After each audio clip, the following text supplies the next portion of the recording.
Welcome back to God Jack Joan, the home of epic adventures, powerful heroes, and stories. We will see what if Harry refused to be everyone's puppet.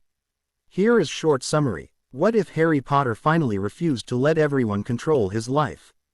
After being abandoned with the Dursleys following his godfather's death, Harry reaches his breaking point. Determined to choose his own path, he escapes, finds unexpected allies, and begins challenging the people who thought they could manipulate him. Watch to discover how one bold decision changes Harry's destiny and shakes the entire wizarding world. Before we begin, don't forget to like the video, subscribe to the channel, and turn on notifications so you never miss another adventure. Now, grab your wand, prepare for the unexpected, and let's dive into today's story. That was the only thought he had, and it plagued his mind and soul. His thoughts alternated with memories of Sirius, memories of Dumbledore, and how looking back allowed him to view past events in a new light. For example, on his first trip to Hogwarts, the train had been filled to the brim, yet oddly enough Harry had found himself in an empty compartment until Ron stumbled in. One could only wonder. The Mirror of Erised had only been used for safeguarding after Harry had learnt about its secret. And all those obstacles keeping the stone safe. They were first-year curriculum problems with chess thrown in, probably because Ron could help him there. Also, Dumbledore had known that Harry would meet Voldemort down there. The headmaster had even told Hermione so when she found him. Then the basilisk. He supposedly knew everything that goes on in the castle, but a huge S isn't noticed. The incompetent defense teachers he hired every year, Snape, who counted as an atrocity all on his own, and all the systematic trouble with the Slytherins. And then to top it all off, that damned prophecy, which he'd only just found out because he was somehow deemed ready to hear it now. He used me, it was all a game to him. He lied, all the time, and now, because of it, Sirius is dead. Harry mumbled under his breath. So there he stood, stoically, watching his minders of the Order of the Phoenix trying to threaten his Uncle Vernon.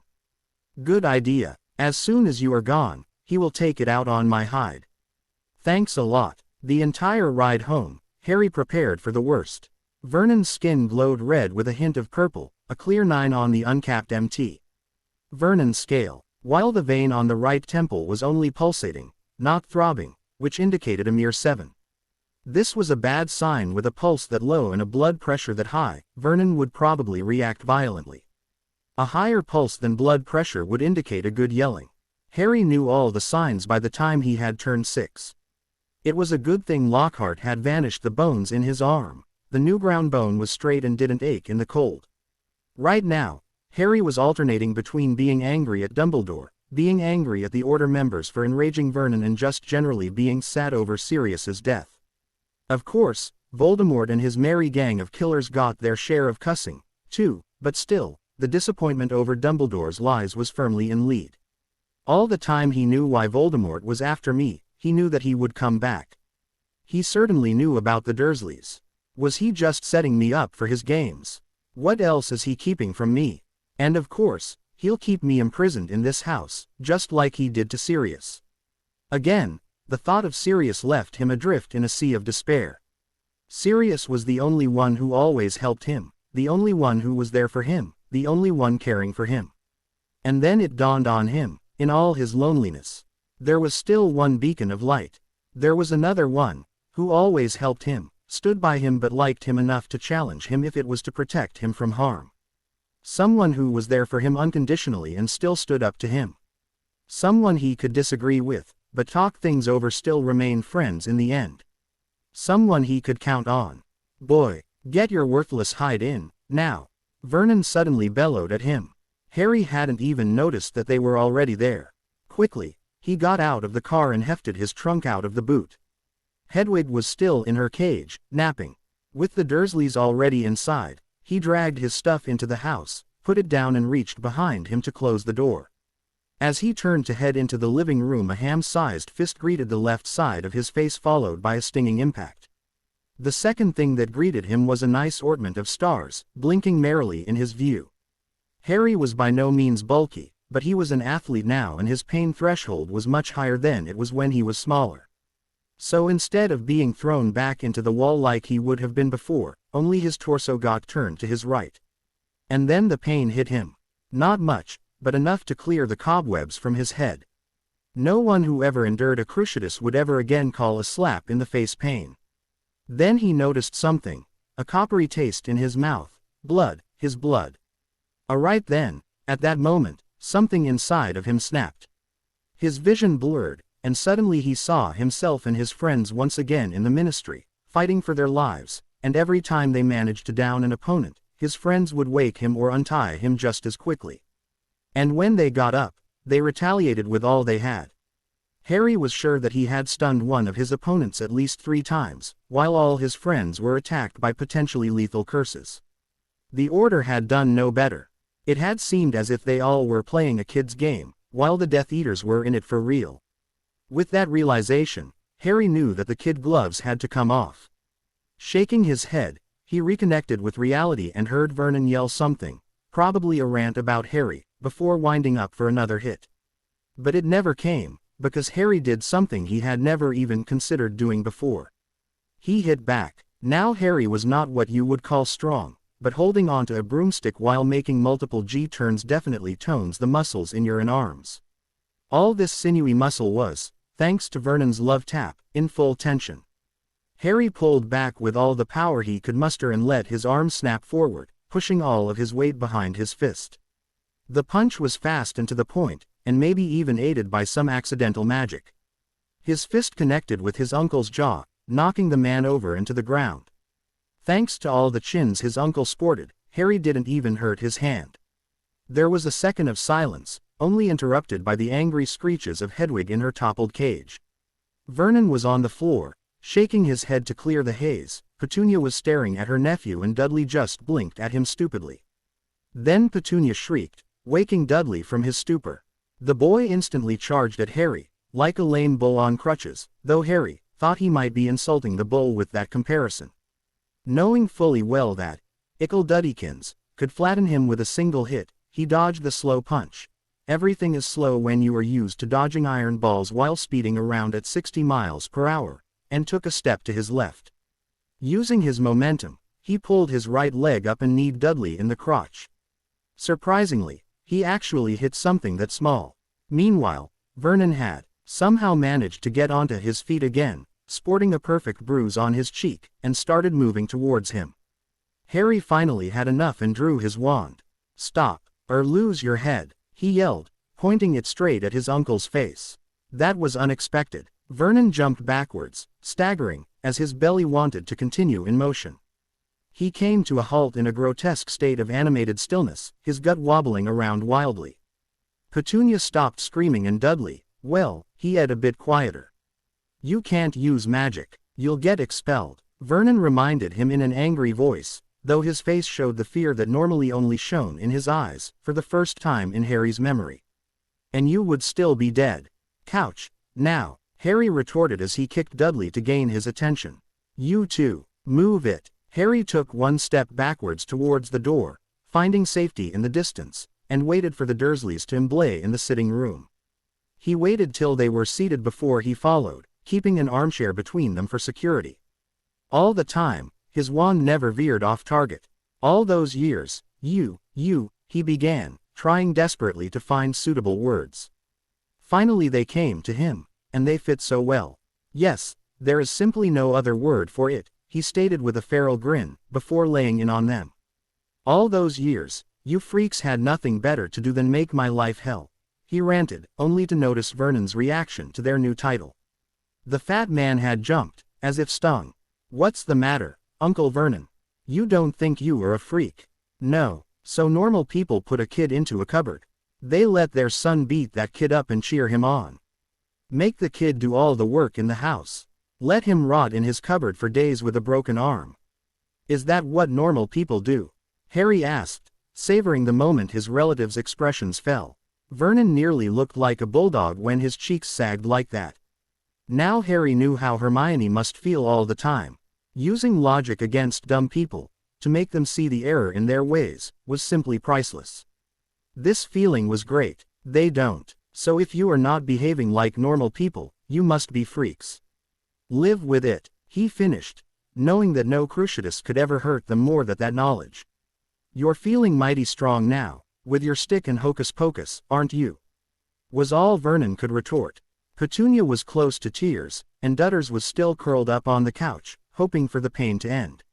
Remember, Uncle, I knocked your lights out while you didn't even rock me, and I did so without my stick, or my hocus pocus. But as is, I don't want to dirty my hands any more on you freaks. Harry spat, knowing that he was channeling Malfoy, but he didn't care. He continued glaring daggers at his uncle. And what are you going to do now? Petunia interrupted their staring contest. Looking at his aunt, Harry noticed a new side of her. He'd never seen her so afraid before.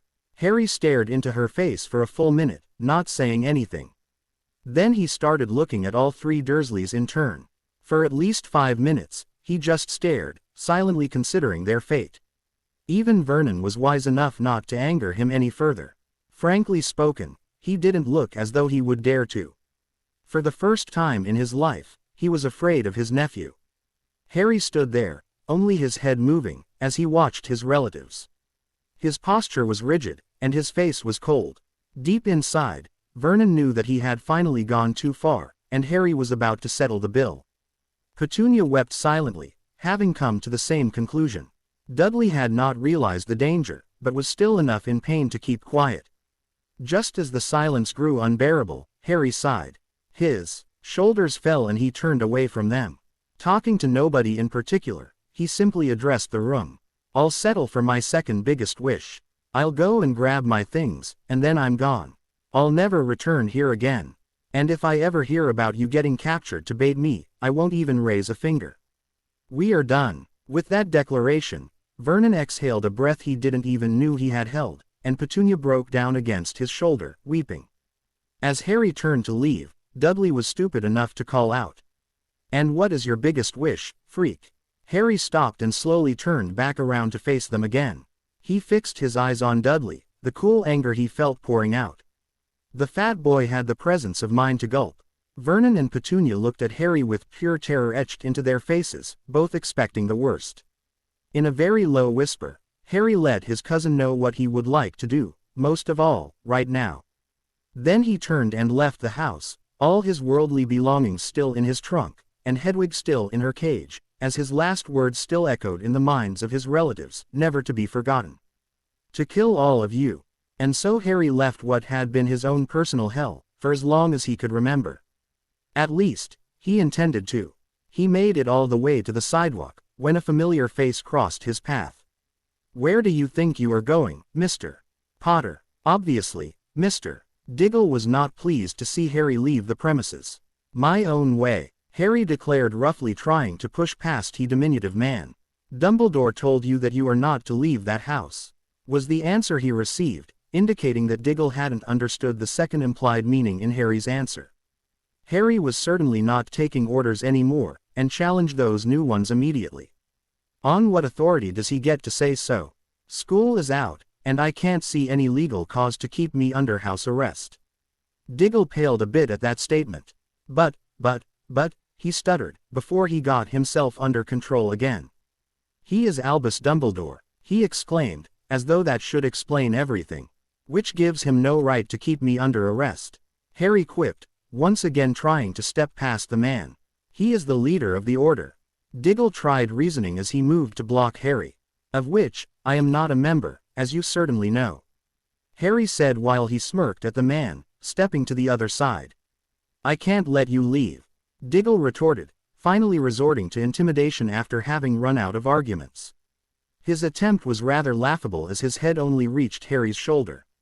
You see this shiner? Harry asked, making sure to turn his head to make it more visible. That was the welcome I received from my uncle after only 10 seconds of being in that house. I am not going back in there. Diggle didn't back down. Dumbledore said you must stay here. He yelled at the teen. And I won't listen to that old lying bastard anymore, Harry said, and again stepped aside to continue his path, but Diggle grabbed his arm. Now see here, you can't talk about Dumbledore like that. You are going back in there, the man said with a note of finality that rankled Harry's temper. Harry shrugged him off and gave him a shove. Mr. Diggle, you've got exactly 10 seconds to leave here, or I will have you arrested for trespassing and kidnapping. Wouldn't that be nice after I just got hailed as the savior of the wizarding world, at least for now, and probably just have toppled a minister? That statement really made an impact on Diggle. Being threatened by a teen didn't go down too well, and he reacted like any small-minded up would. He got mad. Stop that childishness. And now get in, or I'll make you. Diggle snapped, and drew his wand. Daedalus Diggle had never, ever been on an order combat mission. For good reason, it seemed, because Harry had grabbed the man's wand and snapped the top half off before Diggle had even finished the draw or had even noticed the move. The fierce right hook to his stomach, however, was more than noticed. While poor Daedalus was soiling the street with the contents of his stomach, Harry grabbed his stuff and left. The last thing Diggle heard as he laid groaning on the ground was Harry yelling over his shoulder, "Tell the old bastard that I've had enough of his lies. I'm gone." As soon as he was out of sight, Harry opened the dented cage and released Hedwig. He discarded the now useless cage in a dustbin, since it was only dead weight now. After thinking about his situation, he made a quick decision. Harry told Hedwig to fly to London, and to wait for him at Hyde Park, by the lake. He reasoned that it might take a while to find her there, but it was a public place and she wouldn't stand out too much there. His next move was to take the first bus he found and rode around Surrey for some time, always taking the first available bus, to keep moving in case he was being tracked, until he finally got into one heading to London. Taking the train would have been faster, but he expected the order to catch him right as he was leaving the station. He didn't expect them to check all the bus stops. Anyway, he could use the time to refine his budding plan. First, he had to find a place to stay, and he had to keep out from under the headmaster's thumb. He needed help, that was sure. Sitting in the back of the bus, he surreptitiously got some parchment and his utensils out of his trunk and began writing a note to the only person who might help him now. Thankfully his money lasted long enough to get him into London. Harry made his way to Hyde Park and after only searching for a short time, found his owl sleeping in a tree near the northern end of the lake. He did draw a few looks because of his trunk, but since the school year had just finished, some kids were returning from boarding schools, so it didn't raise too much interest, especially compared to his strolling around the park with an owl on his arm. That alone had some people giving him odd glances. He sat at the edge of the lake on his now convenient trunk, stroking his owl, and getting even more curious looks for it, while he pondered his options. Going back to Hogwarts was out. He didn't want to get back under Dumbledore's thumb. Harry wasn't too worried about getting expelled. He had already received his owls and according to the twins he didn't need to worry about getting his wand snapped. Wand snapping only happened if the expelled student had not received his owls yet. The same would apply if a student had to leave Hogwarts because he failed to get the required owls to sign up for any newt course or lacked the money to continue. They would still be underage, but he would bet galleons for nuts that there was some archaic law that had been put into place to protect purebloods and granted them a waiver for that. He never found out much about the exact rules, though, as the twins had started in on the shortly after their explanation. Since he didn't know how to get around the underage decree, spell casting, especially in front of muggles, would really get him into trouble before he reached the age of majority, but that was only a year from now so he figured he could get by somehow. He would just have to hide from Tommy somewhere in the anonymous maze of muggles until then. It wasn't what he preferred to do, but it was his only chance. Of course, he now had to hide from Albie and his chipmunks too. That would be much harder with Dumbledore probably having him tracked by charms. He needed help, and there was only one person whom he could turn to. He had already finished his note during his hour-long rides crisscrossing Surrey and London, which he now tied to Hedwig's leg. Fearing that he already had been stationary for too long and might get company, he got up and grabbed his trunk. He had caught glimpses of wizarding robes and pink hair every time he had changed buses, so he knew that they could find him if he stopped for too long. With a final, find her and stay with her, he let Hedwig loose and made a quick exit towards the city, finding himself a new bus to ride while he ignored some loud commotion back in the park.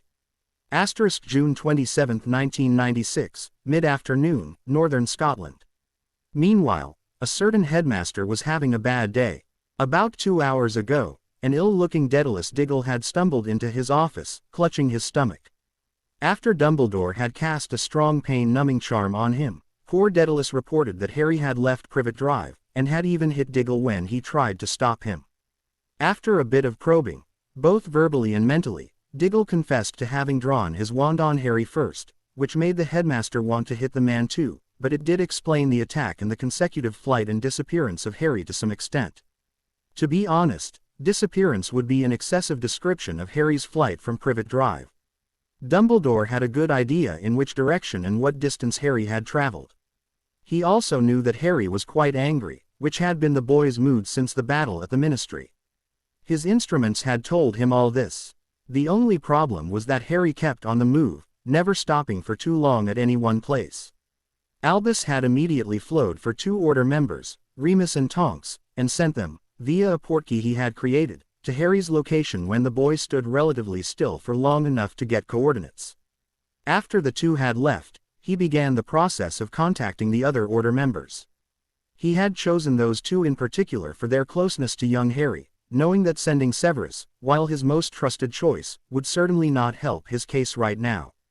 The potions master had already excused himself to the dungeons to watch some cauldrons instead of looking for a pampered prince who probably threw a temper tantrum because his lunch was served a minute too late, as the irate potion master had proclaimed. Dumbledore did not hold him back, rather glad to have fewer distractions to deal with. The aging wizard knew that to keep his plans together he needed Harry at his relative's house where he could be kept under lock and key, so to speak. The time for Harry's battle with Voldemort had not yet come to Page. After all, Albus still had many more things to put into place. There were still so many open ends Dumbledore had to draw together and close before the final battle. He had set these plans into motion years ago when the boy was still just a babe, and now he was close, so close, to achieving his ends. He merely had to wait just a little while longer until everything fell into a neat little line. Dumbledore was feeling a little more confident after he sent Remus and Nymphadora off with a portkey, feeling glad that things would soon settle back into their divine order. Much to his dismay, however, they returned after only a half an hour later, walking back into the school and into the chamber where the fully embled corps of the Order of the Phoenix was settling down for their meeting. They reported that the target coordinates had been a bus station in some town south of London, but when they arrived there, Harry was nowhere to be found. He had probably boarded a bus, but there were 3 lines he could have taken, and they couldn't discern which. It had become apparent after a few more of those missions that Harry was keeping on the move to avoid detection. Tonks noted that the boy didn't seem to have a clear destination in mind either, and that made him that much harder to track. While Moody openly showed his pride in young Harry, Albus was not so happy about this turn of events. Unsurprisingly, Molly Weasley's voice rose above the din to whine and coo about how her poor little Harry was probably lost and alone in the metaphorical jungle that was Muggle London, which grated on Albus Dumbledore's nerves. He had no idea how she even knew about Harry's escape, until he remembered that damnable clock of hers. She had probably added a hand for Harry somewhere along the way. Remus explained that he and Tonks had only been able to pinpoint the target area to the southwestern districts of Greater London. When he asked about why they didn't just watch all of the incoming buses in that area, Daedalus earned himself a rather loud and resounding laugh from Tonks.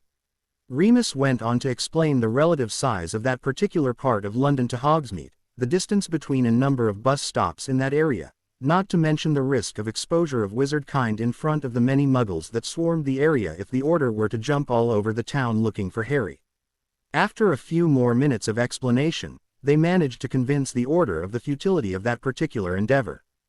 Being currently unable to enter number 12, since Sirius had died and the new owner had not given permission yet, they had no headquarters in London.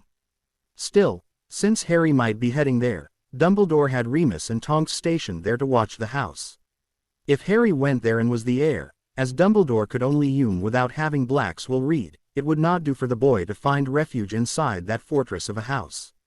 Nothing but an all-out Auror attack would bring those wards down, and Dumbledore would be hard-pressed to explain why he had sent half their police force to their deaths just to retrieve a runaway. Having that base covered, Dumbledore sent most of the other Order members off to different guard positions, weaving a net of competent sentries all over the most important points of magic in London. Albus himself remained waiting in his office, along with the fast response members and the Weasleys, watching his Distancia headometer. It was his favorite piece, a fine pendulum floating in thin air above a rune-engraved base plate.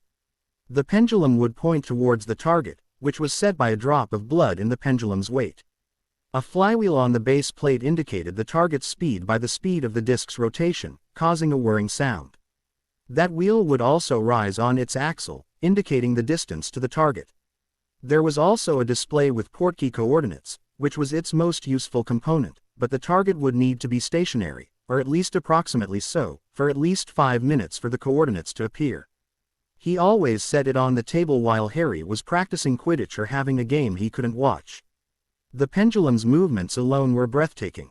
During the first task of the Triwizard Cup, it even got damaged by the excessive strain it had received while Harry raced all over Hogwarts with that dragon in hot pursuit. I wish I could have seen that. All paintings agreed the pendulum's movements were quite a show. Only the improvements the headmaster did after the repairs ensured that this gadget survived Harry's wrath in his office after Dumbledore had told the young man the contents of the prophecy. Harry had manually and magically trashed much of his office.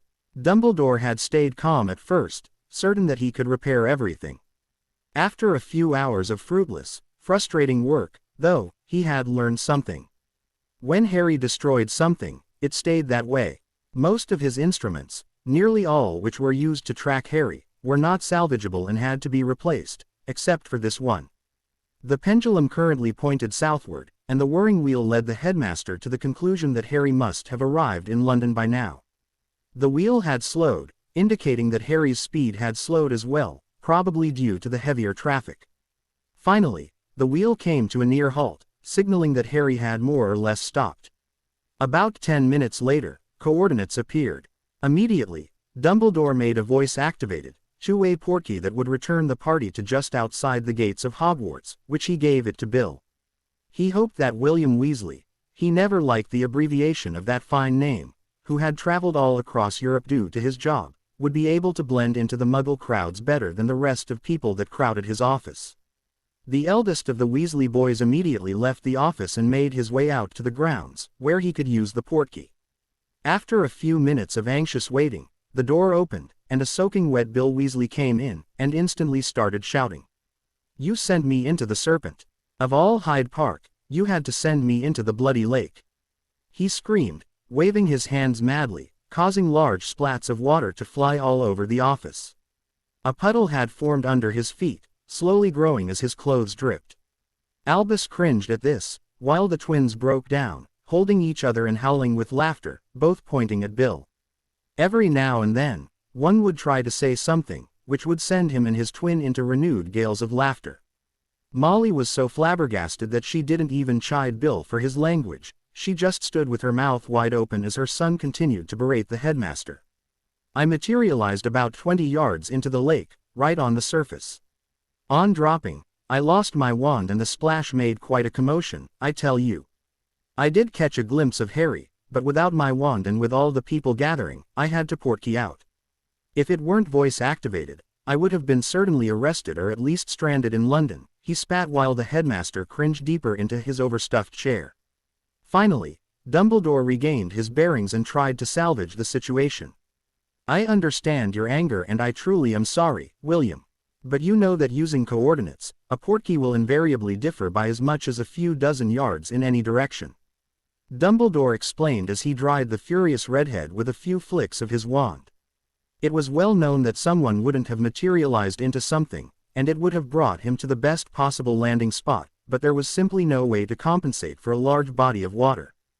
Bill knew the ins and outs of this as well as the headmaster, but it was an embering faux pas for a wizard to fall into this trap. "I know, but still," Bill huffed, still angry at the man, before turning and addressing his mother. "Mum, can I borrow your wand? I have to get back and summon my wand before it gets washed ashore and picked up by someone," he pleaded. "And stop laughing, you two," Bill yelled at the twins who were still rolling around on the floor pointing at him and making yelping sounds, like puppies. They were laughing too hard to actually laugh properly. After he got Molly's wand, he stomped out, and it took Molly a few minutes to silence her other two sons. Coincidentally, she did so by raising her own voice significantly, contributing again to the slow-building headache the headmaster had been developing all day.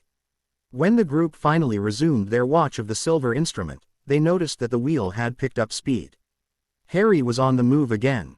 Same time, above northern London. Unknown to the Order members, another important player in the events soon to unfold was on the move. With rhythmic strokes of her white wings, she made her way north, doing her duty. Her senses drew her towards her target, which proved to be a detached house surrounded by a nice garden. The house and garden were encased by a small wooded area. It also had a small swimming pond with a terrace nearby. Like a homing beacon, the outline of a young human was laying there, on a recliner, her target. It was a nice day out in High Barnet, perfect to lounge in the garden and read a book. Of course, that's exactly what Hermione Granger was doing. Her only concession to the scar that she now bore on her was that she was wearing a one-piece suit instead of a bikini. She had rationalized that she was far too white for a bikini still, anyway, so it wouldn't matter if she wore that thing for the next week it would take to let her scar fade, hopefully. That scar, which she had received in the battle at the Ministry from Dolohov, was still a visible, thumb-wide pale line crossing her torso from her hip to her shoulder.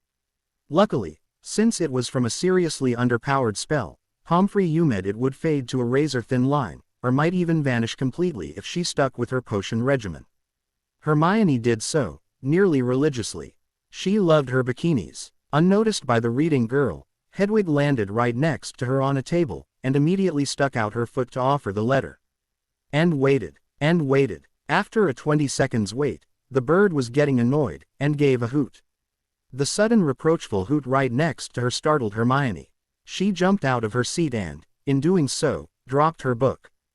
Being her typical self, she had gotten completely engrossed in her book and hadn't noticed anything. Of course, she never would have admitted to anyone that she was reading that kind of book. Everybody has a guilty pleasure, and Hermione was no exception. But if anybody ever knew that she read those kinds of paperback novels, she would never hear the end of it. Startled as she was, she still lit up with a smile when she identified the bird. "Hedwig, what are you doing here? It's not even a full day and you're already delivering letters. Has something happened?" She chatted happily, and bent over to retrieve the book, placing it on the table. Cover facing down, naturally. Her face still flushed from the intense chapter she had read, she sat and looked at the owl again. The owl in question just hooted once more, and lifted her leg even higher, wiggling it a bit. Hermione finally got the hint and soon Hedwig could stand on both legs again, but still looked at Hermione expectantly. If she had been able to, Hedwig would have tapped one of her claws impatiently. Hermione eyed the owl for a minute before cottoning on. "Oh, silly me, of course, you're hungry and probably waiting for a reply. Wait here, I'll get you something," she said, and rushed into the house to find some food and a dish. After Hedwig was given some spare sausage and water, the letter was finally opened and examined by Hermione. She then took a short break and read it again. And then, a third time. Somehow, that letter could have been straight out of one of her beloved secret novels. "Dear Hermione, I know I haven't always treated you as well as I should have, but still, you are the one person I trust the most. I am sorry for not being able to protect you at the Ministry, and hope that you are still talking to me in spite of all the mess I've caused. There are some things I haven't had time to tell you, most of all because I had to understand them first. These things are important, and I had to make some decisions because of them. That's why I was so unbearable for the last few days.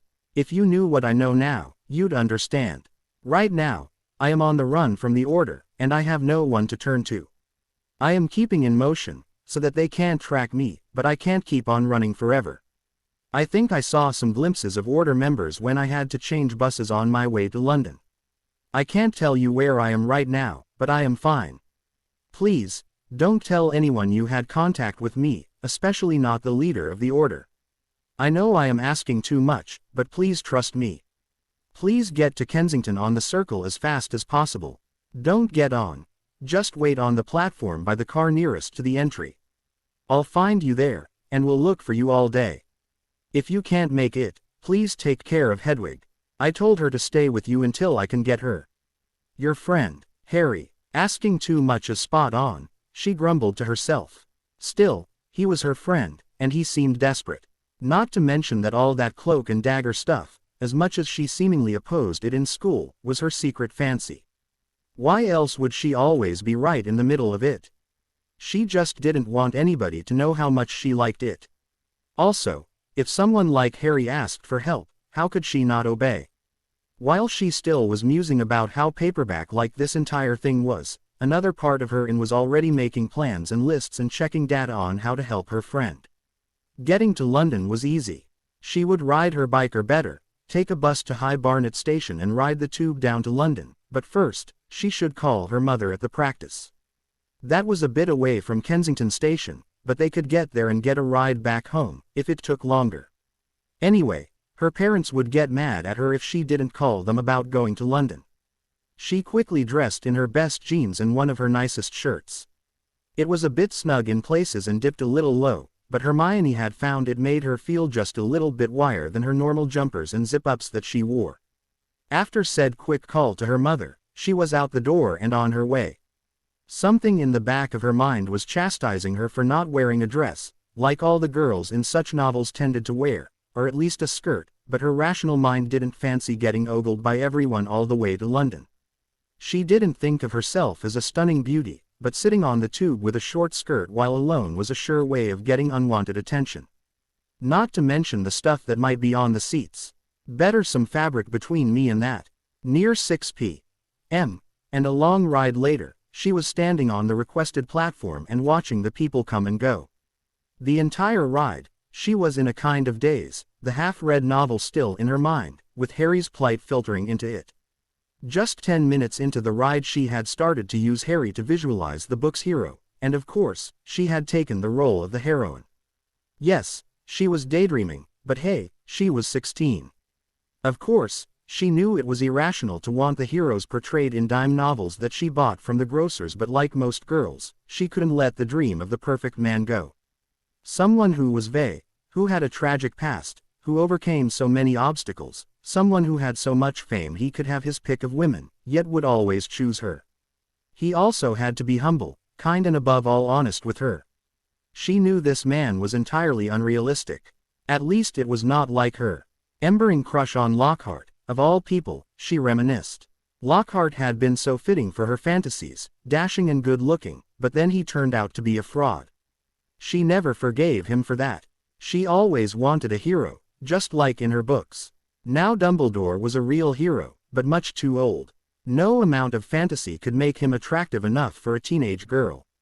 Okay, Harry might fit. Sometimes, he showed a glimpse of the man he could be. Most of the time, though, he was a rather shy guy, she thought with a sigh. She could never stay with someone who didn't stand up to her. She wanted someone she could look up to, or at least at eye level. Either way, that point was moot unless he finally noticed her as a girl, which wouldn't happen, anyway.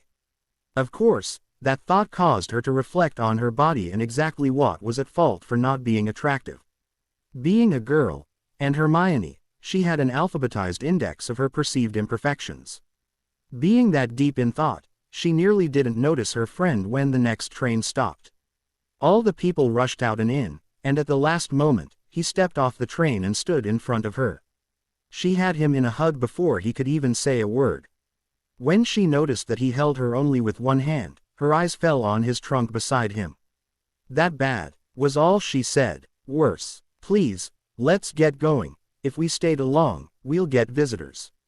"Follow me," he answered, and was already in motion when he suddenly stopped once again. He turned to her and hugged her again, this time dropping his trunk and nearly crushing her. "Thank you for coming. You're the only one I could trust. My smartest and prettiest friend," he whispered into her ear, not knowing what he did to her already primed subconscious. Pictures of hopes, long forgotten hopes, surged out of the depths of her mind to which she had banished them. Her mind went into overdrive. Did he just call me pretty? He hugged me. He never does that. Does this mean anything? Could it? In a daze, she followed him as he led her onto the street, bought some bus tickets, and helped her in.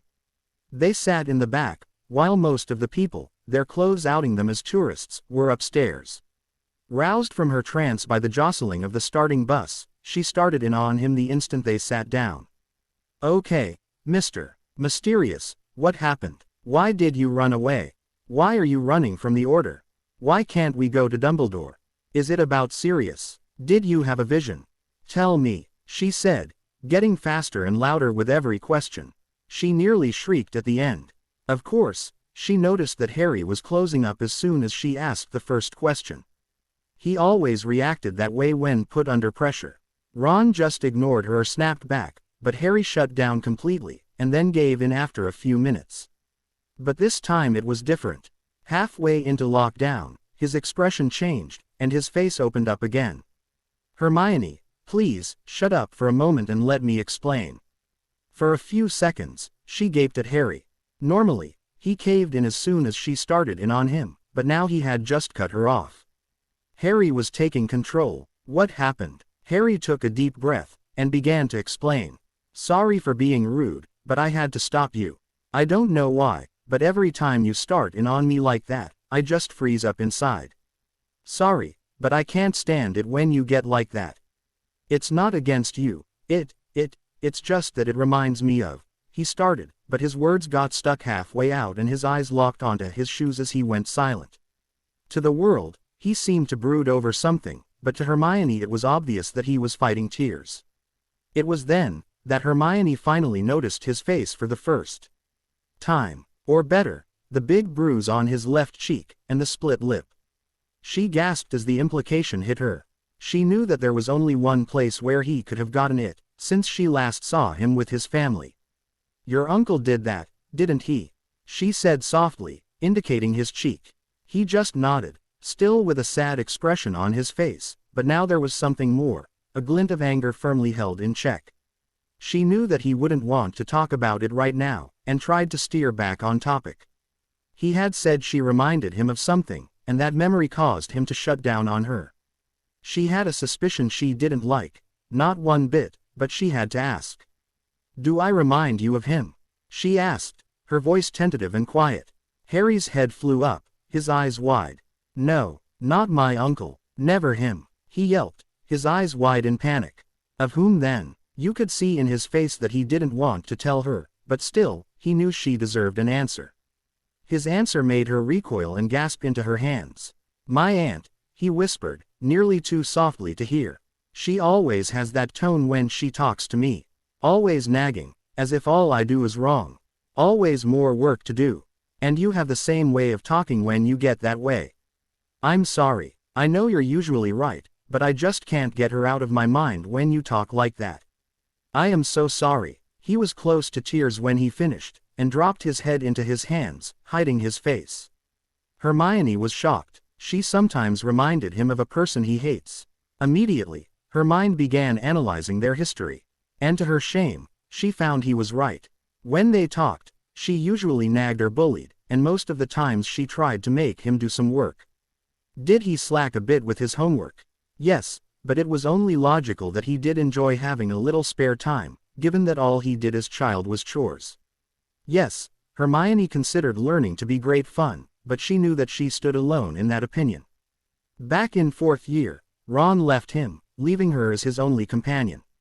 And what did she do with him? Read books in the Leary. Did she ever play a game with him? Or just take a walk and talk with him? No, she just urged him on to work more. That was to keep him alive, it's true, but it wouldn't have killed them if she had granted them a short reprieve and some fun now and then, to relieve the pressure he was under. At that moment, Hermione realized that she had no clue how to be a real friend. She knew Harry better than anybody, but she didn't ever take the time to really get to know him. His hopes, his dreams, his fears, all that stuff. And now he sat there, worried about having hurt her, his friend, the one person he turned to when he didn't know where to go. She always wondered why he never noticed her, that way. Now she knew. Her thrice damned nagging. She could curse herself, but that could wait. Now, she must make things right. Slowly, she reached out, touched his hands, and then retreated, waiting for him to look at her. When he finally turned to face her, he saw her teary eyes and opened his mouth to apologize again, but she stopped him with her free hand, placing her index finger on his lips. Don't. I have to apologize, too. I haven't been that good a friend, I know. At this, he tried to retort, but she hushed him with a smile and a shake of her head. Yes, I have been there for you, but I always egged you on. I knew you were always working at home and never had any spare time. Still, every time you relaxed, I nagged you to work. I never really did anything resembling fun with you, and frankly, I don't know how to. I know it's no excuse, but I grew up alone, without friends, and along the way, I guess I forgot how to have fun. Thank you for making me realize that. I promise to do better, she pledged, willing him to understand she would change. For him, I'll even write it into my study schedule, she added with a small smile. 5 o'clock, spontaneous fun. Harry's snort showed her shot for levity had hit, so she continued, trying to keep her voice calm and warm. As much as I hate to go back on topic, I fear we have to. Will you please tell me what happened? He nodded, took a deep breath, and shot her that lopsided smile that was the #1 topic in every girl's Lewin dorm at Hogwarts. Well, #2 actually, but most girls didn't comment on the rest his body much when Hermione was around to hear. Thank you, it's easier if you ask that way. You remember that the Order had a chat with Vernon at the platform. Naturally she did, having been a part of the group that had accosted Vernon. After her confirming nod, he continued, while her eyes grew wider and wetter at his words. It backfired. I was not even through the door when he hit me. Full power and right in the face. It nearly threw me into the wall.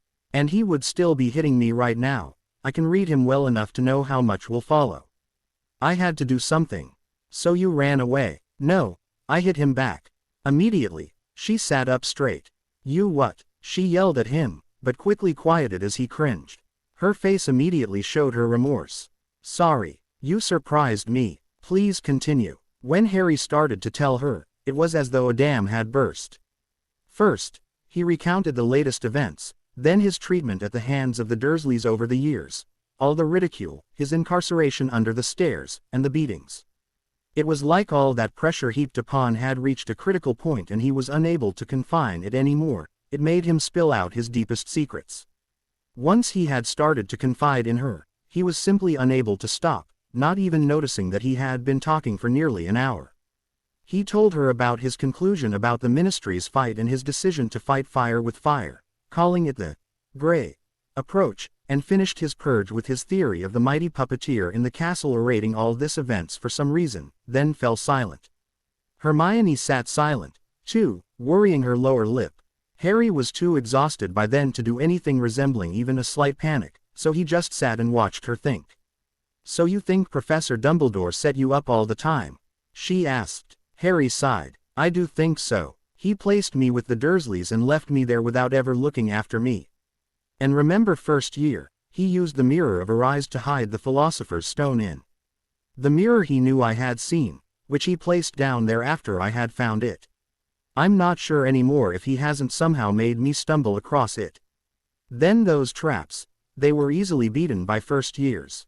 And what did he say to you when you went to get him while I was down there? Hermione leaned her head to the left as she tried to remember that specific incident. It was so long ago, but she could still remember it clearly. Yes, she remembered that she had run into Dumbledore shortly after leaving Fluffy's room. In fact, it seemed like he was heading there already. Harry nearly laughed out loud as her eyes bulged out of her head when she finally recalled the words. He knew where you were, and who was with you. He knew Voldemort would be there. She cried, horrified at the implications. And in second year, he knows everything going on in the castle, but he doesn't notice a truck-sized S. What about the teachers he hires? Binns is dead, Quirrell had Voldemort attached to his head, Lockhart was a fraud, Moody was a disguised Death Eater, tortured students, and the Muggle studies teacher is said to be a pureblood that has never even seen a Muggle, let alone met one. Harry rattled off names, the pile of Dumbledore's more obvious mistakes getting higher with each name he uttered. You know, he was not really in any position to deal with Umbridge, Hermione interjected half-hearted. Maybe, but he could have intervened, at least. Those quills have been outlawed for centuries. Or Snape. I could get Crucio Ed by Malfoy under his nose and he would probably give me detention and dock points for screaming in the hallways. Dumbledore never did anything to rein in Snape, nor the death nibblers he grooms. Harry spat in disgust before taking a deep breath and soldiering on, his head hung low in sadness. But that's nothing compared to what I know now. He knew that prophecy. He told me the content. It says that I am destined to fight the Dark Lord. One of us will have to kill the other, or neither of us will be able to live. But still, he sent me to the Dursleys. No training, just hiding me away. That's why I lived in a cupboard for years. It's all because of him. Harry had actually yelled the last word, and started to sob again. He jerked back upright as he heard her gasp, just in time to be emceed by her arms and squeezed tightly. At first he stiffened, as he never really knew how to deal with human touch, but it wasn't at all like a Molly hug. The Weasley matron's hugs were restricting, incarcerating, and stifling. This was different. It was more. Mutual was the word that came to mind. It gave him the feeling that she clung to him for her comfort as much as for his. It was a mere offer of comfort to draw from the hug, while Molly's hugs ordered you to be calm, or face the consequences. While he was experiencing the different kind of hug, Hermione was pondering a question. Well, more like a million of questions, simultaneously, but only a handful of them were present in her conscious mind. First of all, why did it feel so good to hold him? That, of course, led to some questions about their friendship, his looks, her looks, their friends, their ancestry, and families. That train of thought was rapidly quelled, and other thoughts battled for dominance. Right now, the finale was between, did the headmaster really set him up for all those things? And why did Dumbledore do all this to him? And, how can I help him? She threw first question back into the depths of her mind as she felt Harry relaxing into her hug. She trusted him, and that was all it took to take his side of the fence. But how could she help him? He said Order members were following him, so they must have a tracking charm on him, but which one was it? She was in dire need of more input. Harry, I want to help you. Please, tell me about you being followed. How did that happen? Whenever I stand still for a few minutes, they appear. They must have a tracking charm on me or something. Hermione shook her head. Impossible. Those do not work that way. They would give them a direction, but no means to pinpoint you precisely enough for apparition or a portkey. If they had a blood trace on you, it might work, but no one in the Order would stoop so low as to dabble in blood magic. That's borderline dark, and her lecture died down as she saw a speck of recognition in Harry's eyes. Dumbledore does. He knows blood magic, Harry replied. He remembered Dumbledore say that his protections were based on his blood. But right now, he didn't like Hermione's facial expression.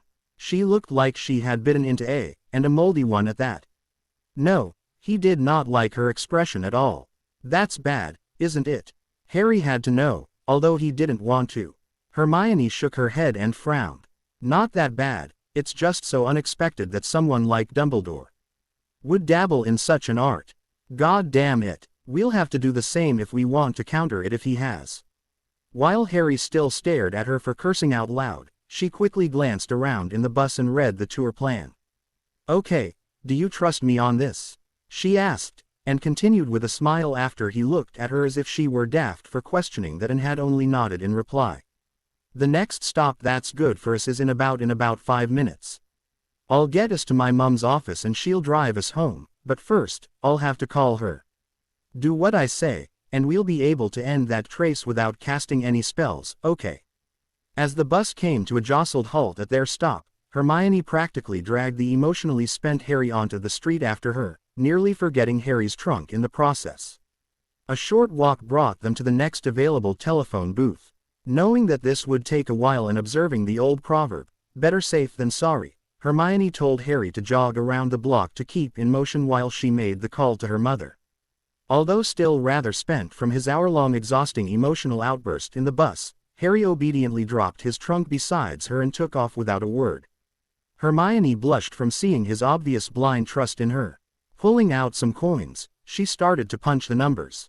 Harry returned while she was still trying to make her mother understand the urgency of the situation and thus the importance of leaving as soon as they arrive, without revealing too much critical information, yet. With a short series of hand waves, she signaled him to make the run a second time. Much to her relief, he didn't make a scene.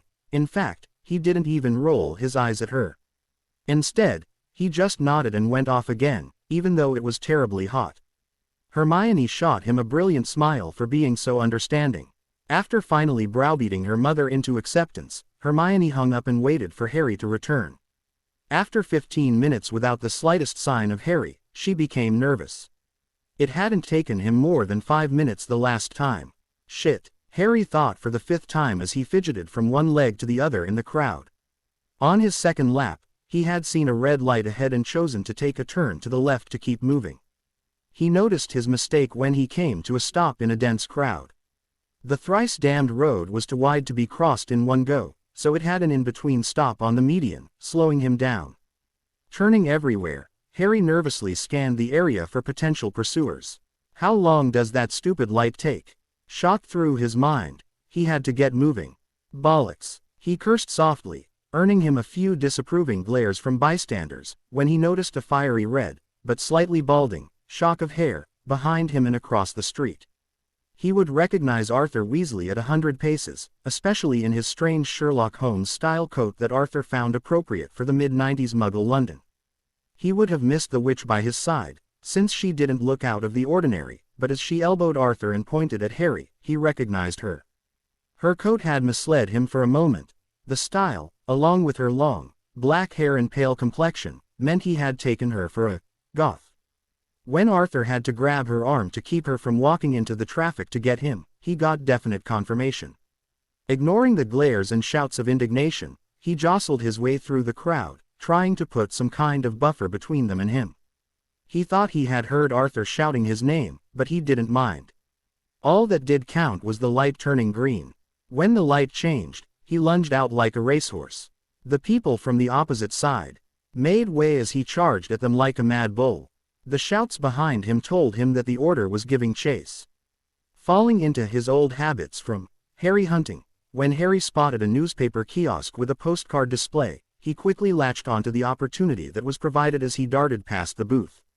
The crash of the falling display, the spread of cards all over the ground and the shouts, were like music in his ears.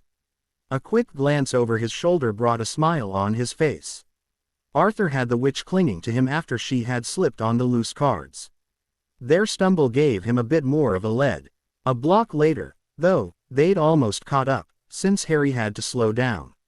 He had already started puffing from the first run around the block, and the sharp tempo of the current chase was hard to keep up.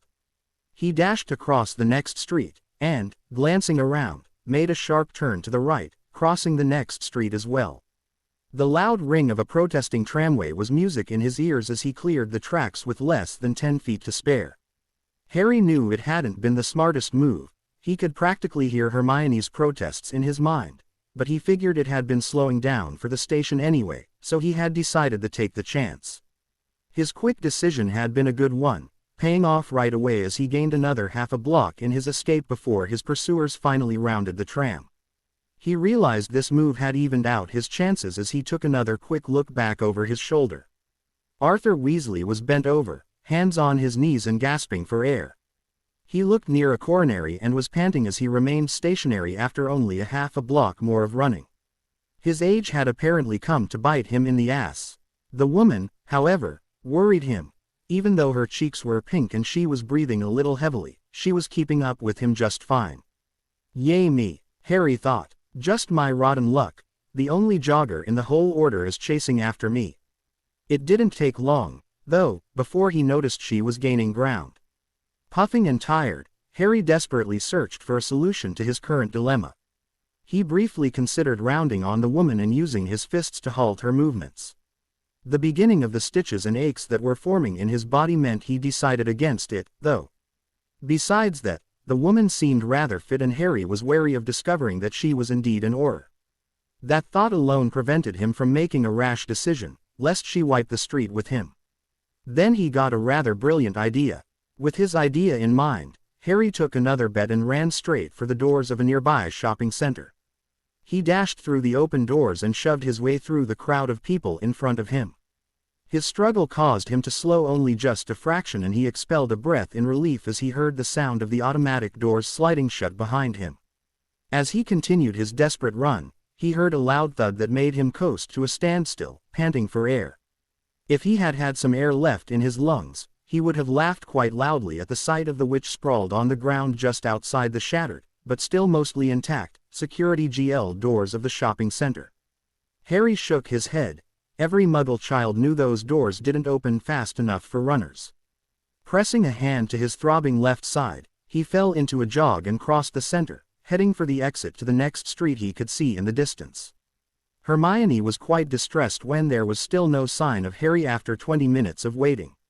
At first, she had only been worried that they might be late getting to her mum's practice, but now she was wearing a groove into the ground next to the telephone booth. She nearly jumped out of her skin when someone suddenly grabbed her shoulder from behind. She turned with a screech, only to yell her attacker's name as she took a hold of Harry. He looked like he would collapse any moment, sweat pouring off him in streams. "What the hell happened?" she asked as she helped him to a seat on his trunk. He shook his head and stood, weakly. "Order members. Nearly. Got me," he panted, still too wound up to talk. He opened his trunk and stripped his shirt off, dabbing the sweat off his face and Hermione's eyes were drawn to the sight before her and she couldn't help but notice that it was a rather nice. No hair to be seen and the muscles seemed well defined against his skin. She nearly pouted with a sigh of disappointment when Harry tossed the soaked shirt into his trunk and pulled a clean one out and over his head. He slammed the trunk closed and lifted it, pulling Hermione along the street. Tugging on his arm, Hermione changed his course, leading him in the opposite direction. Soon, Hermione had navigated them to her mum's Kensington practice, which was located in a very well-off street. Seeing that spotless house and the surroundings, Harry would have wondered how a dentist could afford such a place if Hermione hadn't explained it to him. Apparently, her mum, while starting off in a hospital, had become a specialist for cosmetic dentistry, and well known for her work among the better-offs.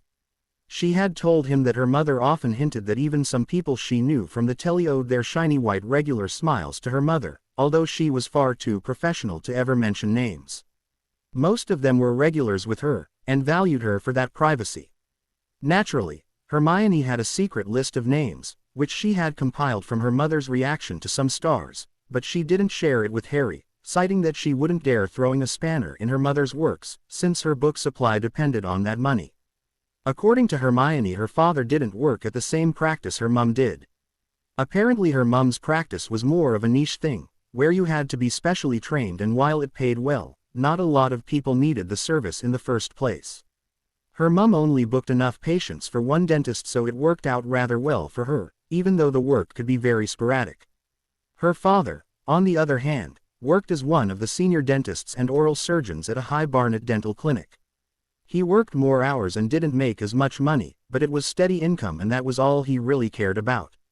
Hermione again sent Harry around the block as she rang the bell and went in to get her mum. This time, thankfully, he only had to circle once before he saw Hermione waving from next to a parked car. Harry knew that a dentist was well off, but that car spoke volumes. Growing up with the Dursleys, he didn't know a lot about car types, except for the company cars Uncle Vernon had, but he knew what a Mercedes was, and that big meant really expensive in that line of cars. Hermione informed him that his trunk was already in the boot. Harry nodded his head and watched in amusement as Hermione daintily maneuvered her way into the front seat of the car, noting that Hermione's mother apparently brought out a different side of his friend. With a soft chuckle and shake of his head, he got into the car with decidedly less grace than Hermione, his breathing still heavy from running in the heat. He immediately sighed in bliss when he felt the air condition wash over him. As soon as he was inside, the car started moving. Hermione turned around from the front seat and began introductions. "Mother, this is Harry Potter. Harry, this is my mum, Drive. Dr. Margaret Granger." Harry was a bit unsure about the title, but he turned to the woman and received a shock at seeing his best friend all grown up. Clearing his throat, he greeted the older woman. "Hello, Dr. Granger." He was still a little stunned and he studied the woman's face. If there ever was a spitting image, then Hermione and her mum were it. There were a few differences to notice, though. Her mother's hair was lighter and seemed a little more tamed. He assumed this was due to age and a good hairdresser. Their faces were identical, they even shared the same eye color. The only thing that would help you tell them apart was the slight wrinkles near the eyes and mouth of Hermione's mother that showed her age. All in all, Harry had to say that if genetics were proven right, Hermione would age rather gracefully. Yes, Dentistry and English literature, but you can call me Mrs. Granger. Okay, nice to finally meet you, Harry. We just saw each other once in Ping, and I didn't have a chance to get to know the boy behind the stories, came her friendly answer, stressing the word, finally, in a very obvious way, while Hermione blushed deep red. Before Harry could ask why, Margaret continued talking. So, what's up with you both, all that cloak and dagger stuff? The cloak I could understand, with Hermione owning at least half a dozen by now, but why the daggers? Sounds just like one of those novels that Hermione reads. As Hermione's blush deepened, Harry decided to definitely ask about that topic later and to really like her mother. It was rather fun to talk to her. Well, that dagger is currently aimed at my back right now and I'd rather like to dodge it, you understand, he jokingly replied, infected by her merry way of talking. He could see her raise an eyebrow in the rear mirror at his statement before she turned towards her daughter. Honey, talk, she demanded. The tone of her voice suggested that Hermione didn't have a choice and any backtalk would neither go ignored nor be appreciated. Hermione, despite still blushing madly, started explaining at once. Well, Harry here has been forced to live with some relatives of him since his parents were killed when he still was a child. The problem is, they hate me. Harry came to her aid. They hate the fact that I was born. They made me do all the housework, fed me scraps and hit me whenever he couldn't complete the sentence, as the car made a sharp jerk and nearly collided with another because Margaret had actually turned around to look at him in horror for a second. Horns were blaring loudly as the other drivers expressed their disapproval of her driving style. They did what? She inquired exasperatedly, this time only looking at Harry via the mirror, after she had steadied the car again. They hit me, or they locked me in the cupboard I lived in, Once again, the car had swerved into another lane as Margaret lost and regained control over the car. This time, the much louder horn of a lorry sounded, and Harry would swear that there were only fractions of an inch left as they ped it. Maybe we should have this talk later, Harry offered, cautiously, while Hermione slowly unclenched her hands from the dashboard, panting. He had no problem dying in a blaze of glory, maybe taking Voldemort or a Death Eater with him, but to do so in the backseat of a car, even a Mercedes, wasn't high up on his list. Well, unless there was some cute girl with him and her father was the reason for his untimely death. For now, it was Margaret's turn to blush. Sorry, maybe we should stop for a while to talk, she granted. No, came the immediate combined yell from Harry and Hermione. This time, Margaret jerked towards the left and a tire SCD on the pavement, giving a noisy screech. The following cars increased the safety distance even more than they already had. We can't stop, Mum. When we stop, they'll come to get Harry. He's been on the run the whole day, and whenever he stops, the headmaster tries to catch him. He's tracking Harry. Hermione launched an explanation before her mother could chastise her, choosing to omit to mention the breakneck chase through London. She didn't think her mother would approve. Your headmaster's tracking him. Why is a runaway his business? Margaret had expected the police being after Harry, not his school teachers. That was why she had been so hard to persuade to help Harry when Hermione had called. It isn't, but he has decided that he is allowed to control my life. He placed me in that house. He even has it guarded so I don't leave it. Those guards don't help me against my uncle, of course, they just make sure I don't leave until Dumbledore says so. But why does he do that? Margaret was confused. If Harry told the truth, which was supported by Hermione's lack of corrections, that was highly unusual, if not outright illegal. There is a prophecy that I, and I alone, can kill the Dark Lord Voldemort, because I have a power he has not. It's him or I, and Dumbledore plays his games to make it happen. It's all for the greater good, so I don't count. It's him or me, Harry. Not him or I, Hermione huffed. Anyway, I can't disagree with the rest of your statement. Sorry, Margaret interrupted, not being able to follow his explanation anymore. But didn't you kill him already? Hermione told me that story about your parents and him, how you defeated him to become the boy who lived, and all that. I think I remember she said you killed him back then. That didn't count, somehow. Actually, I already killed him twice now. He came back in our second year through that diary, but I destroyed it before he was back fully. But he was reborn last year. With the help of my blood. Harry, your blood, Hermione interrupted. He used your blood to regain his body. What do you mean? Oh, you think that might interfere with the blood wards Dumbledore has placed on Privet Drive? Harry stated, thinking he had gotten her hint. For a few seconds, Hermione's eyes threatened to pop out of their sockets. Blood wards. Oh my God, Merlin. That's so, arg. She finished her sentence in a frustrated screech and stomped her feet on the floor. Hermione Jean, don't do that while I drive. Her mother yelled as she tried to steady the car again after her jerking, which made Hermione duck her head and mumble an apology but didn't quell her temper much. Incredible, brilliant, Harry offered, only to be silenced by a sharp glare. No, reprehensible, and evil. Don't you know what blood wards do? She spat, falling back into her pattern of pretending everybody knew as much as she did. Harry rolled his eyes at her, which made her back off. No, I don't, and I believe 90% of all wizards and witches don't, either. So, what did he do to me this time? Hermione blushed again, this time from emberment. Harry secretly wondered how often a person could blush and recover in a row without hurting something. His musings were interrupted as she started to explain, meekly. Sorry, I was just angry that he would do such a thing. In layman's terms, normal wards draw their power from ambient magic. The longer they sit unopposed, the stronger they get. Places like Hogwarts or the Ministry have such strong wards because they sit in very magical places and have many wizards within them. Every time someone casts magic, they get to soak up some of it after it has run its course. So Hogwarts is so well warded because a few hundred children charge it day and night. Harry summarized her tangent. Yes, and it's built on a very magical site. The Forbidden Forest is an enormous source of wild magic, she added. Okay, and why are blood wards so evil? Harry tried to steer her back on topic, and was not feeling any better when Hermione appeared to be getting sick when he mentioned them.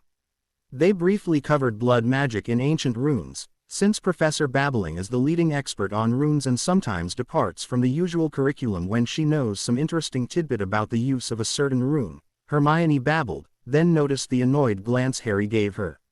She is fair enough that these never come up at a test, she added with a reprehending look at Harry, who had the good grace to blush at his thoughts being read so easily.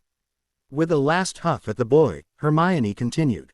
I read up on them a bit, since it is fascinating, the runic part of it, at least. While normal wards are powered actively on creation, and then strengthened by minuscule amounts over time, blood wards, or more precisely wards which do have someone bound to them by blood, take their energy from the bound person. They drain him to strengthen. No wonder that he thinks they're as strong as the school wards. If you were powering them for so many years, they must be incredible. She told them, but suddenly sat up straighter and looked at him. Did he bind you already to them this summer?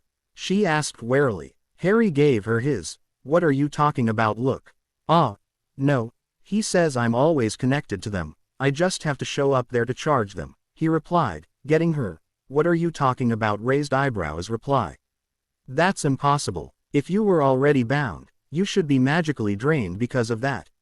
When you told me that she stumbled over the name, but got it on the second try. Voldemort used your blood to regain his body. You meant that's why you had gained this stronger connection to him.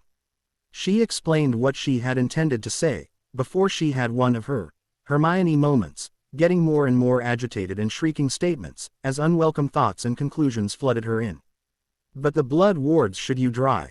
They used that as a punishment for people in older days, it made them practically squibs. But at school, you can still cast magic. Maybe it's the distance, or Dumbledore did something so I'm not completely drained. Harry said, offering some explanations to her, before taking the coward's way out and changing the topic. At least he changed it back to the point at hand. What can we do about that trace? Oh, yes, that. She blushed, looking guilty that she had gone off on a tangent again. There is a ritual that was used to end such a punishment. It creates a ward to block all blood magic from nursing from you. That makes all blood bindings collapse if held long enough, so that blood trace of Dumbledore would fade, too. Can we do this while running or here in the car? Harry interjected. I'd hate to be caught while doing that. Hermione flinched lightly. No, we need more space for that, somewhere you can lie down. she said, her face dropping slightly for some reason. But once it starts, you're safe from tracking. It just needs some time to be permanent. That sounds great. Margaret rejoined the conversation, happy to finally understand more than every other word. But how does someone know when it's been long enough? The sudden tears shining in Hermione's eyes made Harry aware of the answer before she vocalized it. That's easy. It's done when he stops screaming. A long silence followed while everyone absorbed that news. Finally, Harry broke the silence with 2 words. How long? These words were said calm and calculating, as though he were speaking about the length of an essay. While Margaret gasped at his casual acceptance of screaming in pain, Hermione did a quick calculation, blanched, and refused to meet his face. I can't do this to you, she cried, and started to sob silently. Margaret was looking rather helpless, putting her hand at her distressed daughter's shoulder to calm her, a move Harry copied. A few moments of softly petting her upper arm later, Harry tried to wheedle it out of her. Hermione, please, how bad will it be? The books say it is as bad as a Cruciatus curse. And it took several minutes for someone who was bound to wards for less than a year. I would have to look it up, but it could be hours. She whined, and then turned to look at him.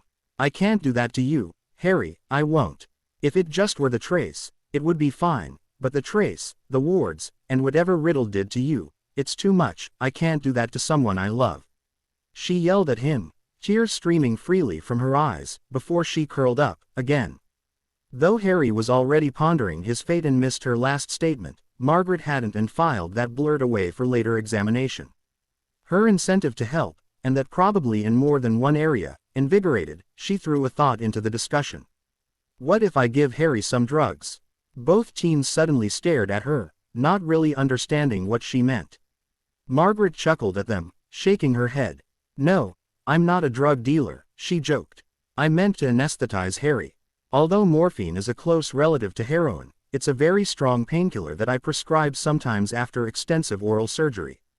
Depending on the dosage, you could get run over by a truck and find it rather pleasurable, she told them with a big smile on her face.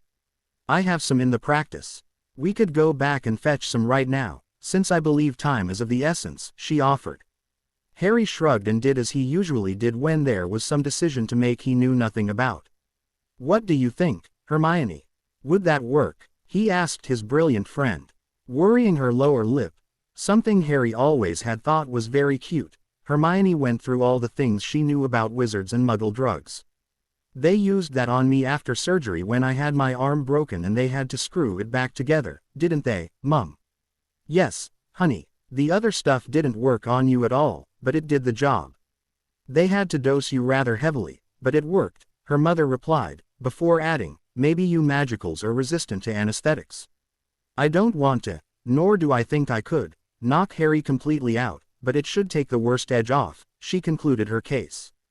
Both Margaret and Harry waited while Hermione's worked out a solution to the problem. Equations were drawn up and solved, arguments made and shredded, and all the cogs and wheels worked at their highest speed. They both knew the signs of Hermione being deep in thought and knew better than to interrupt her when in that state. The results were rarely pretty. Okay, the bad news first. It'll still hurt, Harry, badly, and for hours, Hermione warily told him, not being able to look at him while telling, lest she would fall apart and cry. To her, being in pain was something rare, and she couldn't comprehend Harry's acceptance to that. Of course, she wasn't raised in an environment with people liable to afflict a good whack or two on you just because you looked at them the wrong way. I don't want to inflict that kind, no, any kind of pain on you, but if you want to be free, it's the only way, she concluded, hoping that he understood that there was no other way to do this. Without procrastinating, Harry nodded his acceptance. I know you don't like to, but I have to do it. Thank you for helping me, he said, reaching forward to brush against her arm lightly. Margaret made another mark on her mental checklist when Hermione flinched lightly at his touch, without removing her arm from the contact. Do it, Mum, she said, briefly wondering why her mother had smiled strangely at her while Margaret set the index and changed lanes. Harry asked a follow-up question, distracting her from that line of thought. You said bad news first. What's the good news? He had seen Hermione in lots of moods, happy, sad, angry, enthusiastic, and even hopping mad, an emotion usually displayed while she was in a fight with Ron about something or the other. He had even seen her furious enough to punch Malfoy in the face, nearly knocking the stupid bastard out, a memory he would cherish for the rest of his life. But he never, ever, would have thought her capable of smiling such a sadistic smile. "Remember a certain Scar? To whom are you connected, again?" Hermione said with a smirk on her face. Harry's happy smile lasted all the way back to the surgery and out to High Barnet. It only lessened slightly as he ran around the block to stay in motion while the Grangers went to get their stuff. The thought of getting even with old Tommy Boy was too enticing to worry about the downside. By some unspoken agreement, the conversation in the car was kept light, school stuff, please, and such. Again, Harry marveled at how much he had done with Hermione by his side. There was virtually no adventure in which she didn't play a part. Ron did miss his fair share, but Hermione was always there. She even managed to help him while petrified. Finally, they approached the Granger residence, a nice cottage in a small clearing in the woods. It was a mock Tudor-style detached house that looked like it had once been two semis before someone had remodeled it into one house. The house and the gardens certainly had style. Hermione dashed into the house to carve some runes as she had explained to them while Margaret took Harry for a ride through the countryside. They had at least an hour to kill, by Hermione's orders. Harry had switched to the front seat and continued chatting with Margaret. She was easy to talk to, and soon she had him telling her all the adventures he had been through at Hogwarts from his perspective, which of course highlighted Hermione's achievements and gave a completely different angle than her tales. They really hit off, but Harry's initial joy at talking to that nice person he pegged Margaret to be evaporated as she switched topic half an hour into the ride. "What's going on between you and Hermione? I beg your pardon," he asked, not really knowing what she referred to. "Harry, I don't like to beat around the bush, so I'll be blunt," she stated, and Harry gulped, certain that this was not going to be a conversation he wanted to have. "I believe that you will be staying with us, and will probably leave with us when we leave for our holiday to this year, too. You will be around Hermione all the time and I'll have to trust you both. Although both of you might deny it if I asked, I still can see that you are more than just friends, and don't worry, I approve," she said grinning at him, making Harry wonder what the hell she was hinting at. "You are both over or nearly over the age of consent, and I think you both would be good for each other, but you are her first boyfriend, Harry. Don't deny it, you are, even though neither of you have realized it yet," she said matter-of-factly as Harry tried to object. "Just don't hurt her, please." With that, as if nothing had happened, she was back to the former, jovial Margaret he knew and was happily talking about the oncoming holiday and how they need to get a P-port, tickets, and room for him as well, while Harry was still stunned and processing, making a rather good goldfish imitation on the punger's seat.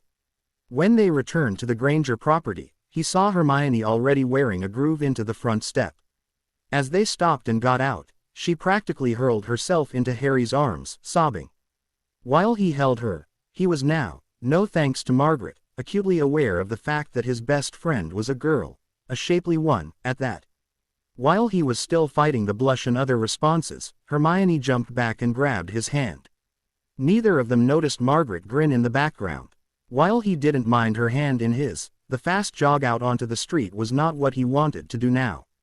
While his mind wondered why his intentions for the summer suddenly included hugs and holding hands, he was brought back into this world by Hermione's panting voice. "Okay, let's make this quick. I have made a silver plate, engraved with the runes to start the ritual. All you have to do is sit there, I'll cut you and let some blood drop onto the runes and tap them with my wand to activate them. When it's all done, I have to tap them again to disconnect you." After coming to a stop and drawing some deep breaths, she turned them back to her house. "Mum will give you the morphine as soon as you're ready. She'll have to do it before I cut you, though, since trying to safely inject it while you're thrashing about wouldn't be very safe. After that, it'll be just a quick cut, and then I activate the runes. Don't worry, Harry, the morphine will kick in quickly, okay?" She babbled nervously. Harry couldn't help but notice that it seemed she was keener on convincing herself that everything would be fine than on convincing him. He could easily recognize the tone of panic in her voice and the way she talked. He gave her hand a supporting squeeze as they ran back to the house. Both came back into the garden, and she led him and her mother back behind the house where a roll of tape and an upside-down silver plate covered in runes were sitting on a garden table in the middle of the terrace. A sunbed right next to it completed the scene. Hermione had all prepared. After a quick hushed conversation, Mrs. Granger had put her stuff onto the table as well, and in no time had drawn up the injection. She only paused for a moment when she noticed the plate. "This is all?" Harry asked. "You said it would be a ritual. Honestly, Harry, what did you expect? 5 people chanting around a pentagram?" Hermione huffed as she led Harry to the sunbed/makeshift stretcher, and pushed him down on it. "Well, it is a bit anticlimactic, honey," her mother said as she started to duct tape Harry's arms to the armrests for safety reasons. "Harry might have hoped for the sacrifice of or something," she said innocently as she stood and went to fetch the syringe. "Mother, it was used to imprison people. Sacrificing a at each release would prove a bit unpractical, don't you think? And it has runes and blood of a wizard. That qualifies it to be called a ritual." Hermione ranted, covering her blush with her indignation. When Mrs. Granger reapproached with the syringe, Hermione offered Harry a bundled-up T-shirt. "You should bite on that. If the morphine doesn't work well enough, it will prevent you from biting yourself." She hesitantly grabbed the small scalpel her mother had laid out, and looked at Harry, tears rolling freely down her cheeks, while Margaret swabbed his arm and inserted the needle. "You don't have to do it, we can still stop now." "I don't want to hurt you," she pleaded with an obvious catch in her voice as she sat on the sunbed next to Harry. Harry pondered his fate a last time.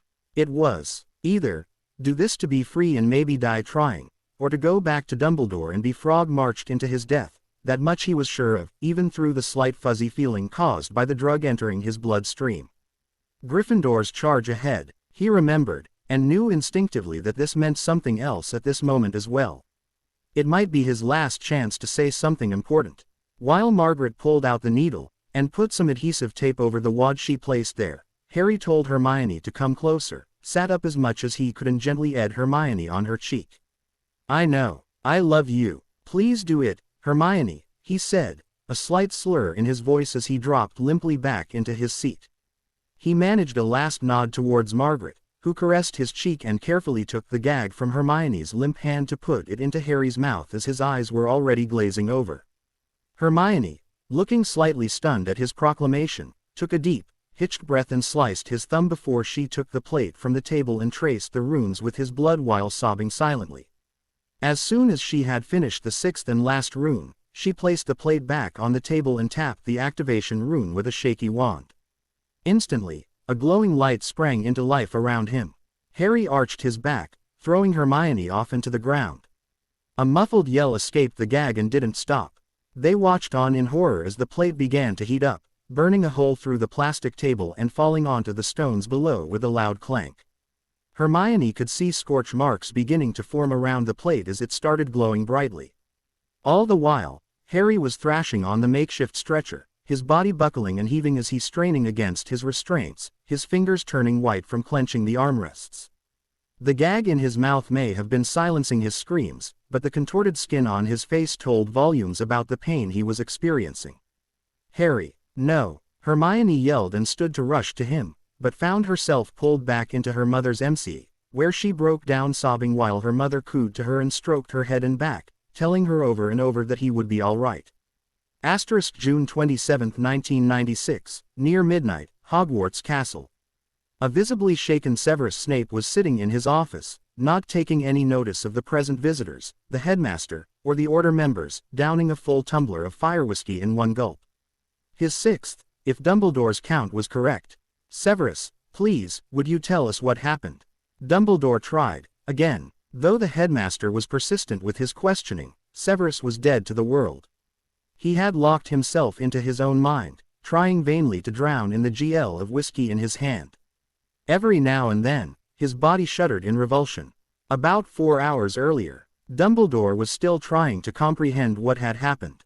Somehow, the distancia headometer had broken down. The wheel had slowed and come to a standstill, indicating Harry had stopped again. Then, a few seconds later, the levitated pendulum just dropped to the base plate and the wheel stopped. Sadly, though, no coordinates appeared.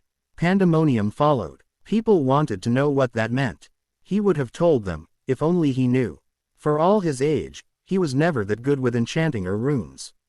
His strength was casting and transfiguration, and could weave a common ward just fine, but that device was far above his knowledge.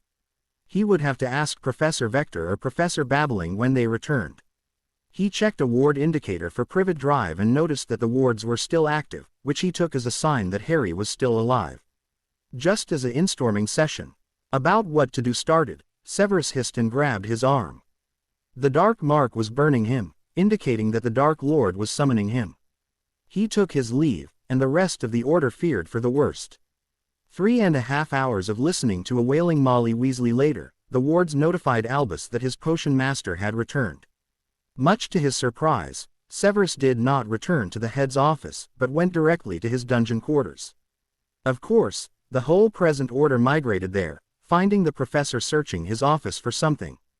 Various jars and scrolls of parchment were scattered across the floor, and Snape was hip-deep in a trunk, obviously an expanded one. He tossed a few parchments out over his shoulder and finally re-emerged with a bottle of fire whiskey in his hand. Without ever noticing his visitors staring at him, he sank into a seat, grabbed a GL, and drew himself a large drink, downing it immediately and refilling the GL for another drink. The present, Snape was shocked into consciousness by his other boss's voice. He longingly glanced at his GL, but decided it wouldn't make him feel any better. Nothing would. Severus, please. The potion master sighed, and returned GL and bottle onto the table. When he looked up and at the crowd, the people recoiled in shock. No one had ever seen him like that. He didn't even sneer at them. He was completely unsettled, and tears were welling in his eyes. When he finally started talking, it was with a broken, hollow voice. I was summoned by another Death Eater. When I was led into the Lord's chamber, I saw the Dark Lord writhing silently on the floor. I wondered about it briefly, until I was led closer and crossed a silencing charm. It was horrible. The Dark Lord was lying on the floor, convulsing, his skin boiling. And his screams. He told them, shivering at the memory, rocking on his chairs for a few seconds. Horrible. I never heard anything like that.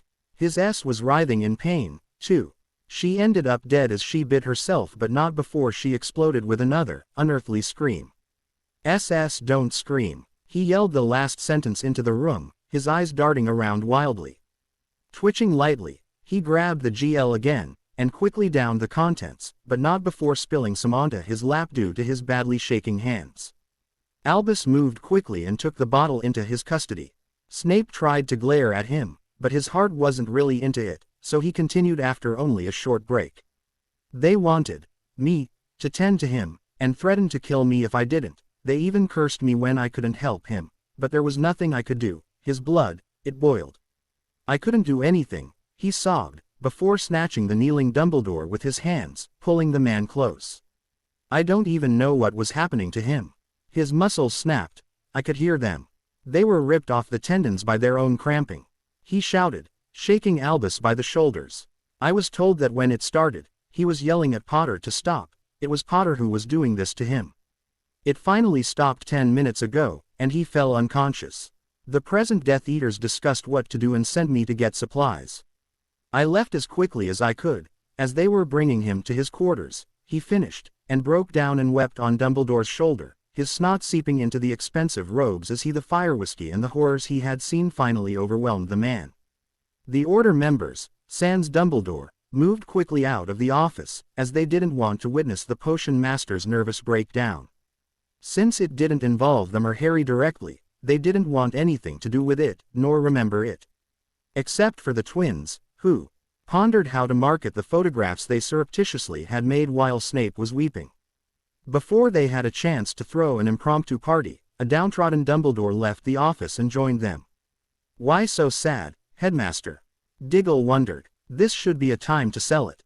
Many others agreed heartily with this. Before we start to party, I do think we have some pressing things to discuss in my office. It would not do for wrong ears to overhear them. The headmaster replied, and left for his chambers. As soon as the order had embled in said room, Dumbledore sank into his seat and maged his head. What's wrong, Albus? Professor McGonagall asked. It had been a long time since she had seen that man in such a mood. The other people assembled shared her confusion. Didn't they just hear the best news since 1981? It seems that I have failed once again, Dumbledore sighed. Meeting the now outright gaping member's eyes, he nodded, and continued. As you certainly remember, Tom Riddle grew to what he had become right under my nose. I saw the signs, but I ignored them and did not take action, believing the best and hoping that he might be turned from the evil path he had taken. When I finally recognized that this hope was futile, he had already grown too strong to thwart him. His audience nodded at his words, the story well known to them. Now, in my blind trust in the good in people, I have repeated that mistake. I failed Mr. Potter. Headmaster, what are you playing at? Molly interrupted. Mr. Potter has seen his share of evil in the world, and some has been due to my mistakes. I did place him with his relatives in order to nurture the protection his mother gave to him, but since then I have learned that those relatives treat him less than adequately, which I failed to correct, the old wizard told them. In Hogwarts, he soon proved to be a capable wizard, but to my everlasting shame, I failed to protect him, even directly under my nose. In his first year, he was forced to fight a troll and kill a man, Professor Quirrell, who was a vessel for Voldemort back then. The old man ignored all gasps, and went on with his tale, telling them about Harry's problems while being accused of being Slytherin's heir, his fight against a basilisk, the second killing of Riddle, the Dementor attacks, and the story of the Triwizard Tournament. He did not pause at Molly's wails when he described the resurrection and the following duel with Voldemort, neither. And then I made my worst mistake. Last year, I was afraid Voldemort might try to use their connection to possess Harry in my presence to attack me. Therefore, I ceased all contact to young Harry, for his own protection. But it seems that this, along with my failure to keep him safe from Madame Umbridge's torture, might have finally been too much. And the shock dealt by the loss of his godfather seems to have made Harry choose a darker path. Nonsense, Albus, McGonagall chided. Mr. Potter would never do anything like that. You must be mistaken. Others, especially Molly and Remus, voiced their agreement. I once ignored a Dark Lord in the making, and I won't repeat this mistake again. Also, we know that Lord Voldemort has managed to return from the dead already, so even if he dies from whatever Mr. Potter did to him, I believe that he might do this again. Either way, we must find Mr. Potter and return him to his home where he will be safe, and make sure he will be treated well there. It might not be too late to help Mr. Potter back on the right path. June 29, 1996, Granger Residence. It was early morning in High Barnet when Harry woke up. He remembered having a strange dream about Sirius. They had been together in what seemed to be a topless bar, or at least he had hoped so, though the stairs in the background seemed to indicate something else, which he chose to ignore. Still, they were sitting there together and drinking quite happily. Sirius had a half-D girl on each arm, and Harry couldn't help but smile at his uncle's drunken proclamation stating that if he'd known the afterlife was this good he may have sought out his crazy cousin much sooner.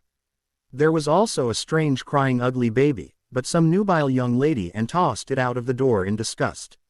Of course, Sirius had agreed fully with Harry that he should start taking his life in his own hands. A man can only find his destiny if he walks in his own shoes. Following someone else's footsteps won't bring you ahead. Sirius had proclaimed. Those memories instantly faded when he tried to rub his eyes. His groan of agony was answered by a heartfelt, "Good morning," spoken by an unknown male voice. Trying to make out the owner, Harry turned his head, only to be immersed in a sea of pain once again. "Don't move, lad. Margaret will be here shortly with your breakfast. I'm Henry, Hermione's father. You don't look too chipper, lad, now that I can tell you.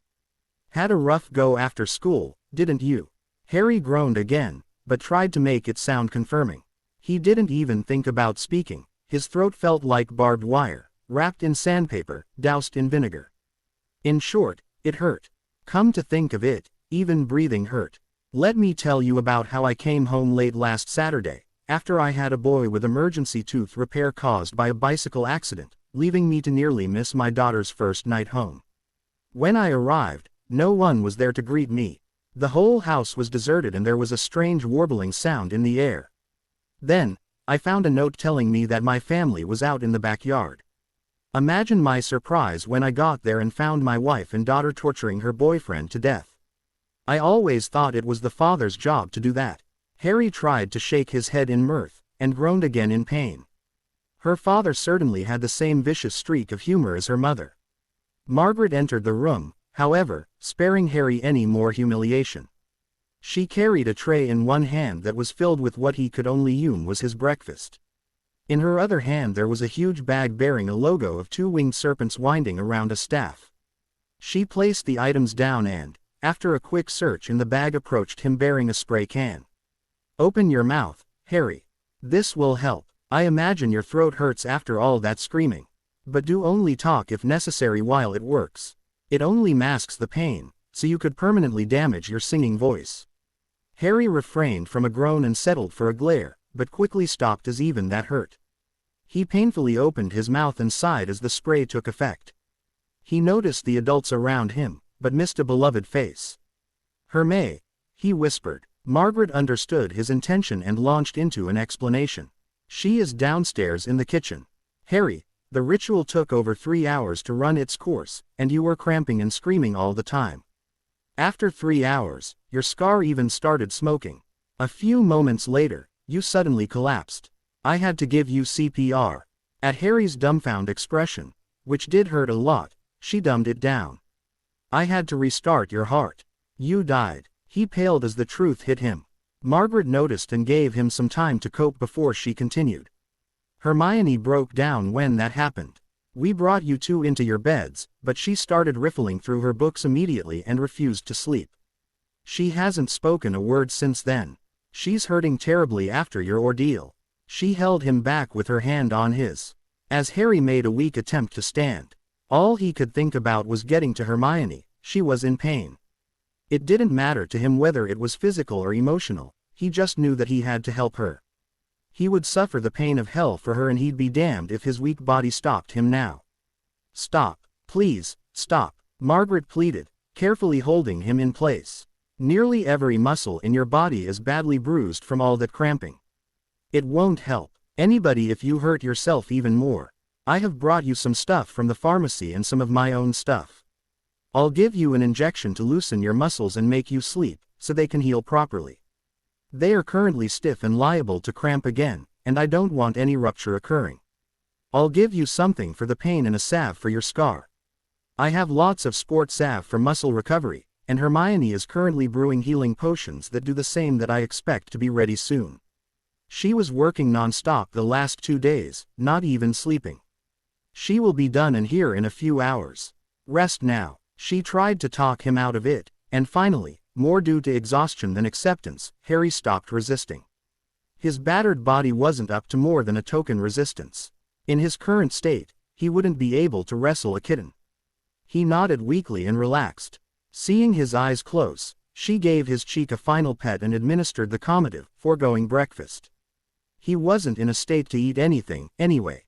It should make him rest for a few hours, and hopefully the potions would be ready by then. She had watched helplessly as Hermione had worked herself to near death by exhaustion. The girl had stayed up night and day for over 40 hours, resisting all attempts to get her to sleep and producing every potion she thought would be helpful. She had even made a trip to Diagon Alley to get some of the stuff she didn't have and wouldn't raise any red flags of suspicion on her. While she smeared a cream on Harry's now blistery scar, she noticed her husband's dumbfounded look. At her inquiring look, he responded, visibly shaken. He wanted to go to her, didn't he? His muscles are nearly ripped apart, his tendons stretched like rubber bands, but he wanted to go to her to comfort her. "I thought you were joking about the both of them, but that is ridiculous. Anybody with those injuries would just lie there and pray for death." She sighed, and unconsciously tried to straighten the hair of the sleeping teen while Henry stepped up beside her.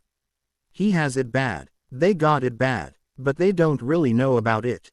Hermione might have suspected and denied it, but he didn't even think about it until I asked him in the car. The idea completely overwhelmed him.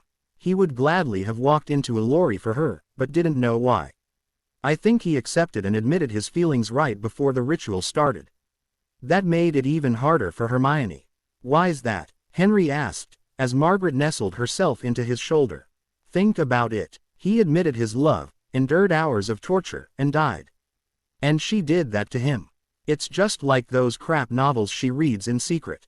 So they are in love, and she nearly killed him by trying to help. Yes, and he still isn't out of the woods. There was so much damage done. It would be a wonder if he recovers without lasting damage. Hermione says the potions will take care of that, but I fear what will happen if they don't. You know, we will be leaving for that convention in barely a week, and if he isn't okay by then, I don't know what to do. We can't bring him into a hospital like that, or questions will be asked. And if we call magical help, it was all in vain. If he's not okay by then, we'll stay. I'll go and tell Hermione, Henry said, and Margaret grabbed his hand. She nodded and gave his hand a squeeze, giving approval. With a sigh, he turned and left the room, keeping a hold on her hand until it was pulled out of his own, leaving her at her vigil. Finding Hermione was easy. He just had to follow the noxious fumes wafting from the kitchen. There she was, bending over a medieval-looking cauldron boiling on the fire while 3 of their normal pots were stewing unmentionable things on the other 3 gas stoves. Henry supposed he would have to throw them away. All over the place was strange stuff. She had been up all night, again, and had even raided the garden for ingredients. Snails, daisies, even frogs were collected, sliced, and diced. He cringed at the thought of his girl slicing up a frog, but he knew it was necessary to help Harry. She had written about having to prepare ingredients in CL, so he supposed that this was a part of that. He even spotted some nettles in the stove, presumably to dry them. Right then, she had a pot of a boil cure done and had just finished marking an old marmalade jar for it. She had made some other potions on the fire that he had spotted her looking up in a book about Quidditch, and then searching her potion books for it. When it was used for sports injuries, it would certainly help. Knowing that she wouldn't stop and listen, Henry just spoke across the room. Harry woke up and is rather well. He will need to heal, but he's better. But if he's not reasonably right in time for the travel, we'll stay here. Is that all right with you? He was surprised when Hermione did stop and walked over to hug him. It was only a short hug, but it was a start. It is. Thank you, she whispered, and immediately went back to her cauldron. Hours later, only interrupted by a quick inhaling of the Chinese takeaway her parents had ordered as cooking was impossible in the potion lab their kitchen got converted to, a tired Hermione had done all she could. She had made a boil remover, some pain potion, and a huge batch of healing potions for blunt impact injuries she had looked up after consulting the big book of Quidditch injuries, bought after Lockhart had removed Harry's bones, about the most common potions used. Considering Harry being Harry, she made as much of everything as she could. While Hermione was completing the potions, the doorbell rang, and Henry went to answer it. When he opened the door, he encountered 2 familiar people standing outside.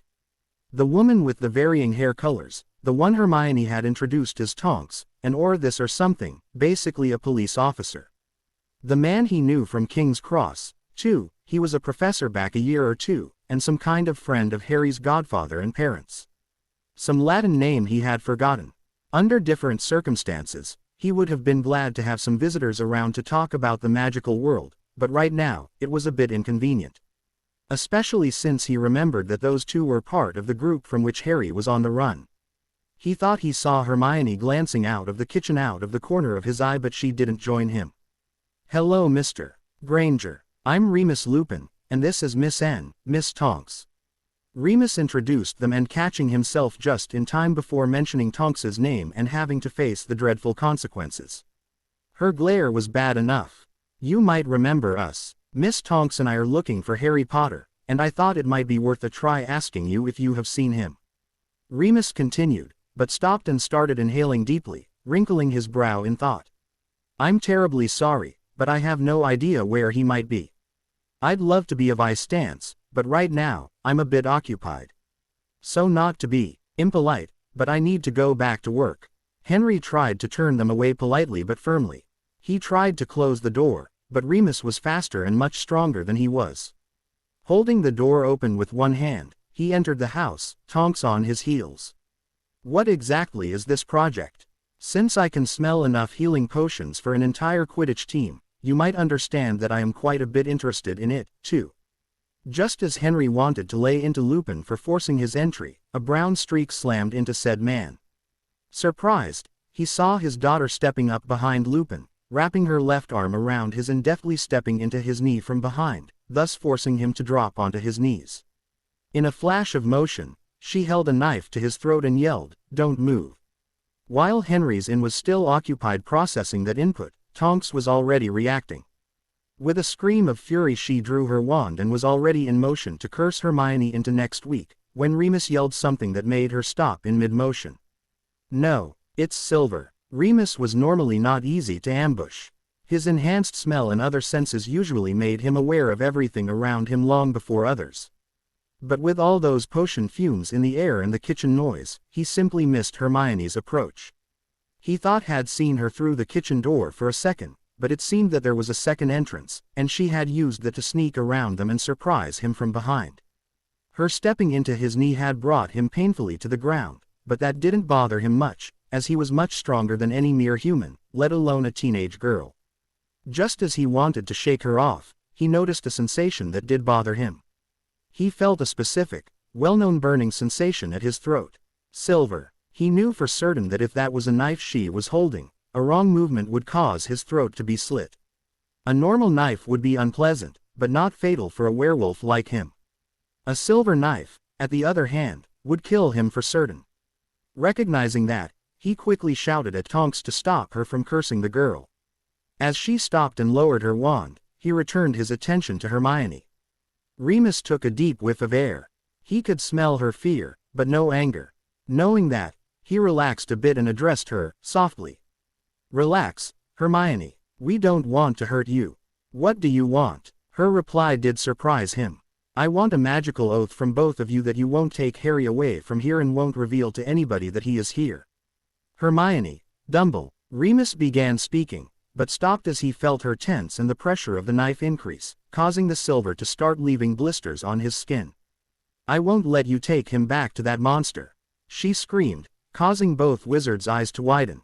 "He won't be tortured by that evil man any longer. I want your oaths, now." Knowing no alternative, Remus drew his wand in slow and obvious motion, and gave his oath. Tonks followed a second later. Clank! The knife fell to the floor, and the same moment Tonks exploded into motion, punching Hermione in the face, knocking her down. Trying to jump at her, she screamed in rage as she noticed herself being restrained by Remus, of all people. Henry was still rooted to the ground, but started to move towards Tonks, enraged. "Let me go. She tried to kill you. I'll hex her into next week," Tonks yelled, struggling to escape her favorite werewolf's grip. "And I deserve it," a small voice from the floor stated, causing all motion in the room to stop, except for the heads, which were rapidly turning towards Hermione's form on the ground. "What?" Tonks asked, not believing her ears. Henry groaned and shook his head. Hermione sat up and shook her head slowly. "I deserve it. I won't say I'm sorry, because I'm not, but I won't stop you from doing to me whatever you want. At least Harry is safe." While she closed her eyes and steadied herself to be cursed, everybody in the room just stared at her. Remus was the first to regain his bearings.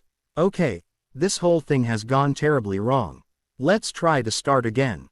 We know now that Harry is here," he stated, and got a nod from Hermione in reply.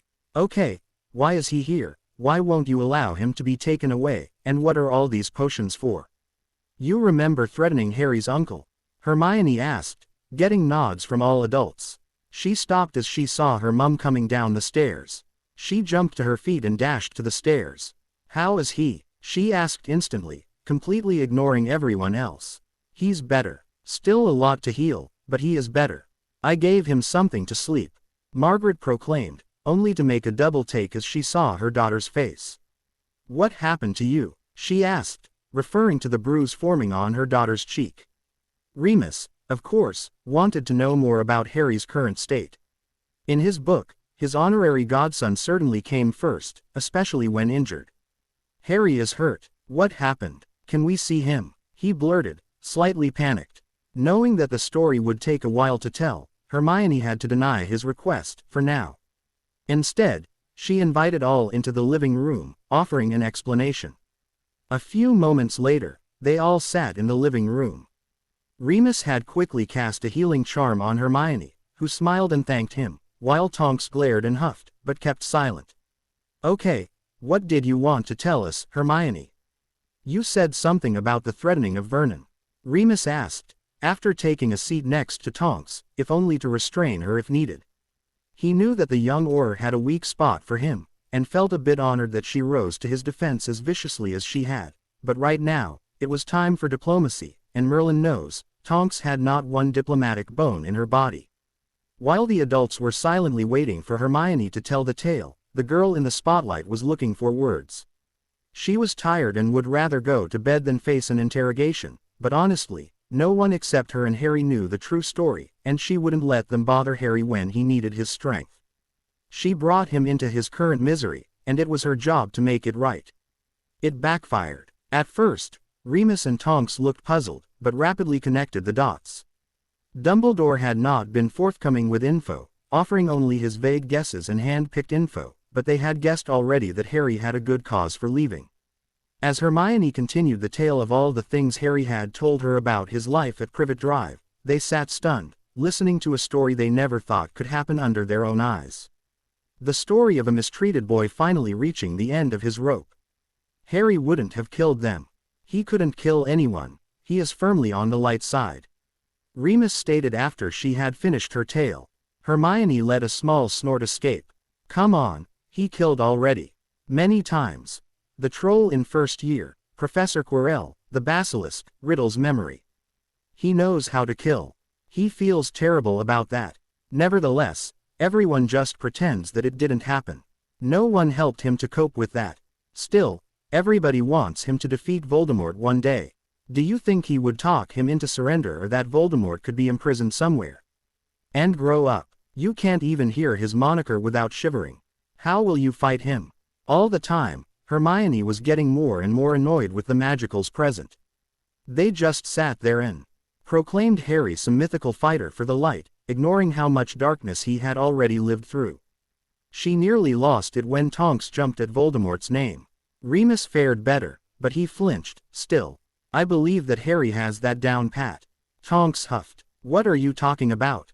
Hermione asked, completely confused. Fighting you know who. Harry seems to have nearly killed him last night, somehow. He just has to repeat what he tried, and it will probably finish him off. Oh, Hermione said, only to grin broadly after a second. I didn't know it would work that well. Harry will be pleased when he hears that, she added happily, glad that her plan had such a positive side effect. Pity we can't repeat that. Either way, we probably still have to kill the rest of his followers. She added as afterthought, what? They will be arrested, not killed. Tonks yelled, I can't believe that you are thinking of killing them outright. That made Hermione lose it, completely. The Order members, like most magical people, saw the world only in black or white, just like Harry told her in the bus. Time to shock them into seeing how the real world operates. You just sit here high and mighty and proclaim your view how a war has to be fought, according to your white mage in his castle. Pray tell, how many Death Eaters were captured in the last year, and with how many of them did Harry have a role in their capture? How many are already back on the streets? Do you know that we had stunned or bound every single one of those in the ministry at least once? They just freed their comrades and kept on firing deadly hexes at us. When one of us went down, he stayed down. The only way to get them is to hit them as hard as they hit us. Harry has learnt this lesson. I have. Have you? She yelled at the older woman, boiling with rage. But we can't stoop to their level, or we will be as bad as them. Tonks blurted. Henry chose that moment to enter the fray. Says who? Dumbledore, of course. Tonks responded, only to feel a bit sheepish just a moment later as Henry tore her argument apart. So the man who has let all the known Death Eaters bribe themselves out of prison, allows a child to be abused by a foster family he himself had appointed, allowed more than one man be thrown into jail without trial, and lets a known Death Eater abuse students in his school, all for the greater good, is your moral comp. Henry enumerated, slightly out of breath after that long sentence. Hermione would have easily managed to go on twice as long, but it was impressive, nonetheless. While they thought Dumbledore certainly had earned their respect, those facts were not easily discarded. Remus especially knew that Dumbledore always claimed to have the moral high ground, but was capable of sacrificing everyone at whim if it helped the greater good, which was whatever he proclaimed it to be. While he had already made up his mind, and hoped that Tonks would see the light, too, Hermione, who had taken the short break to compose herself, took over again. As long as the Death Eaters are still around, it will never end. She had talked about that with Harry, and both knew that as long as a single Death Eater was alive, they would try to resurrect Voldemort again. But you can't run around killing anybody. Harry wouldn't do that, Tonks countered. Do you know why he didn't kill the Dursleys? She laughed. He said that it was only because he felt they hadn't earned it yet. Harry has changed. He's not the same he was before the battle. He's grown harder. He knows the kids' gloves have to come off in the war. He is so intense.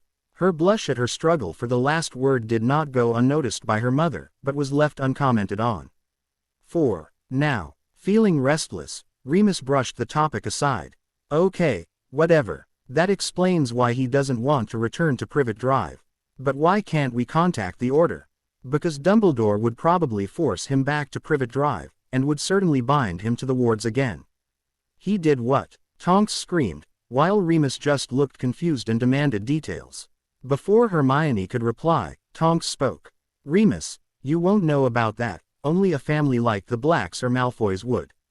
That is something reprehensible that we used before Azkaban was founded. It would mean that a person's whole magic would be siphoned away and channeled into wards. While bound, they would be no more than squibs. And the release ritual is extremely painful, and gets worse the longer they are bound. The thought of Harry being subjected to such a vile practice made her shudder in disgust. She reached out and laid a hand on Hermione's knee. I understand why you acted like that now, Hermione. He did that to Harry every summer. She asked, her anger at the younger witch completely evaporated. No, just when he placed him there first. You could hear a pin drop after that. On the carpet, Tonks stared at her, jaw wide open. Being a metamorphagus, that was quite a sight, almost as impressive as her hair changing slowly to white. Remus began to show an equal horror as his eye caught up. Yes, about 14 years ago.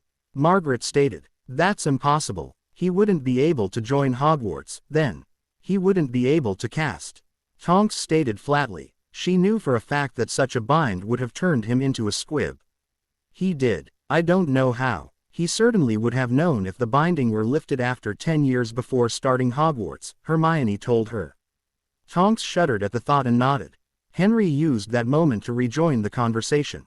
We believe Dumbledore maybe tweaked something to let Harry keep a little power, he offered. Remus snorted, drawing attention. There was nothing little with Harry's power. He did a corporal patronus at age 13. Most mature wizards are unable to cast that guardian spirit charm, let alone a corporal one, he explained, after noticing some questioning glances from the Grangers, while Tonks' jaw hit the table, again. Literally. Regaining her composure and resetting her jaw to normal measurements, Tonks continued. Cor blimey, unbelievable, but there is no way to tweak that binding. It would take as much as a ward could siphon. The only way to still be able to cast would be if he had more power than a ward could.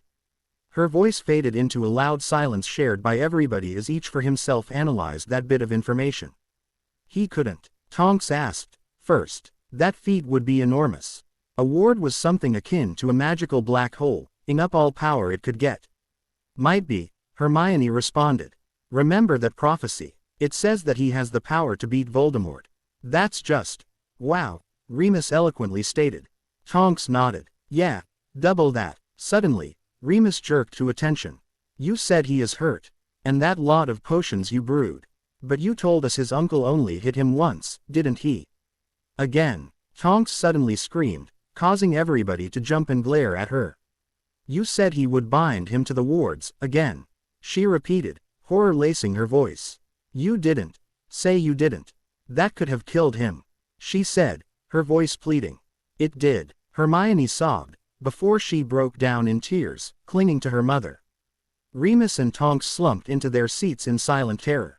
What they just heard couldn't be true, it mustn't. Once again, it was Remus who first regained his composure. He died, but you said he was getting better. He croaked, his voice betraying him. I brought him back, Margaret told him, ignoring her husband's sniggering. He loved the line of jokes that this statement triggers.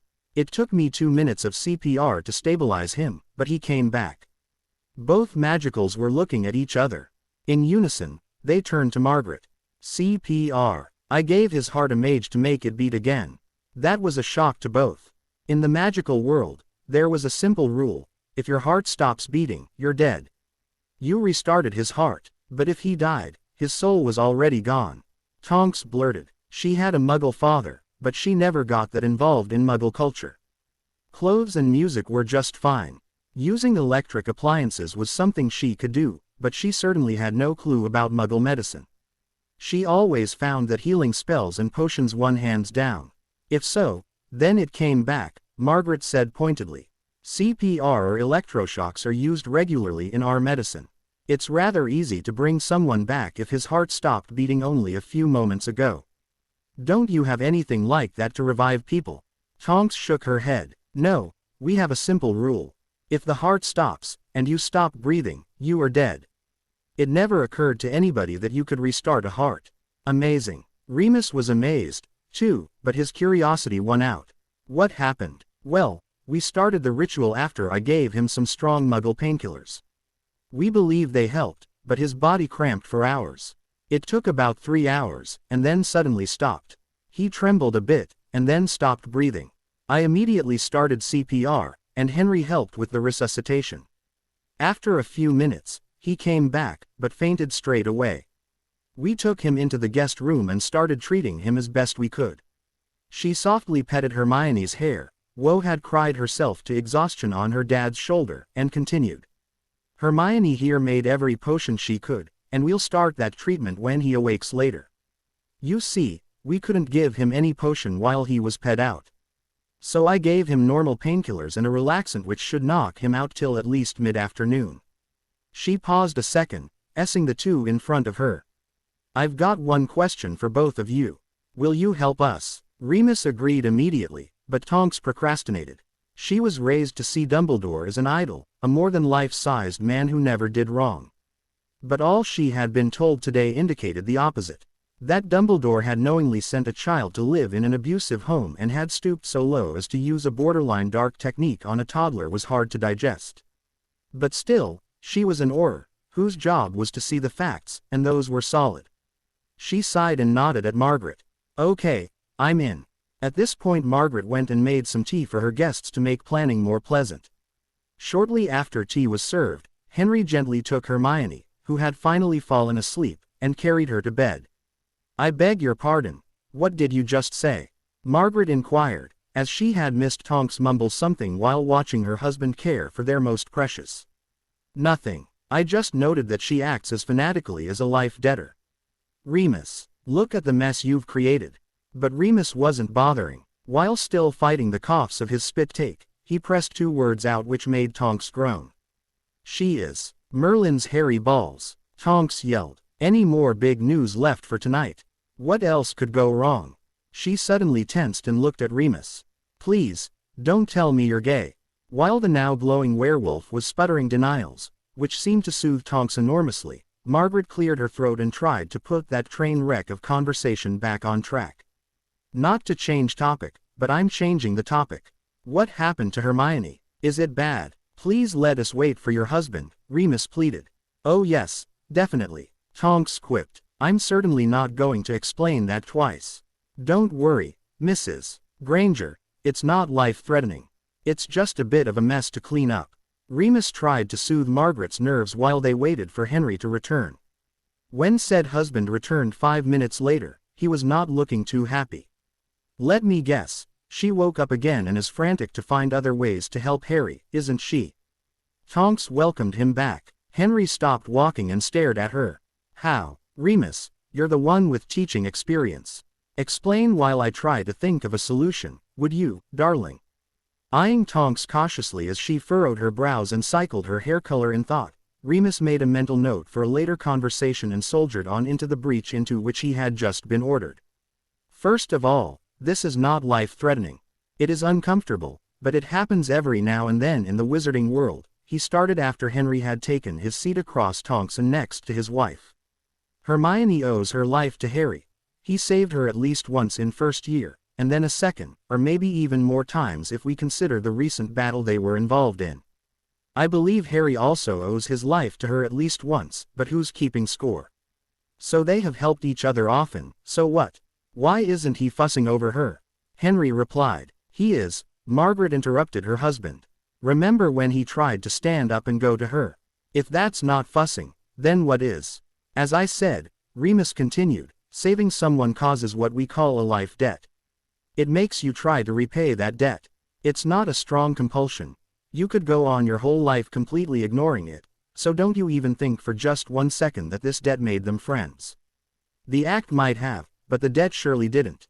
Peter Pettigrew owes Harry a life debt, but he still actively helped to capture him and even hurt him to collect his blood for the resurrection ritual, he continued quickly when he saw Henry's face darken. I fail to see the problem, then. Margaret interjected. The problem is, Tonks took over, that your daughter has a conscience. Not helping. Tonks, Remus cut her off. Please return to your pondering, and let me continue. Seeing her shrug, grin, and nod, he turned back to the Grangers. Where was I before I got so rudely interrupted? Arg, Tonks, stop that. I told you to ponder, not to pummel me, he said, rubbing his now bruised ribs. Okay, the debt. In Hermione's case, she has probably convinced herself that it is her fault that the ritual nearly killed Harry. Knowing her, I am sure she must feel terrible.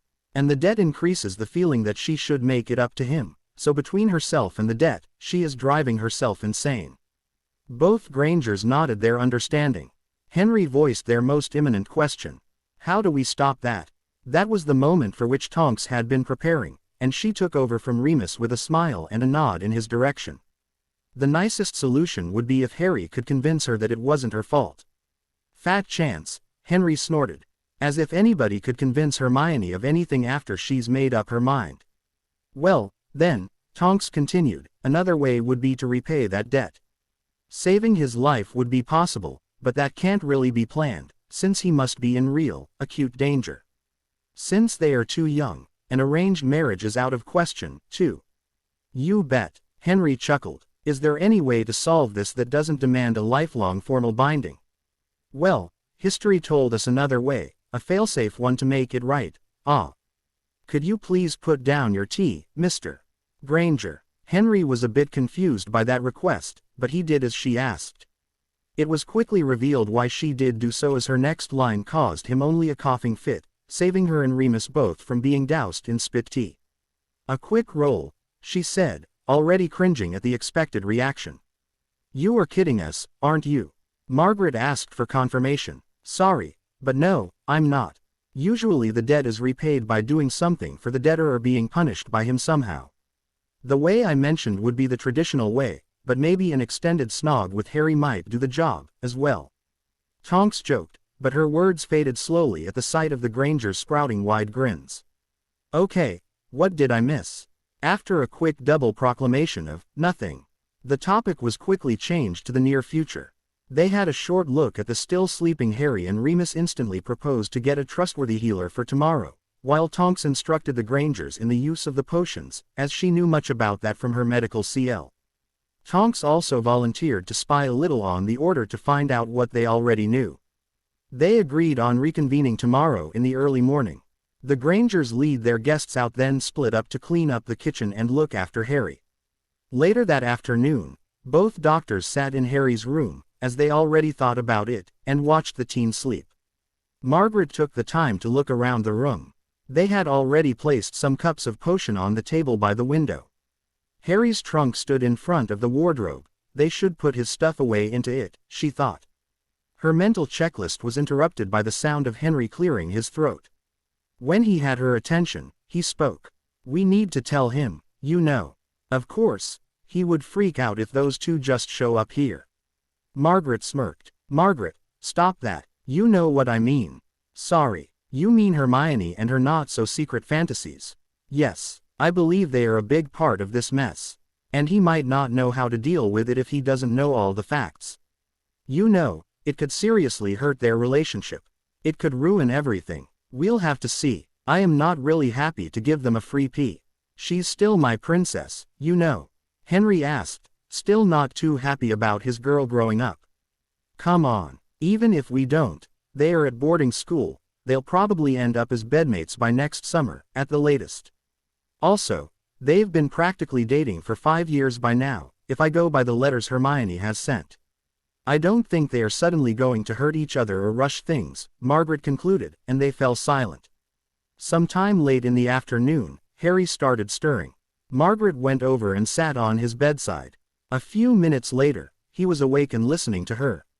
He was easily coaxed into drinking the potions, and the effect was noticeable. He wouldn't be able to consume more than 2 per day, according to Tonks, but it did help a lot. Margaret made an optimistic estimate that he would be able to move around again in 2 days. They also made Harry aware that they now had help from Remus and Tonks, which he didn't take too well until they told him about the oaths given.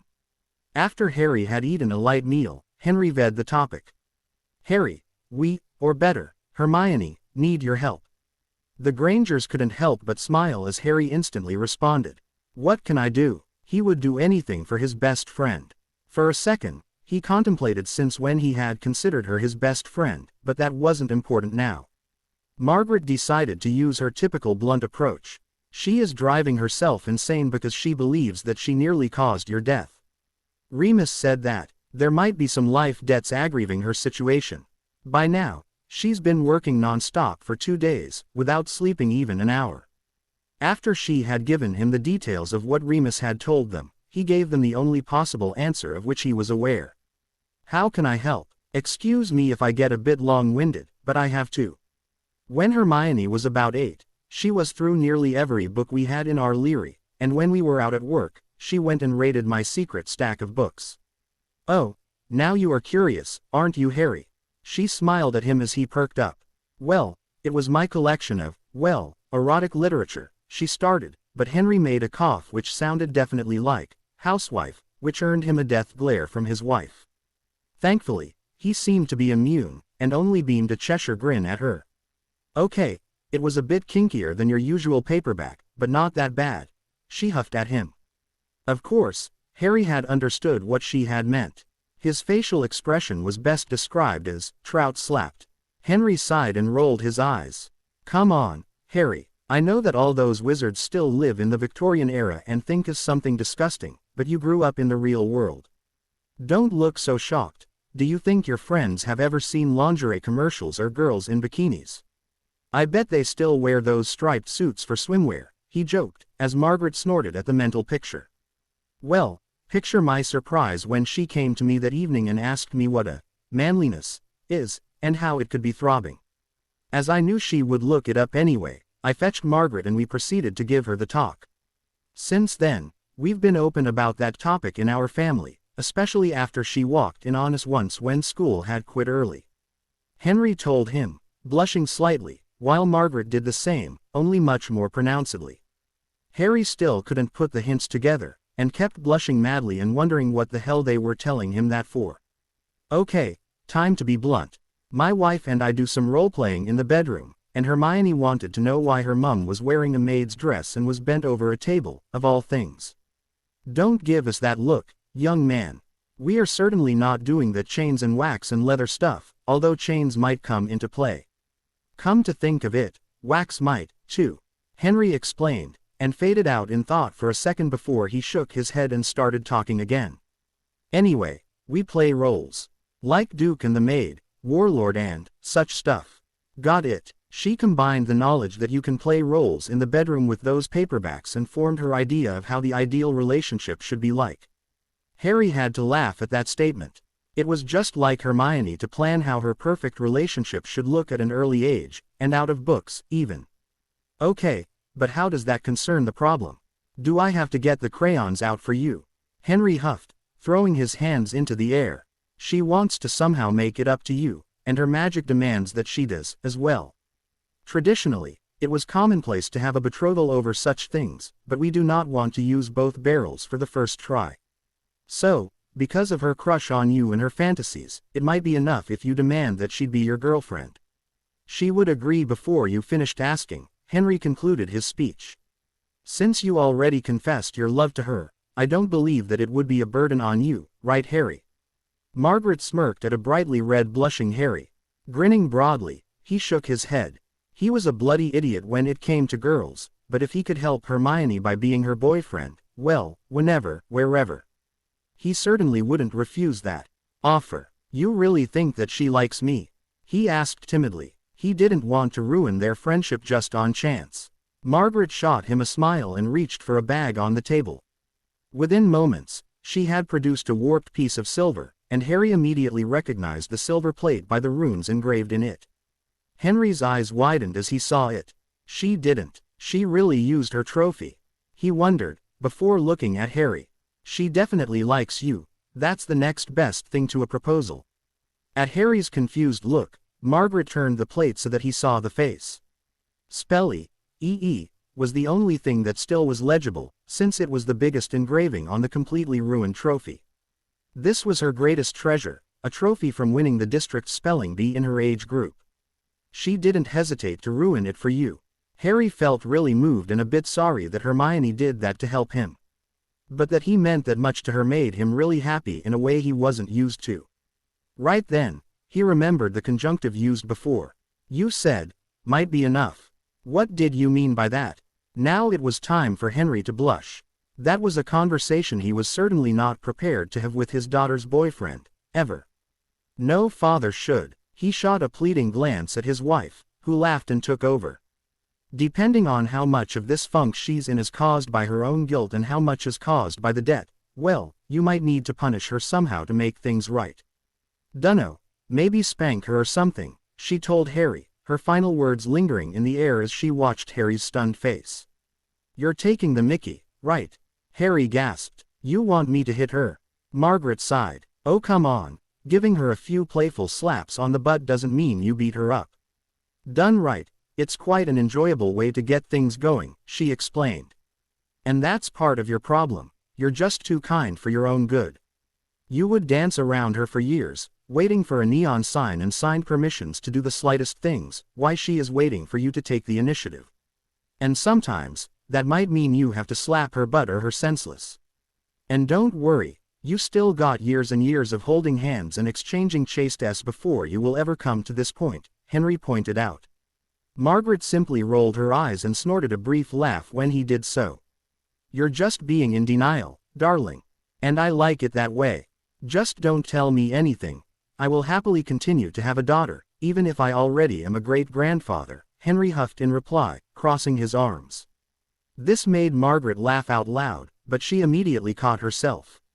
Ignore him, Harry, and don't think we do this just to get Hermione well.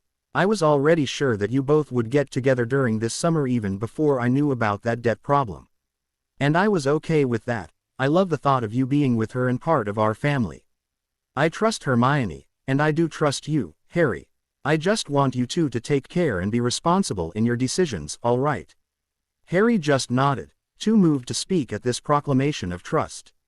As Margaret noticed his watery eyes, she captured him in a warm hug, giving him time to compose himself. It's okay, Harry, I know you are not used to be trusted or deemed responsible for anything, but we do like and support you. We'll get Hermione for you, so you can get this stupid mess out of the way right now. Just try to be firm, and to project authority, and I promise you that everything will be fine. Just remember, we support everything you decide to do, Harry, was Margaret's farewell as the Grangers left in search of their daughter. While Harry was recovering from his most embering conversation ever and preparing for the next candidate for that particular title, Hermione was still tossing in her bed where she had been brought. She was tired but unable to sleep.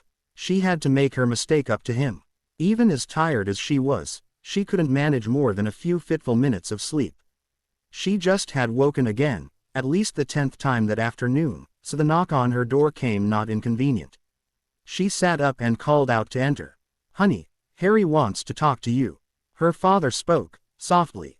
She instantly jumped to her feet, not even bothering to change out of her summertime sleeping attire, consisting of silk shorts and a lacy camisole, just quickly throwing her silk kimono over it. She turned to wait for her parents to lead, but her mother grabbed her arm and softly whispered into her ear, while shoving her towards the door. Alone. Go to him. He knows. Only a minute later, a still confused and very meek Hermione knocked and entered at Harry's call. Without looking into his face, she knelt down next to the bed. In a timid voice, which Harry hadn't heard since their first year, she addressed him. "My parents told me you wanted to talk to me." Harry took his time to look at her. Of course, she looked like death warmed over, with her hair of fright and deep circles below her eyes. Harry didn't think he would look any better if he had been brewing potions for 2 days without pause. She was wearing a lightweight bathrobe, exposing her smooth, muscular legs. For a minute he wondered why they were that well formed, until he remembered how many stairs were between the common room and the Leary. While her parents were fetching her, Harry had thought over Margaret's advice and decided to try a different approach from usual. Instead of asking questions, and looking stupid by exposing his lack of knowledge, he would try to let her tell him how to proceed. That damned hat wanted to put him into Slytherin, for pity's sake, so he should start acting a bit like one. So he tried to channel Snape on a good day, and began speaking. "Your parents told me what happened," he addressed her, keeping his expression as neutral as possible. "Do you want to say something about it?" Hermione cringed. She had pondered what her mother tried to tell her, but her worst fear would be that he was upset about the botched ritual and his close call with death. She knew she certainly would have been. The fear of losing him started to take over. Unbeknownst to her, Harry nearly called his own bluff as she shrank into herself. Tears started rolling and she sobbed silently. Slowly, she took a breath before she spoke. "It's my fault. I should have researched that ritual in depth instead of just winging it.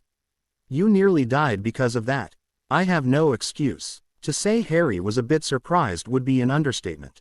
If she had looked at him, she might have seen through his ruse, but she was so occupied with feeling sorry that she didn't notice his mood. Misjudging his silence for anger, Hermione desperately blurted the first thing that came to her mind, and then blushed brightly. "I'm sorry. Please, I'll do anything you want if you forgive me." It took all the power he could muster to not gawk at her. Her parents were right. She had said something he would never, ever, have expected her to say. After a long look at her, he decided to act. "Take that robe off," he told her. Surprised, she stared at him. Seeing the resolve in his eyes, she slowly stood up and undid her robe, revealing a hint of nothing covering her nubile body. His eyes followed the fabric down as it pooled around her legs and then roamed upwards over her now exposed body. Her shapely legs, smooth and so soft, which ended in a lacy slip, her firm stomach, "Harry, are you all right?" Her voice pulled him out of the hormone-induced vision he just experienced. He had to take a few breaths to steady his now hammering heart and was glad that those potions prevented him from feeling any pain. At the other hand, he deemed the potential pain worth that vision. He stammered a short excuse and continued to steady his breath, fighting his blush and other responses to no avail. Hermione was confused. After she had blurted out her embering offer a few seconds ago, she was scared. She had, without thinking it through, offered everything to him, but he hadn't responded, yet. Why can't he finally say something? She thought over and over again. Finally glancing upwards, she had noticed Harry being spaced out. His eyes were locked at her, but had a dreamy expression to them. As she noticed his breathing getting labored, she got concerned and called to him. For some reason, he had jerked at her voice, but had returned to the present. She was afraid that it might have been a Voldemort vision, but he mumbled that he had just gotten caught up in his thoughts. Dropping his hands to his lap, he leaned back into the cushions, closing his eyes. When he started to blush violently, she contemplated the reason. Before Harry had regained his bearings, she had already put the pieces together. The pledge she gave a few seconds ago, his reaction, and not to forget her mother's warning. With a broad, lascivious smile, she waited for Harry to reopen his eyes. "Were you considering some corporal punishment?" she asked, smiling innocently, stretching the word in question to its maximum length. "Gotcha," she shouted out loud in her mind as he groaned and re-blushed, his hands pressing down at his lap, vigorously. She barely constrained herself from starting a physical victory dance, which would have been as shameless and zen as her unrestrained mental one. "You're evil, you know that," he gasped through clenched teeth, knowing he was busted. "You certainly have earned yourself some punishment for that." As she was now experiencing her own vigorous blush and hormone alt, Harry finally had some time to recover. "Can we talk for a while without innuendo?" he pleaded, to which she nodded affirmatively, still slightly pink in the face. "My parents told you." It was a statement of fact, not a question. She just knew that her matchmaker of a mother had instigated this. "Yes, but given some hints, I could have figured you out myself, too," he quipped. "In a century or so," he admitted under her disbelieving glare, grinning. Hermione shook her head, and stalled a bit. Finally, she spoke the question of which she was afraid. "Where does that leave us?" Harry took his time to ponder that. Hermione was a good friend, and a blessing. There was not much he would have achieved without her help. Okay, she pushed him often, but every time, it was only to help him to achieve something. It was quite a course correction his mind had taken the last days, and he didn't see her as one of the boys anymore. In fact, he had noticed that he had seen her as something completely different for a long time already. It became so obvious that he had even told her when he was afraid he might not survive the ritual. But now, his new love interest was not only a healthy, intelligent young female, but he had been told that she had an extremely kinky side, to boot. Somehow, it all didn't add up. And when in doubt, there was always one thing to do. Ask Hermione. "I don't know. I certainly want to explore that possibility. But it is a bit weird that the spokeswoman of SPEW," he very ignored her shouted correction of SPEW, "secretly would like to be subservient in some way to someone. It doesn't add up." Hermione nodded. Of course, with her carefully constructed public persona, it wouldn't. At first glance it doesn't, but think again. "I don't want to be I want someone to look up to. It would be voluntary, just a game of teasing. Just think of cooking. I know you hated it to cook for the Dursleys, but how about cooking a fancy meal for me?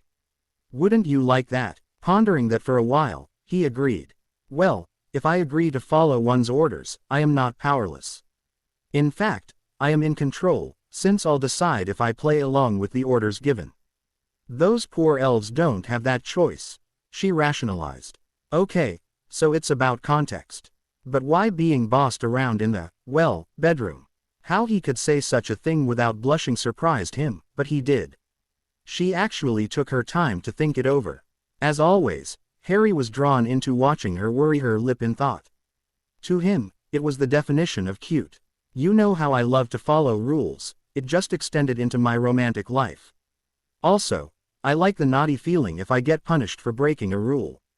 I refrain myself from breaking any at home or at school because I don't fancy being punished by my parents or a professor." "Oh yeah, this would certainly ruin your fantasies," he laughed, while deciding to not invoke any related pictures to that, ever. "But punishment, what exactly do you mean by that?" "Doing lines," he joked. Hermione couldn't prevent a snort at that. "No, you silly, usually punishment would be having to do something that is especially pleasurable for you. Or something which, while being slightly painful, also is pleasurable for me. Or something that feels good but makes me feel ashamed, as well." "You lost me there, Hermione. The first thing makes a little sense, but the other ones.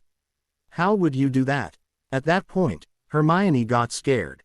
Dropping her gaze a little, she started responding, with a slight shiver in her voice that betrayed her vague facade. "Sometimes, pain or shame might increase the intensity of pleasure. Like getting your butt slapped while masturbating. Or pinching nipples. Or making me do indecent things in public. Are you disgusted with me now?" She shot him a betrayed look as he snorted in laughter. "Hermione," he softly spoke, after gulping heavily, "I'm a teenage male. There's no chance that my reaction to a pretty girl asking to practically be my would be one of disgust. That I promise you." He had to clench his teeth as a brown-haired missile launched herself at him, hugging him hard. Even magical pain potions had their limits. While she alternated between sobbing and asking if he really thought of her as being pretty, he just relished in the feeling of being held by her. It was as good as back in the bus, just with fewer clothes between them. "Fewer is definitely better, Hermione," he asked after he had luxuriated in her touch for a few minutes. I just wondered, why are you that open with me? You know, talking about that casually with a girl is kind of strange." "Not that I'm complaining." "Good question. I think the answer is easy. I trust you, and I am very sure that you are as much in love with me as I am with you. Also, Since I practically forced my parents into giving me the talk. At the age of 8, we were always outspoken about love and in that house. Especially my mother and I are. Dad still tries to see at least a bit of his baby girl in me, ignoring all evidence to the contrary, so I spare him the juicy talks. She responded. Most of them, she added with an evil grin, wiggling her eyebrows. So basically, I treat you just as any other member of my family. Hermione concluded, not knowing what exactly she just had told him. But I'm sure you realize that my feelings for you go beyond family. I mean, I'm pretty sure I'm in love with you, after all. Feeling him shiver, she looked at him curiously. Harry, what's wrong? Did I hurt you? She shouted as she saw tears streaking down his face freely. In response, he just hugged her tighter, and buried his face in her neck, inhaling her scent, his hot breath at her neck making her shiver. That was the first time that anybody had included me in his family. Sirius spoke of me living with him and the Weasleys joked about making me an honorary Weasley sometimes, but you just told me that you actually see me as a family member already, he responded, between sniffles and sobs, before breaking down into a good cry. All she could do was to hug him and smile while he cleansed his soul on her shoulder for a long time, probably for the first time ever. When he was finished, he suddenly barked a laugh. You know, that makes another first time. You were the first who I remember hugging me, back in first year, and last year, you were the first to ever me. I was not, Hermione huffed. That was Cho, earlier this year. Honestly, that from Cho doesn't count. She was crying and started mashing her lips on mine while she sobbed even harder. I don't know what A is supposed to be like, but certainly not like that. I mean the on the cheek at King's Cross when we went home last year, he told her off. And a giggling Hermione snuggled into his shoulder even more, while she promised herself to take care of several other first times, should the occasion arise. A bit later, Harry noticed that Hermione had relaxed against him, dozing lightly. Falling asleep as well, he didn't have the heart, or the will, to send his cuddly bedmate away.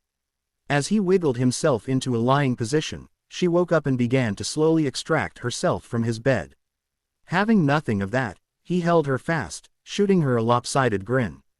Gryffindor's charge, he thought. No way, my little lady. Since I am bedridden because of you, the least you could do for now is making me comfortable. Your parents gave me free pee for everything, so you will stay as my cuddly pillow for tonight. For a split second, he thought he had crossed the line. He had actually ordered her to spend the night with him. He felt her stiffen, and saw the color racing into her cheeks. But then, she gave him a bright smile, and nodded. Still smiling through her own yawn, she slipped out of her kimono and crawled under the sheet, snuggling into his shoulder. Sleep well, I'll continue your punishment tomorrow, he whispered and chuckled as he felt her purr into his shoulder. This commanding business is not too bad, he thought, as sleep finally claimed him. Later that night, a door creaked as it was opened slightly. There was a bright smile and a deep chuckle, and one 10-pound note changed hands. I told you they would still be dressed, darling, a female voice whispered.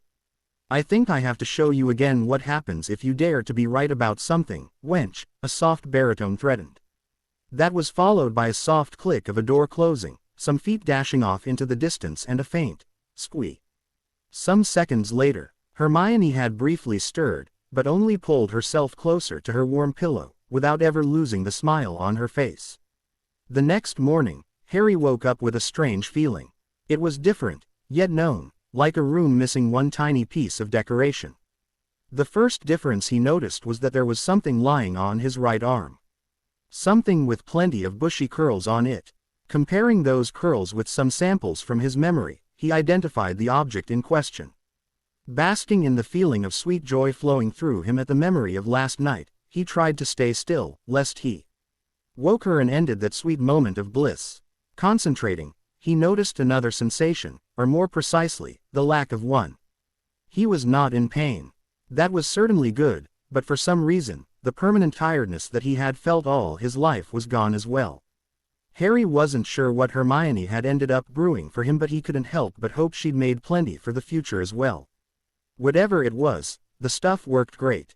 His joy from earlier was transformed into near ecstasy as Hermione shifted, burrowing deeper into his shoulder. In doing so, She had pressed her body closer to his. Her scantily clad body, at that. Harry marveled how soft her legs felt as they curled themselves over his own. Fighting the natural response became a futile exercise as he noticed something else very soft being pressed into his side with her next move. Just as his arousal was beginning to show, a sound caught his attention. Someone had just cleared his throat. Two things happened at the same time. Hermione's relaxed form beside him stiffened, while his natural reaction did the opposite. Hermione had been happy waking up in the position in which she found herself that morning. Not only had she slept free from nightmares for the first time since the battle at the Ministry, but she had also awoken in the arms of her hero. She ummed that Harry's presence next to her had kept her personal demons at bay that night. He had woken her though, with the tensing of his body, and Hermione ummed that he was awake now, watching her as she slept. The feel of his skin against hers was intoxicating, and even as she thought it, there was another sensation. It was a strange but familiar feeling. Like a book on the wrong shelf.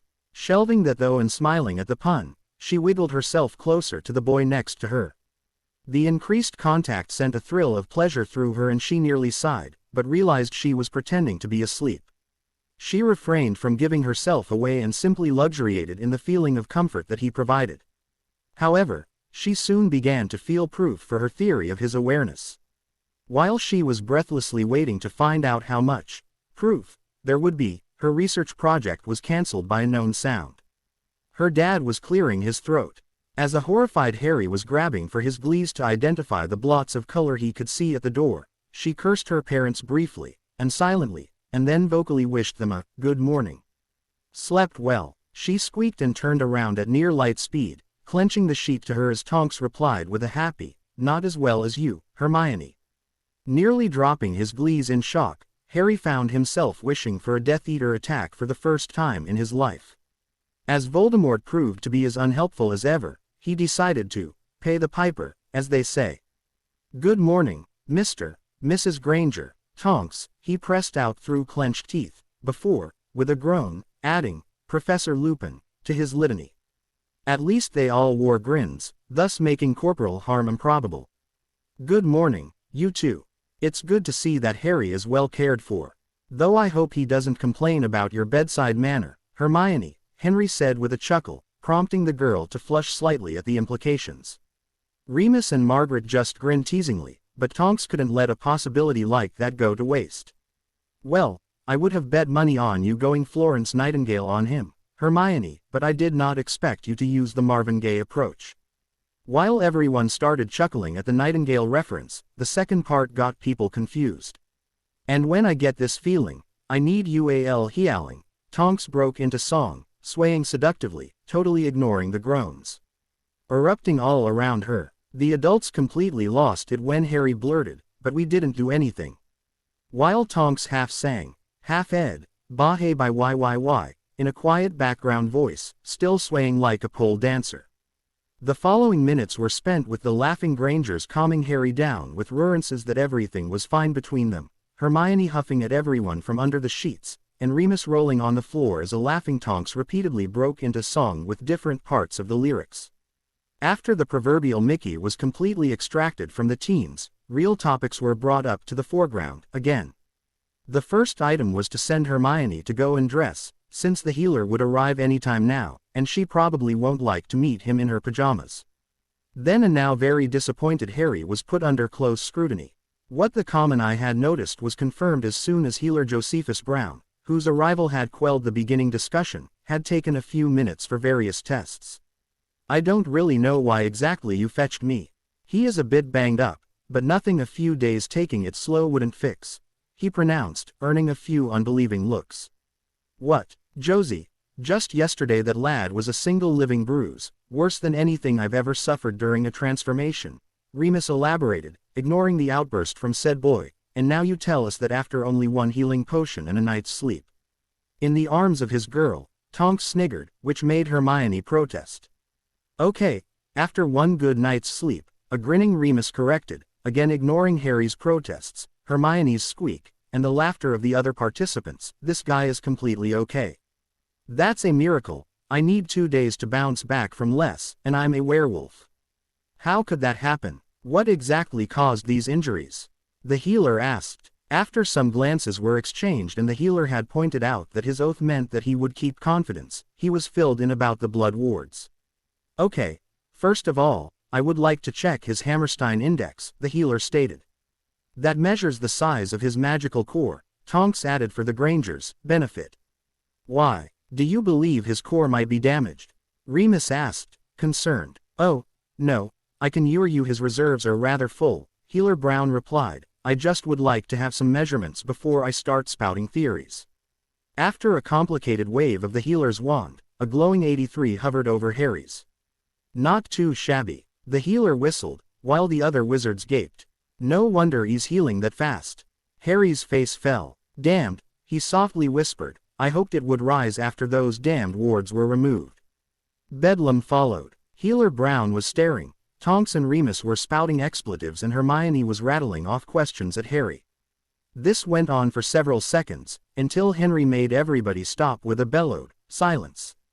Much better. Now, would anybody be so nice and explain this to us mere mortals? He continued, indicating himself and his wife. Sorry, Dad, Hermione apologized, while Tonks already started explaining. Mr. Granger, Henry, what makes a human a wizard is his magical core. The core is the magical reserves of a wizard. Think of it like a well. You can take water out, and more seeps back in from the sides. Its size and thus, the wizard's power varies greatly. That index measures the available power in a wizard's or witch's core. The average is about 60, but that index is not linear, since in magic, 1 and 1 is greater than 2. A wizard with a 50 is a lot more powerful than a wizard with a 40. Think of it as, to the power of, or logarithmic, Dad, Hermione insisted. Thank you, as, least I think so, Tonks said, eyeing Hermione warily as she took over again. So Harry having a power of 83 makes him a more powerful wizard than the average. At his age, he's probably the most powerful student in Hogwarts. Even outside, there are not many adults who will usurp him. Dumbledore is legendarily powerful, said to be ranged in the low 120s, but Harry will easily add a 10 or 2 to his index while he grows up, so he is extremely powerful. I, for one, am a 79, so he's already usurped me, and I'm a powerhouse in the squad. 62, Hermione said, as her father glanced in her direction, and Remus added a 58, without prompt. Henry was satisfied with that. Harry wasn't. Oh come on, I'm not that powerful. All the time in school, I've had to struggle to keep up. If I were that powerful, it wouldn't be that hard for me to cast spells. And Pomfrey checked me every time I was under her care. I was a 74 after Voldemort's resurrection, and a week ago, after the battle, I was already an 83. I had thought my index would rise heftily after we get rid of those bloody wards. Okay, the healer began, before clearing his throat. As much as that story defies pretty much all that I know, you do have a certain reputation for doing the impossible, Mr. Potter. While saying that, he waved his hand towards the scar on Harry's forehead. So, if I may, I'd like to try a theory that might fit the facts. It's a shot into the blue, but we might as well try. Is there any continuous spell you could cast which takes a lot of power? After Harry had grinned at him and nodded, he continued. Great, now I'd like you to do so using this wand. It will prevent any underage magic from being detected, preventing any warning you might otherwise receive, while I cast some charms on you. And please use as much power as you can, he asked, while removing a wand box from his bag. While every other magical person in the room started chuckling in anticipation, Harry grinned and grabbed the offered bright red wand from the healer. With a wink at Hermione, who blushed brightly, he scrunched his face up in happy concentration and swished the wand toward the empty part of the room. Expecto Patronum. To his defense, it should be said that Healer Brown was professional enough to only stare a few seconds at Harry and the enormous, bright stag the boy had produced. Hermione's parents took much longer. The gorgeous creature was nearly twice the size of a man, barely fitting into the room. Actually, its antlers were partly penetrating the ceiling already. The feeling of happiness it radiated was nearly palpable. Impressive, lad, now hold it as long as you can, prompted the healer, and settled to watch Harry, whose face got contorted with agony while he apparently struggled to hold the silver animus alive.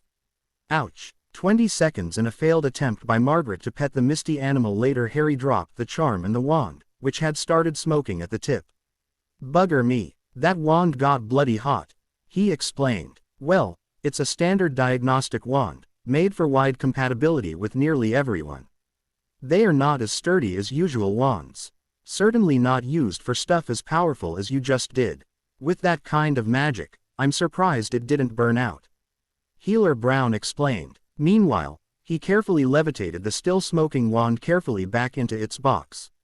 "Mine doesn't get hot." "Never has," Harry insisted. "No, how strange. But let's take a reading now," the healer murmured and repeated the intricate pattern he had woven before. He dropped his wand in shock as, again, a glowing 83 appeared. Remus had to steady Tonks, who showed signs of fainting, while Hermione shrieked, "Impossible." To Harry, it was an extremely uncomfortable situation. While he had promised himself to accept himself as a talented, special someone, standing out still was something he didn't like. And according to the reactions of the others, he was standing out, again.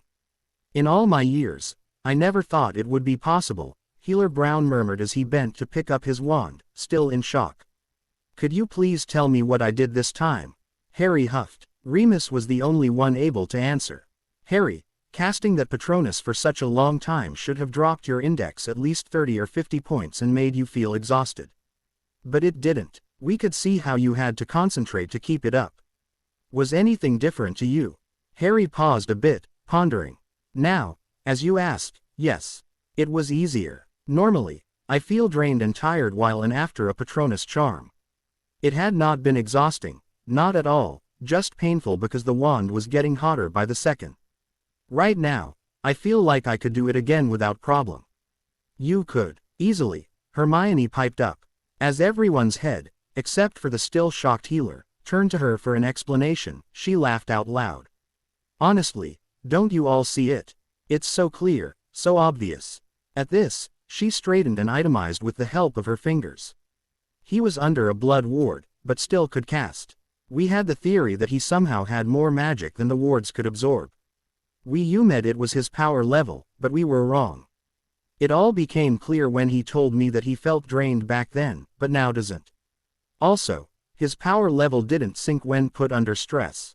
It's self-evident." A loud crash sounded behind, causing her to notice that Tonks had truly fainted now, taking out a chair with her. The healer moved quickly, casting the necessary spells. Soon Tonks was sitting up, but she kept staring at Harry. The expression on her face was truly a comical one. She looked much like a fish out of water. A grinning Hermione confirmed the Auror's conclusion. "Correct, Tonks. He replenishes his magic faster than a ward can draw it in. He could potentially hold his Patronus till Kingdom Come and then some, if he were inclined to." "But how?" sputtered Tonks. Healer Brown cleared his throat. "There is a very obscure discipline in arithmancy which might explain this. I do not want to bother you with details," he said, not noticing Hermione's pout at his proclamation, "but it is called fluidal magic, and describes the way magic flows. You see, every core has a limit, like a barrier. As mentioned, it works like a well. You take water out of it and it replenishes, but there is a certain rate at which it can come out of and seep back into the well. Theoretically, there is the possibility of something like a super recharging core. It is akin to a river flowing directly through the well, refilling it faster than you can possibly drain it. Even the blood wards could only take so much per time unit, so they left Harry at a normal recharge level. So basically Harry is plugged into the power grid, while all others run on batteries." Henry asked, which Hermione confirmed with a nod in his direction, but didn't explain the meaning of the Muggle terms to the others. This was highly unusual for Hermione, but could be explained mostly by the brilliant smile that just about split her face, which spread across the room as everybody else also came to terms with what this meant. Remus was the first to vocalize it. "The one with the power to defeat the Dark Lord." "Wow," Tonks said. "Yeah, that word is used a lot in connection with Harry. Like back in his 3rd year, when he drove away 100 Dementors with one Patronus." Remus added. Hermione of course had a question. How did he do that if the wards drain him to a mere mortal level? She asked, earning herself a sharp reprimand by said proclaimed deity, which everyone present blatantly ignored. That's a rather daunting question, young lady, Healer Brown said with a grim smile. I can think of two plausible theories. 1. The wards could have sensed the imminent danger to Harry, defected temporarily, allowing him to use his full power and thus preventing their own destruction, and when it was safe again they'd reattach themselves to Harry quite quickly. The better option, though, would be this. Mortal danger usually makes people do extraordinary things. It's completely possible that the person in question's magic could override the blood binds and close the connection until the danger had ped. So in keeping with this line of thought, in life or death situations Harry would have access to nearly all, if not all, of his potential. This last thought seemed to cheer the healer up slightly and he smiled happily. You mean like those stories of people lifting cars to save people trapped underneath them? Margaret quipped in, finally finding a point of reference to which she could cling. Yes, something akin to that. Please mind that this is just an assumption by me, since all other people that had been subjected to that abhorrent thing usually were without wands, so they couldn't cast anyway. Of course, such overexertion would probably lead to unconsciousness due to the shock of magic rushing out of your already exhausted body when the bind is reactivated, but that would only happen after the danger has ped. Seems plausible to me. It would explain my usual dead faint every time I had a big adventure. Harry laughed. At least I can now tell Pomfrey that I was right all the time. I really was okay. It was just the blood ward that made me faint. But still, even back then, my wand didn't get hot like yours. That's strange, Harry, Remus said. Every wand gets hot when casting magic. That is one of the universal laws of magic. There is always some residue of spells left in them. That's why we can cast priori incantatem on wands. My Patronus is nowhere near your level, but even my wand gets noticeably warm when I cast it. Mind if I take a look at your wand? In a few seconds, Hermione had gotten Harry his wand from his discarded clothes on his trunk, and he had handed it over, handle first, as they were taught to do, to Remus. Remus grabbed it gently, and immediately frowned. Strange. Normally there is a feeling to a wand, a reaction when you touch it. With this wand, I feel nothing. Lumos, he called, with no effect. Lumos. He incanted again, louder this time, but nothing happened. After Tonks and Healer Brown had tried and failed, too, they returned the wand to a frowning Harry. At the first sound of Lumos, the wand instantly lit with an immensely bright light, which was quickly knocked by Harry, sheepishly apologizing, while the others were blinking the spots out of their sight. Oops. After people had their eyesight restored and were collectively wondering why the wand had worked for Harry, but not for Remus, Tonks suddenly perked up and gazed at the window. For a few seconds, she waited calmly while the other people started talking, and finally let out a desperate groan, causing all conversation to cease and everyone to focus on her. Harry, may I try something? She asked, ignoring all the questioning glances. Would you please close your eyes, and then cast a Lumos again when I give you my wand? Harry agreed. She quickly blindfolded him with a large handkerchief she conjured, and Harry felt a slim wand pressed into his hand. Without hesitation, he cast the spell and heard a common gasp. Damned, too bright, again, he thought, concentrating on reducing the power flow. After a short pause, he heard Tonks ask if it felt different from his own wand. After a bit of consideration, he responded negatively, and was ordered to take the blindfold off. For the next 5 seconds, give or take, he stared in shock at the ray of light the pencil in his hand emanated, just like everyone else had been doing. Yup, Harry, you probably burnt it out with that Patronus and have been casting wandless ever since. It came to me as I noticed no owl coming for underage magic. Tonks told him. Hermione screeched, stomping her foot, drawing all attention to her. All that time, while I knew I was less powerful, I was proud to be at least faster at getting the spells down than Harry, and now it turns out he was casting wandless all the time. Honestly, is there no way to beat you, Harry? She scolded him, beforeing in shame and hiding her face in her hands as all the adults guffawed at her outburst. When everybody had calmed down, Healer Brown got serious and took a long look around. He sighed before turning to Tonks, pleading at her. Just be careful to not obliviate Healer School from me, okay? After the healer was escorted out with his memories still intact, but oath-bound to silence, the whole group, including a now-dressed Harry, migrated into the living room, where an impromptu party followed. Room was sparse, but Hermione solved that particular problem by claiming Harry's lap as her seat, which received Harry's enthusiastic approval. About half an hour later, the teens were beginning to get accustomed to the teasing they received for it. Before lunch, Margaret took Harry aside and assured him that she and Henry both approved of the relationship. Henry, after a bit of reflection on the information about Harry's magical power, refrained wisely from the "angry father threatens the suitor" talk he had prepared years ago. Losing one good opportunity for joking paled in comparison to losing his life. At lunch, pizza. This time, as the kitchen still resembled a battlefield, Tonks gave the report about the Order's activities that she had promised to spy on. "Well, first of all, they can't track you anymore. Dumbledore has started using search teams combing London and surroundings with a very fine-toothed one. Remus and I are currently ignored to keep watch at the Black Mansion. Since no one can enter, we are supposed to wait at the doorstep." "Why can't you enter? I still know the address, so the secret is still around," Harry demanded. "No one can, at least not until the new owner has claimed it and allowed people back in. Old mansions are often protected that way. Most probably, you are the one in question. Come to think of it, it might be a good hideout, since no one would expect us to use it already. It's only a matter of time until Dumbledore gets wiser and comes looking for you here. I'm rather surprised that he hasn't already. Although that might be due to the state of his pet Death Eater," Remus interjected. "Snape, what happened to him?" "Well, Harry," Remus continued, "the more important and funny question is, what happened to Voldemort? According to Snape, dear Tommy was forced to witness all of your ritual, and obviously without the help of painkillers. The other Eaters summoned Snape and forced him at one point to help Voldemort. Of course, even with that motivation, he was unable. Snape had a nervous breakdown after his return to Hogwarts," Tonks grinned. "The twins allegedly have pictures." A lot of laughter was had, and Harry's vow to get a copy of those wasn't at all challenged by Hermione or her parents.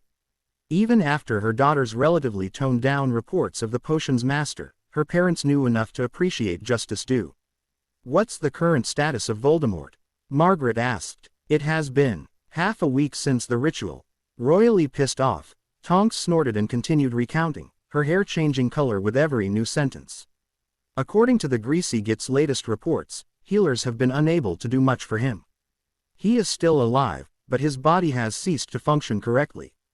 He seems to need a few blood-replenishing potions per day to stay healthy. Snape is being forced to find some potion to cure him or to improve the effect of the potions. The Dark One is supervising and co-researching this, while all his men are leaving no stone unturned to find you, Harry. He is convinced that a repeat of the resurrection ritual would cure his predicament. Of course, he had vowed to use every last drop of your blood this time."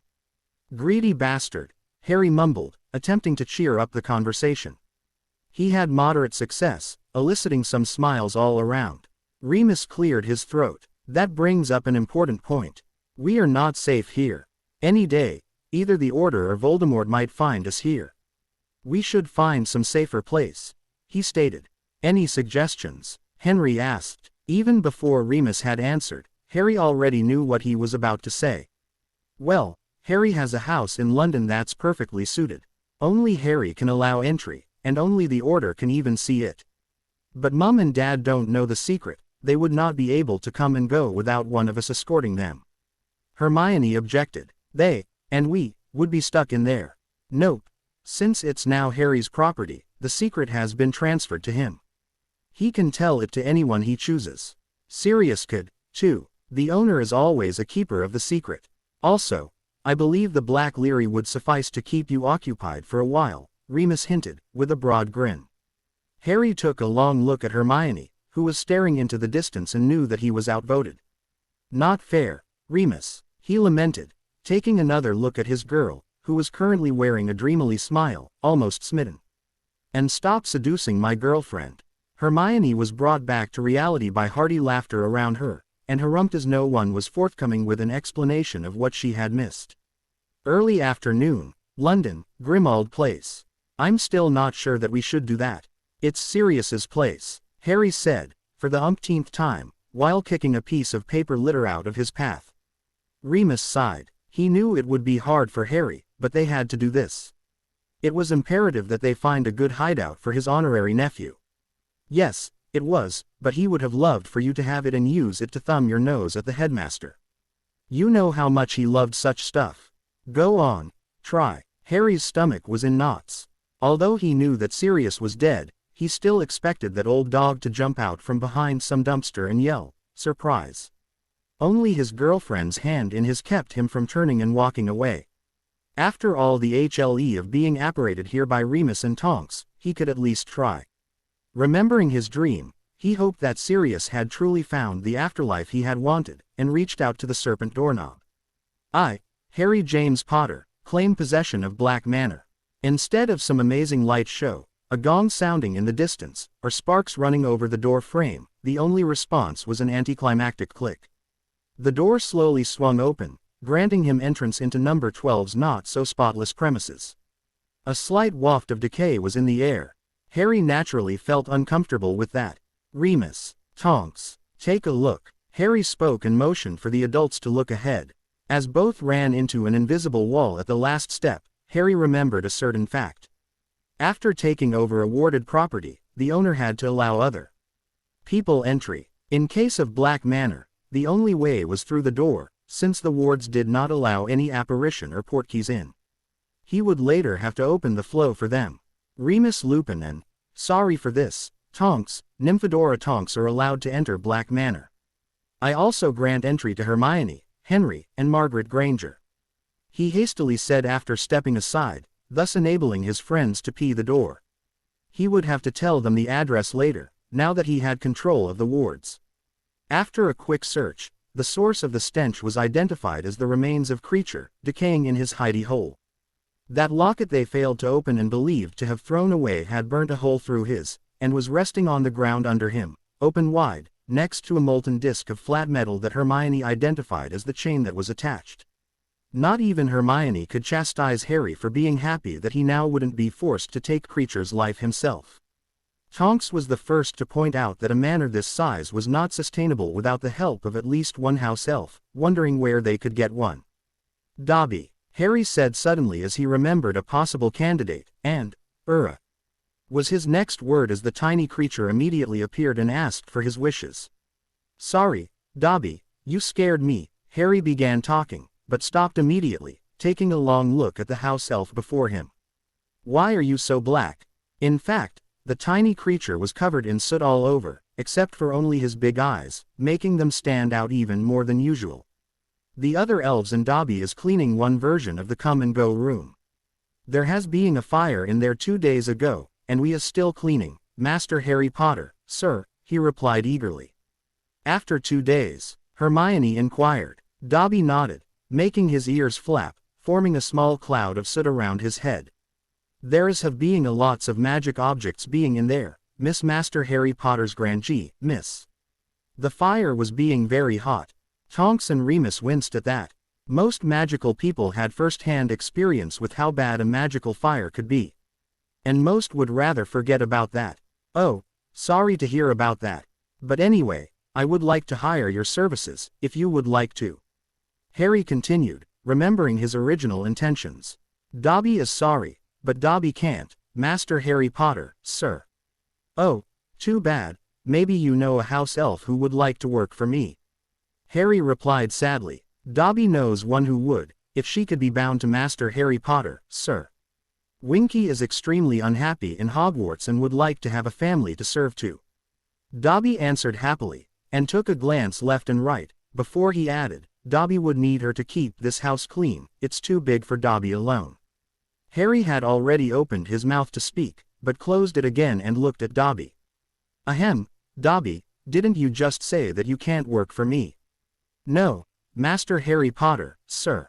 Dobby was saying that he can't be hired for work by his master, now that wouldn't be proper, the small elf said, shaking his head in a no-no gesture. At this point, Hermione was completely lost.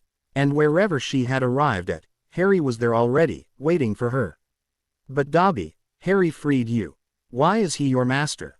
She tried, again, Miss Master Harry Potter's grandee, Miss, Dobby became bound to Master Harry Potter, sir, when he was taking orders from Master Harry Potter, sir, in the come-and-go room and chose to obey.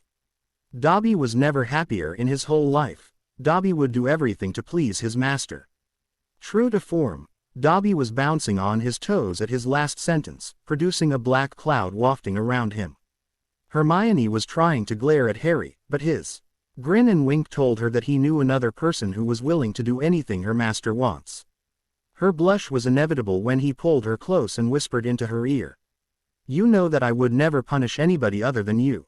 We need to talk, Harry," she whispered back while trying to suppress her shudder. Later, she added, as a cough demanded their attention, "When you two are done whispering sweet nothings into your ears, we could move on and hire that other elf Dobby talked about," Tonks interjected, "and then we would be ready for maybe a visit in Diagon Alley or Gringotts."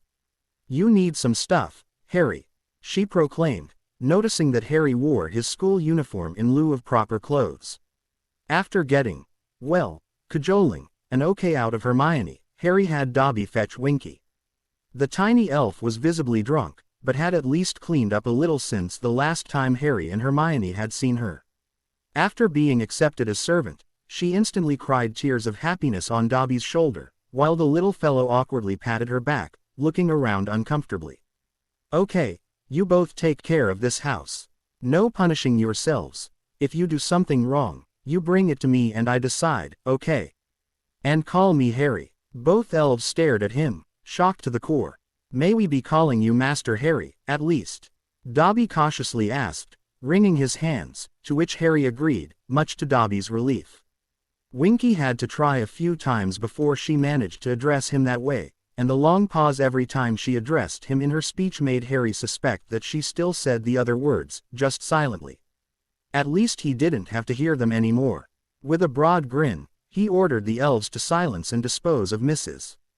Black's portrait as their first task, which took the elves an ear-splitting half-hour battle against the portrait's enchantments, but practically doubled or tripled the estate's value. Finally, the little group of Remus, Tonks, Harry and Hermione were left on their own. They moved into Black Manor's drawing room to discuss the events to follow. "First, we must get you out of the Dursleys in a way which Dumbledore can't negate," said Tonks, cutting straight to the chase as always. "I have a proposal for you, now that we've confirmed that you are the heir to Lord Black, and thus Lord Presumptive or Prince Black until you reach majority. To get you away from the Dursleys, we need a guardian for that year, one with a better claim than Dumbledore, preferably family." "Good plan, Tonks, but it ignores the tiny problem that I don't have any family left," Harry quipped. "Don't talk like that to your aunt, Harry Potter Black." Remus chastised a dumbfounded Harry while the witches laughed at him. "Yes, Harry, since you are a Black now, too, I could adopt you and have legal precedence over Dumbledore. Family has priority over headmaster or supreme mugwump."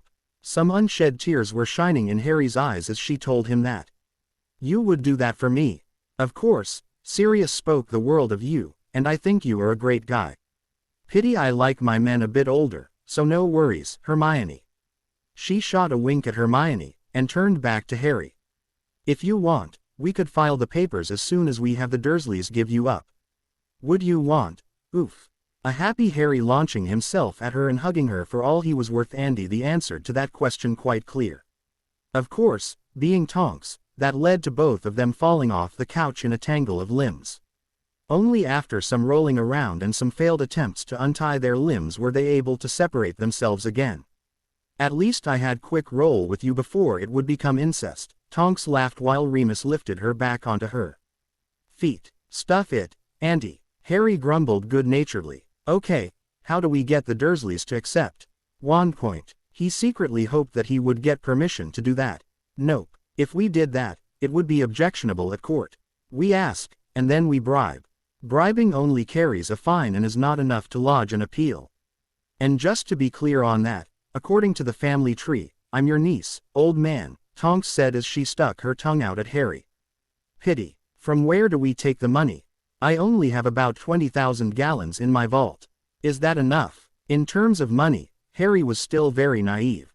He never had any money to himself, only a few galleons pocket money at school. Mrs. Weasley always handled his school purchases.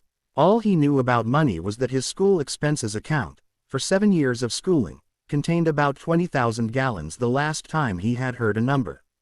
A combined snort answered his question. Everyone in the room just gaped at him, as if he had just said to only have a million in his cookie jar. In some way, he just had. If you only try to buy the house, you will be fine, Harry, Hermione said while patting his back. It took all that she had to not break down in laughter as she saw his confused face. Since no one else had recovered enough to clarify the issue, she took mercy on him and explained it to him. That's about 500 or more £1,000 worth.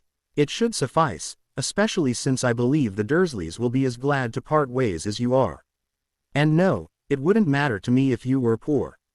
But being rich makes living a bit easier, and who am I to mope over a rich boyfriend? She added, in a perfect lavender brown imitation. Instead of laughing, Harry's expression turned into one of even more confusion. But that is my school vault. Why would I have such a large amount available? Looking around, he saw people laughing, and frowned at them. Don't pout, Harry, it's just too funny. The heir to a well-off family, and adopted heir to one of the Ree is asking why he has obscene amounts of pocket money. Click. Sirius would never let you hear the end of this, Remus said between gales of laughter. That laughter died when Harry started looking angry. As soon as his hair started flying in an unseen wind while small sparks discharged in the air around him, there was silence. In spite of the obvious danger, Hermione was vague enough to cling to him, cooing softly in his ear, while Remus and Tonks tried to apologize hastily. Soon the pyrotechnics died down, and as soon as Harry seemed to have calmed down, they tried again to apologize, only to be waved off by Harry, who still held Hermione in his lap. Don't. I wasn't angry at you. I was angry that no one ever told me. Remus nodded sadly. Dumbledore. It all comes back to Dumbledore. I still can't believe what he's done. Seems like whenever we turn around, there's another lie to be discovered. We need to be quick. Best we empty your vault today and stack it in here so he can't use it against us. We might be able to get some from the Black Vault, too, depending on the access clause in the will. All we need is your key and a signed request to have the black key sent to you. We should do this before we visit the Dursleys, just in case. As soon as that was said, Harry grew quiet, which was bothering Hermione. She pushed a bit away and asked him what was going on. You know how I left there. I don't expect a friendly welcome back, and even more, I don't want any. I just hope that I can keep my temper in check and that I don't hurt them badly. It might be best if I don't see them at all. In fact, that is a very good idea, Tonks noted. The best would be if you both stay here. Remy and I are more than capable of negotiating the terms, and if only half of what I heard and fear is true, your absence would certainly help, if only by sparing me from having to clean up after you. Cleaning up after my own hexes is okay, but you're old enough to not need me as a housekeeper anymore, young man. She told them, while morphing her face into McGonagall's. Later, while the adults were away on their errands, Harry and Hermione found themselves with some time on their hands before retiring to sleep. Hermione led the way straight into the Leary, of course, but sat with Harry on one of the couches there, instead of browsing the shelves. Harry, please promise me that Ron will never learn of what I am going to do next. She pleaded, and after a grin and nod from Harry, she dug into her bag and produced a well-worn paperback novel, small and only a thumb thick. She then handed it to a visibly disappointed Harry. Noticing his small frown, she giggled happily, and gave him a peck on the cheek, too. A bit mollified, Harry inspected the book closer, and promptly stifled a laugh, which turned into a painful snort. Secret indeed. The Corsair's captive. If Ron ever knew about this, you'd never hear the end of it, no matter how long you lived. He would try to have it engraved into your tomb just to keep the knowledge alive. Slightly embered, Hermione giggled again, a sound which Harry had begun to love. Who would have known that Hermione could be that girly sometimes? He was smiling at her, and she shot him a dazzling smile in return before responding. Yes, I thought akin those same lines, so please keep it secret. This is, in fact, my favorite story, and I thought that if you read it, you would know what I want. That way I wouldn't have to explain it, and trust me, that book is much fun, she said, blushing at the last sentence. Harry took a short peek into the middle, and with a squeak, slammed the book shut again, staring at Hermione, who ducked her head and made an effort to resemble a brown-haired tomato. You don't expect me to read that stuff in here, with you around, don't you? Harry asked, his voice still squeaky. Well, you don't need to, but I thought you might, because if you had any questions, I could help you. Hermione offered, trying to put on an innocent face, but failing most spectacularly. Harry cleared his throat and looked at the girl in his lap, noticing that her eyes were sparkling with mischief. She was teasing him. He decided to let out his inner prankster to get his own revenge. After all, it had worked quite well the previous time. Why not try again? He thought to himself. She was simply trying to goad him anyway, and two could play at that game, couldn't they? As he contemplated his revenge, he was struck by the realization that before this summer and the events surrounding it, he would have been too nervous to do anything like this. Yes, without that, the scenario would be much different. Hell yes, Hermione wouldn't be curled up on my lap for one, and if she tried, I would probably have bolted out of the room, and been halfway to Ireland by now, he thought with a chuckle. Somehow though, since he had left the Dursleys and participated in the ritual, he noticed he had become bolder and more furtive. He was more sure of himself now, so sure that it was bordering on recklessness sometimes. With that thought in mind, he leaned forward and placed his mouth near Hermione's ear, parting his mouth to whisper. What if I decide that you should help me with the results? He prompted, his lips ghosting over her ear, earning a squeak from her while she tried to burrow her face in the crook of his arm. Grinning broadly, he watched as Hermione's complexion altered from red to white and back a few times. Finally, he couldn't bottle up his laughter anymore. Hermione harumphed and sat up, swatting his arm repeatedly with both hands, before succumbing to laughter, too. After they had calmed down, Hermione grew pensive for a moment, and then serious. Taking Harry's hands in hers, she took a deep breath and addressed him, looking straight into his eyes. Actually, if you ordered me to do so in the right way, I might, mind you I said might, be inclined to do it, but I'm fairly certain that neither of us is ready for that to happen right now. Her cheeks were still a little pink from earlier and he couldn't help but think it was cute. Harry could only nod as he looked at her. Deep inside he knew that their relationship had progressed nicely, but they hadn't reached that point just yet. Though given the speed at which they had advanced, it might be sooner than most people would think, but not yet. You're right, we aren't ready.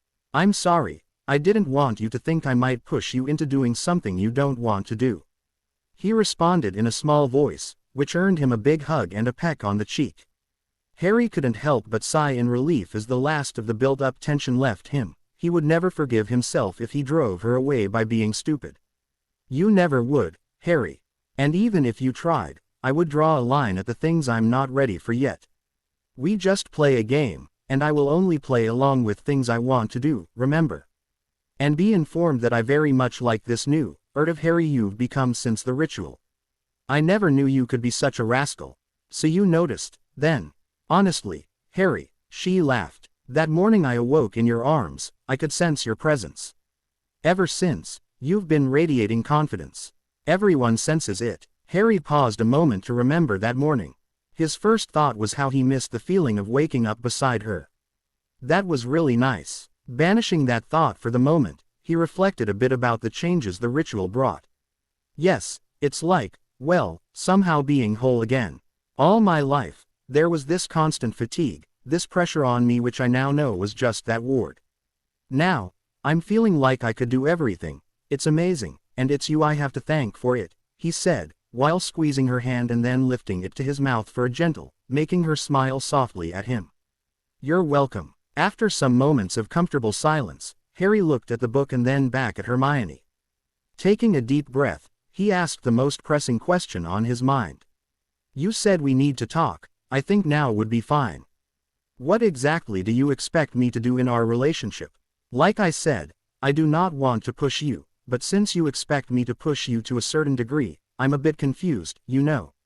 Oh, right, that might be a bit confusing for a boy, being dense and all, she grinned, to which Harry reacted as any mature man would have.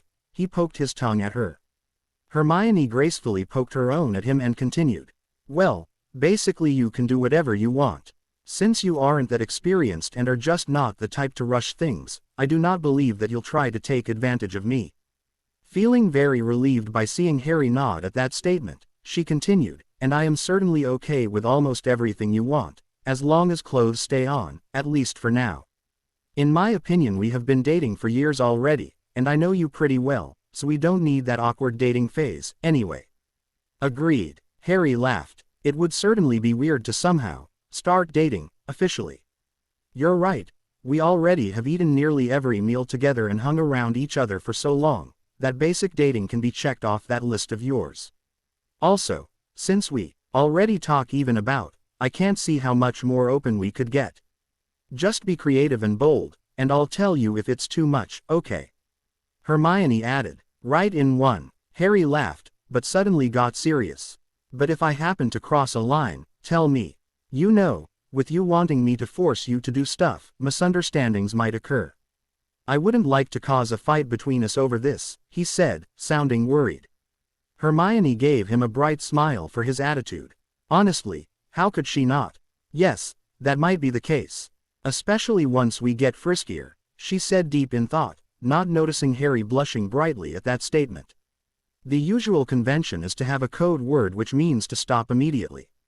Quote, how about Hogwarts? Harry jokingly asked. Nope, I certainly do not want a word that ends with warts anywhere near my love life. Hermione scolded her very naive or just kidding boyfriend, laughing. How about something that is in play, so it isn't that interruptive? You know, I might want you to keep going, only taking it slightly easier on me. How about have mercy? That way, I can plead and play all I want, but if I plead for mercy, you know to stop. But still, I believe it will take a while before something like that will be needed. Okay, fine with me, a red-faced Harry answered, but in my current state, I'd probably agree to everything you propose, he laughed. Also, I could try to give you subtle hints. Like saying, oh please, don't do that. Or something, she said, waggling her eyebrows at him. Harry laughed out loud. You want to use subtle hints on a boy? Gee, I feel honored that you believe I might get them, he quipped. Hermione flicked her hair back and snuggled into his side. I think with proper motivation, even boys can be trained, she said in a breathy voice, while walking her fingers up his arm, completely capturing his attention. Well, I certainly am motivated now, Harry softly said, placing a soft on her head, making her laugh and wiggle against him. And this book, basically, if you read the book, you will certainly have an idea of what I like. Most of my fantasies derive more or less directly from that book. Oh, so it's a manual. Harry laughed. Great, every girl should come with one. So, you're showing me the ropes, aren't you? Hermione gave in to giggles. I do believe we should wait a little before we try that, don't you think? Minx, Harry quipped while fighting his blush, and leafed through a few pages. After a few seconds of reading, he gave a whistle. He got one question in mind. He silently pondered if he should be that bold, but since she had encouraged him to be, he caught her attention and shot her a diabolical grin.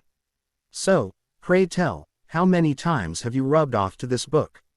Harry, she gasped, shocked. Harry was enjoying this new game of teasing. I asked you a question. He shuffled a few pages, looking up something, wench. Hermione closed her eyes and shuddered, then dropped her head in shame, whispering something unintelligible. Harry was certainly not letting her off the hook that easily. Full sentence, audible, and look me in the eyes while talking to me, he demanded. Another shiver ran through Hermione as she straightened her pose and turned to face him. Her face was a bright red as she locked her eyes on his, and she actually needed 2 attempts before her voice didn't fail her. I have masturbated easily 100 times while reading that book, she finally stated in a very breathy voice that made Harry want to adjust his trousers. After a short pause, she cheekily added, you got that thing down pat, Harry. If everything does come as easily to you like that did, I'll be a lucky woman. After looking casually at his watch, Harry told her in a bland tone, and for that cheek, we'll make it 101 times, making her jump and gasp at his boldness. Dobby, he called out, which completely confused Hermione. As soon as the tiny creature arrived, he addressed Dobby, ignoring Hermione completely. Dobby, which is my room? Master Harry, sir, is being sleeping in the master's suite, 1st floor, last door to the right, sir. Dobby replied. Good. Please give Miss Granger a room which shares a wall with my bedroom, and make it so that every little sound from her room can be heard in my room, but nowhere else. Please escort her up to her room now. She has some errands to do while I retire to my rooms for some light reading." Waiting for a nod from the elf, he turned facing Hermione, and indicated her to follow Dobby, which she actually did, her face brightly lit. Dobby didn't ask a thing, he was just overjoyed to be of Ystance. A minute later, Harry stood and went to his room, which was basically an extra flat within the house, and prepared himself for the night. When he finally settled into bed and started reading his Hermione manual, a soft, labored breathing began to emanate from the wall to his right.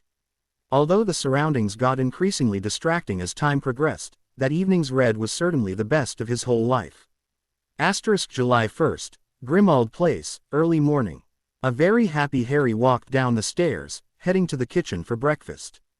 As he entered the kitchen, he found Remus, Tonks and Hermione already seated there. Casually strolling by, he gently hugged Hermione and gave her on the temple, whispering a good morning into her ear, making her eyes bulge out and blush brightly. After greeting the others, he sat down next to her, helping himself to a huge breakfast courtesy of Dobby. Tonks took a look at the size of his breakfast and at Hermione's rather full plate and began teasing. "Any explanation for why you both feel ravenous this morning?" "Growing teenagers," Harry replied. "Sorry Tonks, no juicy gossip just yet." "Really, Remy, what does your nose think?" "Sorry Tonks, but no gossip this morning. I can smell them both on each other, but could be explained away by the fact that they're practically joined at the hip wherever they go." "What are you expecting me to detect? If they were doing it a few minutes ago, then I could have smelt it on them, but come on. If they really did it, you could tell by their stupid grins anyway," the old werewolf quipped, prompting the two teens to turn a little pink. Exhaling her held breath, Hermione quickly changed the topic. "Something new in the Prophet, Tonks. I'll get a new boss, but I already knew that. Madam Bones is said to need at least half a year to completely recover from the failed attack at her home yesterday. Some ads, some politics. Oh, there had been a fire in one vault at Gringotts, but they state that there had been no loss of value, documents or life. And yes, that's the order in which the goblins do value things," she added as Hermione wrinkled her nose. After Tonks had recounted a few more things from the paper, Harry inquired about the Dursleys. The way the adults went quiet did not encourage him at all. "Well, we tried to make them sign the adoption papers. They wanted to, really, but they couldn't." Tonks tiptoed around the topic. "Let me guess, Dumbledore." Harry sighed and dropped his head into his hands. "Yes, he has them charmed so they can't give you up for adoption. Can you believe that? Anybody else would have a ticket straight to Azkaban for messing up Muggle heads, but to try to have anything stick to him, it's like he's impervious. I think I should start avoiding the man before I can't resist the urge to hex him anymore," she hissed, getting more and more enraged as she talked. "Can't you just finite them?" Harry asked hopefully. "Sorry, love, but it's a bit harder than that. And I would not like to tinker with any spell in their ins put there by Dumbledore. They should resemble something more than a vegetable if they have to sign any valid legal document," Tonks said, which made Harry wonder how much difference actually was between Dudley and a vegetable, and the transfiguration steps needed to make that change happen. "But we did get their written permission for you to stay with us for this and the next year's summer, so we do have the next best thing." Remus tried to calm him, while Hermione was rubbing Harry's neck with one hand. "And how does that help?" he asked, trying not to melt under Hermione's caress. "Basically, with that permission slip, if we get caught, we won't be arrested as kidnappers," Tonks answered, "so it does help against Dumbledore. Speaking of him, Hermione, your parents have told us that they will move in here this afternoon and bring your stuff with them. Since they had already taken vacation for the next 4 weeks, they won't be missed, anyway. Which brings us to the best part of today, Hermione, we'll go shopping with Harry." "Don't you have to go to work or something?" Harry asked, hoping to be spared that experience. "No way, lover boy, I am scheduled for night shift today, so I have the whole day to help you out," she grinned at him, while Remus and Hermione chuckled. Soon, breakfast was finished and the teens were sent up to dress for Diagon Alley. On the way back down, they met again, and Hermione was still grinning at Harry's predicament. Of course, the new Harry was having none of that. Still grinning from last night, Hermione. I was under the impression that the only thing you overachieved in was your homework IGN Ments. Apparently I was wrong. I had only ordered for you do it once, didn't I? Oh hush, you. I don't think you minded me getting carried away, as I know you were listening and counting apparently. You're just grumpy that you were in for a long shopping trip at our mercy, she responded, laughing at him. Harry waited until they reached the top of the staircase before he pulled her into a tight hug and whispered into her ear. That's where you're wrong, love. I don't think I'm at your mercy. And just to prove that, if we spend more than an hour trying on clothes in any of the stores without getting a break, you'll go and find something to try on. We can test and see if you can increase your counter in the changing rooms, understand? He nearly smirked at the shiver that shook through her body, resisting the temptation to tease her more. With that, he separated from her and rushed down the stairs, yelling, "Coming yet, Hermione?" When she still stood up there, flushed and unbelieving. What kind of monster had she created? Around 6 o'clock, the clothes hunters returned in triumph. Each of them carried 2 bags full of shrunken clothes, the first real wardrobe Harry had ever owned. Of course, he had insisted that Hermione get herself some things as well, especially dresses and swimwear, but most of it was his. The teens were in a brilliant mood, though Tonks was sulking. They were greeted by the Grangers and Remus, who immediately noticed Tonks's mood. "What's up?" Was Harry that defiant? Henry chuckled. If only. He was a picture-perfect model. No matter how long he had to try stuff, he never said one word, but Hermione continuously insisted on changing shops or having lunch breaks. She was adamant about it, even when Harry was agreeable to staying a bit longer at one shop. She complained, while Harry and Hermione exchanged a quick look, the first grinning broadly, the other blushing. Margaret raised an eyebrow at her daughter, and, deciding to ask later, left her suspicions unvoiced for now. "Everything went fine with your move?" Harry asked. "Just great. With Dobby and Winky, we had the house cleared out in a heartbeat.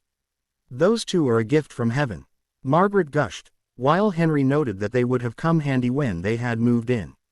"Do you need some storage space for the furniture or is it shrunk?" Harry offered, but Henry waved off. "Oh, no, we left most of it where it is. It wouldn't fit here and it's not that valuable. We just took the clothes, the important family stuff, and the valuable or keepsake things. We left the rest. It doesn't matter if something happens to that, it's well insured." "Did you get everything?" Margaret inquired, pointing at the bags. "That seems very little to me. I thought you were out for a full wardrobe." "Oh, it's more than it seems. The things in these bags are shrunk as much as your stuff.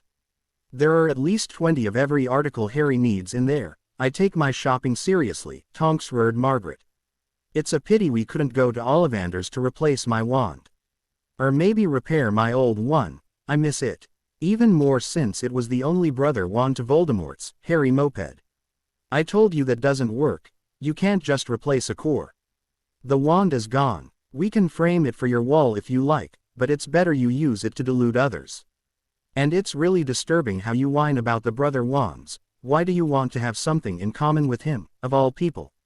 Tonks inquired with a disgusted face. "With brother wands, I have the protection the priori incantatem effect when I fight him," Harry informed her. "Why would a wand echo help you against Voldemort?"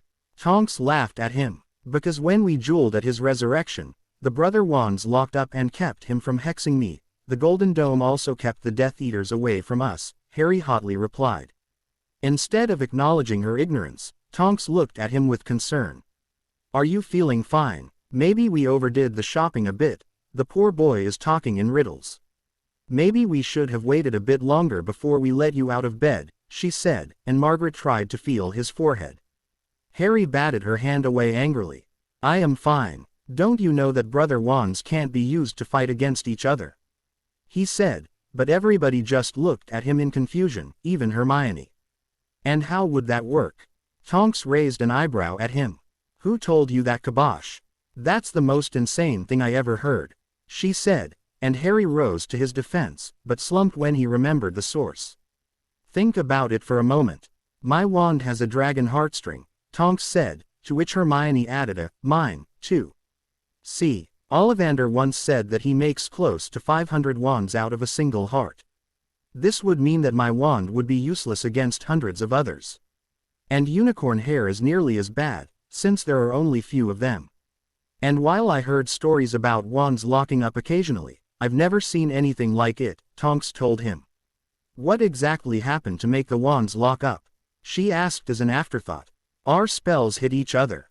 Okay, that causes the weirdest effects, for sure, Tonks agreed. I remember the time I hit someone with a jelly legs jinx while someone else petrified him. We needed a mop to get the poor sod to Saint Mungo's to have the mess reversed. What spells connected, and how? Maybe we can reconstruct the events. My Expelliarmus connected head-on with his killing curse, Harry replied. Okay, in that case, I believe we'll forego a simulation, Tonks chuckled, but enough of this. I'm starving, and the elves are just waiting for a chance to stuff us to the gills. She started and turned to leave for the kitchen, but stopped when Hermione started talking. Sorry, but that doesn't add up, she said, her forehead wrinkled in concentration. If Tonks was right, your wand was already broken back then, so there wouldn't be any core left to interact. You're right, Harry blurted out as something else hit him. And remember the Quidditch World Cup. Crouch stole my wand and could cast the mark with it. And his dad could cast Priori Incantatem on it. It still worked back then, so your theory got just shot out of the water, Tonks, he concluded with a smirk at his minder. Bite me, love, Tonks huffed at him. Then you probably burnt it out during the wand lockup thing you told us about, she told him with a sneer, turning again to leave, but Harry held her back once more. But when the Dementors attacked me and Dudley last summer, the Ministry was still able to track me casting the Patronus spell, so it must still have been okay back then, he told her. A second later, his face lit up in a huge smile. Come to think of it, I did my first wandless magic back then. I lit my wand with a lumos while I was searching for it. He told them, and Hermione used the opportunity to hug Harry. Any opportunity to do so must be used, she thought. Tonks yelled, stomping her foot as her hair color started cycling wildly. Can't you nitpickers leave well enough alone? Fine, how about this? When Harry defended the Dementor swarm, he nearly burnt his wand out, but it still worked a bit. He had to start compensating with wandless magic to keep up in CL, but it worked well enough for Crouch to use it and leave an echo. There was still an core left, so it interacted with Voldemort's wand. Then, when you used it to chase off the two Dementors in Surrey, you burnt out the rest, or maybe you did that during the Battle of the Ministry. She yelled at the group, advancing at them while waving her finger at them repeatedly, which made them instinctively yield ground and back into the wall as the irate witch ranted at them.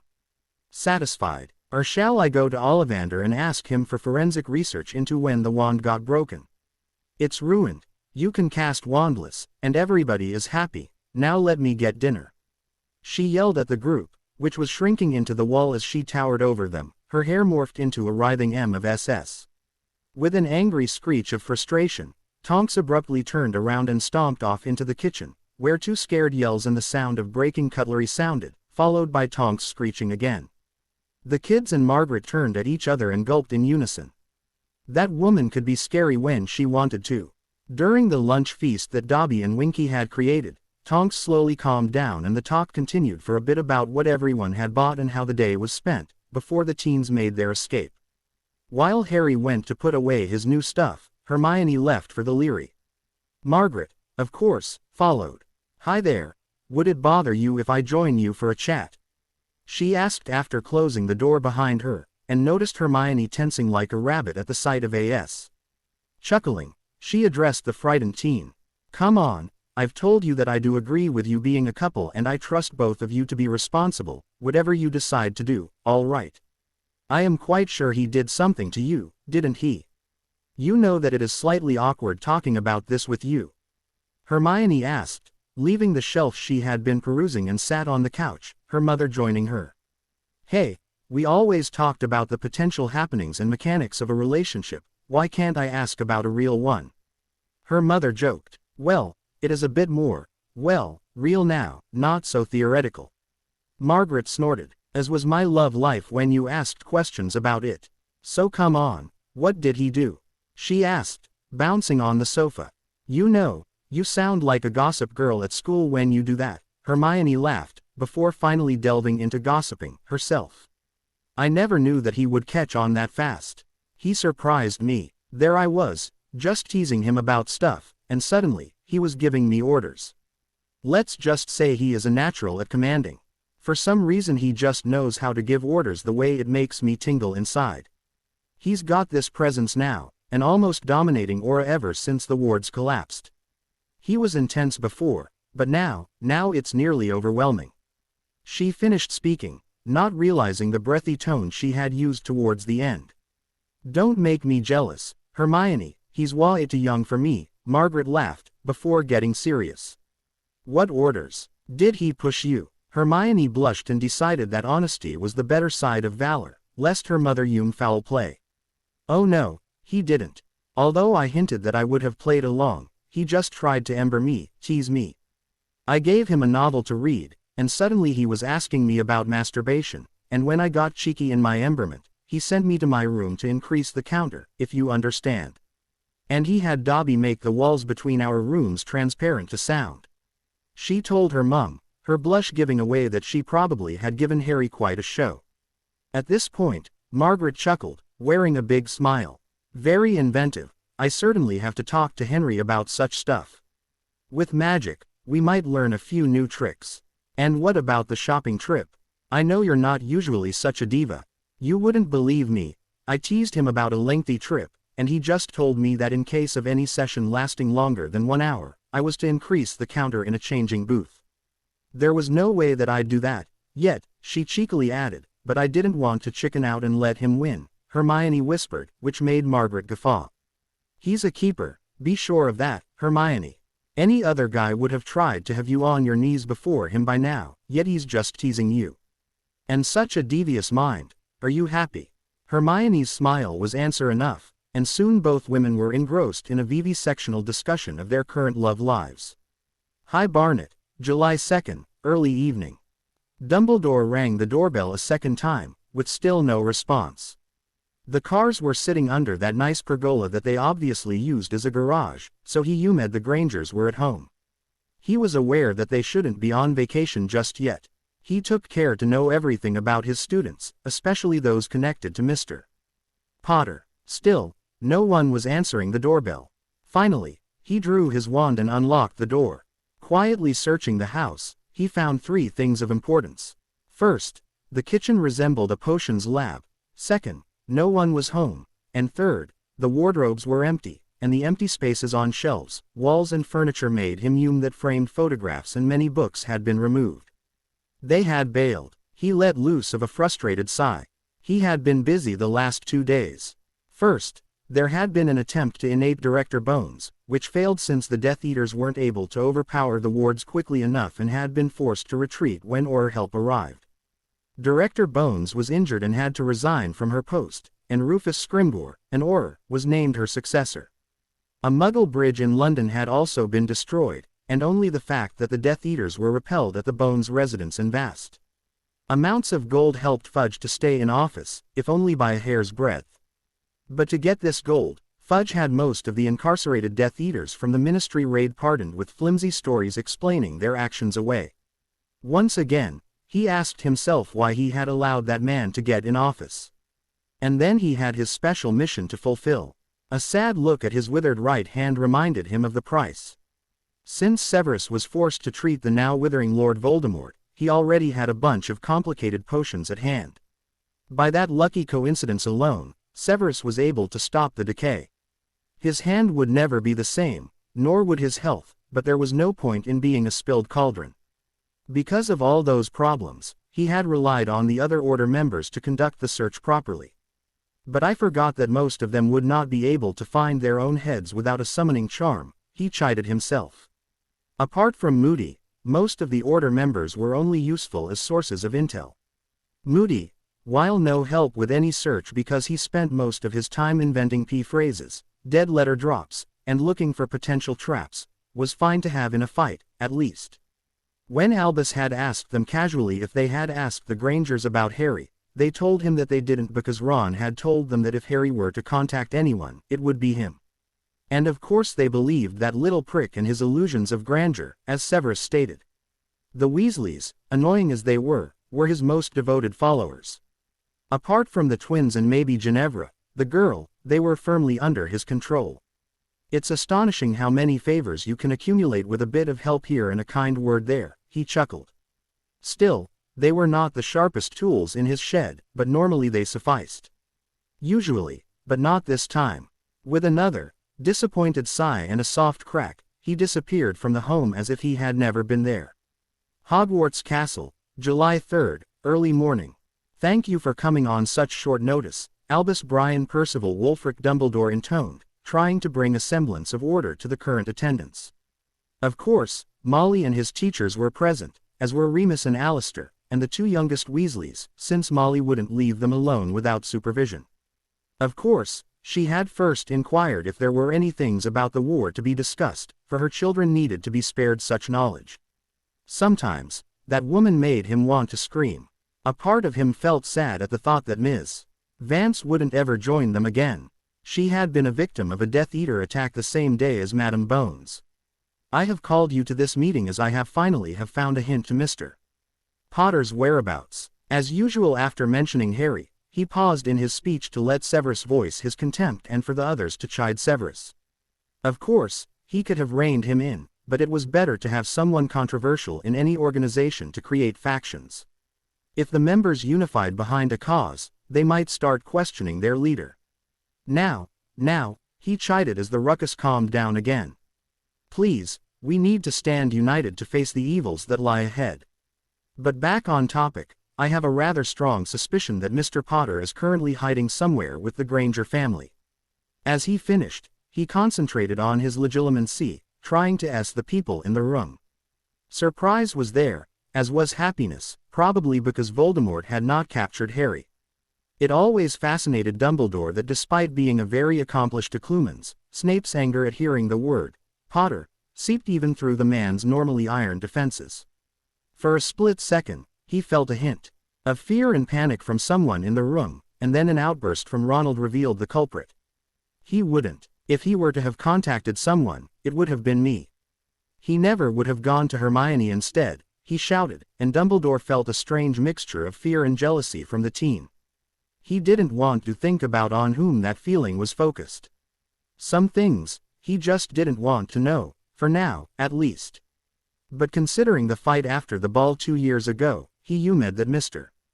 Weasley thought he had laid claim to Miss Granger.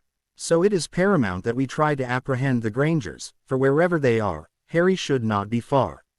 If they are reluctant to cooperate, a small compulsion charm should suffice.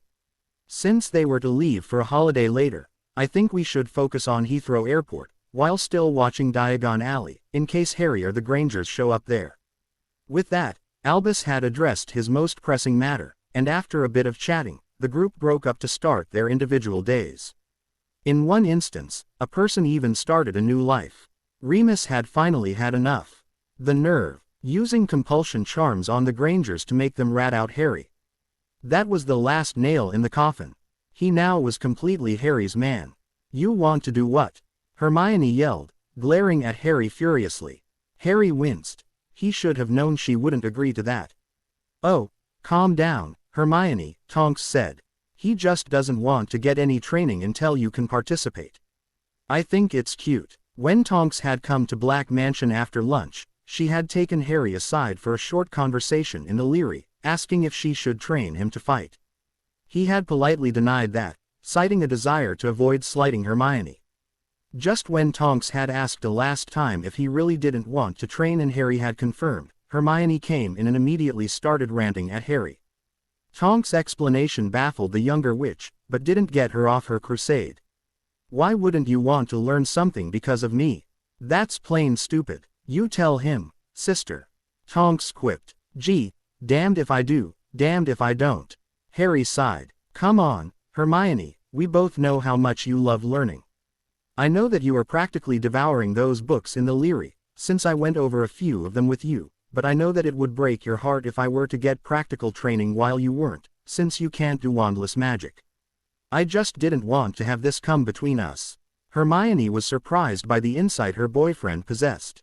She was stunned into silence, which was quickly broken by Tonks. I still think the gesture is cute, but it is unnecessary. Remember, this house is under a Fidelius charm. And, Harry asked, not able to connect the dots, while Hermione started beaming. First, the underage warnings only work if in the minor's house and environs. The Ministry has a surveillance device set to the addresses of Hogwarts students. The rest is umption. And second, how do you think that would work with a location whose whole existence is hidden? The pink-haired Auror quipped. Oh, so the Fidelius charm means that we can't be noticed, at all. Harry finally got it. But why didn't you tell us when we were cleaning this house last year? It would have been so much easier if we could have used magic. Tonks's hearty laughter rang through the Leary. With Molly around. Dream on, Loverboy. After that, while important revelation, Hermione had some even more important things to discuss. She took Harry's hand and shot Tonks a glance known to every woman. The Auror rapidly vacated the room, citing it had become TMI territory. Why did you think I would be upset? Asked Hermione, once they were alone and had taken seats on their couch in the Leary. You mean, how did I know you would be upset? Harry snorted. I've been trained for years to sense moods and possible things to upset people. The Dursleys used to punish me for a lot of things. Unfinished tasks, talking, being around, having good marks, everything. I had to anticipate what would be the best things to do all the time, lest I got in trouble. Good marks, Hermione said, horrified. For her, that was the worst thing that could happen. Oh yes, when I got home once with an A mark on an exam Dudley had failed, I got the worst beating I ever received. I started having bad marks on purpose. It took me until 4th year to realize that they don't care about my Hogwarts results.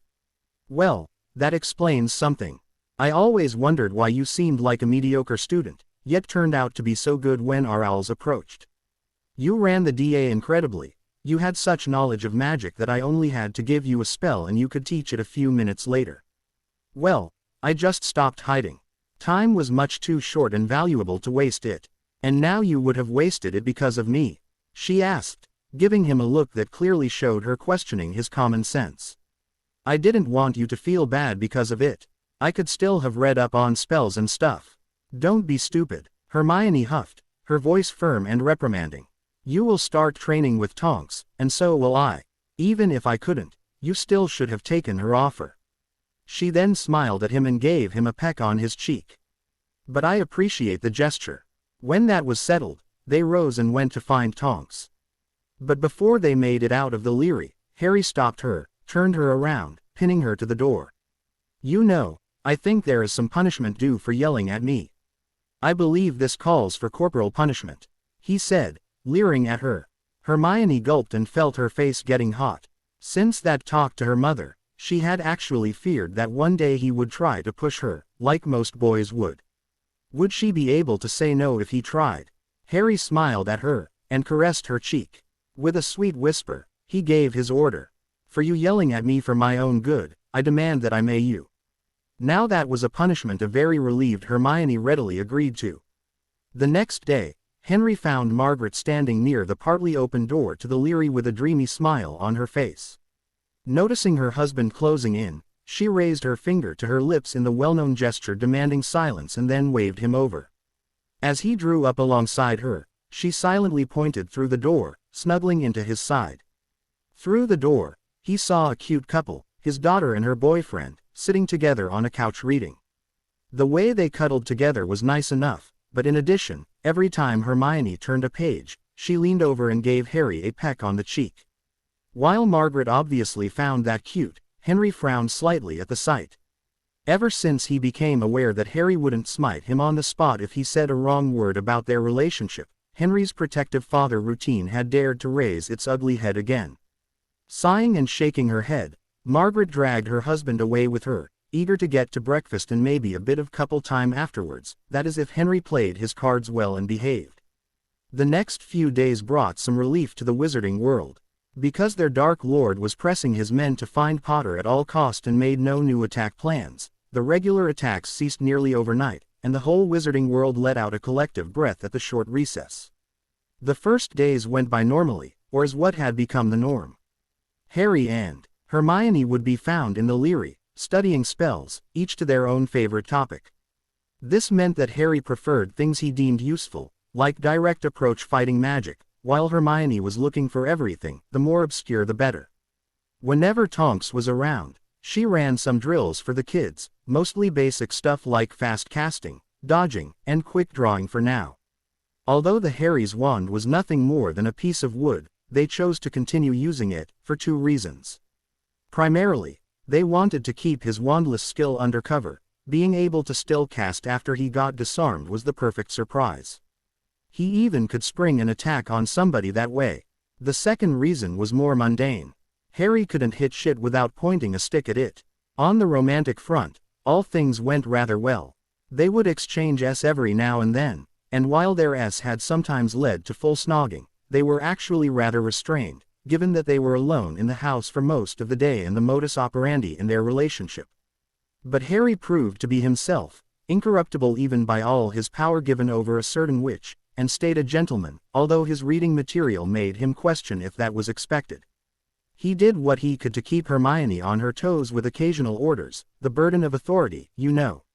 One day at breakfast, Harry had an idea. "Hermione, would you like to go for a walk at Diagon Alley?"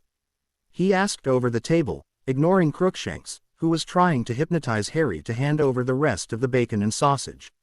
Hedwig was still nipping on her piece of sausage up on the curtain rail, but the little tiger that Hermione had mistaken for a cat had scoffed off his piece faster than Harry could blink. Hermione finished her bite of scone before answering. "Do you think we should? You know that the Order is probably watching the alley."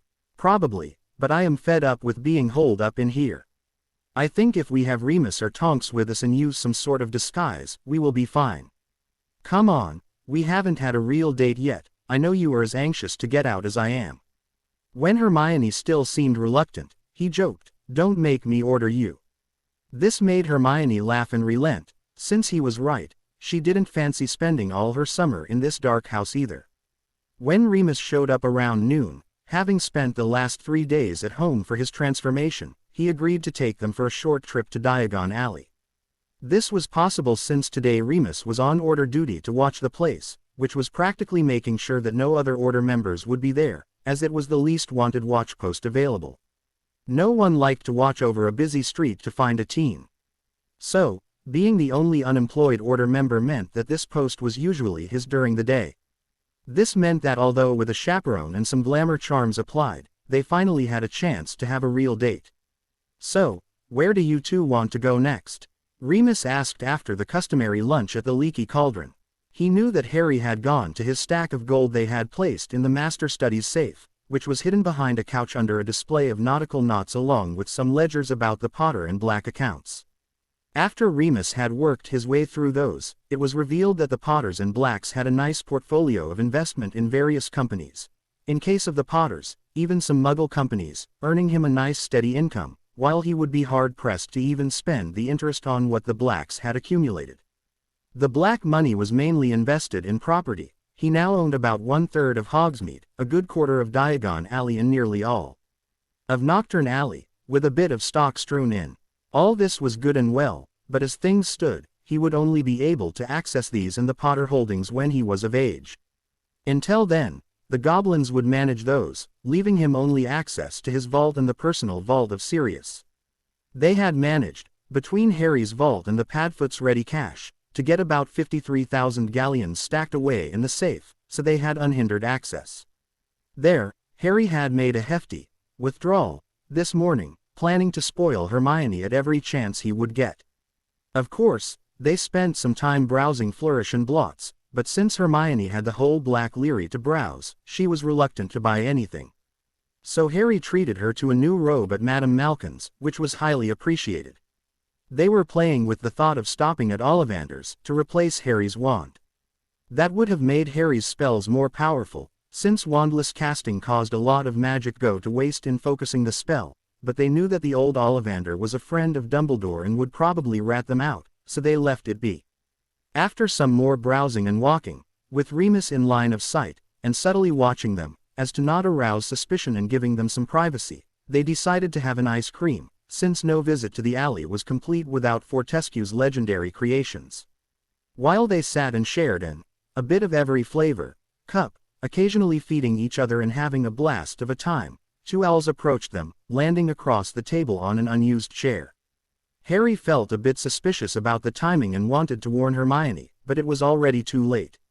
Noticing the envelopes, Hermione had squealed, "It's our owl results, Harry," and collected the envelopes. Just as she ripped hers open, a crack was heard, followed by a well-known voice. Finite. The next thing he felt was the icy shiver indicating their glamour's failing, and then the voice spoke again. "Nice to finally meet you again, Mr. Potter, Miss Granger, you both proved to be very elusive." Turning around and glaring at the man, none of them noticed the boy in the back of the store slamming some coins onto the table and leaving in a hurry. "How nice of you to make my presence here known to everyone, Headmaster. I would have thought that you, of all people, would have noticed the benefits of me going out undercover in times like these," Harry snapped at Dumbledore, who just had cancelled their disillusionment charms. Obviously, the old man had placed tracking charms on the letters and had followed the owls. Meanwhile, Hermione had packed the letters away in her bag, and produced some coins to settle their bill. They had no wish to stay here any longer, now that they were uncovered. "My dear boy," Dumbledore chuckled, "you know that you should not be out of your home at all, and that is exactly where we will be heading right now." "Of course we will, Headmaster. After your stupid stunt it's much too dangerous for us to be out here," Harry snarled as he helped Hermione out of her seat. "Very good decision, Harry. I am sure the Dursleys will be glad to have you back under their roof," Dumbledore said, slightly irritated that the boy had folded so quickly. "I doubt that they will. Why would I even contemplate going there? I, for one, would rather do the tango with a Dementor than go back there," Harry huffed, while Hermione chuckled at the mental picture. Dumbledore was a bit peeved about the boy's behavior, but even more confused about it. "This is nothing to joke about, Harry, and stop this nonsense. You just said you would return to the Dursleys." "Did I? Strange. I do not remember that. Hermione, did we plan to visit the Dursleys?" "Well, we could if you want to," Hermione ruminated, quickly getting his intention and glad to join in. "But I had planned to do this next year on your birthday so we both can hex those bastards into the next century together." "Oh, really? You do give the best presents, you know. I'll be yearning for that birthday all year long." "Thank you," Harry cheered, and gave Hermione a on her cheek, before he smirked deviously at the headmaster. Dumbledore did not share his anticipation. "Please do not make this difficult. You know that there is no alternative. You've had your adventure, but now you have to go back to your family. And how do you want to force me to? Since you aren't an Auror, I don't think you have any right to detain me. Nor any legal cause, and you can be sure of one thing, I'll not go quietly," Harry promised, and put his hand on the wand sticking out of his sleeve. "Harry, please, you should know that Voldemort is currently concentrating all his efforts on finding you, and only the wards at home will keep you safe. It is paramount that we return there immediately, so these wards can be charged. You have already been away for too long. You keep ignoring the point, Headmaster," Hermione threw in, "that Harry doesn't want to get back there, because he knew nothing than abuse at that place. Certainly you wouldn't want to place Harry in an abusive home, again, don't you?" Her voice had started to rise, causing more people to watch the argument. Dumbledore was less than pleased with the way the talk was going. It would not do to antagonize the boy anymore. Maybe the grandfatherly approach would help. "I agree that the accommodation was less than adequate, Miss Granger, but I assure you that I will take care that there will be no further complaints." "Unacceptable," Harry stated. "I will not live under that roof again. I will swear an oath to that, if need be." That was enough to have the old man scrambling for an alternative. It would not do to have Harry lose his magic. Too much depended on him. That would be most unwise. The old man relented, "But if you insist, I might be able to arrange a stay for you at the Burrow, with order protection." Harry wasn't able to inform Dumbledore where to shove that proposition, because they were interrupted by a staggered series of pops, followed by screams of panic. 5 Death Eaters had apparated into the alley. "Great. Thank you for getting us killed, you old fool," Harry yelled and started dragging Hermione away from the tables, and they started running toward the alley's exit, while all around people started disapparating and running. Unfortunately, Remus, who had kept some distance to avoid being spotted by Dumbledore in case he had to intervene, was now blocked by the crowd as he tried to keep up with his charges. With Dumbledore in hot pursuit, they made it to Flourish and Blots before they ran into their other enemies. A group of 3 Death Eaters were walking down the alley, blocking their path to the flow to safety. "Ah, isn't that Whittlepotty over there? And Dumbledore, you old fossil, still breathing?" A high-pitched, annoying voice sounded. Bellatrix Lestrange, maskless and crazy as ever, was leading the group. Meanwhile, the other Death Eaters were fanning out behind them. To Harry's relief, it seemed as if most of them were focused on Dumbledore. Harry reacted by drawing his wand and moving slightly in front of Hermione. Hermione had her own wand drawn, too, but didn't really look all that confident. "No gloves," Harry hissed at her, while monitoring his enemies. Hermione jerked when she heard him say that, but knew he was right.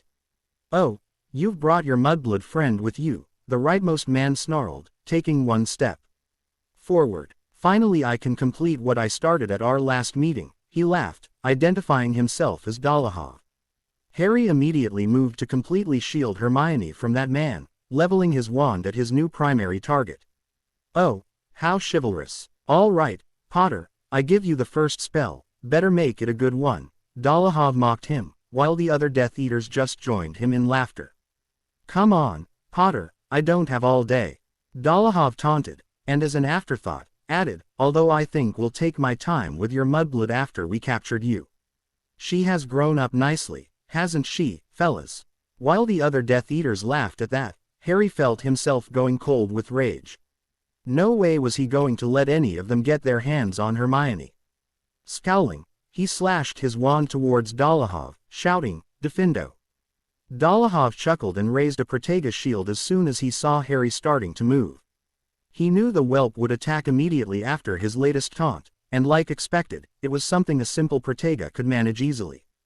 His smile lasted until the "oh" of the incantation, when instead of a thin red wedge of cutting energy, a 3 feet long, sizzling, scythe-like blade of angry crimson magic plowed towards his neck. Realizing that his shield would fail like paper against that, he tried to dodge to the right, but given the distance, he had no chance to dive fast enough. His thoughts about how that could be possible were cut short, along with his cranium and a good part of his when the curse smashed through his shield and impacted half an inch above his left eye, slicing clean through. His body completed the movement, landing with a soft thud, while the lopped-off part of his skull eerily clattered down the street. All action ceased for a comical moment, while everybody watched the skipping piece of bone. Bellatrix recovered first, screaming her rage and launching spell after spell at Dumbledore, trying to take the Master Mage by surprise, and instantly driving him back a couple of yards towards the alley. 4 others quickly moved to join her. Dumbledore held his own, countering, transfiguring and casting like a flash, but against 5, he had to constantly give ground to stay on top of them. While one of the 2 stooges left with them was still staring, the other recovered quicker than Harry, casting a Crucio at him. For a split second, Harry wanted to dodge to his left, but then remembered that he was still shielding Hermione with his body. Knowing that the still distracted Hermione stood right behind him, Harry gritted his teeth and remained still, awaiting the twisting red light to impact. Instantly, he felt the fiery knives carving his flesh in a seemingly never-ending symphony of pure agony. It was not as bad as Voldemort's spell had been, but there is no such thing as a light Crucio. For a second, he remained in control of his body, before his conscience was drowned in a sea of pain. With Harry falling to the ground, screaming, Hermione snapped to attention. She immediately identified the caster and swished her wand at him, yelling an incantation furiously, knocking the caster into a book display with a fierce Pelio bludgeoner into the face, breaking at the very least, his nose. While Harry was still panting, the last thug took a panicked look around, and seemed to remember that while his master wanted Potter taken alive, no such restriction applied to the girl. He whipped out his wand and yelled a feared incantation, letting a bolt of sickly green energy lance out at her, exposing a silver hand. Harry wanted to yell, jump, whatever, do something to get her out of the way, but his body didn't respond as he wanted to, and he was only able to crawl to his knees and look on. Helplessly, Hermione yelped and dropped to the ground, dodging the poorly aimed spell, but while evading successfully, she landed badly and unluckily banged her head, nearly knocking herself out. The spell slammed into a wall, showering the alley and the three combatants with brick debris and dust, while the world spun before her eyes. Harry had already seen Hermione die before his inner eye, and couldn't believe her in his luck. For a brief moment, he was grinning in joy. But then he noticed that Hermione was currently completely defenseless against any follow-up, whipped his wand at Pettigrew, yelling, "Incendio!"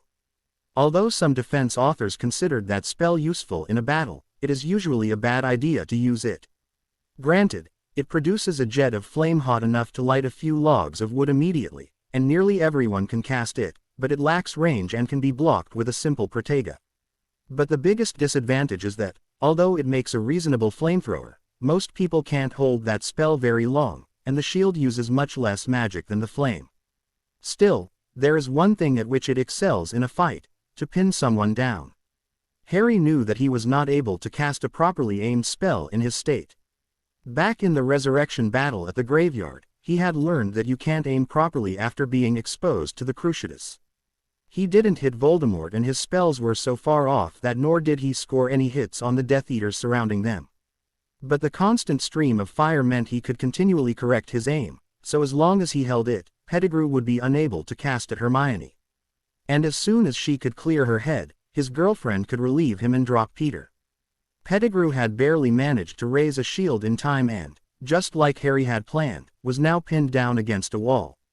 He couldn't cast or apparate while the shield was up, but without, he would be burnt severely. He toyed with the thought of transformation for a second, but came to the conclusion that it was strictly out, lest he end up very crispy.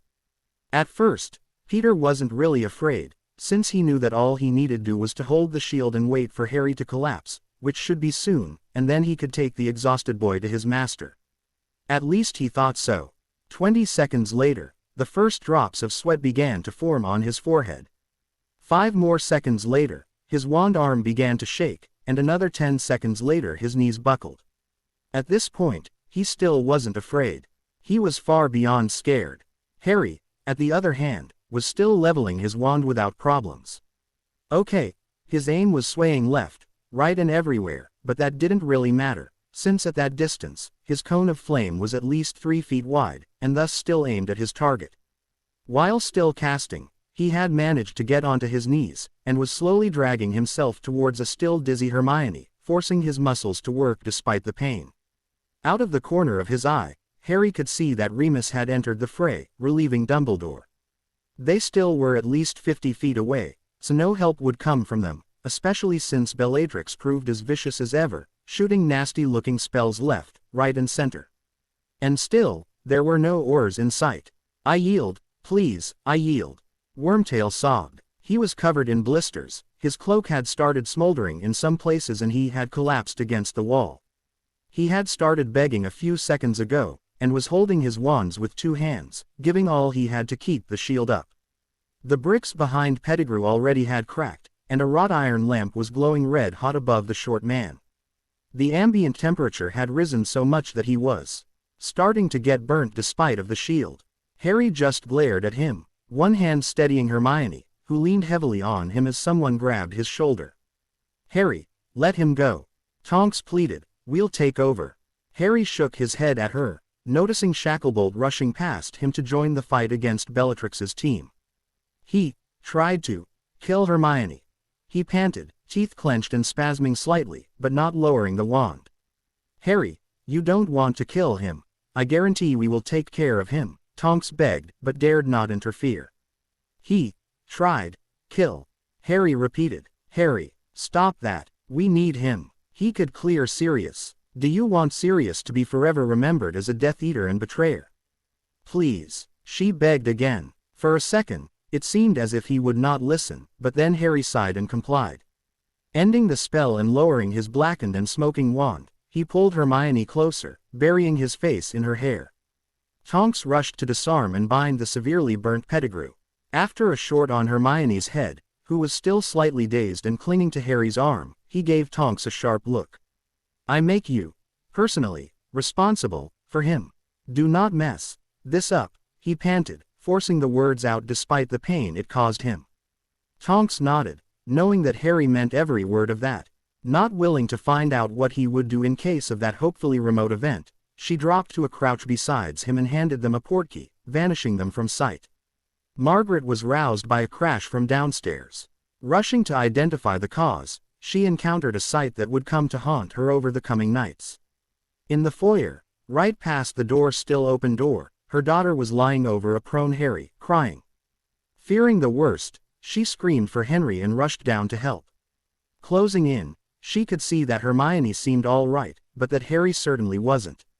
He was curled up into a ball and shivering. Hermione had pulled his head into her lap and was stroking his hair while crying softly. Margaret dropped to her knees beside them and hastily felt for his pulse, which she found hammering like a racehorse's pace at Ascot finals. At that moment, Henry ran down the stairs, nearly falling in his haste, and stopped before them. Seeing his wife care for the boy, he turned to Hermione and asked what happened. We were attacked by Death Eaters after Dumbledore tricked us and revealed our true identities. Harry was hit by a torture curse, and then I got knocked out. He protected me until Tonks came and sent us home. How is he? Henry asked his wife. His pulse is racing and his muscles are cramping. I think we should get him into his bed. I think another dose of muscle relaxant might help. Maybe some pain reliever, too. With a nod, Henry knelt down and lifted the boy into his arms. He was shocked when instead of being limp, Harry proved to be stiff as a board. He could feel those muscles rippling under the boy's clothes, cramping continuously. He rushed up the stairs, and deposited Harry in his bed, while Hermione followed as quickly as she could, leaning heavily on her mother. As soon as she entered the room, Margaret told Henry that she would leave to search for their medical equipment. Hermione held her back. I'm so stupid, should have thought of it first, she stammered, then shouted, Dobby. Yes, Mistress Gran. Eep. Master Harry is being sick. Dobby will be helping. What is you needing? Dobby had popped in, and started shouting at the sight of Harry, ringing his ears. Bring every healing potion you can find. There should be a lot in my parents' stored trunk. Bring my parents' medical stuff, too. Whatever looks medical, okay. Hermione said, while she slowly lowered herself to a chair. Her mother took a look at her, held one of Hermione's eyes open. She then shielded it against the light with her hand a few times, watching the pupil's dilation.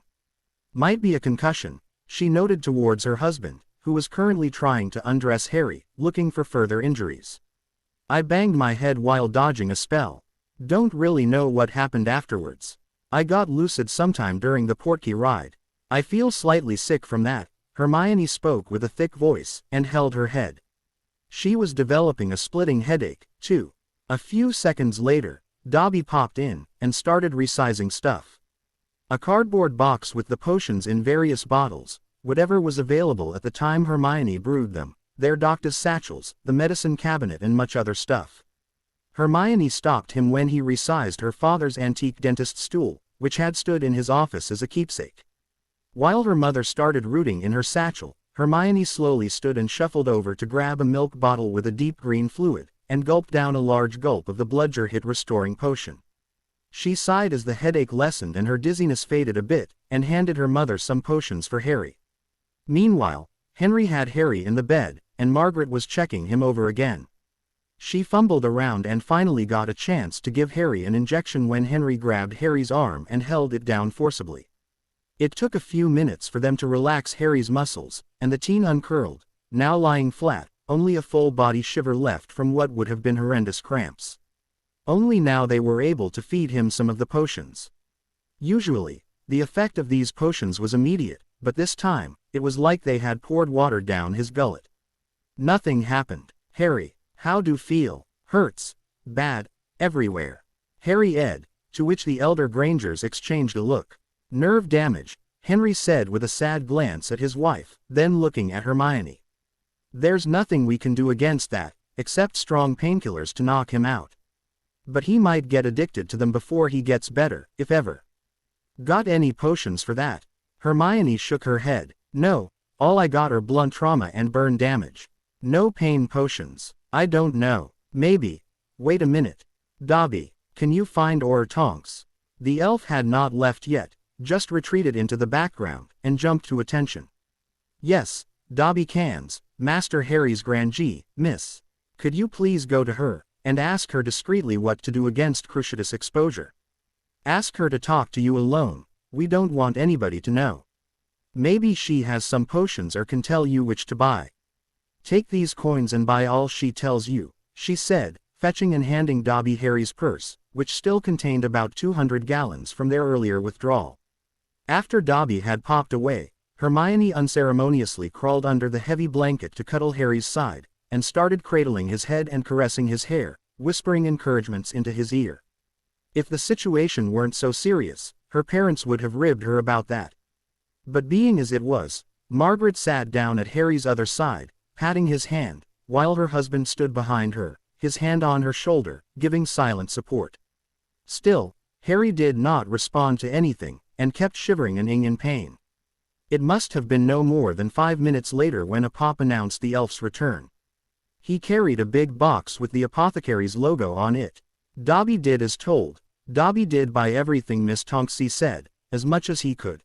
He said, dropping the box on the nightstand, and vanishing the lid with a snap of his fingers. Miss Tonksy said that Master Harry Potter, sir, must be taking one of the blue now and one of the purple when the potion works, and Master Harry, sir, is being awake again. Miss Tonksy said we cannot do more than that for Master Harry, sir, but Master Harry, sir, will be getting better by tomorrow evening, he said, and paused to hand Margaret the correct potion, which she immediately fed to Harry with help of Hermione. Miss Tonksy wills being visiting Master Harry Potter, sir, tomorrow morning, Miss Tonksy did say. Dobby is being sorry not being able to do more for Master Harry. Dobby will beg Master Harry Potter, sir, to let Dobby punish Dobby when Master Harry Potter, sir, awakes, the elf whined, his hands flinching as his desires fought against his orders not to punish himself. That won't be necessary, Henry interrupted gently. By the way, where is Winky? Winky is not being called, so Winky is being working and waiting for Dobby to tell Winky about Master Harry. May Dobby go and calm Winky. Oh, how stupid of us, Margaret gasped. Winky, she called, causing the other elf to appear. Obviously, Winky was as distraught as Dobby. She arrived crying. Mistress Grandee, Mum called, she said after sniffing the tears away. Margaret left Harry's side to kneel before Winky, hugging her. Harry has been hurt, but now he will be getting better, thanks to Dobby's help. I just called you so that you needn't stay alone. Being relieved that her master would be fine, Winky even forgot to be properly embered, and let her be guided to the bedside, where Margaret sat down again, while Winky and Dobby joined the vigil, of course only after they had popped out quickly to bring seats and refreshments for their caring masters. True to Tonk's prediction, Harry got lucid about an hour later, got his second potion and promptly fell asleep again. None of the Grangers left their positions that night. In a dark hideout, screams were echoing through the halls of Voldemort's lair as the Dark Lord personally debriefed the capture team in person. While he knew that the mission had been initiated on the fly after the Malfoy boy had stumbled across the Potter tea in the old coot, failure still was no option. Only his weakened state kept him from killing them outright, but punishment had to be dished out. After all, he had sent 8 of his own against Dumbledore, Potter and his mudblood. And what happened? Dolohov dead, and 2 captured. Once more he channeled his anger into his cruciatus curse as he debriefed the last man of the team before turning towards the leader kneeling next to the curled-up man. The Dark Lord stopped as he saw the nearly eager expression on the face of his only female lieutenant at the prospect of getting cursed. No, Bella, I am not going to curse you, he said with a sickly sweet voice, watching her face fall. Right then, he realized to his great displeasure that she truly was beyond help. She had been crazy already when he met her, but after her stint to Azkaban she was only inches away from complete insanity. He had to make sure he never cursed her again if he didn't want to lose her. You deserve a special punishment, my dear, he whispered sweetly, causing all people present to wince in anticipation. You will not torture, hurt or kill anyone for a month, not even watching, except if I send you on a mission. And even then, you will not cause any collateral damage beside your orders, he told her, watching the insanity briefly leave her face as she looked at him like a kicked puppy. Also, you will go down to the chambers every morning, healing all present prisoners, and then take them the memories of their abuse before you bring them away and release them into the Muggle world unharmed, he told her, delighted in the horrified look she sported now. You all will. Make sure that there are always some prisoners present, he said with a look around at the other emboldened watching Death Eaters, gaining a chorus of delighted positive responses. Now leave, he barked, causing all of them to quickly move out. Oh, and Bella, he added while returning to his throne and sitting down slowly. If you dare disappointing me once more or misbehave even the slightest during this punishment, I'll make you bed the male ones, he whispered, his crimson eyes staring into her dark ones, before they rolled up into her head as she fainted at the bare thought of doing so. Grimmauld Place, July 10, 7:34. Damn it, Tonks muttered again as she materialized in the deserted entrance area. Adding 1 and 1, she quickly made her way up to Harry's bedroom, where she encountered Harry and the Grangers, the elder ones sitting in chairs next to the bed and Hermione still under the sheets cuddling Harry. Before she could say a word, Hermione spotted her, and sat up, waving. Hello Tonks. What's wrong? Hermione asked when she saw her frowning. The order. Dumbledore found out, Tonks hissed, her hair turning deep purple. He noticed me talking to Dobby last evening at the ministry. We were both tied up in the questioning, but he has been trying to contact me all morning. After some expletives of varying gravity were uttered around the room, Henry asked the million-pound question. What does that mean for us? They are looking for you, and given the connection between Dobby and Harry, they now know I am in contact with you. If they can add 2 and 2, they will shortly know where you are hiding. Take a good look out of the window, I bet the order is already waiting out there. Also, I will be hounded day and night by them to return you, if they do not try to get me arrested outright. A quick look out of the window proved her guess. There were at least 3 members already waiting in front of the house. Hermione, Harry croaked. The heated voices had woken him. With a cry of, Harry, Hermione threw herself at him. Are you okay? You stupid boy, why didn't you just dodge that cruciatus? You must have seen that even before me.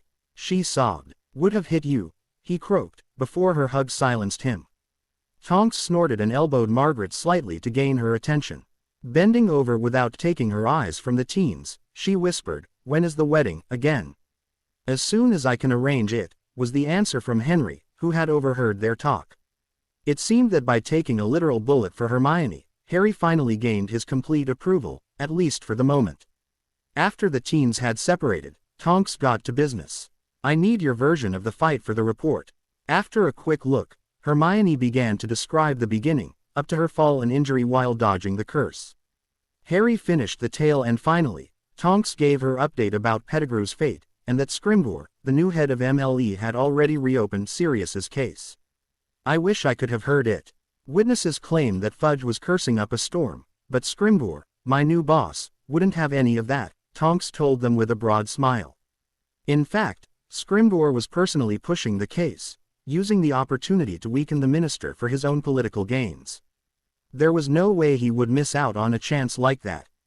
You know, we managed to capture the one Hermione had downed and one of the others. When us Aurors showed up, the cowards retreated quickly, including my crazy aunt. Tonks continued her tale, ending in a frown. How deep in trouble is Harry this time? Hermione asked, worrying her lip in concern. Are there any charges against him? Don't worry, girl, it was me and Kingsley who briefed Scrimgeour about the scene. He declared that the moment it became clear that Bellatrix was with them, any force was justified. He had signed the report instantly, clearing you from any misdemeanor, Tonks reported with a gleam in her eyes. Admit it. Sometimes it's nice to have a hardliner in charge, isn't it? All the time, Margaret was rocking in her seat, itching to talk to Harry. How do you cope with things, Harry? How do you feel about it? I'm fine. Harry used his trademark line, but furrowing his brow. That actually bothers me a bit. Shouldn't I be devastated or something? I don't feel anything, at all, over killing that man. Not necessarily, Henry interrupted to encourage his future son-in-law, patting his shoulder lightly. After all you've been through, it can be expected that you're a bit jaded. But you won't see me crying, either. As long as you don't start to enjoy it, you're all right. Just one more thing, Harry, Tonks said. While I can understand, it was stupid of you to shield Hermione. Quelling the enraged responses with both hands raised, she moved on to explain. While a Cruciatus is nasty business, she's a big girl and girls can take pain. With you disabled by the curse, on the other hand, both of your lives were endangered. You are the better fighter. You're fast, you don't hold back, and on full power, as proven, some of your curses even smash through their shields. The best course of action would have been to blast Pettigrew first, and then the man cursing Hermione. You see, as long as torturing her, he's not killing her, so he has practically taken himself out of the fight, increasing your chances. She ended her lecture, smiling at the people staring at her in shock. Remind me to never get on your bad side, Henry said after a low whistle, shaking his head. While the now besieged were updating each other of the various topics, someone rang the doorbell. That would be Dumbledore, Tonks prophesied, and Henry made a face at her. Gee, I thought it would be Jehovah's Witnesses, he drawled, rolling his eyes, demonstrating him being related to his daughter. Shall we ignore it or talk to him? Harry asked while sitting up. Hermione did try to help him, hovering nicely, much to Margaret's pleasure. Since he can't get in, as long as you don't invite him in, you could at least hear him out, Tonks ruminated. Okay, then I'll dress and we meet downstairs, Harry finished the conversation. Hermione lingered a bit, considering whether she should stay and East Harry, but a look from her mother told her that now would be a bad moment for that. She decided to wait outside to help him down the stairs. Can't you do something? You are an Auror, and they are well overstepping their authority. Henry huffed as they reached the entrance hall. They practically forced us to stay hidden in this house and would have abducted Harry if you hadn't port-thingied them away. We are talking about Dumbledore. He is one of the most powerful, magically or politically, in Britain. He is head of our parliament and has enormous influence in the ministry. He could easily get away with anything. And I believe he does have some legal title when child welfare is concerned, because of being headmaster, and thus, Harry's magical guardian, Tonks explained as Harry went down the stairs. He went under own power, at a snail's pace and wobbling along on stiff legs, but Hermione only a thought away from helping him. Henry gave Tonks a frown. So he isn't actually breaking any laws, yet. Nope, he has written most of these laws himself. He knows exactly what he can and can't do. They were interrupted by a second, more insistent ring. Tonks' hair flashed yellow as she jumped in shock. She suddenly stiffened as she remembered something. Remus, she whispered, before babbling at Harry. Remember Harry, whatever you do, do not invite anybody in, nor step out of the door or touch anyone. They are still locked out by the wards. Talk to them. Stall them. I'll try and get Remus here. I fear we both will have to move in here, Tonks said in a rush, gave a quick goodbye and ran for the flow, while Harry, with the Grangers in tow, went to answer the door. When the heavy oak door was pulled open, Dumbledore's smiling face came into view. Ah, Harry, finally. We have come to escort you back to your family, he stated, as if stating the sky was blue. Strange, I don't remember calling a taxi, Harry countered, which made Henry snort. A quick glare from Margaret quieted her husband. The rest of the Order members, now nearly a dozen, were acting outraged, as they always did when someone dared to contradict their almighty leader. Harry, please, I know you are upset, but you have to return to your family. I am with my family, Harry shouted. Those evil holes at Privet Drive never were and never will be my family. I am with my family, right now. He said, demonstratively waving his left arm towards the Grangers, but failing to notice their proud smiles behind his back. His right hand was still on the doorknob, helping him to stand straight. Harry, you know that you need to go back. With Voldemort around, you are simply not safe here. That statement made Harry laugh. Sir, you are only able to talk to me because you know the secret. Voldemort doesn't, and if I am not safe here, why are you still out there? I see, the old man sighed. Maybe we should sit down and talk about that, Harry, he offered, and when Harry didn't react, he prompted, may I come in? Do I look stupid, headmaster? Harry asked. You are exactly where I do want you to be. I'll certainly not bring my enemies into my home. A sharp collective gasp was heard from most of the Order members, only Snape chose to snarl instead. Molly Weasley, who of course was present, was the most vocal, and immediately started berating him. Harry Potter, do not talk to the headmaster like that. He is certainly not your enemy. What has gotten into you, young man? Common sense. Harry barked hotly in return, causing the Weasley matron to jump and puff herself up while sputtering incoherent sounds in her gurning outrage, and giving the overall appearance of a huge enraged chicken in a dress and apron. Oh, of course, Margaret meanwhile snarled at the shocked-looking Dumbledore from the background. You are so obviously not our enemy. You led an alt team directly to Harry, uncovering his disguise in the middle of a crowded place. Were you born that stupid, or did you work on that? With friends like you, Harry doesn't need enemies. She spat venomously at them. I assure you that this was all a big misunderstanding, Mrs. Granger. Dumbledore tried to calm the irate woman, knowing very well that her opinion would influence Harry. The Order members were just gaping at the Muggle woman who dared to insult their leader like that. Of course, Headmaster, Harry sneered. But now, since I still have some errands to do, I would like to wish you a good day. It was nice talking to you. With that, Harry turned to close the door, but Dumbledore didn't want to leave it with that. Harry, I must insist that you come with me. That was exactly the worst thing to say in that moment. Harry completely lost it. Ever heard about a thing called choice? Who the do you think you are, you meddling ass? He yelled at the old man. It might have been his words, or the sparks flying from him, or the storm blowing around him, tugging at Dumbledore's robes, but the whole Order gasped and scrambled for cover. Not even Molly said one word, but tried to hide behind a lamppost. You have absolutely no right whatsoever to demand anything from me. I have a written permission from the Dursleys to stay here with Tonks and Remus until my 17th birthday. So once again, I will not go back. Harry yelled, spittle flying from his mouth as he screamed out his anger at the man before him.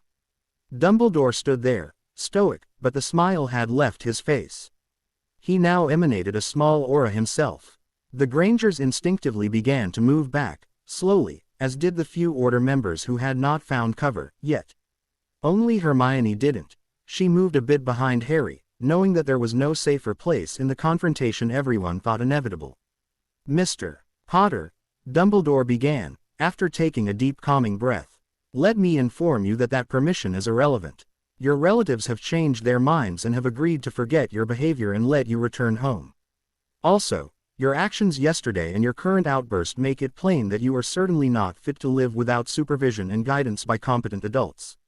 Since you insist on not returning to Privet Drive, you will accompany me to Hogwarts, where you will be under my supervision and tutelage, till the beginning of your next school year, to show you the error of the way you have chosen. I'll not stand aside and watch you turn dark, like Riddle before. Everybody, sans Dumbledore, cringed, as they expected Harry to let loose. But to their surprise, Harry relaxed. Thinking that he might have the kid browbeaten into submission, Dumbledore relaxed, too, and began smiling at Harry, again. That smile died immediately when Harry laughed and told Dumbledore to go home and snog Snape, while slamming the door shut. Turning round, Harry saw 5 unbelieving faces, staring at him. The Grangers just stared at him, while Tonks, who must have returned with Remus sometime during the confrontation, was imitating a fish on land, opening and closing her mouth continuously, with her spectacular hot pink hair standing straight up. Remus looked at him in utter horror, while Hermione looked disgusted. What? He asked. Dumbledore snogging Snape, Hermione asked, wrinkling her face in disgust. That's nothing to even joke about, Harry, Remus interjected agitated. I nearly lost my lunch when you said that, and I still think I need to be obliviated of that mental image. As do most of the Order members out there, I believe. Margaret laughed, and jumped with a terrified shriek when a loud bang was heard from outside the door. Tonks and Remus immediately ran to the windows next to the door, while Harry instinctively brought a shield up and stood in front of the Grangers. His back to the wall, Remus took a quick look out, but stopped at his way back into cover. He moved in front of the window, goggling out of the window, laughing hard. Quickly, everybody ran there and took a look, just in time to see a smoldering Snape being portkeyed away from the street, while some others were helping Dumbledore to his feet. I can't believe that Snape was stupid enough to try blasting the door, Remus laughed, slowly sliding down to the floor, holding his belly. While the Order departed, one by one, the inhabitants of the besieged manor went to lunch. Harry had to be aided by Hermione again, now that the adrenaline had left his system again, but was already better than before. They all chatted happily during the meal, knowing that there was no pressing need for action, but still, lunch talk had mostly one topic. Okay, the good news first, Tonks took control over the talk. We are rather safe in here. I doubt Dumbledore will get Aurors or Curse Breakers to beat down the wards, since that would mean he would have to divulge the secret. And believe me, these wards won't budge without a small army attacking them, and one taking heavy losses at that. The Blacks have been famous for their wards for centuries. You would have more of a chance breaking Hogwarts, since those wards don't kill you for making a mistake. Also, he doesn't really have anything on us which would support such a measure. So until he gets desperate or manages to fabricate something, we're rather safe. Henry asked, and Tonks nodded. Okay, Harry, what next? Margaret asked. Since Harry had made it clear that he wouldn't go back to Hogwarts, they discussed his other options. The general consensus was that Hermione shouldn't go back to Hogwarts either. You didn't need to be a seer to know that she would have a hell of a time there now, and probably end up as bait. Remus, for one, was the perfect bait. If he were seen outside of the manor, Dumbledore might try to get him arrested for some trumped-up charges just to blackmail Harry. But since Remus was a licensed teacher, Tonks had a good idea to kill more than two birds with one stone and started to tell everybody about it. Please explain once again, Harry demanded after Tonks had blurted out her plan. With pleasure, my Lord Black, Tonks grinned at Harry, hinting a devout dip while smirking mirthfully at him. If you place a deposit of 1,000 galleons each, at the ministry, along with an application for tutelage by Remus, a certified teacher, you will be exempted from the underage ban, no matter whether you actually are being tutored or not. That also would lessen Dumbledore's leverage of you not having proper instruction. So you are telling me that most purebloods are exempt from the ban simply because they have greased the right palms? Hermione asked incredulously. Don't tell me you didn't expect that, Harry harumphed, earning himself a death glare. Even in his weakened state, he proved to be immune. He was the boy who lived, after all. Officially, it's a deposit to cover the cost of reversing whatever trouble you cause while being tutored, and those costs will then have to be redeposited. Incidentally, the balance falls to the ministry when you become of age, so in reality, you're right. If you have money, you can do what you want, the young Auror admitted. In the following hours, Dobby was sent away to clean out Tonks and Remus' apartments, and Remus and Tonks were given rooms in the manor, while Winky insisted in cooking a huge dinner, although no one had the proper appetite. Tonks, the only one left who could move somewhat freely, had gone to fetch the paperwork from the ministry. While they were working their way through the pounds of application parchment, there was another knock on the door. Harry shortly thought it had an echo, but chose to ignore that. A quick look at the clock revealed that it was already past 8 in the evening, and the to-be-done paperwork stack was still bigger than the done. Sighing, and weighting the evils, Harry decided the guest, whoever he might be, to be the lesser. He opened the door just a second after hearing another echoing knock. Strange, I say, my brother. Yes, indeed, it is, my favorite brother. Really? Why, thank you, I am rather fond of you, too, but still, I would have expected a wheelbarrow. Or another wheeled contraption, maybe levitation, or a featherlight charm. Still, I would believe the size might have been a dead giveaway. Shrinking charm. I don't believe any man would use it in that situation, my beloved brother. Oh, of course, I forgot. Please strike that from the protocol. Harry gaped at the intruders, who had given him a look over and that strange greeting. What are you clowns talking about, at this hour, nonetheless, he asked, incredulously. Your balls, of course, the left twin intoned, just to have the sentence completed by his brother to his right. We were expecting you to carry those enormous, probably metallic examples of manliness in a wheelbarrow, at least. That at least, my brother, yelling at our revered headmaster, and while hinting at his UAL preferences to boot. That is something not everybody would dare to do, the second one took over. No one, to be exact, the other one finished, and then they chorused a, hello everybody. Beaming at something behind Harry. Turning, Harry saw the rest of the besieged, hanging on each other, laughing tears. To be honest, the left one intoned, we want in. Whatever you have planned, We want to be a part of it. Yep. Usually the most fun is being had where you are, and we certainly won't be returning to Hogwarts this year either. Even if they retract our expulsions, the other voiced concern. So we thought about opening the joke shop we wanted. Turning respectable, being hard-working members of society, or just joining you in your excellent adventure, which we have watched benevolent since the very beginning. They stopped for a second, drew their wands and chorused, "We do not have any intention of stopping Harry and his excellent adventure away from Hogwarts at all, nor of snitching anything we learn to the Order, in any way. On our magic, so we swear. So, since the niceties have been exchanged, would you be so nice as to give us a helping hand in?" The right one intoned with a bright grin that made Harry once again question the twins' sanity and develop a slight headache. "Okay, but I am not adding you to the wards just yet. And at the first over-the-top prank, you are out, clear." Harry relented, knowing full well that forbidding all pranking would be like telling them to stop breathing. At their nodding, time to be exactly opposite to the other, probably intentionally just to make someone dizzy, Harry sighed, again, extended his arms and pulled the twins in through the ward barrier, just to be crushed by hugs and backslaps, before they went to greet the other people. Harry tried to memorize that the formerly left twin was introducing himself to the Grangers as Fred. Settling down at the parchment-laden table, Harry's first question was clear. "How did you get past the Order guards? I would have thought that this place would be surveyed day and night by now."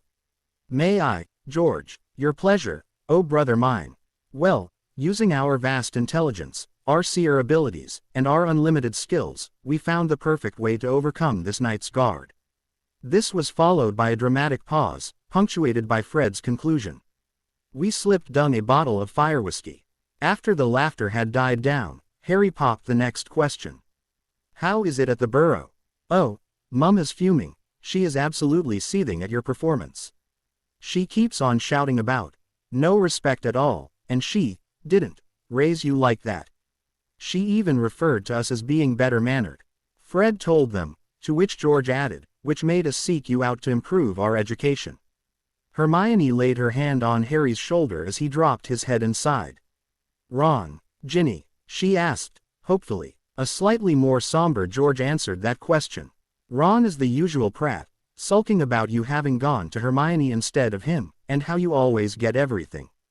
It seems that he was as interested in you as we always guessed, Hermione. Expect a tantrum if he ever finds out about you dating," he added, waving at the cuddling couple. "Then he should have had shown it a bit more instead of picking fights all the time," Hermione snapped. "I can count the good, role-less conversations with him on one hand. I knew he liked me, but I came far behind food and Quidditch, and that's unacceptable to me." "What about Ginny?" "Oh, she's fine. You know, when we asked her, she told us that she is actually happy that it's you with Harry, because you won't keep her away from being his friend, like Cho would probably have done." "Guess she knows you, Hermione." Hermione smiled at that. It didn't faze her that the girl had immediately drawn the right conclusions.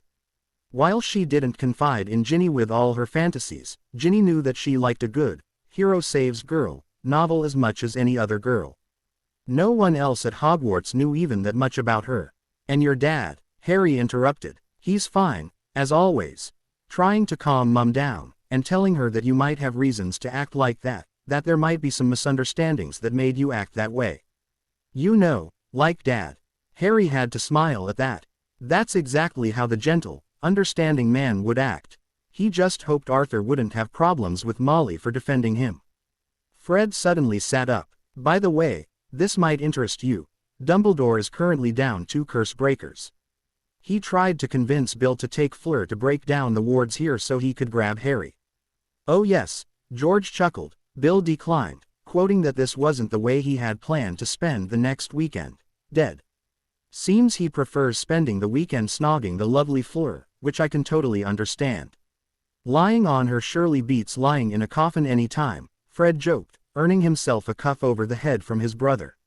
"Watch it, we have female audience." "Sorry," Fred replied, sounding about as contrite as Lee during a Quidditch match commentary. When Dumbledore insisted that it was important, Bill just told him to shove it. Mum went ballistic at that, but quickly changed tune when Bill started talking about maybe having their wedding over in France at the bride's house, as tradition demands. They are currently over there, getting to know her family and taking a vacation on the beach. That's yet another reason Mum is angry at you. She blames you for being a bad influence. Could you please show us how you do that? George grinned, wiggling his eyebrows at Harry. We would love to be able to influence near strangers from afar. After some more amiable chatting and lots of laughter, the twins made their goodbyes, promising to spy and play blockade runners for them, for a price, of course. Harry asked Tonks to duplicate the forms 2 more times. It would be a long night. After Tonks had filed the kids' tutelage forms and theirs and the twins' nude applications, those 2 were too lazy to file them themselves. At the ministry, things began to escalate rapidly. The first and biggest piece of manure to be hit with the banishing charm was a Daily Prophet article in which Rita Skeeter dubbed Harry, the boy who killed. Rita was her usual caustic self, attacking everybody, although in a very clever way. She attacked Dumbledore for not capturing the others and the Aurors for being too late. But her attack on Harry was a masterpiece.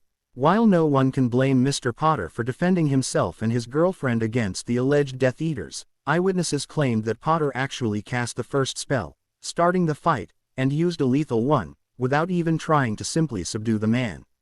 Since the same witnesses reported that this spell blew right through the shield of one of the Death Eaters, this reporter asks herself what kind of spells they teach at Hogwarts nowadays. She then carried on about the capture of Peter Pettigrew during the fight, and Sirius Black's exoneration after damning evidence. From Pettigrew's interrogation, the resulting verbal attack on the ministry managed to paint Fudge in a bad light while still having Scrimgeour look like a bumbling town constable. Harry took Skeeter's antics in stride. After all, except for another very well-hidden hint at his becoming a Dark Lord, he came out rather unscathed while Dumbledore was literally rotating over the spit. Also, Sirius's name was officially publicly cleared now. It was the first article of Skeeter's that Hermione had not edited yet still met with Harry's tacit approval. Dumbledore didn't take the bad press, Harry's defiance, and their tutelage, which he thought implied the veiled threat of the boy leaving Hogwarts, too kindly. After a few shouting matches with the headmaster at the doorstep, where Dumbledore accused him going dark and murdering people at whim, Harry refused to open the door anymore. Tonks told him that Dumbledore actually had the gall and tried to have him arrested and put under his supervision for the same accusations, something that Scrimgeour rejected outright. There was no way the new head of the DMLE would oppose Potter after the boy had defeated he who must not be named only a few weeks ago and just battled another team of Death Eaters successfully. To do that would be political suicide, especially since Fudge was very much in favor of Dumbledore and Potter being on the outs. Dumbledore's revenge was a masterpiece of psychological warfare. Harry wasn't sure how it came to be that he suddenly was receiving mail within the Fidelius-protected manor, but he was sure that Dumbledore had done something with the secret to make it available to post owls. Remus told him that they had managed to get owls to the headquarters before, but he didn't know how it was done. Harry was literally showered by letters, mostly howlers, from the headmaster, Molly, and everybody else with a sense of entitlement, a Daily Prophet and access to a quill and parchment, or so it seemed. The elves quickly took over and started fetching the letters as they arrived and popping them to a silenced room in the attic to explode safely. Still, Crookshanks made it a habit to leave the room whenever he saw an owl approaching after an ignored howler exploded while he was sleeping not far away. Hedwig had taken to having long flights each night and only returning well after breakfast, the usual mail delivery time. 2 days after the incident, leaving the manor became practically impossible. Due to follow-up articles and rumors, a few visits anywhere all ended in quick retreats as people reacted curiously, admiringly or with hostility, depending which slant of stories they accepted. Also, some Order members tried to force Harry to come with them at one encounter. Although no wands were used, all these encounters could have turned nasty, so they usually retreated quickly by their newly acquired portkeys and stopped going out at all. At least the people got tired writing him, and the howler count started to dwindle slowly, except for Molly Weasley's. They even heard some of her letters through the enchantments of the mail bomb room. Meanwhile, the twins came over every other day for an hour or two, sometimes to train, sometimes to bring news. Even the hilarious way they presented the news they brought couldn't make them less disturbing. While they kept peace with the magical world, the Death Eaters had started anew to bring terror into the Muggle world, and the death toll rose daily. Instead of focusing completely on this, the Order changed their tactics to following and harrying Tonks all the time to get Harry, something that did cause some unrest among the more intelligent, or as the twins put it, the less retarded, members. Finding the situation annoying, Tonks took an extended unpaid leave, citing family reasons, which Scrimgeour granted, hinting that he understood that she was trying to protect a family member from harm. He would have made it a paid leave, but that wouldn't stand with Fudge. Tonks was okay with that and focused on teaching the teens with Remus, who took over charms and the more theoretical subjects, along with the whole theory teaching, since Tonks was more of a hands-on person. Grimmauld Place, the 17th of July. Stop waving your hand like a wand, Harry, you don't need that. Tonks yelled, since his wand didn't help him at all and was very severely burnt after that battle at Diagon Alley. They had just foregone it, which was fine with Harry, although Hermione made him promise to teach her wandless casting. And not just an, I'll try, promise, no sir. She had stopped only shy of making it an unbreakable vow. I just can't do this. Harry huffed. For a week now, he and Hermione had been drilled by Tonks. Tonks tried hard to break his habit of doing the wand movements with his hand, which led to trying teaching them some advanced techniques, like nonverbal casting and point casting, the art of foregoing the wand movements and just casting with a point at the target. Skilled dueler need those, lest they be ripped to pieces in one-on-one duels. Only the fact that the Death Eaters held back saved the teens in the Ministry. At Diagon Alley, they were underestimated, again. But there was no reason to think that they could surprise them again. The next time, there would be no pardon given. Those two techniques would of course be faster than incanting and swishing a wand, although it would reduce the power of spells. Since Harry had enough power to spare, that wouldn't matter, since he could cope. Hermione couldn't do that, but the advantage of fast casting in a fight was obvious. At these techniques, Hermione had a serious disadvantage. Her usual perfectionism with wand movements did hold her back, since she had problems doing magic, the sloppy way. And I can't either, Hermione huffed. These movements do have a reason, they are needed. You can't just expect us to ignore them. Same for incantations, she shouted with a stomp of her foot. Okay, sit down, you two. I think I started this wrong. I'll explain, Tonks said, and slumped onto a chair. As soon as the two teens had sat down, she started again. Sorry, I'm used to working with Aurors. Those have learned at least some wordless casting in school and are therefore a bit further along. Wordless and point casting are Newt level, 6th and 7th year, respectively. Your wandless ability, on the other hand, would nearly certainly earn you mastery, Harry. If you can do wandless magic word and motionless, all you would have to do is to bring evidence of you fighting against at least 4 wizards alone or of you slaying a dangerous beast single-handedly as proof of your practical experience, and the mastery is yours. Tonks directly went off topic and into a tangent, like every time she started explaining something. But this time, Hermione laughed out loud. Would pensive evidence suffice? She asked, and Harry started to grin as he cottoned on. What? Oh, you mean the dragon. He didn't slay it, so it's not enough. And the Ministry doesn't count, since he wasn't alone. Tonks countered. I believe my brilliant girlfriend refers to the basilisk I killed in the Chamber of Secrets, don't you? Harry stated with a smug grin, which earned him a hug and on the cheek. Oh, was all Tonks could utter for a few seconds, blinking rapidly. I think that should suffice. Yep, and for good measure, we should give them the memory of Voldemort's resurrection party, too, Hermione smiled. You wicked thing, Tonks laughed. That will confirm the identity of his followers, and shred every last doubt on his return. I like that, not to quell the euphoria, but first, I have to get this casting stuff done. Harry interrupted the giggling witches. Oh, yeah, that small issue remains, Tonks said, returning to lecture mode. First of all, ask yourself why we use incantations and wand movements. Of course, Hermione instantly had the answer. The incantation and motions are derived from the spell's arithmetic formula. They represent the magic and form the magic. Not exactly, responded Tonks, and Hermione's face fell. She immediately took a deep breath in order to object that this was in fact the correct answer, but Tonks simply raised her hand to stall her.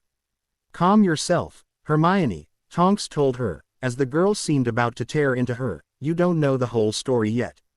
This stuff would only be taught after 7th year, when you go for mastery. Remus does have one, and I have aura training, so we know about that. He knows much more about the theoretic stuff, so better ask him later during your theory lessons for details, okay?" She finished, and knew that her boyfriend-to-be wouldn't know what had hit him as soon as Hermione was out of here. So, yes, the movements ease the magic in taking form, but the intent behind it matters the most. That is why you usually don't get the full effect of spells on the first try unless you know a lot about what a spell does beforehand or have a lot of power, simply forcing it to work. Usually, the incantation is also a hint on what they do, but you don't need them. If you know exactly what you want to do, you can do it without. Hermione shook her head. "So if I know exactly what I want to do, my magic will do it." That made sense. She always read far ahead in CL, and she always got spells faster than the other students. To some degree, yes, Tonks told her, it's easier if you learn the spell normally, and remove the incantation and motion after you know it. But you could also invent a spell that way, if you can focus enough on the effect you want to create. An arithmetic formula will give you the incantation and compatible supporting motions to make it usable for other wizards who lack that ability or have less magic. Harry huffed. So, by using spells, you can cast more easily, but it limits the better wizards. And wandless casting is the same. Tonks shook her head. Well, yes, but wandless magic is a rare art, and needs a huge amount of power to pull off. You see, foregoing incantation and motions will already decrease the power of the spell. Since the wand is a magical focus, casting through it is much easier. Wandless casting is focused by intent and willpower, forming a focus, and thus uses a lot more magic for the same effect, since that focus is not a magic conduit per se. As Harry only gave her a dumb look, Hermione came to his help. Since a wand contains a magic material, magic flows easily through it. Harry looked at Tonks. "Why didn't you say that?" "I did." Harry turned to Hermione, asking, "Did she?" "She did. If you say so." Harry grinned cheekily, which earned him slap on the back of his head by Hermione. Tonks sighed, stood up and decked him, too. The main difference was that Tonks actually left a bruise. After that was cleared up, the teens started improving rapidly. It took both only a few days of training to forego incantations. Actually, Hermione had managed to cast her first wordless charm the same day, but it took Harry 2 more days to copy her feat. Although he took longer than she did, it still would be considered a great feat by anybody, since less than half of the wizards were able to get it at all. Still, it would take them quite a while until they stopped occasionally slipping and incanting out loud. Both had made some headway in eliminating wand movements, but that process was harder, since it had to be learned for every single spell, minimizing the motion step by step while keeping a firm visualization of the result, until only the slightest flick was left without losing too much effect. Hermione was able to do this for smaller charms, but for fighting purposes, she knew that she should better keep them. The power loss that she endured was Miv. Also, her inner perfectionist was banging his cup at the bars of her prison, metaphorically speaking, whenever she tried to do so. She finally settled for being able to do it if she wanted to show off or needed to, and left it at that. She didn't plan to become an aura or duelist anyway. Harry, on the other hand, did fare rather well with the approach of a not-so-formalized magic, and rapidly improved his casting, although he still was no match for Tonks or Remus, at least in mock duels with hexes and jinxes only. If he went crazy on them with high-powered curses, he might overpower or exhaust them rather quickly, but they were probably still too good for him to last that long. Both of his instructors shuddered at what he would do to them if he had a working wand. Hermione still sighed every now and then when she saw her boyfriend cast wandlessly without effort. His bone breakers were especially vicious, which he attributed to his experience with broken bones. He could easily visualize the effects, making those curses, which they practiced on conjured pig halves, something that took a while for Hermione to stomach, downright nasty. She had actually gotten sick a few times during training when a spell had produced a rather gory mess, confirming her suspicion about her fighting aptitude. The twins joined them occasionally in training, and proved to be capable fighters, but they just didn't have it in them to use dangerous spells, yet. They couldn't help adding jinxes into their casting, which were not really harmful, but usually embering. The unexpected effects proved helpful, but their tendency to play with their enemies was a double-edged sword. Hermione found their approach intriguing, and soon got very creative in adding at first glance harmless spells into her fighting repertoire. Harry still flinched at the memory of the depilatory charm she once shot at the groin region of the target dummy. Remus advised them all to be cautious, for that specific target area won't work well with some, mostly female, enemies. This comment made Tonks grin broadly, and much to Harry's joy, it made Hermione blush slightly, too. Harry was running as fast as he could, but no matter what he did, the Dementors were still closing in. He had burnt his wand to ash trying to repel them, but his Patronus faltered as they closed in on him. Stumbling, he dashed forward through the forbidden forest, NCHES tearing at his clothes and hitting his face and arms painfully.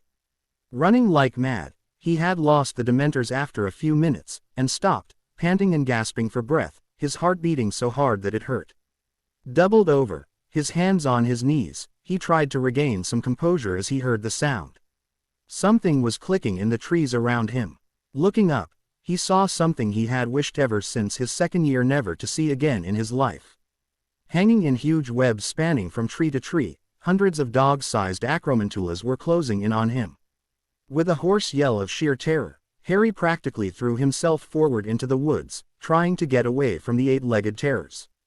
Blindly, he stumbled through the trees until his foot became tangled in a root and he slammed to the ground. Lying face down on the ground, he spun around frantically and saw an undulating wave of spiders flowing towards him. Scurrying away from them, he reached for a stone or something to defend himself, but grabbed something soft and warm to the touch instead. Ouch! Hermione yelped, waking Harry from his unpleasant dreams. Looking around groggily, he noticed that he was in his own bedroom, and it was rather early in the morning, according to the dim light flooding the room through the high windows. "Damn, Harry," a well-known voice came from his right side. "You know I like it rough, but that'll leave a bruise," Hermione lamented, maging her left, her very exposed left.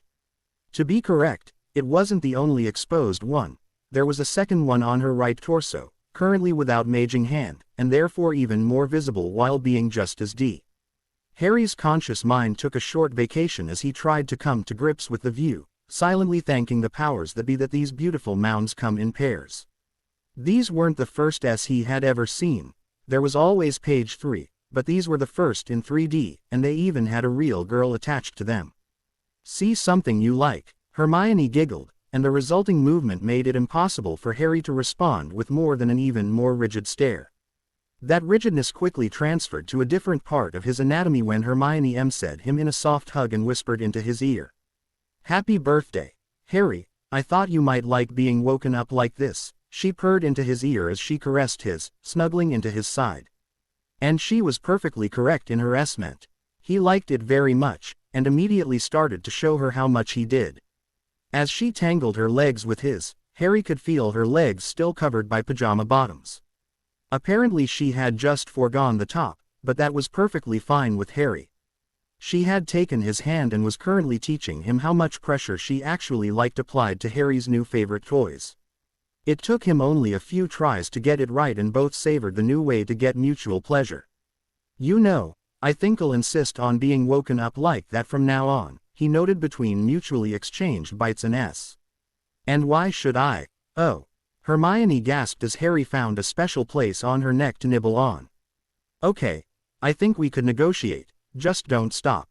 About a week into August, the teens were starting to get bored with their daily training routine and began to explore different parts of the Leary. Harry had started to look into warding, and thus begun to read introduction-level books about runes, much to Hermione's delight, and she always was around him, reading more advanced tomes while helping him along with eventual questions. Their other explorations, on the other hand, were progressing nicely along the lines of a healthy relationship. By now, there was only a tiny part of uncharted territory left, which was usually covered by silk. A few expeditions had made brief surveys into that region, but they did stop without doing any environmental modification. Those expeditions were usually nightly occurrences, since Hermione happily obeyed Harry's birthday order, and both broke the news to her parents that there would be another room available for potential visitors when they asked what she had gotten him for his birthday. At this, Henry started singing a song and vacated the room, his fingers firmly planted in his ears, but Margaret was happy with their decision to move in together. Of course, she did ask Hermione about all the details she could squeeze out of her daughter in the next of their occasional gossip sessions. Tonks had also started joining them some time ago, changing their picture of the gentle, soft-spoken Remus. Forever, Henry chose to ignore those happenings surrounding his daughter as much as he could, which gave his wife and daughter many opportunities to tease him. Like at one particular breakfast, when Tonks started to comment about Harry's newfound studious nature. "I didn't peg you for much of a reader, Harry. Seems like Hermione has finally had some good influence on you," she teased. Hermione just couldn't let an occasion like that go to waste. "Yeah, I'm rubbing off on him," she chirped, batting her eyes at Harry. "Haven't you both proceeded past there already?" Tonks returned, just when Henry had taken a sip of his tea. The fountain he jettisoned across the table was remarkable. Tonks immediately swished her wand and vanished the mess, while the table joined in a good laugh. Hermione patiently held her reply back until her father had continued his meal. "Yeah, we have, but it's still one hell of a pastime." A long silence followed as everybody looked at the wall, and the tea covering a sizable portion of it, dripping down slowly. "Okay, you won, Hermione. That was at least 3 feet further than my attempt." Tonks broke the silence, sliding the galleon over to the girl. "Oh yes, there was a lot of fun made at Henry's expense."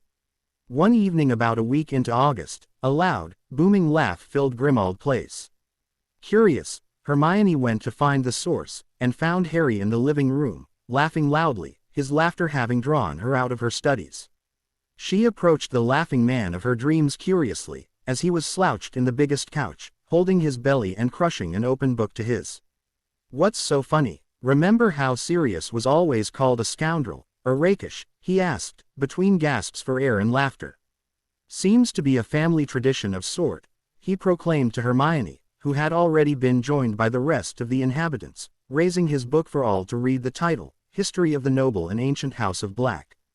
He instantly was overcome by another bout of laughter. Their curiosity woken, everybody took a seat, and when Harry had calmed down, he started to tell the tale. The Blacks were an old family, but in the late 1600s, they were nearly broke. They had started to sell their ETS, and were close to losing everything, including the family itself, since they had only a daughter left to the line. By some quirk of luck, their fate changed in 1713, when on a visit to sell one overseas property, that daughter, Annabeth Venus Black, caught the interest of one Edward Teach, who actually bought that island. Harry had to guffaw when Hermione blushed furiously at that name, while her mother perked up, too. Remus started to laugh, while Tonks and Henry were looking blank. "You both might know him better under his UMed name of Captain Blackbeard," Harry clarified, laughing again when their eyes shot wide open as they recognized the name. That man, who despite cultivating his vile business image, was, according to this book, at least, in fact a rather nice guy, and a wizard to boot. After only a short time, he fell for her and they married, after he was adopted into the family and had changed his name to Edward Teach Black to preserve the line. When his pirating days came to an end, he accepted a pardon and used the good opportunity of a bumbled I-Nation attempt by a young English lieutenant named Maynard to fake his death. His crew actually won the fight, but they left Maynard and his crew with changed memories and a transfigured head that looked like Teach's. Harry continued the tale, shaking his head at the resourcefulness of the sneaky pirate.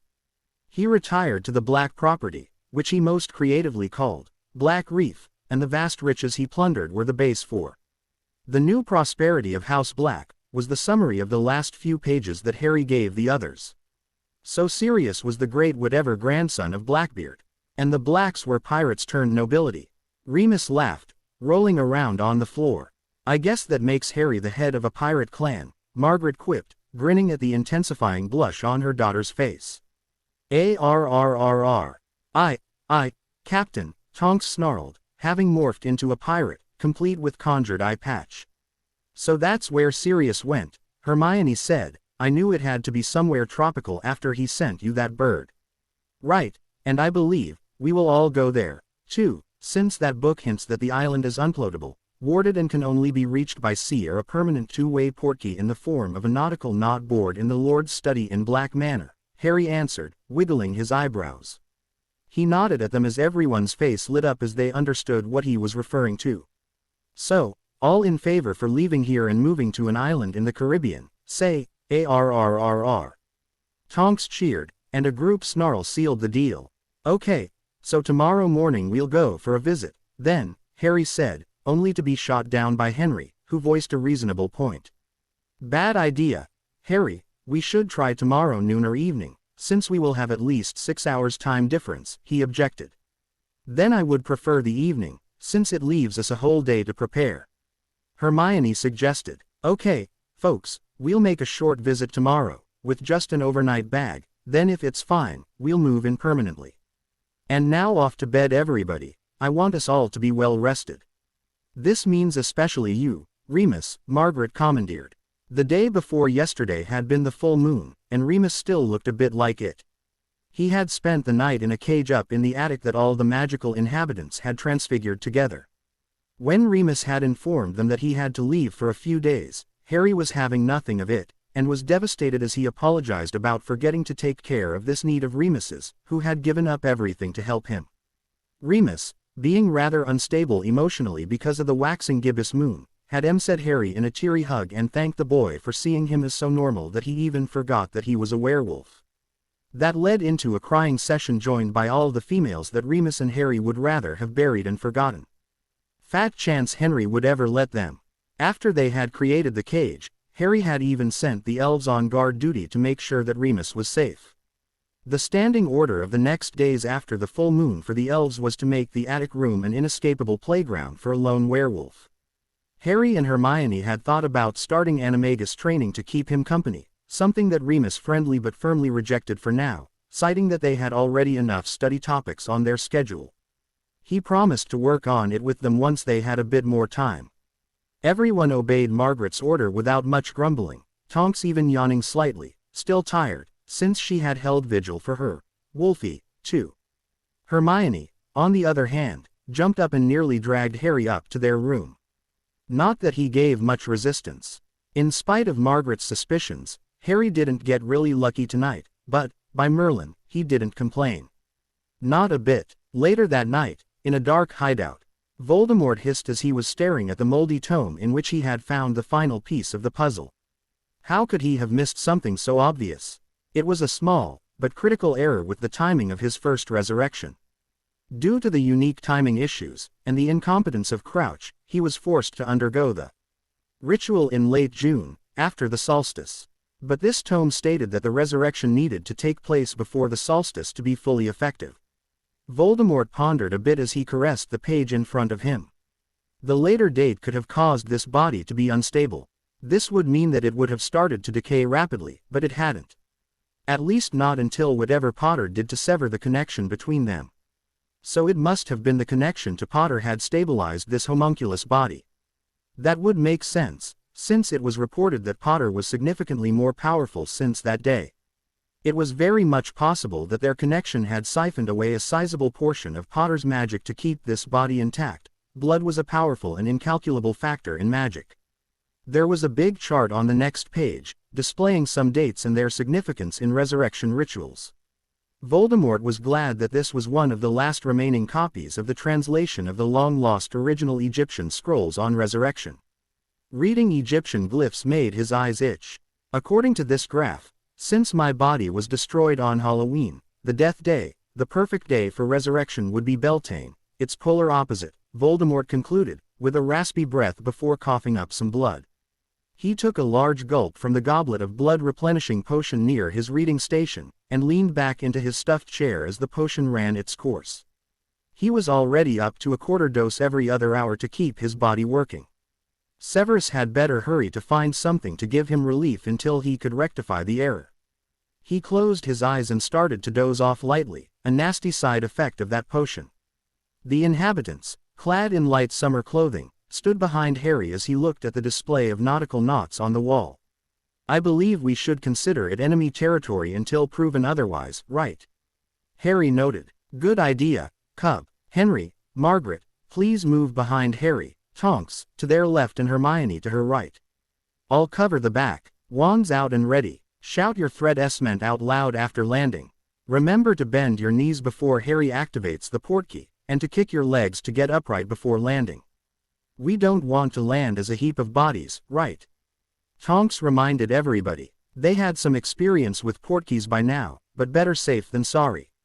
Everybody extended one arm towards Harry, who touched the anchor in the middle of the display with a whispered, "Here goes nothing." After a nauseating, long spin through the flashing lights, they were suddenly feeling like they were in freefall. Expertly, they kicked their legs and landed in a crouch in the middle of a lush room in an obviously warmer climate. Immediately, Tonks and Remus shouted there, "Clear," and Harry and Hermione replied only a second later. Lowering their wands, they separated and looked around the room, taking in its clearly antique furnishing and decoration. The room was colored in a soft white and pastel pink, with subtle gold accents, just obvious enough to show wealth. Some ornate lounges and low tables with silver and gold candle holders on top showed that it was some kind of living room. There was a bell sounding in the distance. When looking out of the windows, they could see that they were on a hill on a small tropical island, looking out over a lush jungle, with beaches in the distance and a small town down near one of them. The whole island couldn't be more than a mile across in every direction, and the house they were in seemed to be at one end, while the town rested on the other side, near the eastern beaches. If they strained their eyes, they could even see crowds of people milling around the town. The other side showed a cliff with a beach about 100 yards below, as far as could be guessed from what you could see of the far end of that beach and cliff. There was even a small waterfall resting off in the distance at one side of the cliff, giving it a very wilderness feeling. Tonks let loose a low whistle at the sight. "As it comes to hideouts, it's not too shabby," she stated dryly. This sentiment was reflected multiple times as they all started milling around the room, looking at the various objects and furniture. Everybody relaxed a lot when Hermione pointed out the return not display portkey, which looked exactly like the one in the study. Harry still stood at the window, staring out. "I never thought it could be so beautiful," he said in a dazzled tone, still mesmerized by whatever he saw. Hermione joined him curiously, and Margaret and Henry also stepped closer. "Yes, this tropical jungle is really something," Henry replied. "I find it as fascinating as you do, Harry. Look at all those flowers out there, and the birds," Margaret nearly squealed as she took a closer look. "You are right, Harry, this jungle is truly amazing," she said, while Hermione wrapped her arms around Harry. "What? Oh, the jungle," Harry said as she was pulled out of his reverie. "Yeah, it's nice, but look at this ocean. This water is so amazing. I never knew how blue it would be," he stammered in fascination. "Come on, you sound like you never saw the ocean before," Henry chuckled, shaking his head at the antics of that boy. "I haven't," Harry softly whispered. "I was only there once, on a stormy night as the Dursleys tried to hide from the Hogwarts letters. Hagrid came and rescued me. I never saw more than gray, moving ground through rain and storm. Are you telling me that you live on an island where it's nearly impossible to live more than 2 or 3 hours drive away from the ocean, and they never went to the beach before?" Henry asked incredulously. "Granted, there are people who don't like the sea, but even they show the ocean to their kids at least once." "Well, they went to Brighton, I believe, every summer, but they always left me with Mrs. Fig. They never took me along," Harry said with a hitch in his voice, only briefly lowering his eyes in sorrow, before he again focused on the water, ignoring the horrified look the Granger adults gave him. Hermione silently clung to his waist, giving him the support he needed, vowing again to grant those bastards a visit. Even Remus and Tonks were watching this exchange with concerned faces, but they never got to interfere as everybody tensed and turned when a knock sounded throughout the room, all peering at a set of extravagant white double doors with golden floral inlays on the one end of the room. At Harry's call, a man in white cloth trousers, a shirt with a verses cut so deep that it might as well be open in front, and a vest entered. He was walking barefoot and held an old tricorn in his hands. He seemed to be in his mid-40s and had a weather-worn face with bright blue eyes. His head was shaved and gold hoops dangled from his ears. He stopped, scanned the faces of those present and gave a sad sigh before greeting them. "Welcome to Black Reef. I am sorry to see the old Lord Black is not with you." Which one of you happens to be the new Lord or Lady Black? That would be me, Harry Potter Black, Harry answered. These are Mr. Lupin, Miss Tonks Black, Mr., Mrs. and Miss Granger, he introduced his companions. Welcome, Lord Black. My name is Matty. I'm the bosun of this settlement. You mean mayor. Isn't a bosun a man in charge of the deckhands on board of a ship? Hermione asked. Well, that's right, but it's tradition on Black Reef to address the mayor. That way, Missy, Matty answered. If you would like to follow me into the next room, the robbery, we shall get you fitting outfits before I lead you to around the house and town. It won't do to have you here without some fitting clothing, he stated, indication his own state of dress. There is a dress code on this island. He grinned. The women immediately agreed to that, and soon cries of joy were heard coming from the room. Hermione had immediately chosen a light blue dress, shoulder-free and with a flaring skirt, fitting for a governor's daughter. Henry and Margaret had played along, dressing as the governors. That long walking stick looked rather fetching with Henry, while Margaret really managed to fill out the dark green dress she selected, much to Henry's obvious pleasure as he was grinning rather lewdly at her. Sun-protective umbrellas and hats rounded out the women's outfits. Harry was led to a certain stack of clothing, since he was told of certain expectations he'd have to fulfill as Lord Black. With Hermione's help, his outfit soon was a copy of an old swashbuckler movie: tight black trousers, high boots, and an open front shirt with a red sash around his hips as belt, combined with a red cape, a gold-embroidered black vest, and a wide-brimmed hat with an ostrich feather on it. After a short pause, she added a rapier in a sheath, held with a broad leather belt over his shoulder, for rakishness. Harry had no idea what to do with a rapier, but if Hermione's was any indication, it looked great. Tonks chose a crimson barmaid's dress, off which she ripped the lower half of the skirt, exposing a lot of leg. She insisted that Remus wear only tight red trousers, boots and a black open vest, which showed his muscular and very hairy, to which he agreed only after she whispered something into his ear and morphed into a Latin American beauty with a long, curly black mane, and a rather large bust, naturally. After that, Matty gave them the tour of the villa designated for use by the governor, who by tradition was always the current Lord Black in personal union. It contained many sitting rooms, a ballroom, a master suite, and 5 guest rooms, and was, much to Hermione's delight, maintained by human workers instead of elves. When they stepped out onto the front yard, they right away knew the villa was cooled somehow. The humid, salty air hit them like a troll's club. They immediately began sweating, and Remus and Harry noticed happily that their clothing was perfectly suited to that climate. Henry was a bit worse off, but Remus came to his aid with a cooling charm.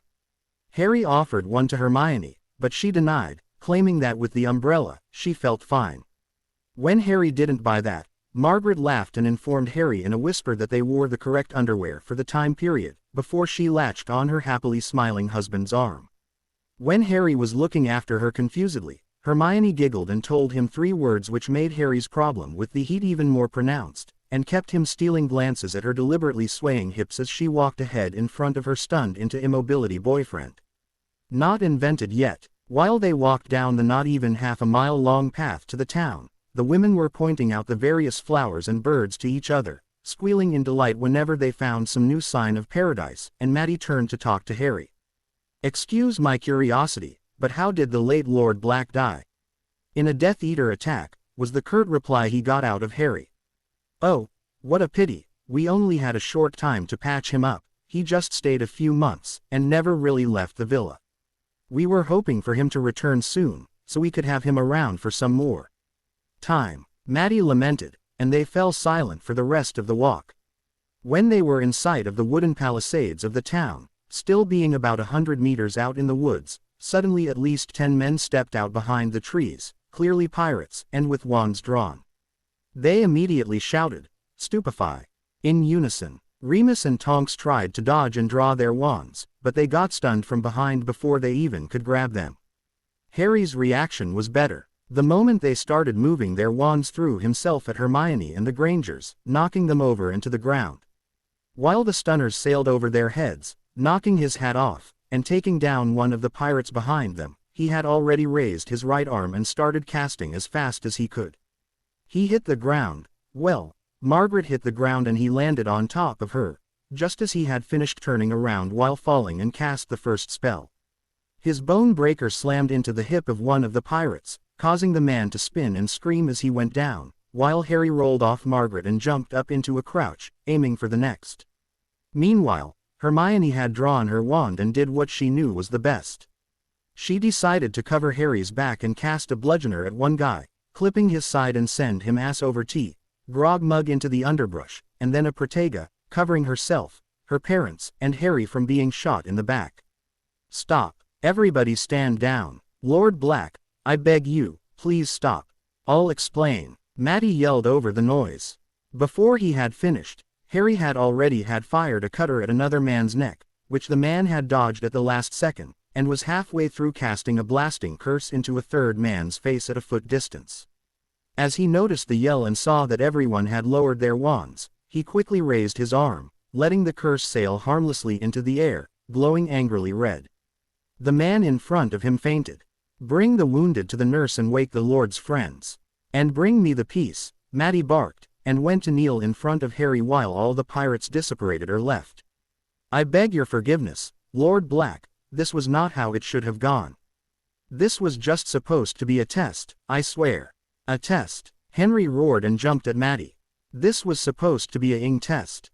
He yelled as he grabbed Matty by the vest and pulled him up to scream in his face. Please, I can explain, Matty begged, standing tiptoe. Let him, Remus growled, stepping closer, the wolf barely restrained and flashing in his eyes. And it better be a good one, a slightly groggy Tonks hissed. Henry reluctantly released the man and patted the dust off his own clothes. Matty immediately began talking for his life. It is tradition among us pirates that anyone has to prove himself worthy of a position. Therefore, the new Lord Black will always be ambushed by his crew once. It traditionally consists of one volley of stunners, taking down all his escorts to prevent any accidental injuries, and then we watch his first reaction. Does he attack, defend, flee, or break down whining? No one expected you to cast so fast that we would be unable to shield. Normally we have enough time to prepare while the Lord draws his wand. We didn't know you were able to cast wandless. A soft sigh was heard in the background. Hermione always did that when wandless magic was mentioned. She had still made no inroads at it, and was slightly depressed about that. You're lucky, Matty. I cut the head off the last ass that sent a spell at my girl, Harry said as he glared at the man. Matty had no problems believing that story. In merely 2 seconds, the young man in front of him had badly injured one of Matty's men and only due luck and mercy not killed 2 more. That man was prime quality captain material.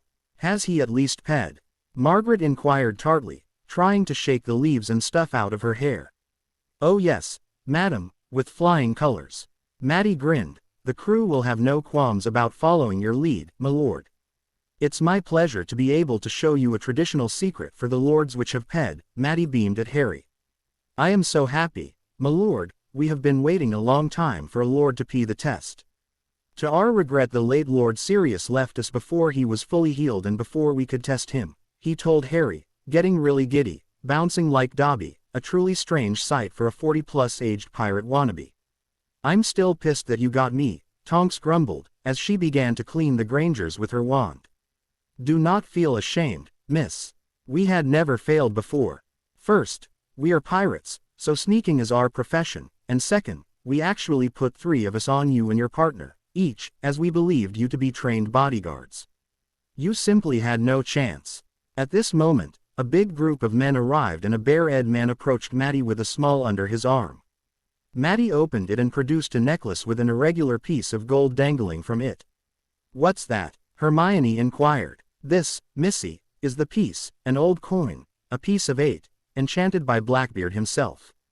Only a black who has ped the test may wear it, and it gives him and all of us access to the secret. Quote, he turned and addressed the men. Hear me, you filthy wharf rats, I proclaim the test ped. Long live Captain Potter Black. He yelled, and the men cheered, throwing their hands in the air, and 1 or 2 even fired their flintlock pistols into the air, making Harry and his friends jump. The other people didn't mind, as if it was normal to them. Matty then turned and offered Harry the medallion. Captain, the piece and all of Black Reef are yours to command. Harry, still a bit confused, took the chain, and not knowing what else to do, put it around his neck. The moment he put it on, he felt a compulsion rise, and without knowing what it meant, he proclaimed, "The revenge lies behind Skull Rock," and even louder cheering was heard from the men, who were chanting, "Captain Black." Over and over, more guns were fired, and some tricorns were thrown in the air. "Now will you swing your hooves, you scurvy scumbags? Spread the news and start the fires. Today we'll party, till Davy Jones comes complaining," Matty yelled, and the snarling, cheering group ran into the town, yelling about the new captain on the island. More shots rang out, and music started.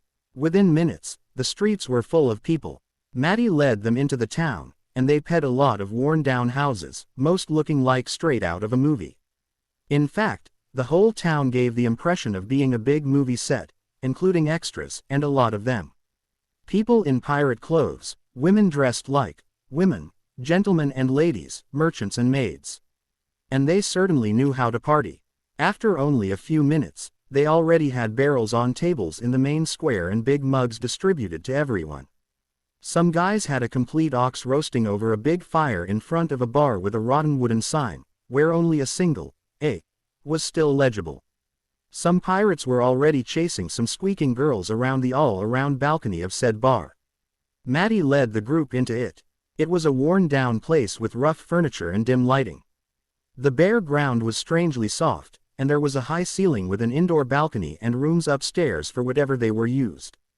The whole ambience had a slight resemblance to the Leaky Cauldron or the Hog's Head.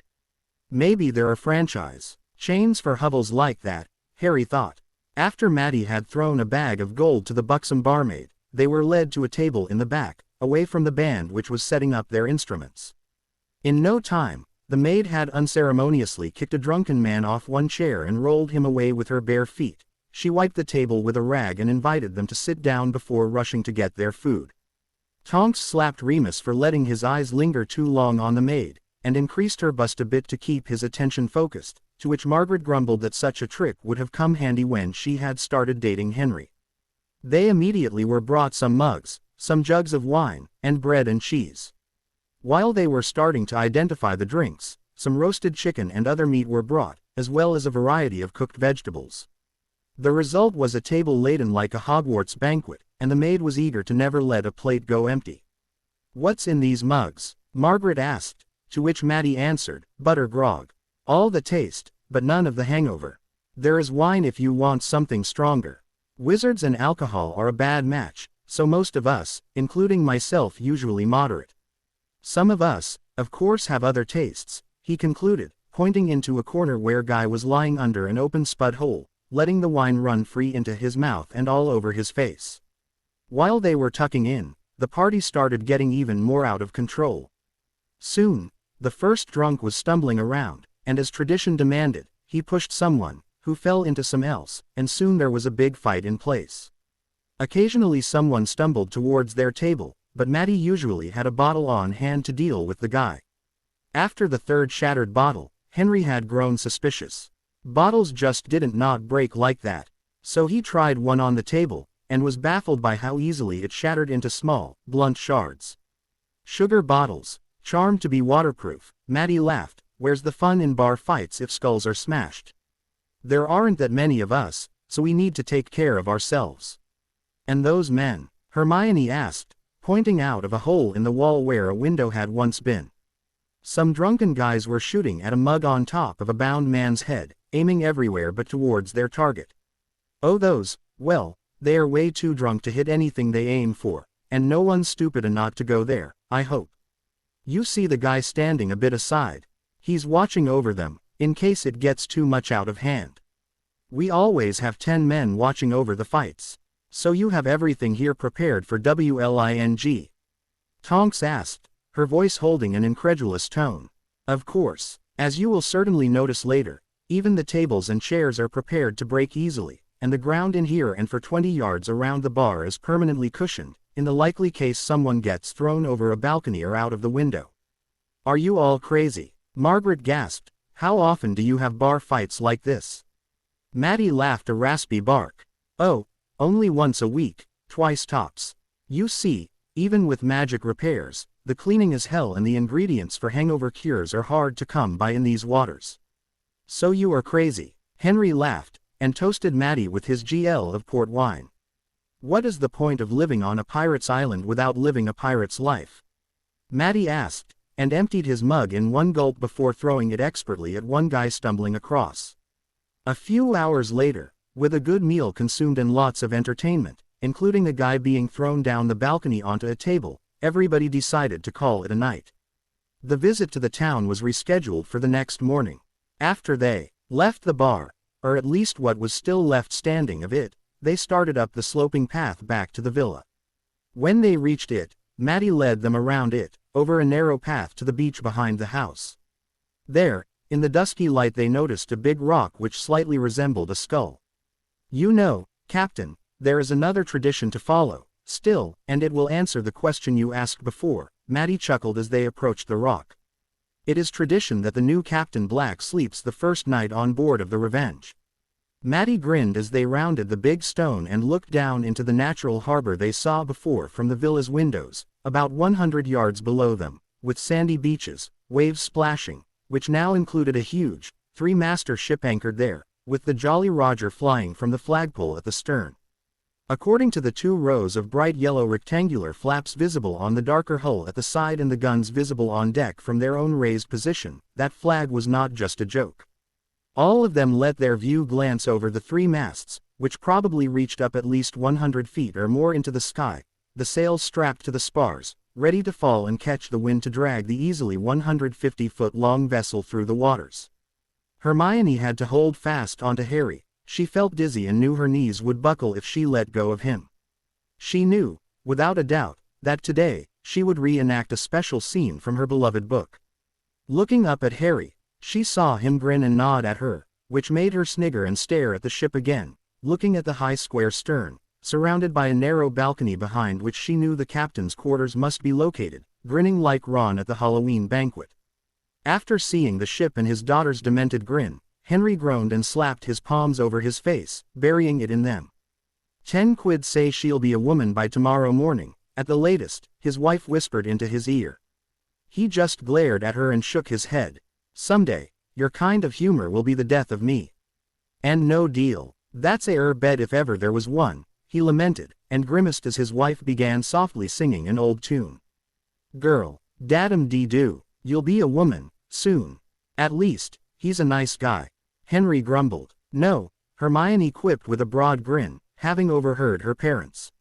He's a pirate. The night was quiet, with only the steady splash-splash of the oars to be heard as Harry and Hermione were rowed over to the boat. As they drew closer, they heard a rhythmic creaking and cracking, a sound that seemed perfectly suited to the ship they were approaching in the pale moonlight. The Revenge seemed even bigger now, the hull raising everywhere at least 10 feet above the waterline, and much higher at the bow and stern, where high superstructures raised the profile even more.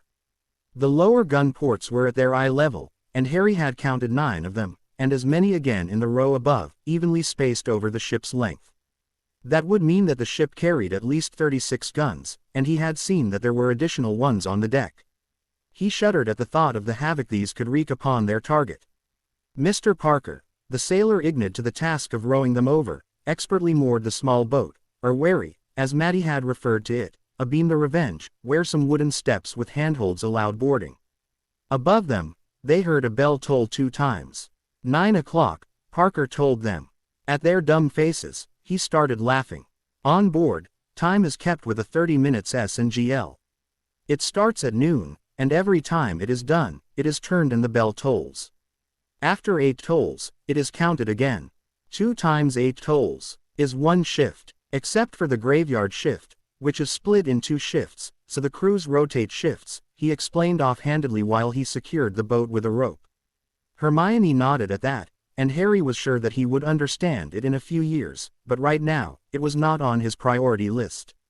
With a flourish of his hat, he invited Hermione to the ladder. After she had climbed up, he followed.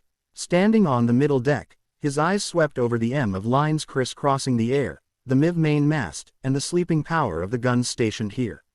Parker had started untying his boat already, and rose to address them. I shall pick you up for breakfast tomorrow. 8 glees, Captain, he called, and as Harry's face scrunched up in concentration, Hermione replied in Harry's stead, "Too early. Better make it 4 glees, sailor." With a crispy, "Aye, aye," Parker pushed off and began rowing back to shore, where the lights of the villa were visible atop the cliffs.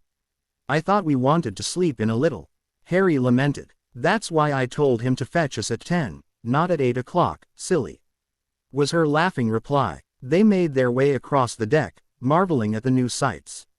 Hermione pointed out the Howargle and the bell at the stern edge. Harry was glad he had read her book. At least some of the words she used made sense to him that he wouldn't have understood otherwise. Leading him up some stairs on the port side, they reached the poop deck. Harry had to stifle a chuckle at this, which contained 2 more guns, the stairs up to the hut deck, the MIV steering wheel, and the door to the aft cabin, the captain's cabin. They went in and instantly knew that this was a wizard's ship. It wasn't that the lights flared to life at their command, it was the fact that while the cabin didn't measure more than 4 or 5 meters across on the outside, its interior was nearly twice that size. A gun was stowed away on each side, under big tables holding charts on the port side and under a hanging cabinet on starboard. A king-size bed was hanging on chains near the stern wall, swaying lightly. There was a door leading out onto the balcony, and a second one leading to what seemed a small cupboard, but did hide a small shower-toilet combo with a drain down into the ocean. Harry had not missed the glances Hermione was constantly throwing at the guns. With a grin, he approached his girlfriend, who currently had her back to him. Hermione was contemplating what she should do next to get things rolling when she felt Harry hug her from behind. While she started grinning and leaning back into him, she heard him whisper, "Stupefy," and darkness claimed her. When Hermione snapped awake, the first thing she noticed was that she was lying on something coolish.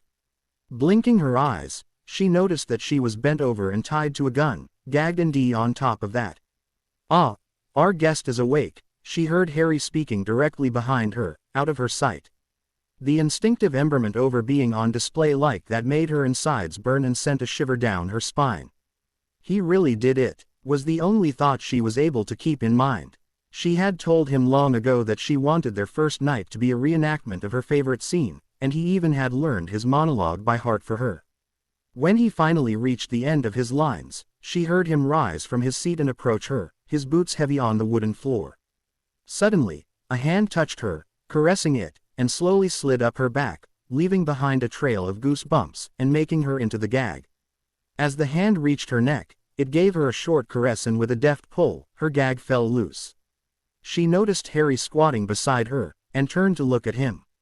He had already taken off some of his clothes, and was currently only in his trousers and boots, his torso and glistening with a soft sheen of sweat. She unconsciously licked her lips, and not only because the gag had dried them out. Her breath was coming in bursts. He touched her cheek, caressing it, waiting, his eyes betraying his insecurity. She gave him a short, brilliant smile and a nod, then watched his fear melt away, leaving only pain in his eyes. She knew the line he was going to say next. "So, my little lady, what will it be?" While another delightful shiver raced down her spine, she forced herself to keep her eyes open and to continue the game. With a well-played, panicked voice that was only betrayed by the aroused look she couldn't help but give Harry, she started begging the pirate captain to spare her life. Harry slowly awoke to the bells tolling. He groped around for his Hermione, but after a few seconds, it became obvious that she was not there.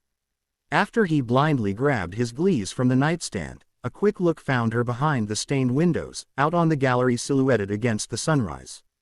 Not bothering to dress, he rose, stumbling a bit as the suspended bed smacked him in the calves on the return swing. With a wobbly gait, delightfully sore and still unaccustomed to the moving ground, he slowly followed her outside. She stood there, a thin blanket wrapped around her to ward off the slight chill of the moist morning air, staring out into the ocean dawn. She jumped a little at his approach. "Oh, Harry, I didn't want to wake you," she smiled, which intensified when Harry wrapped his arms around her. "Remember to be careful when getting out of that bed. It hits you if you do it too fast," she warned him, giggling when he informed her that he had noticed that already. With a slight wave of his hand, he cast a warming charm over her before he joined her under the blanket. "What are you doing out here?" Hermione turned and snuggled into the of her captain. I wanted to watch the sunrise, and was just thinking about last night. That was intense, Harry sighed, pulling his girlfriend closer. Was it how you expected? He asked. Getting insecure, he added, or do you regret it? She took a short pause before answering shyly. It was great, and I certainly do not regret it. Do you? A deep chuckle emanated from Harry, and Hermione savored the feeling of him rumbling against her. I'm a perfectly healthy male, so of course not. But I am afraid that we might have rushed things. Not 2 months ago, we were just friends, and now, his voice faded out. A deep answered all his questions. I thought about that, too. I think we were just bound to happen. We were friends for so long that basically, we were a couple without knowing it. All that we lacked was the physical attraction part, and once we noticed each other, that way, it just clicked into place, somehow. He nodded his agreement, like we just caught up with what we had been ignoring for a long time already. He asked, and grinned as he felt her nod and snuggle deeper into his. Did I do okay last night? He asked, after a few minutes. It was perfect, silly. You even surprised me with stunning me to prepare everything. She gushed. That was brilliant. I had been wondering how we could get me tied to that gun without it getting awkward. I never thought about stunning me. Well, I just followed the manual. The story had the heroine waking from unconsciousness, and you said that you wanted it to happen exactly like that. Harry shrugged, hugging her closer. I was really nervous about all that, he admitted. It was so sweet when you tried to confirm my wish while staying in play, Hermione cooed, before snorting a laugh. And you were right. We need a different safe word. I didn't think this through properly, she admitted. Yeah, I really panicked when you started begging for mercy, Harry chuckled as he reminisced about last night. I'm sorry, Hermione said as she put a few on his arms encircling her.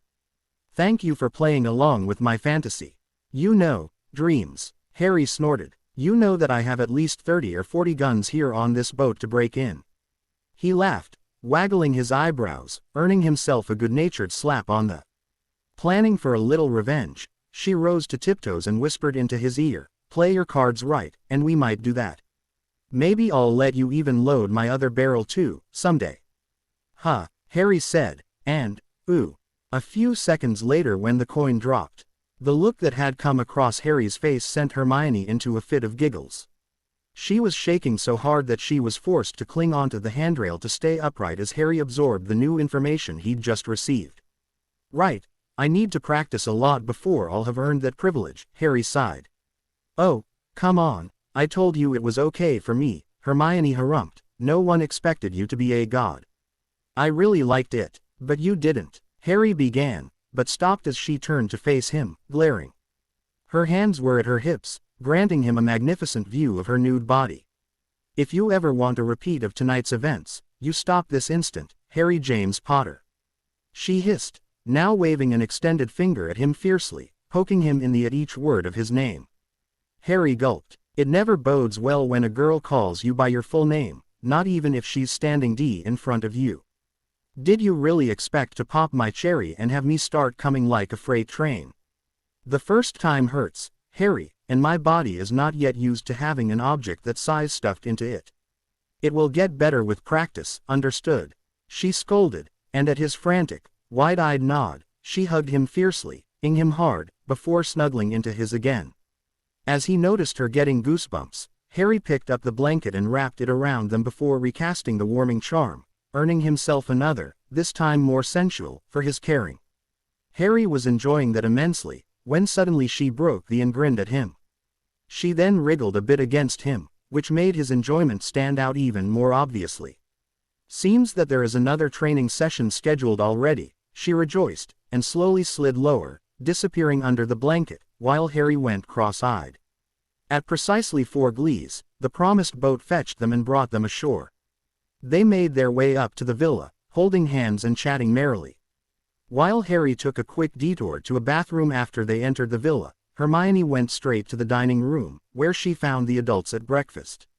As she sat down and greeted everybody, still wearing a most obvious grin, her mother and Tonks instantly started beaming at her. Henry, on the other hand, started frowning. It seems like I have to have a chat with a certain boy, he grumbled. Much to his imminent dismay, he had voice that thought loud enough to be heard. Will that be the type of chat where a father threatens his daughter's suitor? Hermione asked, her brows furrowed, and her eyes narrowed to slits. But before Hermione could lash out at her father, her mother addressed her intended victim. Isn't that the conversation which is immediately followed by the one which leads to the father never again sleeping in his wife's bed? She hissed at Henry, to whom it was becoming obvious that his attitude didn't attract any praise. The glares he received from Tonk's direction confirmed his suspicion. Just at that moment, Harry entered with a spring in his step and a smile on his face. He froze in mid-step as he noticed that everyone was glaring at Henry. Before he could utter any question, Margaret addressed him, in an overly sweet tone, while she continued to glare at Henry. Harry, dear, would you be so kind as to lend me your boat for today? Sure. What for? Harry stammered, while cautiously padding over and taking a seat between Hermione and Remus. Oh, nothing to write home about. Just so I can properly keelhaul my husband, she chirped, and Hermione promptly offered to charm the ropes to be self-hauling. I guess he commented our joint accommodation, didn't he? Harry stage whispered to Remus. Remus just grinned into his tea and continued watching the women glaring at the cringing Henry. The ensuing breakfast at the villa was nonetheless nice, after the women had glared Henry into submission. Everybody was chatting happily about the island, their impressions, and the night. Everybody was asking the teens repeatedly about the boat, and everybody laughed heartily at Henry's flinch every time it was mentioned. A bit later Maddie entered and, after a short talk and donning proper clothes, in case of the adults, took them for a visit to the town. When they walked through the town, they noticed that though all the people still wore the pirate clothes, it seemed like any normal town. In fact, it could have been Hogsmeade, only in a Caribbean setting, and with most of the people carrying weapons in addition to wands. There were some children running around, and some people out shopping. They had a grocery at the town square, and a single street that ran in a circle to the harbor and back. Maddie told them that the town was relatively self-sustaining, with only some goods like grain and metal needing to be imported, along with luxury goods. For that reason, they had the Pathfinder, a 60-foot brigantine they used for trade and appropriating merchandise. That boat was anchored a bit off the harbor, which housed only small boats for ferrying and fishing. Some fishing boats could be seen out on the ocean, near a white area of waves on the water, which as Maddie told them was the reef that sheltered the harbor. There was even one relatively modern sailing yacht in the harbor, which Maddie told them belonged to a couple of young muggles. It had been damaged in a storm and ran ashore on the island after a few days of drifting helplessly. They decided to stay, and did supply runs to the Muggle Islands with their boat to earn their living. The group was a bit surprised to hear that there were actually half a dozen Muggles living on the island. Captain, Maddie chuckled at him as he mentioned that. Where do you think we got some of that crazy stuff like yesterday from? Some of this began when the Fairchilds, who own that boat, took some of us to Florida for a weekend, about 5 years ago, he said, smiling in reminiscence. Since the means to have fun here on the island are rather limited, and the fights got out of hand a few times, so we had to crack down on them. Watching the show at that theme park, we inquired and made some sensible adjustments for safety, he explained. You know, that would have never been possible under the old Lord Black, he sighed. He was never fond of the settlement, but as he disliked the climate and the sea, he rarely came back, especially after he failed the test badly. We were pretty much left alone for nearly 50 years before Lord Sirius showed up here, he added, looking a bit sour. He was just as bad as the other Bloods, only the family oath Blackbeard gave his men to protect them on this island kept him from chasing us away, he said as he showed them around the pier and the stands of the fishermen. So this bar fighting and these clothes are just a game. Harry laughed out loud. What's wrong with our clothes? Maddie replied puzzled, looking all over himself as if to find something out of order. And the weapons? Harry quickly changed the topic. Just in case the Bloods stumble across our settlement. It happened once, 8 or 9 years ago, and they thought that they just had to land and demand fines for illegal settlement. We objected. He grinned nastily at Harry, and took the chance to replace our old boat with the Pathfinder. Hey, no need to worry, Lord Black, Maddie hastily said as he noticed the group exchanging worried glances. All people living here have to take an oath to never betray the island and one of loyalty to Lord Black. You all are under protection of this oath, although your bodyguards and your family would have to take the oath on the island, too. Next to the harbor was a small wharf for repairing and building small boats, and a warehouse. The rest of the economy was small business, often in small stalls in the nooks and crannies of buildings. Maddie told them that nearly everyone here had a profession, and everyone traded and bartered amongst each other. Hermione, of course, noticed something about which she had to ask. Everyone was using British money. That's because we're in British waters, miss. All the Antilles and rest of the Caribbean, except for the mainland, is a protectorate of Britain. The magical population never seceded from the Commonwealth, Maddie explained, which made Hermione look baffled. Hermione, don't you remember that the Ministry was able to remove Dumbledore from the ICW and reinstate him at will? Magical Britain still controls most of the Commonwealth, except for Australian and Canadian territory. That gives them an automatic majority there, Tonks explained. So we are still on British soil. Harry snapped. Great, so it's just a matter of time until I'm found. And a moment later, a group of oars under Dumbledore's command will portkey in. Maddie snorted and shook his head. I don't think so, Captain. All these islands are warded against portkeys and apparition. This one is an exception since it actually has an one entry point for portkeys, like Port Royal, the main seat of the administrations of the West Indies. Wasn't that town destroyed by an earthquake? Henry asked. That's what Muggles think, Maddie replied with an evil grin. Anyway, the only means of transport between islands are ships, makes it easier to control the population if they can't hop around at will. So they'll just send a fleet. They probably know about this island, Harry huffed. Technically, yes, but this island has extra wards, courtesy of the Blacks. We are invisible to anyone further than a mile away. Also, to ward an island, you need rune stones sunk into the ocean at the ward boundaries. Doing that, it all went fine until it came time to set the stones for the weather wards to avert storms. After the ship had set the first stone, it was hit by an unexpected, nasty storm and got seriously damaged. The crew was forced to abandon ship and it sank. Because of that, the remaining 3 stones were all placed on a single point, which created a zone of magic interference of which you might be aware, Maddie said, and was interrupted by Hermione's outburst. The Bermuda Triangle, so we're in the middle of it. Maddie laughed again. That's what everybody would think, Missy, and that's where they look for us whenever they try to crack down on piracy. But in fact, that ship was blown far north in this storm. We are only a few miles northeast of Bahama, near Grand Abaco. Henry had to laugh out loud at that. So anybody looking for this island would start looking hundreds of miles north? He inquired, and Maddie shot him an evil smile and a nod. Harry let a relieved sigh escape at the good news. Okay, so we are reasonably well hidden. How firm is the British control? Not very, Captain. Most oars are only in the capitals. In the Bahamas, wizards populate 6 of the 700 islands, at least major settlements, while Muggles inhabit 30. All in all, there must be about 15,000 wizards in all Bahamas, but only a few hundred British purebloods. Wow, that's a huge population. But why are there so few purebloods here? Hermione asked, and Remus couldn't help but let the teacher inside of him show. How many students graduate from Hogwarts every year? He asked in return. We are about 40 in our year and it's about the same in the upper years, so I guess about 50 on average, Hermione said after a short look at Harry. Wrong. Hermione, you are children of the First War. Not many magical parents had children in that time, and most non-pureblood children were killed along with their parents. Hogwarts usually houses near to 1,000 children, but for the last few years, it's averaged close to 500. Next term there will be 150 children starting their first year, those born about a year or two after Voldemort's downfall, when everybody went back to living without fear. In a normal year, about 100 to 150 students graduate. Remus solved and chuckled a bit at the baffled looks the children sported.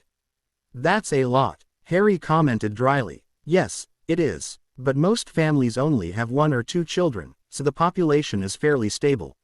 Still, back home, most of the economy is controlled by purebloods, and there isn't much growth. Therefore, there aren't many jobs available. Also, the ministry isn't open for Muggleborn, Remus continued explaining. Hence, A lot of Muggleborns and half-bloods settle in the Muggle world and some leave Britain and settle in the colonies after graduation.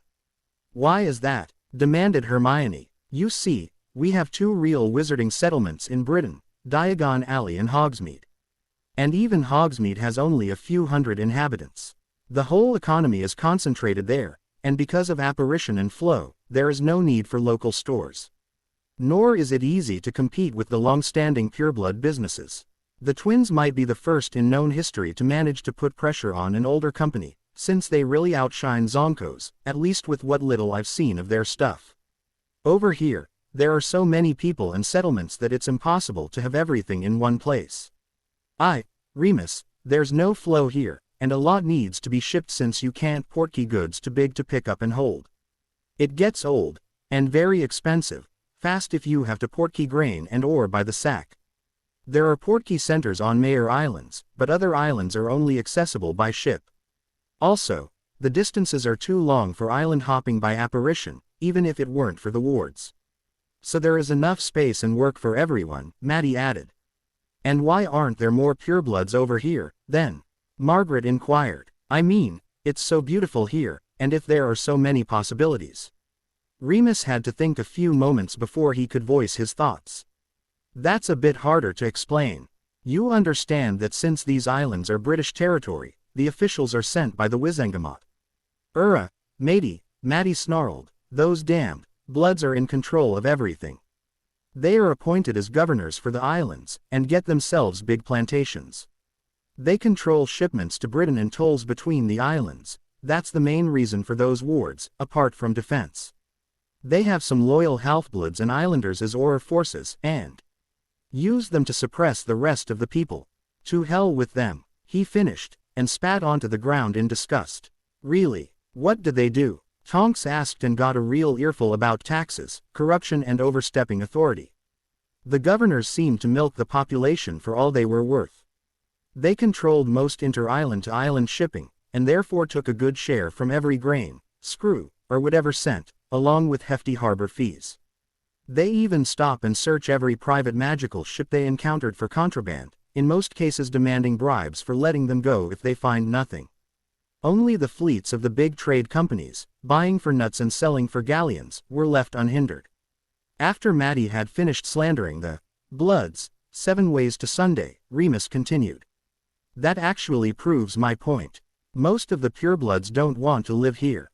They want to be in Britain, attending their parties, dabbling in politics, and generally sitting on their wealth. Over here, they have to actually work and don't have many others with whom to mingle. Also, they don't want Muggleborns around. They are sent here to work for the benefit of the big shipping companies of some purebloods, keeping the trade going and lucrative, Remus added, noticing a fierce snarl on Harry's face. And yes, I know that means Voldemort is funded more or less directly by the money and goods they make here. Remus voiced the thoughts Harry had, before continuing his first train of thought. So you see, they mostly just want to raise as much money as they can and then go back to fancy London. An appointment over here is just a way to quickly raise funds and gain points within the old pureblood circle, Remus concluded, earning himself a pensive but thankful nod from Hermione. They continued their tour, but Harry couldn't shake the thought that even on this remote island, the ghost of Voldemort still lingered. They continued the tour back into the town and went past some small businesses until Maddie stopped them next to one. Harry and his friends were just surveyed the house, whose sign proclaimed to be a Lenny's, whatever that was supposed to be. Maddie gave them the answer. Captain, we should visit Lenny, our black and wand smith. He might have a solution for your wand problem. Either way, we have some business with him, anyway. Despite the cryptic statement, Harry gladly complied and stepped through the double doors into the dark shop. It was really dark, and they needed to wait a few moments for their eyes to get accustomed to the dim lighting in order to take in everything. The main attractions were the huge anvil near a corner in the back, nearly 4 feet long and 1 across, and lots of tongs, hammers and strange metal spikes of various sizes and shapes in a rack on the wall. One corner held a row of 4 long magical fires, each 4 feet long and blazing in different colors, from dull red to white. Lots of metal stock was piled next to it. A huge man with bulging muscles, not as tall as Hagrid, but probably as strong, was pounding a piece of iron on the anvil. The sound of his blows was deafening, now that they had entered the shop. There must be some serious silencing charm on the doorway to keep the neighbors at peace, was Harry's first thought as he covered his ears. Matty yelled something the group couldn't understand, but seemingly it was discernible enough for the man. He stopped his blows and nodded at the group. He took the item, which Harry now identified as a blade of some sort, and shoved it into the dull red fire. He quickly tidied up his anvil and put the tools into the rack before he came over. "Matty, good to see you, and this strapping man is our new captain, I presume," the man, Lenny, greeted them in a voice as booming and loud as his anvil. "I have worked all night, and just finished it an hour ago. Next time give me a bit more time, you old driver." He laughed, drawing a long, crooked wand out of his trousers, tapping his ears and then swishing it around. The opaque windows went clear and light flooded the shop. A gasp went through the group when they saw the rest of the shop. The walls were filled with swords, sabers, daggers, and other nasty instruments. A rack housed flintlock pistols and guns of various sizes, and a shelf displayed some fancy wands. A desk with various tools was in the background, and a sturdy counter finished the furnishing. Lenny went straight to the counter and reached below it. He produced a sword with a fancy wrought basket hilt and a narrow scabbard. When he unsheathed it, it proved to be about 3 feet long and about an inch wide at the hilt. Turning it left and right, he gave it an approving look as the mirror-polished blade gleamed in the light. It was a rapier, and a very elegant one at that. Upon closer scrutiny, Harry noticed the crest of black in the ornamental hilt. Lenny re-sheathed it and handed it over. "Your sword, Captain. May it serve you well," the man said, now at normal volume. Hermione bit her lip as Harry wrestled with his sash and belt combo, removing the plain run-of-the-mill sword and slipping the new sword into place, all while repeatedly thanking the man. She nearly squealed as she took in his new, even more dashing figure. Harry drew his sword and gave it some experimental swings. Not that he knew anything about swords except for his stint in second year, but it felt great. It moved quickly and precisely and was nearly weightless. When he inspected the blade, Hermione pointed out runes for sharpness and another set that made the blade unbreakable, next to a mark of crossed bones. Matty cleared his throat. "Excellent work, as always, but there is more business to be done today, Lenny. Captain Black is in need of a new wand, too." The man perked up at that notice. "A wand," he said, rubbing his hands happily. He grabbed a meter and started measuring Harry, just like Ollivander had done all those years ago. "What was your last wand, Captain?" "Holly and Phoenix Feather," Harry replied without missing a beat. "Oh, what a powerful combination," Lenny muttered. "We should try Thunderbird cores first. They are similar," Lenny told Harry, and fetched from a cupboard under the displayed wands. It took only a few tries until Harry had found the first suitable wand. It was hawthorn with a Thunderbird feather. It lasted exactly 10 seconds under his Patronus before it grew too hot to hold. Over the next half hour, Harry tried every wand in stock, and found plenty of matches. But in the end, no wand could withstand his power for long. 2 were even destroyed while testing. Lenny was far from fuming. In fact, he was happy like a birthday boy. Harry remembered Ollivander's behavior back then and came to the conclusion that all wandsmiths were mad. "Oh, that is marvelous. There hasn't been a captain so strong for centuries," Lenny chuckled and clapped his hands. "But what can we do for you, Captain? How can I help you?" He pondered while walking around in his shop, deeply in discussion with himself. "Maybe, no, but what if?" He trailed off.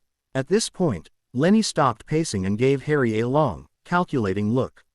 "Why not? Worst case, it can only fail," he stated, oblivious to everybody's confusion. He took some quick steps over to the wands laid out on the desk. They had found 6 suitable wands for Harry. There was the Thunderbird one he had matched first, a very attractive birch wood with a narwhal horn fiber, and another one, ash with thestral hair. Lenny told them proudly that he was one of the few wandmakers to use them, mainly because not many in the peaceful profession could actually see them. The last 2 wands were something special. They contained giant squid tentacle fibers from a dead giant squid that had washed ashore a long time ago, in Blackbeard's era, with its body kept in stasis in a sealed cave ever since. Nearly every wand with that core material proved to be a match to Harry, a fact that made Lenny state that Harry seemed to have an affinity for the multi-armed creature, which Hermione commented with a snorted, "Figures. So giant squids are real?" Henry asked. "How big are they?" "Honestly, Dad, didn't I write you that there was one living in the Hogwarts lake? It's about 70 feet in length," Hermione said, but was corrected immediately by Lenny. "The Sweetwater variety is, yes, but the maritime kind of the species grows to thrice that size," he chuckled, his back still turned to them, bustling with the wands. For some stupid reason, some of the Muggle inhabitants on the island started calling it Cthulhu after seeing it once, but they refused to tell me why, he grumbled, without noticing the Grangers share a quiet chuckle, and in Hermione's case, an exasperated eye roll as her mother seemed to recite some rhyme under her breath. Hermione hated those books. Lenny's hand still hovered over the wands, as if deciding on something, and then he grabbed the Osage orange giant squid wand from the pile. "I believe this one is the best standard dueling wand for you. It will certainly stand up to daily use, and the wood is sturdy enough to resist wear and tear. It will even hold up for battle use, as long as you don't use any long-time duration or too high-powered curses." He gave the slightly warped and surprisingly heavy wand to Harry, who once again had to marvel at the smooth and strong surface of the wood and its deep honey color. "Give me a day or two and I will have a customized wand for combat purposes," Lenny told his visitors, and turned to scrutinize the Harry pile of wands a bit closer, ignoring the present company completely. Recognizing a dismissal, the group filtered out. Happily chatting, they sauntered through the small town, perusing the various displays of merchandise and generally savoring the feeling of the town. Finally, they turned back up to the island center, towards the villa and especially the Revenge. Deciding to give a long overdue tour, the teens had Maddie lead them down to the beach, where the boat was lying ashore. Tonks at first lamented that she wanted to apparate over, but Maddie told them to let it be if there was no emergency. There was no better way to splinch yourself than apparating on or off a heaving ship. They took some time to get organized, but finally they had Maddie and Remus at the oars and Harry at the rudder, and pushed off. Maddie's experience was able to balance Remus's untrained power at the oars, and Harry had to learn steering anyway, according to Maddie. The landing was not as smooth as the evening before, but the boat did not hit the ship hard enough to cause damage or to throw people overboard. Maddie gave Harry some pointers for the next try and then showed them how to tie the boat alongside. Climbing aboard, there was an awkward moment as the women, conscious of their state of underwear in the broad daylight, were adamant that they would certainly not climb up first, while Maddie stated that it would be safer if someone was behind them to catch them in case of a slip. Given that their dresses, at least those of Margaret and Hermione, would probably cause a slip, and knowing Tonks, they knew that precaution was necessary. Hermione finally solved that problem by pulling the back and front of her skirts in their respective opposite directions and fixing them against the front and back of her dress with sticking charms, creating some kind of trousers, albeit very fluffy ones. Repeating that for her mother, she cast off her shoes like the night before and nimbly climbed up the inbuilt ladder on the ship's hull. Once aboard, the adults were nearly floored as they took in the details of the ship. They went through the whole ship, from bottom to top. Remus and Harry even climbed up to the topmast spreader, the highest reachable point of the masts, to enjoy the spectacular view. Tonks wanted to climb up too, but that was vetoed by Maddie, after he had seen her nearly fall off the boarding ladder twice. Everyone else agreed with his reservations. Especially the richly carved and oversized captain's quarter was an immediate hit with the women, while Remus only grinned at the still tussled sheets, a fact Henry valiantly tried to overlook. Someone could think and notice me not charm was on the bed by the way Henry's eyes jumped across it as if that space didn't exist.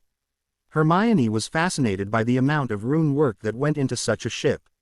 There were runes to prevent ripping stitched into the sails, impervious rune sets almost everywhere, and fortification rune sets all over the hull, rendering the whole ship unbreakable. All the ropes were charmed to be easy to pull, so theoretically just 2 men per shift were needed to operate the sails. The guns were enchanted to use either mildly overcharged reductor hexes for short-range combat or banishing charms for hurling balls or different shot, and would recharge fast enough to deliver about 1 shot every other minute. When real shot was used, it was brought up to the guns via a switching enchantment by ringing a bell over the storage box next to the gun. There were 3 bells for the different types of shot: ball, chain and canister. The ordnance was stored deep in the bowels of the hold, where it was safe and helped balance the ship. Since the shot was hurled by banishing, no powder was needed, and the shot was usually transfigured from water in slow times aboard to put the board crew to work. All in all, the ship carried 36 guns on its 2-gun decks, the lower ones each capable of hurling balls of iron weighing 24 pounds, and the upper deck carrying only 18-pounders for stability reasons. Additionally, the upper deck had 12 lighter guns, classified as 12-pounders, 2 of them long-barreled, chaser guns, at the bow, designed to attack a fleeing target's rigging. Those 48 guns made the ship a veritable force on its own accord. At one point, Henry had uttered some careful reservations about the Queen Anne's Revenge being smaller than this vessel. This led to Matty explaining that this ship was actually commissioned by Blackbeard after the first ship grew too old, modeled after the original ship. Everything on the ship was created exactly to his specifications. The hull was twice as long and a bit more streamlined, and he had a second gun deck installed. There was a surfeit of enchantments added at his whim.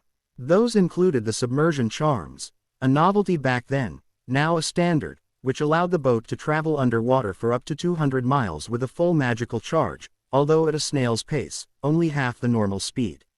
While in motion, it would also have a strong muggle aversion charm on it, to which Harry should key the Grangers soon, if he wanted to take them on a ride. The masterpiece of all these enchantments was the keel. The miv piece of wood held the controlling runes and acted as a magical anchor and reservoir for all that magic. A good dozen charging rune sets were spread along its surface, collecting every tiny bit of magic they could. Because of all the magic, as few as 12 men, 4 per shift, could run the whole ship if they didn't have to fight. To be battle-ready, they needed 10 men on deck and at least 10 on the guns. A full performance called for 60 men. That was rather impressive, given that such a ship called for about a 500-man crew in the real world. The crew's lodgings were actual cabins with bunk beds and community showers in an engorged area, and could accommodate 80 men easily, and could be stuffed to the brim with about 120 men, a veritable army in the wizarding world. That warding is incredible, Hermione shouted with glee as they returned to the upper deck. I am still confused, Henry said. I can't believe this unbreakable stuff. Does it really work? Oh, it does, Matty chuckled. A ship like this, with a reasonably full reservoir, could take at least 4 to 5 broadsides from a similar-sized ship without a scratch, before the charms are weakened enough to receive increasingly bad damage. Once the reservoir is drained, we'd better get the hell out of wherever we're in. But there are not many ships like the Revenge left, not more than 2 or 3 dozen, and there are only a dozen real warships carrying more guns left in the Caribbean. Most ships are smaller, like the Pathfinder, and carry only 8 to 16 guns. The trade fleet vessels are bigger, but they carry fewer men and even fewer guns and usually surrender at first approach. He gave a sigh and grin. What I would give if I were still young enough to go to sea. If you learn well, we can resume privateering big style in a few months. The Bloods do need a good boot in the Badly. So you are really pirates? Harry asked. In a way, but there haven't been real pirates here for nearly 2 centuries. Barely a few handfuls of us can claim to descend from Blackbeard's crew, but we hold up the traditions, but in a more business-like way, occasionally lightening the load of a Blood's trade ship. I don't think I'm comfortable with plundering, Matty, Hermione said, and got approving nods from Margaret and Tonks. It's wrong to steal. Let me guess, Missy. You think we are murderers who plunder villages, steal and, don't you? Matty huffed, his face angry. Hermione instinctively made one step backwards. I dare you, go and talk to the people of Black Reef yourself. We are shy over 200 souls here, and nearly half of them are here because they hide from the Bloods, Matty ranted at her. Me, 20 years ago, I was fisherman near Port Royal, Jamaica, and I did well. But then some Blood found that my little bay, my inlet, was the perfect place for his new beach house. And he didn't even bother to ask.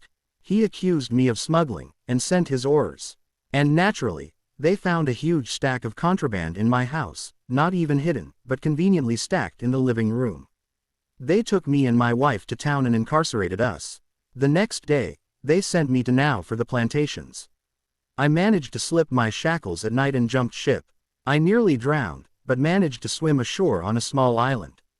2 weeks later, a ship came by and noticed me. They picked me up and took me here. Since then, I've been living on this island. For several years, I tried in vain to find the whereabouts or a life sign of my Matilda. For all I know, she ended up at a plantation, or as a plaything or worse, like many other missing wives. So no, we don't rob the innocent, and no, we don't. All we do is take back a little of what the Bloods have stolen from us. So think twice before you try to school us, he spat. With that, he went to the forecastle and sat on the bowsprit, looking down into the water. Everyone else was standing around awkwardly, except for Hermione, who looked ready to cry. The other women held similar expressions. Taking a deep breath, Hermione straightened up and went over to Matty, sitting down next to him and talking in hushed tones. Harry wisely did not join her. He knew that some fights, she had to fight herself. When Hermione returned after a few minutes of talking, she looked relieved, but not much better overall. Harry said her tightly and gave a short statement that they would lay down before lunch and that someone should fetch them. Then, noting the barn-sized hint, everyone shuffled over, and once Matty was informed, they quickly manned the boat and pushed off, rowing back, with Tonks womaning the rudder. There was not much chance that she would mess up beaching a boat on a sandy, shallow beach like that. Whispering sweet nothings in his downtrodden girl's ear, Harry guided her to their quarters. He couldn't fight all her fights for her, but that won't stop him for being there for her in the aftermaths. They were roused from their slumber later that day when a loud call was heard over the creaking and groaning of the vessel. Both took a second to clear the cobwebs, and then realized that their taxi had arrived. With a last, lingering, they separated and dressed. As Hermione was still feeling a bit tender from the previous night's events, they didn't do anything that would have called for disrobing, but the humid climate had led to one item after the other being cast off while cuddling, leading to their present state. Not wanting to wear the dress again, Hermione ruffled through the and cupboards in the cabin, finally finding some red trousers, long soft black leather boots, and a baggy-sleeved white shirt with a criss-cross laced versus cut. That should do nicely, she thought with a feral grin. Conjuring some knickers and slipping them on, she put on the clothes and cast some sizing charms on the trousers and boots, making both skin-tight. Frowning at the much too big shirt, she just cut the lower half off and stuffed the remaining shirt into her trousers, keeping the baggy look and the now nearly navel-deep versus cut. A bit of resizing to adjust the amount of bagginess and a few stitching charms to keep the strings from slipping and accidentally opening wide enough to really expose her later, she found the shirt acceptable. The way Harry's attention was focused on her bone proved her umption and gave her a nice tingle, a very nice tingle, indeed. Her ego gained a further boost when the man rowing the boat nearly fell overboard while helping her climb in. She couldn't wait to see her father's reaction. "Dress yourself," Henry sputtered when he saw the unsettling amount of cleavage his daughter presented. "Ah, don't you like my new style?" Hermione mock-pouted. Henry couldn't say so. It was not that she actually was flashing anything, not at all, and her latest style of bikini was far more exposing, but that shirt swayed, nearly perpetually in motion, and it always seemed as if she might flash a nipple any moment. The flashy red trousers and the mid-thigh-high boots added to his discomfort. It was not that it looked bad.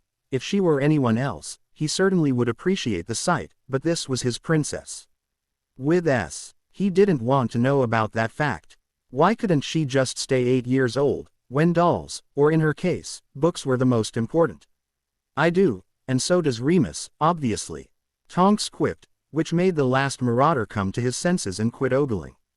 He didn't look any less mortified when Tonks patted his head in a maternal gesture and cooed, "It's all right, darling, I'll ask her for stitching patterns later," in a stage whisper. "I believe I saw something nice to accessorize that in the robbery yesterday," she continued, now addressing Hermione with a wink. 10 minutes later she brought her a green belt that was perfect to make her waist look much smaller. Tonks knew her fashion, that much was sure. "These trousers are awesome, honey," Margaret gushed at the tightly stretched fabric. Harry had to agree. "If I didn't know she used sizing charms, I'd wonder how someone would get into these pants," he said. He deeply rued that comment a few moments later, when Tonks stated something in a matter-of-fact voice, while nipping on her tea. "You know, the usual way starts with buying her a drink, hun." The rest of the lunch, which turned out to be a marvelous assortment of seafood, went on without a hitch, and much laughter was shared. Most laughter was shared when Tonks challenged Harry to a fencing duel. "I still can't believe you won," Harry whined while he retrieved his sword from under a canapé. Plucking the safety blunt from the tip and vanishing it wandlessly, he stood and resheathed it. "And with a bloody rolled newspaper, to boot. Don't worry, lover boy, you're not the first I've destroyed in the ring," Tonks tweeted at him. "You overextended yourself in that second lunge, and once I swatted your sword away and stepped into measure, I could do whatever I wanted. Be glad I only slapped your wrist. I guess. Where did you learn fencing? Is that part of war training?" Harry asked as he ped her on the way to the table. "No, it's a family thing. The Blacks were very traditional in their upbringing, and fencing was one thing every child was trained in. My mother was the family's best fencer, and has trained me well." Tonks smiled at him sweetly, before starting to chuckle. "You know, now that I know about this place, that tradition actually makes sense. I wonder if Mom knows about this place." She never said a word. Harry chuckled at her over his shoulder. "She probably didn't want you to be sad that you'd never see it. You know what's even more amazing? You didn't stumble once, little blighter." Tonks huffed and cuffed him across the head with the paper, eliciting a satisfactorily painful yelp from him. "If you were playing nice, I would have extended an offer to show you a bit, but if you were such a sod and sore loser," she trailed off playfully. It took only a few seconds of Harry groveling on his knees and praising her cat-like grace under the laughter of all those present for her to relent and agree to some fencing lessons. She helped Harry up from the floor and both went back to the table. Right then, her clumsiness returned with compound interest and caused her to stumble over the rug. Arms flaying wildly, she went down and landed flat on her face, hard. "Oh, bugger me," she ed into the carpet. At this, Remus jumped up and blindly rushed to help her up, which prompted Margaret to shout a warning. "Careful, Remus, you might hurt her." It goes without saying that sensible conversation was impossible for quite a while after that rather ambiguous comment. Prime second. "Cheers." "No. Harry, the other way," Tonks yelled as she put Harry through the paces with his sword. Hermione had asked to join that session, and was given a conjured smallsword with a cauliflowered blade, after a short esment by Tonks. She argued that since precision, not strength, were Hermione's forte, she didn't need a cutting edge for chopping. And the 10-inch shorter blade was much easier to wield for a girl of her proportions. Despite the fact the shape of the blade was odd, Hermione quickly fell in love with the weapon and its astounding grace. Though she knew she would have to learn to wield it carefully to make full use of the weapon, as the lower third of the blade looked like a normal sword, but then it lost half its width in a shoulder, and then tapered off to a sharp point at the end. The forte, as the broader part was called, would be used for parries, and the rest, more or less a slim poker with a fine point, sharpened at the last 4 inches, was used for lightning-quick attacks. It would be a challenge, but then again she always loved those. And to prove Tonks right, Hermione had caught up on the parry drill within seconds, while Harry still had problems remembering the correct sequence. Not that he was that bad in execution, anyone who had learned to wield a wand could do reasonably well in fencing with some practice, but unlike Hermione, he always was sloppy with correct positions. When both started complaining about their arms being tired, Tonks made them switch weapon hand. After all, you never knew if you had to use your sword as primary weapon or to support magical combat. Tonks kept them busy until early evening, which meant that their arms felt sore enough to fall off at a moment's notice, but at least they now had the 8 parries just about right. Under clinical training conditions, at least. Tonks told them that they might be reasonable fencers in a year or so if they didn't slack off like the lazy bums they were. Hermione was fit to strangle her for that comment, now if she only could raise her hands. After a reciprocal back and shoulder rub and a reasonably good night of tired cuddling only, Hermione once more was considering a gruesome death for their teacher for that reason. In the villa's master bedroom, both were refreshed enough to start the new day. They stayed in the villa, since neither would be able to climb up a boarding ladder today, nor would Harry be able to row them over to the Revenge. Both teens were looking forward to the day ahead, the main reason being they got to skip training that day. They were only supposed to visit a few places and people, the most important visit being the trip to Grimmauld Place and then a short stint to talk to the twins. Maybe they would finally get to use their beach below the cliff for summertime purposes. Apparently Hermione's parents had already gotten around to doing so while the kids were put through the grinder by Tonks, a fact that made Hermione's hands once again flinch at the imagined throat of her instructor. The only thing that stopped them from doing so as well after training was that Maddie had warned them not to enter the water at night, because apparently sharks would emblay in the bay during that time. During dinner, Remus and Hermione had come to an agreement to try warding the small inlet against them, which was highly appreciated by Hermione's mum. Neither Remus, nor Hermione, nor Margaret knew that either of them did want to do that because of their secret intentions of a late-night skinny dip with their partner. Harry had earned himself his first plus points with Hermione today even before breakfast, when he asked her whether they should commission her own sword at Lenny's after they had returned from Britain. He upped his score later, when he started a discussion about warding one large room against the heat and humidity, so they could transfer the Black Leary to the island. Hermione nearly forgot that they had company that morning when he mentioned it during breakfast. After having expressed her gratefulness adequately, for now, she immediately started to confer with Remus about the move and whether to move the books in bulk or by criteria. Their plans for the day were interrupted when Lenny turned up at the villa with a request for a test run of a wand prototype. They went out into the lush jungle behind the villa and quickly found a suitable large tree stump from a toppled tree. Being satisfied with the test area, Lenny rummaged in his bag, and then proudly showed them the wand, or at least what he meant to be one. It was a crude piece of bent wood, with a rich, dark honey color. It was about 1.5 inches in diameter and had a sharp bend about 1/3 of the way from the handle end. Lenny noticed the questioning look Harry gave his work and commented accordingly. "Don't worry, this is only a crude shape. I didn't want to spend hours fancying up a useless piece of wood. That's why I want a test run. I lack the juice to make this baby work," he said with a broad smile lightening up his face. "Oh great, I was afraid that this was the final shape." Harry laughed in relief as he eyed the thick, crude wand over. "What is this wand made of?" asked Hermione, while giving the wand-shaped object a very thorough visual examination. "I've never seen such a design before. Looks like a pistol without barrel. Did you do this to aid aiming?" "Well, while it really worked out that way and I would like to take credit for this innovation, the sad truth is that I needed some seasoned wood. You see, because of the foci to be included, my wandwood stock didn't fit," Lenny chuckled in his deep voice. "So I went through my piles of wood for other purposes.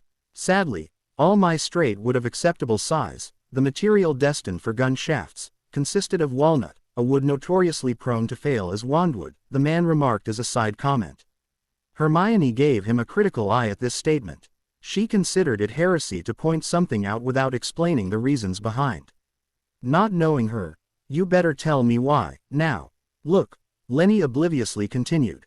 "At first, I was devastated, but then I did the obvious. Since a pistol is handheld, too, I went through that stock and finally settled for that piece, which was the only one long enough to contain the length of the core materials we chose. Let me tell you, it was hell to split it properly and bed the cores. That's why I wanted to have a test run before I invest all the work to finish it up properly," Lenny concluded. "I beg your pardon, I thought you said cores. As in plural, multiple. I didn't think that was possible," Remus quipped. Margaret and Henry started looking intrigued, as this was proving to be even more interesting than they thought. "Not impossible, just highly unusual. You see, most wizards or witches aren't even taxing their single cores. Only a very powerful person would be limited by a single core," Lenny waved the question off. "And how many cores did you use for this wand?" Tonks asked. Four. Why in Merlin's name did you use that many?" she screeched in shock, some parrots joining in as they vacated the trees surrounding the clearing. "Well, it began with a theory. I thought that if I were to combine different kinds of foci in a wand, they would share the load. And since in magic 1 and 1 usually equals to more than 2, any number of cores should be able to handle a more than their number times the magic of a single core." Lenny started talking, waving his hands around while he explained his theory. "You refer to the Rockford Law?" Remus inquired. Hermione and Lenny nodded immediately, while Harry and Tonks shared a blank look and a shrug. They were clearly out of their league. Henry didn't even attempt to make sense of this and chose to watch in silence, while Margaret proved Hermione's parentage by listening closely, soaking up the information, although it was of no use for her. Since I had 4 working cores left, I decided against being cheap and for using all of them. But that left me with the problem of wood compatibility. Since I had 4 different kinds of foci, each with affinities to special kinds of wood, it was impossible to find a perfect fit. Sounds complicated, why not simply use 4 of the same kind?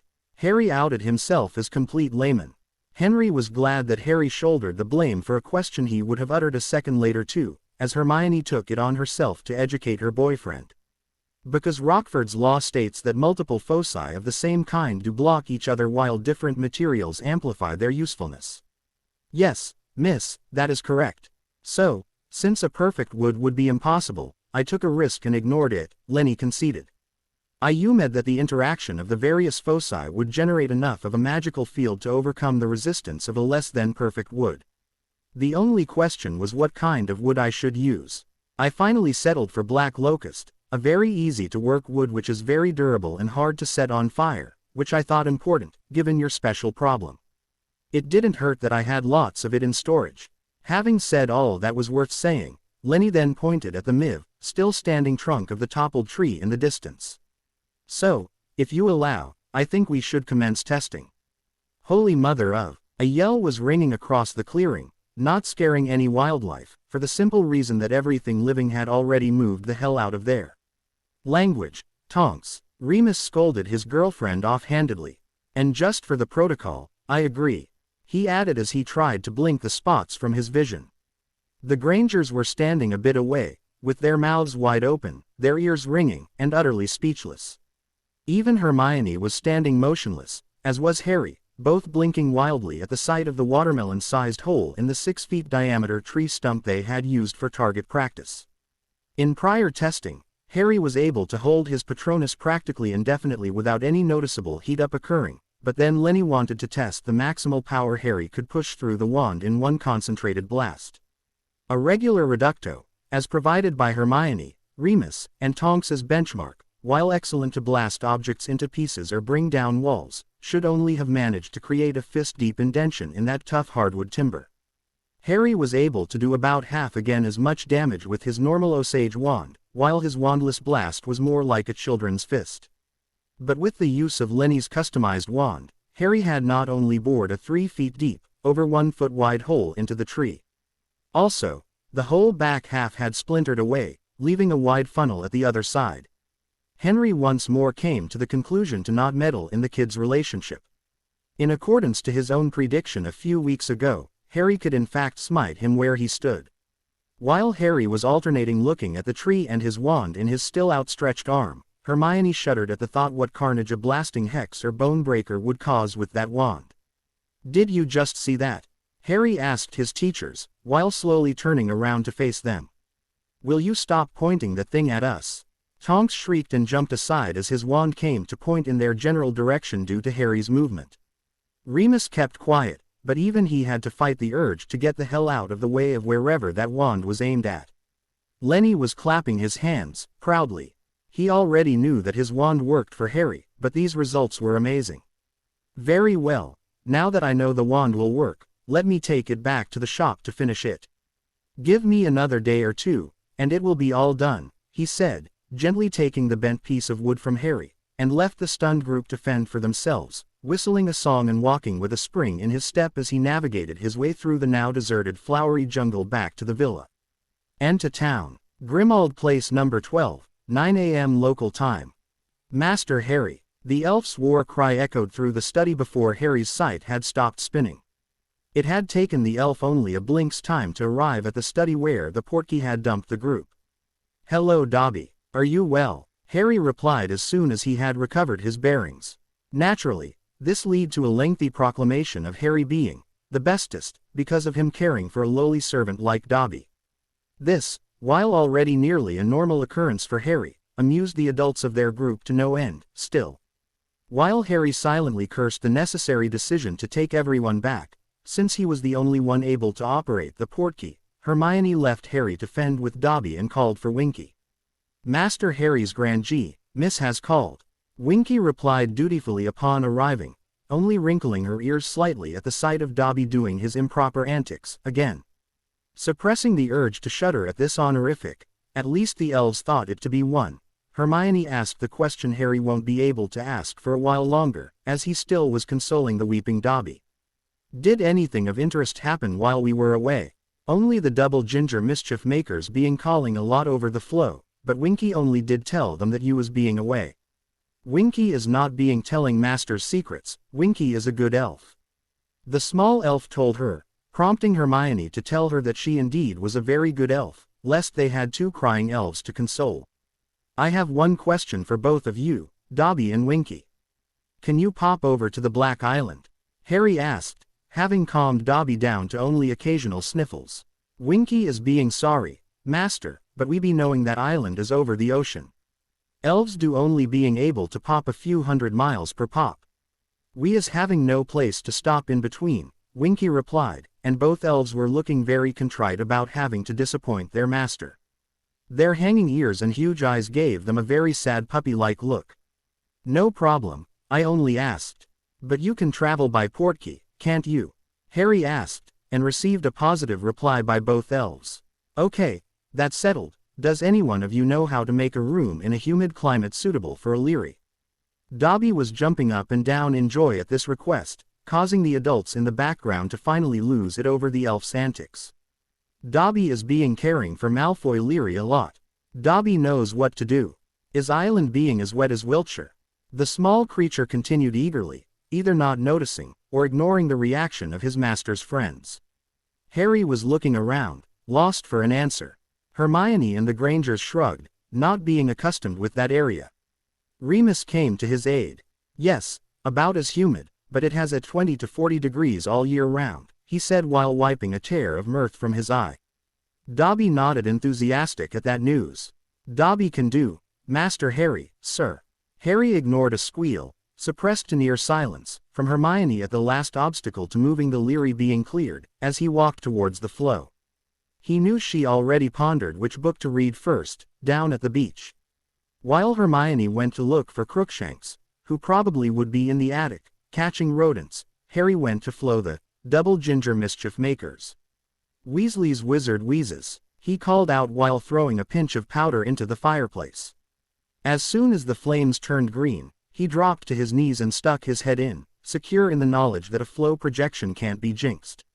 Although if it could, he thought, the twins would be the ones to find out how to do that. Harry, where the hell have you been? Was the instant response by one of the twins as his vision stopped spinning and the cluttered back office of the shop came into view. Harry couldn't say exactly which one, especially because the twin in question was wearing a horrible lime green jacket, probably extremely expensive by the sheer ugliness of it, and horribly crashing with his red hair and the purple pants. Here, there, an island in the Caribbean, Harry joked, savoring the annoyed expression of the twin before being shouted at. Wait a moment, Harry, you went to the Caribbean and didn't tell me or Gred. While grinning like a maniac, Harry filed away the fact that he was probably talking to Fred, or Forge, like he called himself since Harry's second year or thereabouts. Gred, come back here this instant and help me yell at our investor. Fred yelled out of the door. A few seconds later the second twin entered, dressed exactly the same. If only they were to share two pairs of suits, like Dobby does with his socks, then there would be a way to tell them apart, Harry thought. Harry, where the hell have you been? George asked him, giving Harry the usual feeling of déjà vu everyone now and then has around the twins. Sometimes it was amazing how they managed to always say exactly the same things. He's been cavorting around on a Caribbean island while we were working our ass off, Fred answered. Harry didn't like the way they turned and were glaring at him. Not at all. You see, I found out about that island and after checking if it is inhabitable, I called you to officially invite you two over, but since I now fear to be the recipient of an all-out prank war, I don't think it's a good idea any longer. Harry began evasively backing off, but was of course interrupted by them. Harry, mate, you got us completely wrong, Fred purred in a low voice, which made Harry a bit uncomfortable when George continued in the same manner. We would never, ever do something so reprehensible, so vile and evil, to our distinguished investor, our adopted brother, and overall best friend out of our year.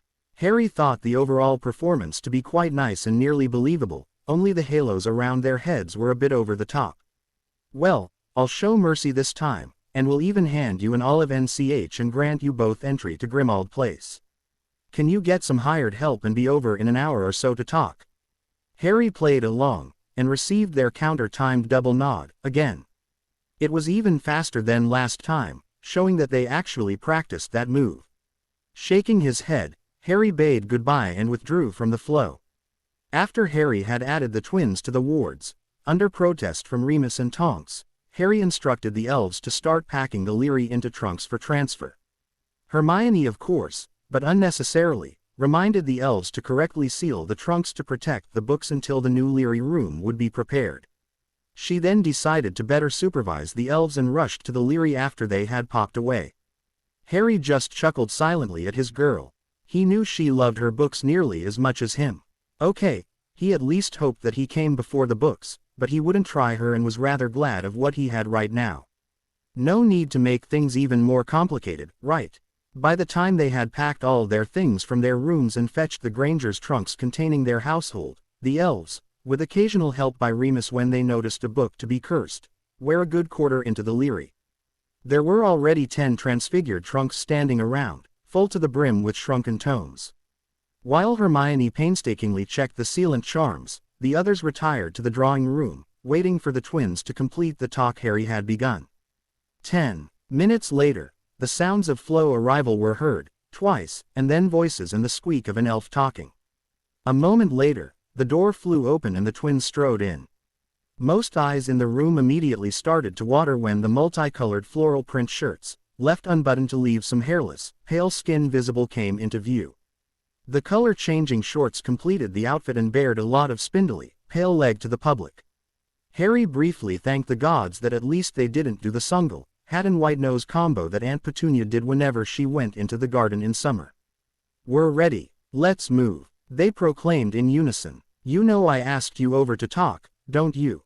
Harry carefully asked. "Island now, talk later," one twin said, the other nodding fervently, grinning from ear to ear.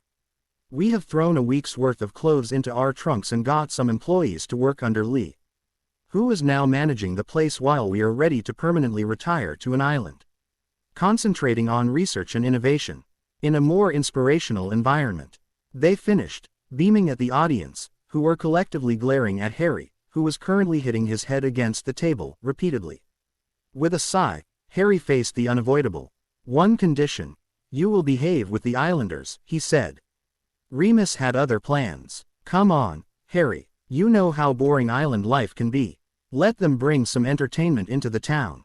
You know that the people would appreciate it," he said, causing everyone to smile, most because of being in the know, and 2 because of not being. "At least they won't have problems with the dress code, I presume," Margaret gave the final comment before the Exodus, Mark II, began. About half an hour later, everyone including the elves and 10 lightened trunks of various stuff and books were portkeyed half across the world. While the elves started to prepare the new Leary, which Hermione wanted to supervise, they all quickly changed into their now customary clothes. Hermione was the quickest by far, since wearing fewer articles than anyone else, much to Harry's pleasure. As she ped them by, the twins were eyeing her approvingly, which led Remus and Tonks to take them aside, telling them the law of the lands. Harry smirked amused as he overheard the words, "broadside," and "keelhauling," in that hushed speech across the room, while he was sliding his rapier sash over his shoulder. Soon they convened in the bigger sitting room, which was held in a mint green and had space for about 10 people to sit and chat at leisure. Of course, the twins had opted for those horrid red-white ring tights, under brown knee-length trousers. A garish-colored hodgepodge of shirts, vests, sashes and a tricorn, each, was completing their outfits. One of them had a huge gold hoop, probably via sticking charm, dangling from his left ear, the other one from the right. They looked like, well, like having spent like a sailor in a clothes shop. "In case you noticed," Tonks told them, "the hoops are to tell them apart. Whoever wears the earring at the right side is Fred, no matter which one it is. If they wear them at the same side, they will be keelhauled, end of story. I, for one, am fed up with not knowing who is who." "This place is cool, Harry," the twins chorused, and then only, "One moment, hoop at the right side, that's his left ear, so it's George," Harry deducted, continued. Now do you always wear that stuff here? Henry answered before Harry managed. Well, until now, we have, since these clothes are very appropriate for this climate, and we only packed for an overnight, so they came convenient, but we only have to wear them when on board or in town. In the villa, that's this building, or down on the Skull Beach, we usually wear normal clothes. The villagers always wear them. One of the twins had a question.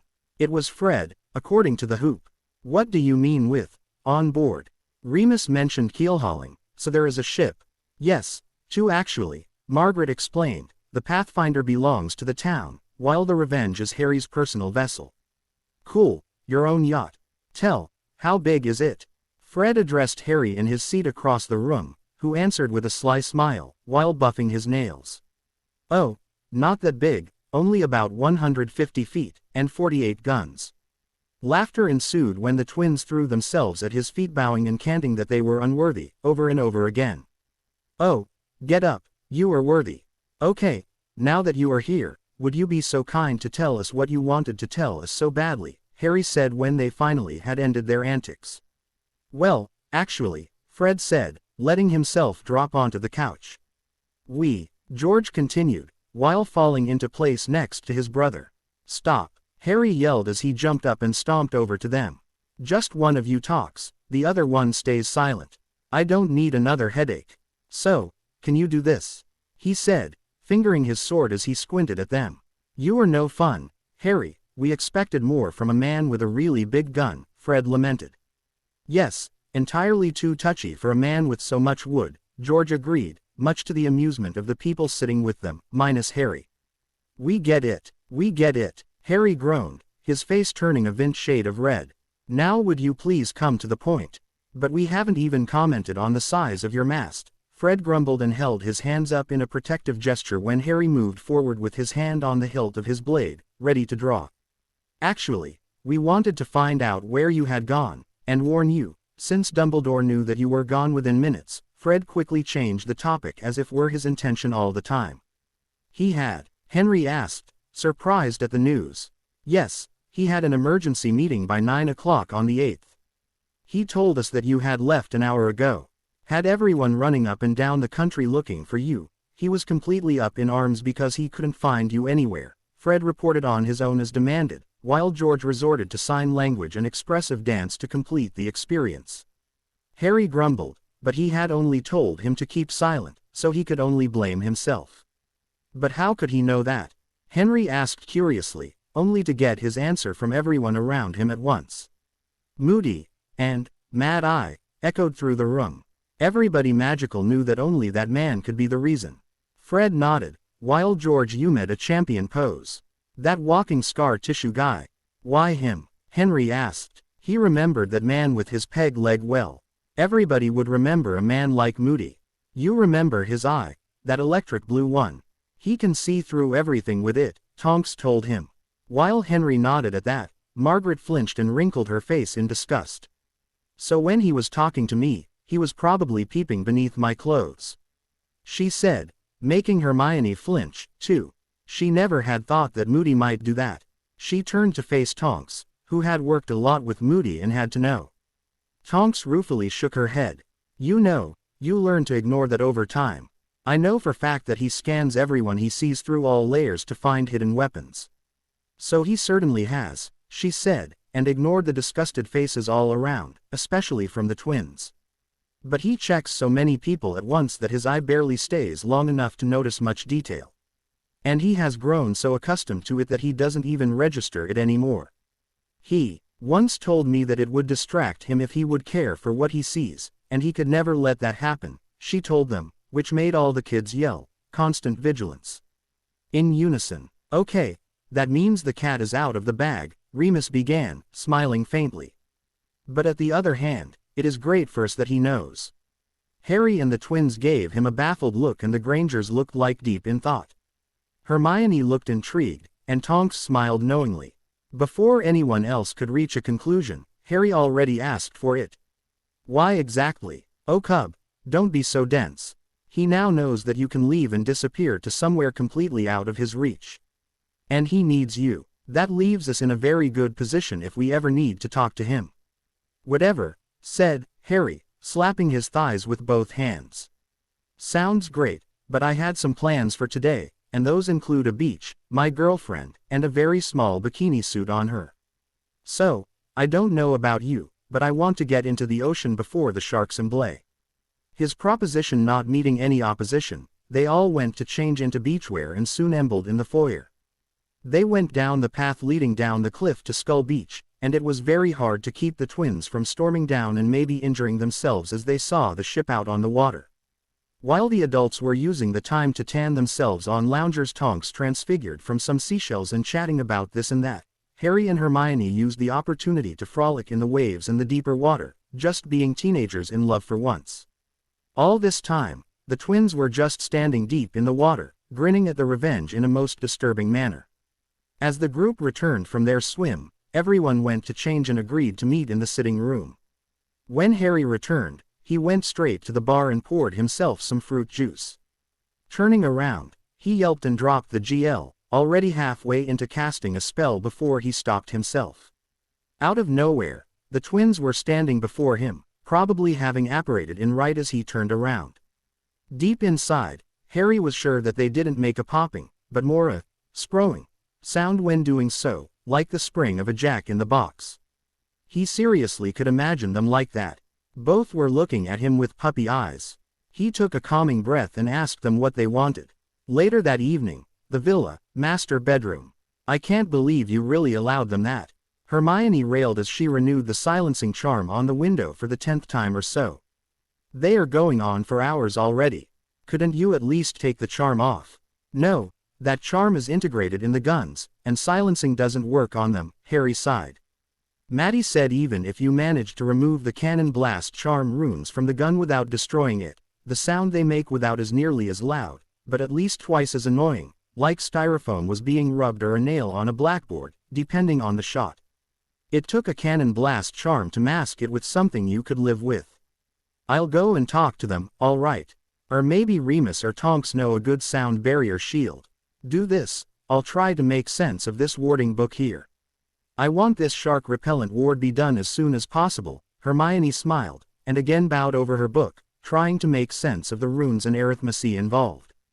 Over the next few days, things changed. The most notable being Tonks' knowledge of a barrier spell.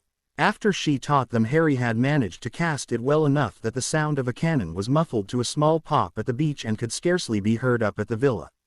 The twins weren't slacking off either. They had actually practiced with the guns.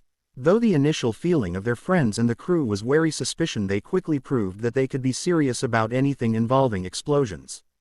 The conjured up bright red balls for targets, charmed them to swim off at a certain distance and released them into the water before proceeding to shoot every last one of them. And since guns were things that made noise and made other things go boom, the twins not only fell in love with them, but were practically born to use them. They even tried to figure out the runic enchantments to make one for themselves. For their lab they had started constructing over at an unused beach at the island's eastern side, which Harry ignored them. Harry and Hermione continued their training with magic and swordplay. Soon though their night began to include studying a sizable part of the Black Leary that Dobby had been able to set up within a few days. They had to return to Grimmauld Place twice more, fetching a total of 12 trunks full of, reasonably safe, books shrunken to paperback size. These trips netted them a respectable stack of knowledge to have on hand. Most of the books concentrated on the different areas of spell work, though there was still many left at Grimmauld that focused on the darker side of magic. Those books wouldn't be touched until Remus could go through them and check thoroughly for curses and other nasty traps. With a flick of his finger, a red wedge of magical energy impacted on the piece of wood, cleaving it in two, with one half falling off.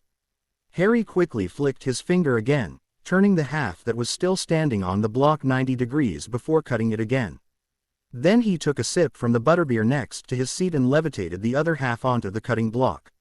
"You know," Henry's voice sounded from behind him, making the boy jump slightly. "When I heard that you were out to chop wood for tonight's bonfire, I thought I should go out and help you with the hard work. I definitely didn't expect this." Harry had the decency to blush in his recliner. "Honestly, I tried. I volunteered to do it so the elves could concentrate on the food, and thought I could lose myself in the work and thought, but it didn't work. The axe only got stuck, he told the man closing in on him in a near whine that made Henry shake his head in mirth. The boy still had huge problems dealing with people he had respect for. Henry liked the fact that Harry did show him respect as Hermione's father, but he felt it was time to try getting a better relation started between them. In his opinion, working together was the best way to bond, and this was the only kind of work he could help the boy with. Maybe it was too small, Henry admitted, as supportive as possible. That was the usual problem with people, trying to chop down trees with a kitchen hatchet. Well, I copied the biggest axe I ever saw, Harry told him, with a quick point in the direction of the axe. Henry shot a quick glance in the direction of the axe leaning on the pile of wood and gave a snort. Harry had obviously tended to the other far end of the spectrum. Harry, this axe would be fine in Conan's hands, but not for chopping wood, he laughed as he pointed at the double-bladed battle-axe. You need a thicker axe head to split the wood, he told the highly embered teenager. What would that look like? Harry asked, and Henry drew a shape into the ground with some wood splinters, explaining the design to Harry, who listened intently to the man. 30 seconds later, Harry had the tool transfigured from his old axe, and gotten the design approved by Henry. While Harry made a few test swings, Henry walked over to the pile of wood and placed the first piece onto the block. With a big overhead swing, Harry cleanly bisected the wood, both halves falling off the block. Henry immediately placed another on it, before picking up one of the halves. Wow, that's much better, Harry said with a smile as he now could work his surplus energy off. Too bad the Dursleys only had an electric fireplace. I wouldn't have minded this for a chore. He laughed, while Henry placed another log on the block and shook his head at the heresy of an electric fireplace. What exactly did you want to think about? I've noticed you've looked lost lately, more sad than anything, Henry asked as Harry again had sent the halves flying, putting one of the prior split halves on the block. Harry frowned and paused mid-swing, before swinging so hard that the axe got firmly stuck in the block. When Henry quirked an eyebrow, Harry wrenched the axe out and gave a sigh. I had a talk with the twins. They told me that Voldemort is supposedly back to his old, nasty self, he said, and sent another log flying in 2 directions. Henry decided to let him talk and just replaced the logs as quickly as the boy hit them. His Death Eaters are roaming the country again, and while they haven't done much to the wizarding public yet, Harry huffed as the axe dropped with considerably more force than before. The Order is well aware that they are killing muggles again, he said through clenched teeth as he pulled and pushed to pry his tool loose. Henry nodded gravely, and gave the axe handle a shove to help Harry. When Harry stepped back and got ready again, Henry picked up a log, but held onto it instead of placing it on the block right away. He turned it in his hand with a few light tosses as he brought his thoughts into order. Let me guess, you feel like you should go there and do something instead of sitting here and hiding, don't you? Harry lowered the axe and leaned on it. Of course, I'm the only one that can stop this monster, and I'm hiding on an island instead of fighting him. There are people dying in Britain, and I'm sitting here and doing nothing, instead of going back and start working on bringing him down. Henry weighted the log in his hands for another long moment before raising his head and looking Harry straight in the eyes. Aren't you a bit harsh on yourself? You're not exactly dragging your feet, and doing nothing but tanning and dancing the night away. Harry, you study most of the day, and I know you can already duel tonks to a tie. That stuff you both do while fighting looks amazing, by the way, he added with a smile as he noted the boy blush lightly under the praise. Still, ask yourself, even with your new power, what chance would you give yourself to win? 50-50. He dug deeper, watching the boy carefully. Or even less, Henry asked as he noticed Harry looking down at the mention of the odds. As Harry sighed sadly, Henry set the log down on the block and reached out to grab Harry's shoulder. Son, I know how hard this is on you, but right now, the only thing you can do is to learn as much as you can so you are ready to face him one day. Just be patient, he said and stepped back, indicating Harry to continue chopping. Harry gave him a thoughtful nod, and soon they fell into a comfortable rhythm, chipping the wood in silence. The next morning, they got a toucan from Lenny. Harry remembered the strange bird that brought him the post from Sirius. After all, owls weren't native to the Caribbean. Lenny's note sounded excited. He would like them to come over, at once, because he had a proposition for Harry. After a short discussion, all agreed to go together, since they were curious. Especially the twins were. They missed the first demonstration of Harry's battle wand, and had only heard about it secondhand. After everyone was dressed and the twins were nearly oath-bound to behave, the group departed down to the village. At the workshop, they found a locked door, and only after hard knocking and yelling, Lenny opened and rapidly ushered them in. As soon as they were in, he locked the door and picked up a heavy-looking iron bar, which he placed across the doors, barricading them. He then inserted a huge, rune-covered padlock into some loops in the bar and the doors, locking them. Hermione and Harry exchanged some meaningful looks as the padlock started glowing violet, the glow expanding to the bar and then to the doors. As he started to activate some rune clusters on the wall and hinges, which Harry could at least identify as Norse by now, people started to get nervous. Except for Remus, who had to keep an eye on the twins who were standing dangerously close to the hearth and the fires, and thus had missed most of Lenny's strange behavior. Finally, Lenny had powered all the wards on the door and turned towards them. "Hello. I'm sorry if I seem a bit paranoid, but what I have done is so revolutionary that I don't want anybody to hear about it." Everybody nodded, as that made sense, in a way. Giving the door another wary glance, Lenny went to the counter and rummaged a bit under it. He started tapping patterns of the wooden mosaic on a drawer of his desk with his wand, and a quiet tune started playing.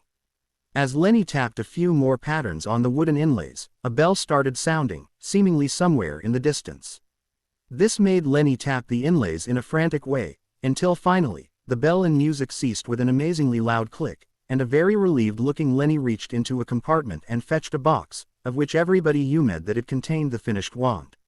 Their surprise was great when Lenny opened it and revealed a muzzle-loader handgun. It was a fantastic piece of work, with an octagonal BR barrel, a fine carved flintlock and silver inlays all over. Everybody was examining the gun when Hermione gasped. "These inlays. These are runes," she said, bending over to have a closer look. Harry also took a closer look and had to agree. Those fine lines formed various runes, along the barrel, the lock and all over the gun. "What are those for?" he asked, awed at the sight of fine workmanship. Remus would have liked to study those as well, but he was stuck watching the twins, who had turned to look at the shelves of guns for themselves, after no wand was presented, yet. "These look like a warding of some sort, like an impervious rune cluster, but there is some difference I can't read properly. They're too small," Hermione prompted as she examined the lock and pan, her nose nearly touching the gun as she tried to decipher the tiny symbols. "They are something I have come up with over the years. These are to protect the powder chamber and the charge from water, and guarantee it to only be ignited by the spark of the lock," Lenny proudly admitted. "So this really uses powder?" Henry asked. "I would have thought that it would work with magic, like those guns." Lenny looked at him disbelieving. "It would be impossible to enchant a wand that way. These small rune additions are the most you can do. Those and the featherlight runes to make this wand only twice as heavy as the captain's other wand," he said in a voice as if Henry just had asked him to teach flobberworms to fly. Silence reigned after this statement, as everybody alternated between staring at Lenny and the gun. "Wait a moment. This is my wand," Harry gasped as these words finally had fully registered with his mind. "Wicked," the twins intoned with broad grins. The mention of this gun actually being a wand had them leave the rack of pistols they were perusing right then and coming over, giving Remus a chance to look at the thing, too. "Yes, of course," Lenny told him, raising an eyebrow at him. "Why else would I do all this mystery-mongering?" "But, you made my wand a gun," Harry blurted, his mind still not grasping the situation entirely. "Yes," Lenny cheered. "Can't you see it? It's fantastic. A feature that makes this wand extra dangerous. The form makes targeting very easy, especially if you point cast, like you do. And when I started to clean up the wood, the idea came to me to mount a gun onto it. It's fantastic. If you are exhausted or need an advantage, you just cock the gun and pull the trigger, maybe even while casting a spell. There is no shield that can stop a spell and a bull at the same time." Tonks nodded approvingly. "That is promising. The form would certainly make a wand better in combat. I would say that I definitely would like to have a normal wand with this kind of grip, if you agree to make me one." "Me too," Remus added before Tonks could continue. The twins were not far behind. But I see a problem with that gun on it. Even with the charm work, it makes the wand heavy and thus slow. And I bet that the metal barrel interferes with spell casting, Tonks insisted after a bit of examination, but without touching the thing. She still was intimidated of it. Well, yes, that would be the case, Lenny granted. I had to use BR to minimize the disturbance. But with this wand, it wasn't much of a concern, since the multiple cores are more than able to counter the metal interference.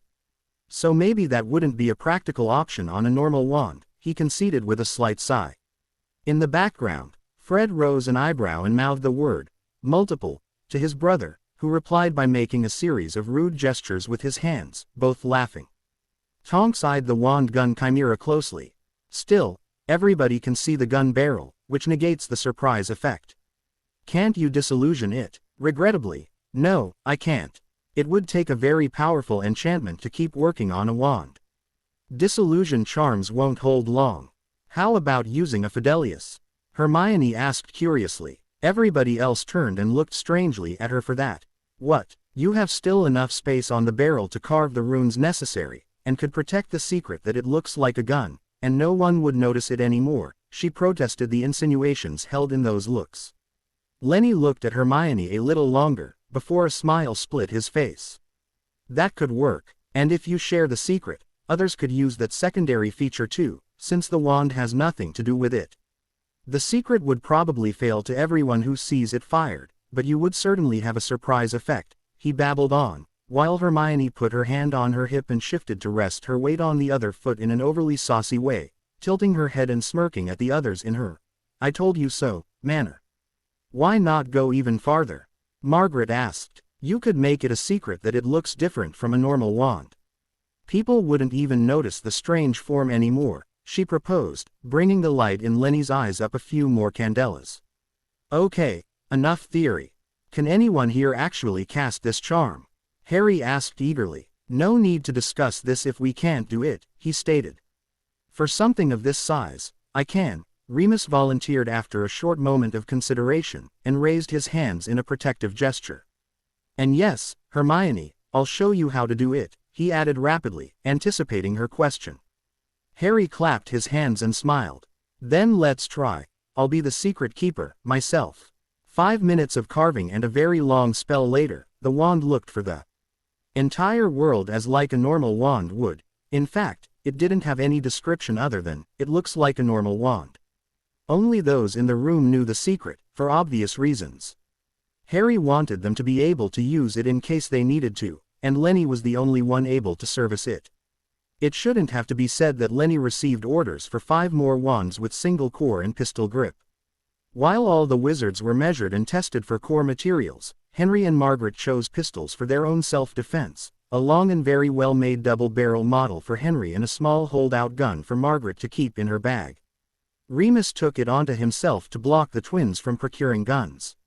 While everyone else was busy testing for cores, and looking for guns, Harry surreptitiously called Dobby and made him fetch Hermione's blade.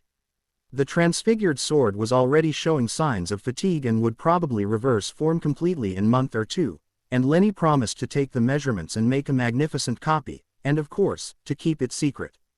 After all, Harry had netted him a few months' worth of income this day. Dobby was tasked to return the blade as soon as Lenny was finished measuring, and to stay unseen until then. Later that day, Maddie found them lunching at the A.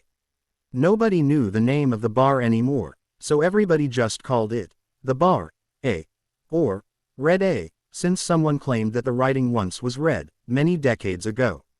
Maddie had news for him. Basically, it was about growing up and taking over the family business. All hands, ready on CES and sheets. Prepare to tack, Harry yelled over the deck of the Pathfinder. He was here to learn the ropes, literally, and Maddie found it would help him if he would act as first mate, relaying the orders to the crew. You see, Captain Potter Black, the right way to tack with square sails is to have the sails east in the turn. So we will CE or back CE those sails in an angle that will push the bow in the desired direction, and then use the rudder to speed up the turn.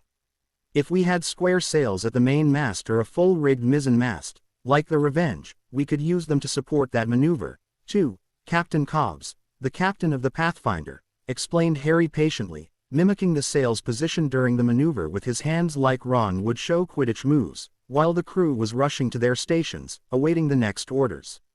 He then gave the commands for Harry to relay, and when the ship was on its new course, he took his time to explain the timing once more in more detail, since the boat lost a lot of speed during the poor execution.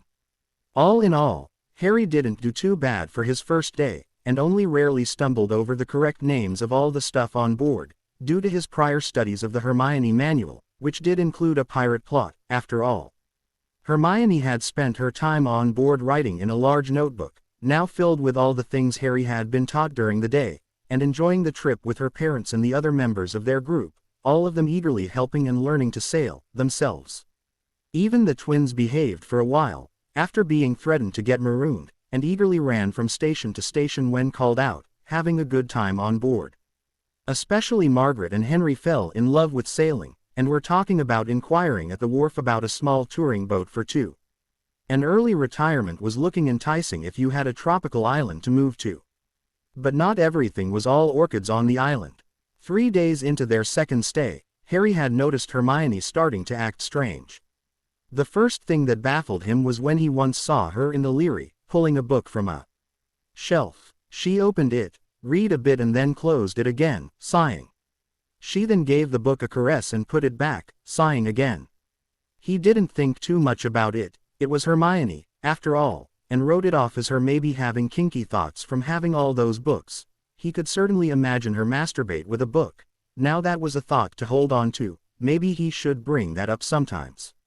Her unbroken fervor in the sack, as they now alternated between sleeping at the villa and the ship every other day, led him to believe that it was just something like that. The training with Tonks, their studies and the training with the Revenge filled their timetable enough that he didn't really notice it at first, and only thought she was just as tired as he was. But then, she started slacking in her studies. In training, her swordplay was getting sloppy, so much that Harry started looking good in comparison. Her spellwork was getting worse, too. She had started slipping incantations again, although she had a firm grasp on wordless casting for weeks. He started worrying when it became common that he would find her sitting somewhere, a book in lap, but staring into the distance with a yearning look. He tried to ask her about it, but after he got the third, "It's nothing." From her, he left it be. He still worried about her, but knew that she would come to him in her own time. August 15th, the town square. "Harry, help!" one of the twins yelled as the mob dragged them across the street and towards the harbor. "You must stop this," Harry told Maddie in concern, as they all hurried to catch up with the sailors, who were carrying, pushing and hauling the tied-up twins towards the harbor under raucous laughter, while clinking their mugs and firing their guns. More and more people were leaving their work and joined the procession. "Why, they tried to poison someone, and that's the punishment," Maddie chuckled. "That was no poison," Hermione wheezed from Harry's side, as she tried to keep up with their large strides. "It was only some prank." "Ha-ah-er-ee," one of the twins shrieked in a rather girlish way. Maddie just shook his head with a broad grin. "Doesn't matter. Get caught doing foul, you get a haul. That's in the codex," he shouted, and the crowd eagerly picked it up and canted along. "Is this really necessary?" Margaret asked. "I know they can be annoying," she stated, to which Henry added a, "True, true," as the twins were carried aboard the Pathfinder. "But isn't this a bit extreme?" True to form, the twins had invented a new treat, which they called Parrot Cracker. Also true to form, they introduced the public to this new invention by slipping it to a bunch of people in the Red A, when everybody was sitting together after the daily lesson on board of the Pathfinder. They were currently discussing the differences in handling between the Pathfinder and the Revenge, as they planned to take the bigger ship out on the ocean tomorrow for the first time. To be fair, the effect of 6 man-sized parrots squawking in the inn was hilarious, and the treat worked exactly the 10 seconds the twins had intended, giving everybody a good laugh. What they hadn't intended was to be found out and caught while slipping some more of these. "You know that these were only joke articles, don't you?" Harry asked nervously, while the twins yelled frantically for help as some ropes were tied to their wrists and a few men pulled 2 ropes under the boat and up the other side, all under the cheers of their friends and the spectators. "I think this has gone far enough," Remus added, grabbing Maddie's arm and pulling the man around. It was just a harmless prank. You were under an oath not to harm a friend of Lord Black. Hey, don't worry, in this case, we are just pranking them back. We do this a lot. They won't get a scratch. These ropes are charmed to keep at least 5 feet distance to the hull. If they start a prank war with pirates, they have to play by our rules, Maddie said with a smirk as the men took the twins and started to give them the heave-ho, swinging them as high as they could.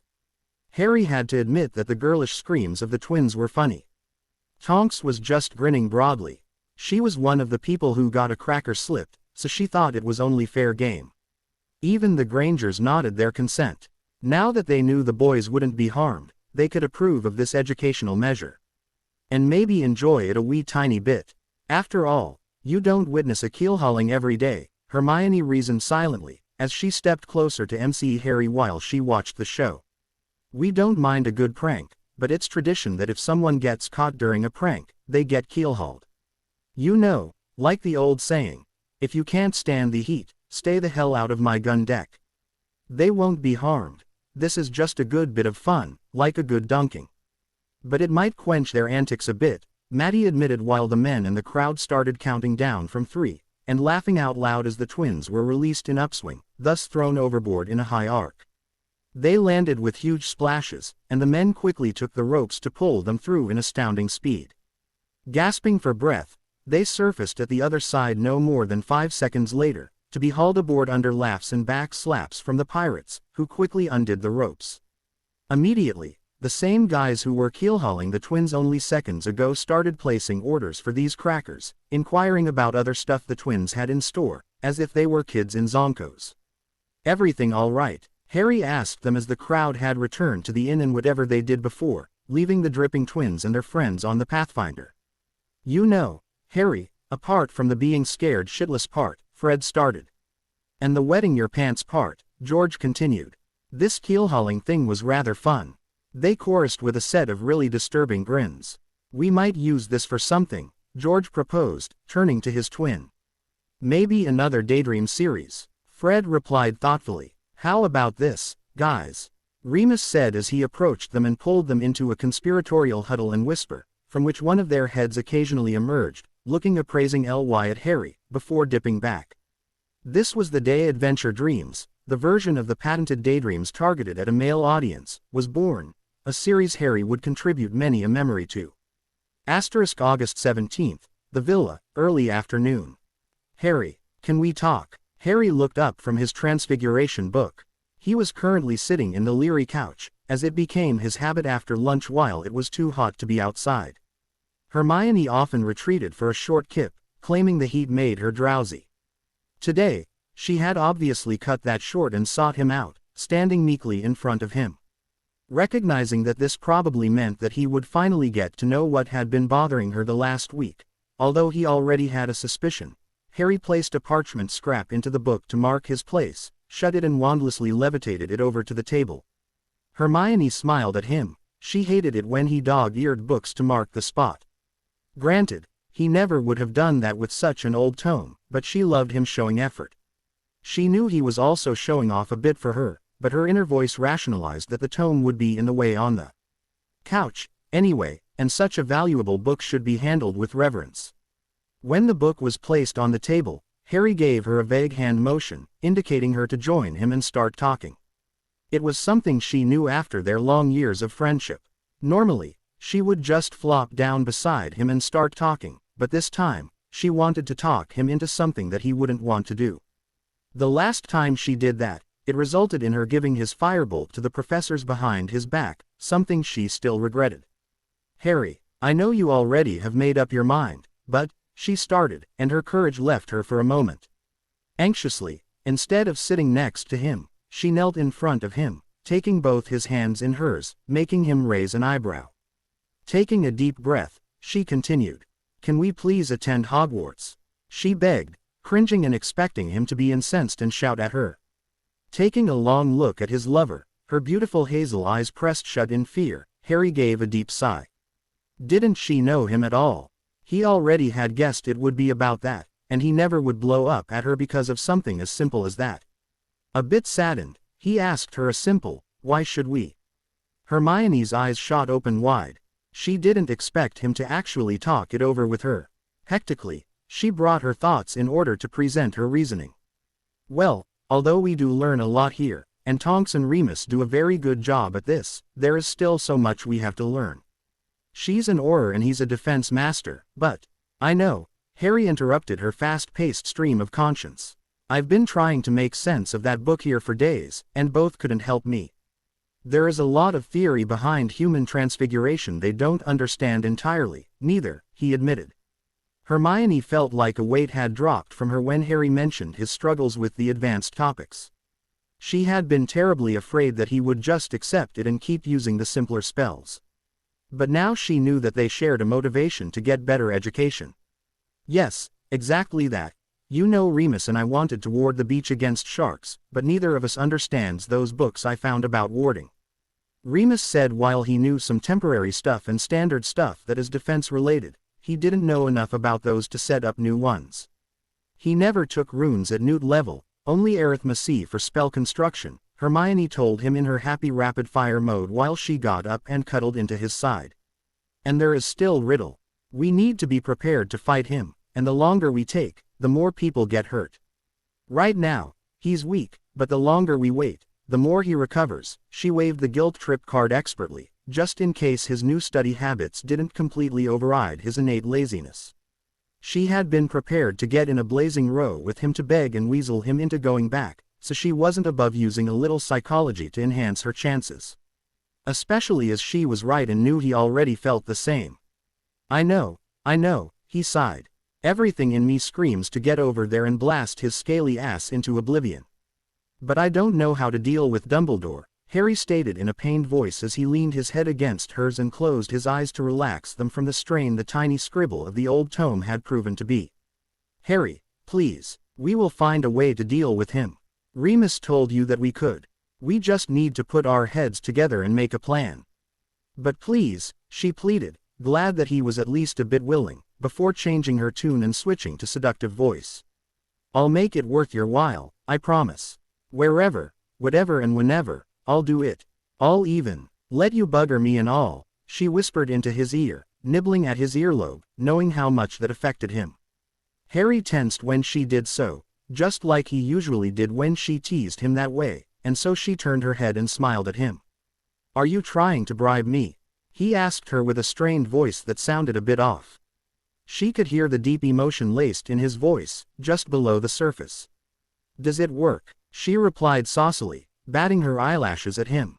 Suddenly, the world started spinning for Hermione. Sadly, it was not for the reason she had wanted it to do. Instead, Harry had stood abruptly, throwing her off to the couch, and stomped to the door, yanking it open. No, he yelled from the hallway as he threw it close. Harry. Margaret's voice penetrated the sound of the jungle near the gardens, where Harry was sitting on a low, but strong NCH of a tropical tree. Harry didn't really hear her, for he wasn't really in the mood for talking. How dare she do that? He thought, still seething inside. I was willing to go along, but she tried to manipulate me. He suddenly noticed the NCH of the tree he used as makeshift bench bending a bit further as a weight was placed next to him. Turning his head in surprise, he identified it as Margaret. She had silently approached and sat with him. Now that she finally had his attention, Margaret started speaking in soft tones. Would you like to talk to me? Not really. Unnoticed by Harry, Margaret performed a perfect Hermione-style roll of her eyes at the teenager's response. That's okay, but I would really like to know why my daughter is currently bawling her eyes out in her bathroom and refusing to open. I won't ask if you had a fight, that much is obvious. But what happened? She asked me to return to Hogwarts with her, was the huffed reply. And you declined, I presume, she said with a knowing nod. No, I would have gone along if we came up with a solution for the old coot, but then she went and tried to manipulate me, he huffed, and glared angrily at Margaret when she started to chuckle. Let me guess, she promised you some favors, if you went along with it. She made a wild guess, shaking her head and growing serious as he confirmed it with a frown. Harry, sometimes it astounds me how much growing up with these vile people has damaged you, Margaret said with another sad shake of her head, gently hugging him. Harry's response was an accusing glare as he didn't understand what she was hinting at, but you meant the worst.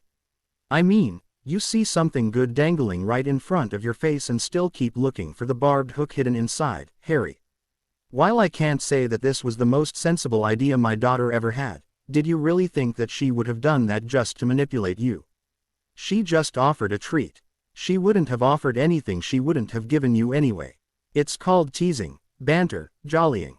Henry and I do it all the time, she admonished the boy in a motherly way. But she did it to make me do something.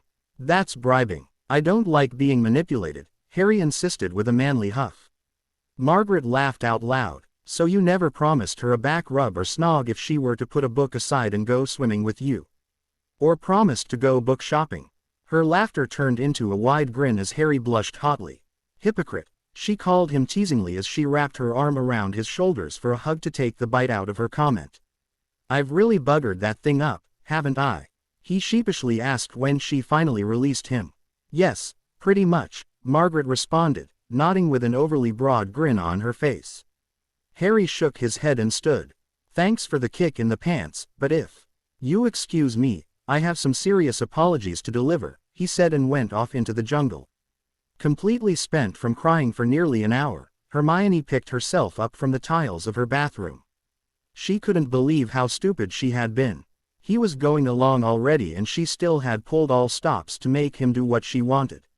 While his reaction was well over the top, and he would pay for that, it wasn't as if she couldn't tell that Harry might react badly to manipulation, even in jest. She'd have to put things straight when he came back, but not now. All she wanted was to crawl into her bed and sleep.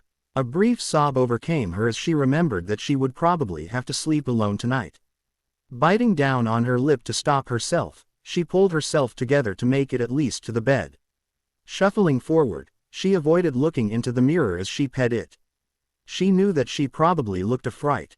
She didn't care. Approaching the door, she remembered to remove her spellwork to keep it locked and silenced, and then she pulled the door open, to immediately throw it shut again with a high-pitched yelp. Frantically, she ran her hands through her hair and wiped her face at a towel hanging nearby, cleaning up the worst mess before taking a deep breath, and slowly pulling the door open again. I'm sorry, Harry said from his kneeling position and handed her the bunch of beautiful flowers he picked for her. She absent-mindedly noticed that some colors didn't go well with each other, but squished that thought at once, and took a deep sniff of the intoxicating smell of the exotic blossoms, before remembering to look at the messenger still kneeling in front of her. Briefly, her anger at how he had stormed off welled up and she pondered whether to shoot him or not, but he looked so miserable himself that her anger evaporated quickly. Your mother explained to me how normal people behave. I was a stupid git. My reaction was totally unwarranted. Of course we will return for 6th year. Forgive me, he asked in a small voice. Hermione shot him a brilliant smile and laid the bouquet aside on a low of drawers next to the bathroom door, which contained towels and her unmentionables. Harry took this as an invitation to stand up again. After the 15 minutes waiting in front of the obviously silenced door, his knees were getting a bit sore. She then started pushing him back across the room and onto the bed, where he fell onto his back. Like a cat, she slowly crawled on top of him and bowed down to him. Before their lips touched, she paused and rose back to a sitting position. You didn't agree to go back with me just to make it up, didn't you? She asked with suspicion laced in her voice. No, he smiled, shaking his head. I would have gone along with it anyway.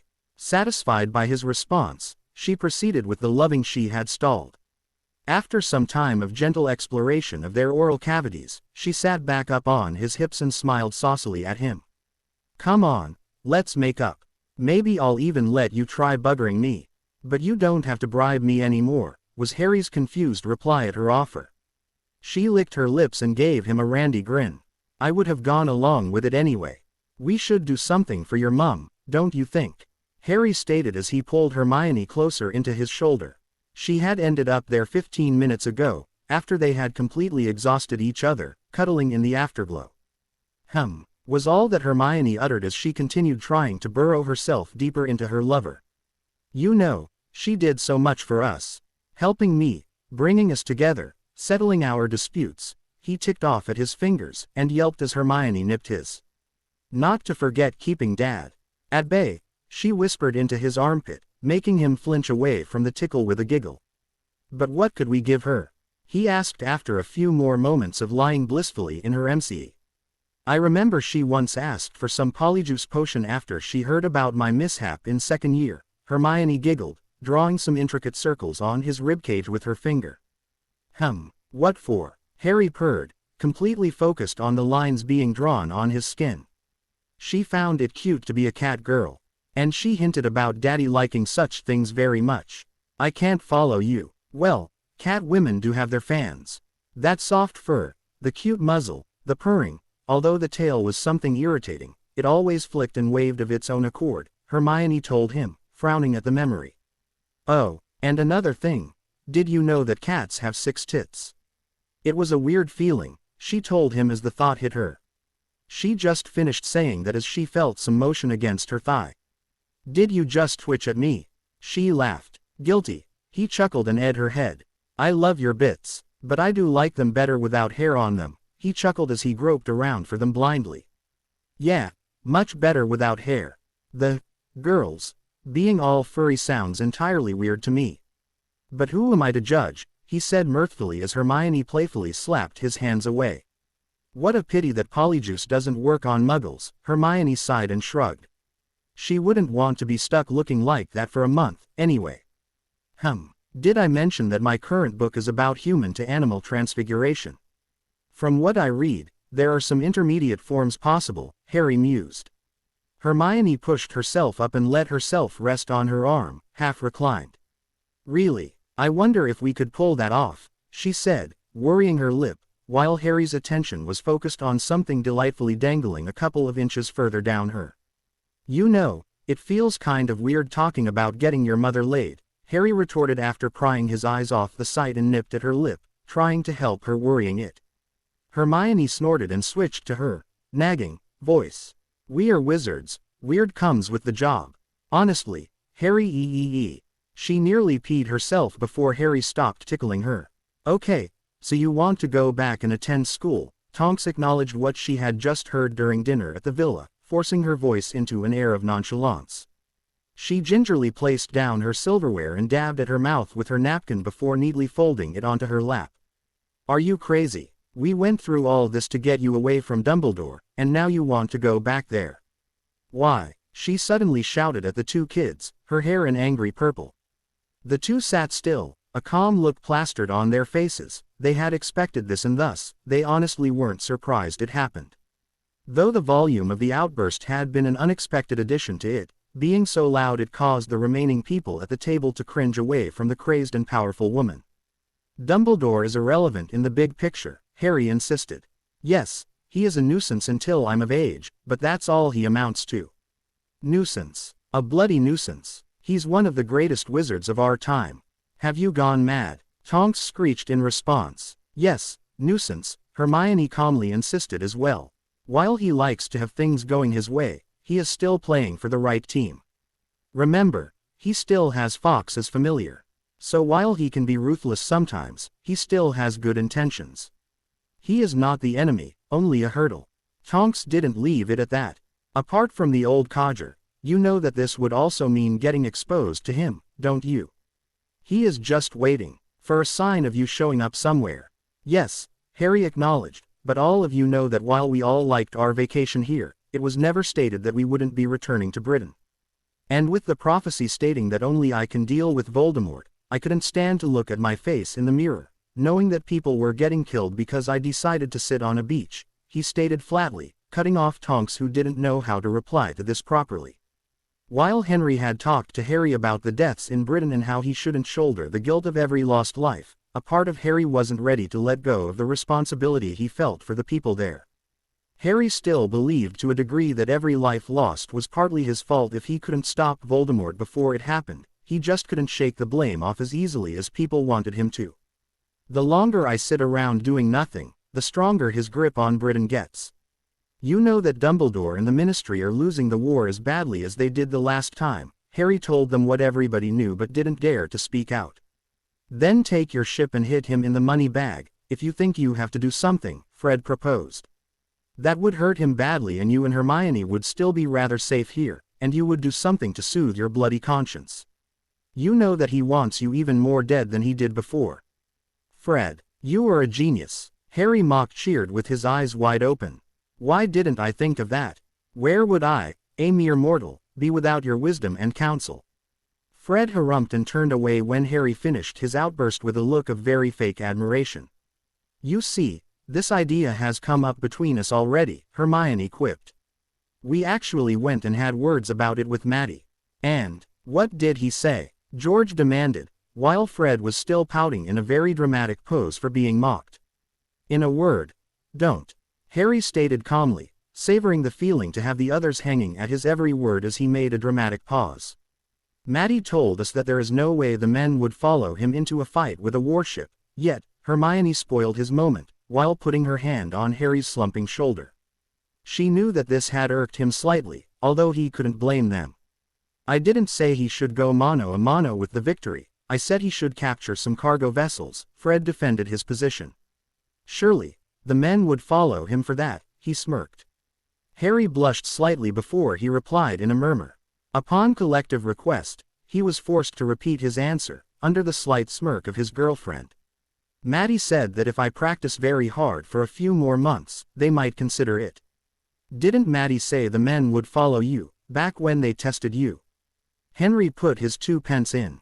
Well, that obviously meant they would fight alongside him, but not that they would trust him not to run the ship aground. Again, Tonks noted with a sweet smile on her lips, batting her eyebrows at the embered captain in training. I just SCD that reef, Harry gnarled through his teeth while trying hard not to imitate a tomato too much. I got confused and mixed up port and starboard for a moment. I corrected my mistake in time, didn't I? That rebuttal was presented with crossed arms and the huff of a true leader. Hermione petting his back in support destroyed the picture a bit, but Harry let her do her thing, as he quite liked what her maging hand did there. Anyway, Matty said that this point was moot anyway, as they surely would encounter a warship at some point, and the men are very much aware of the extra risk, Harry added.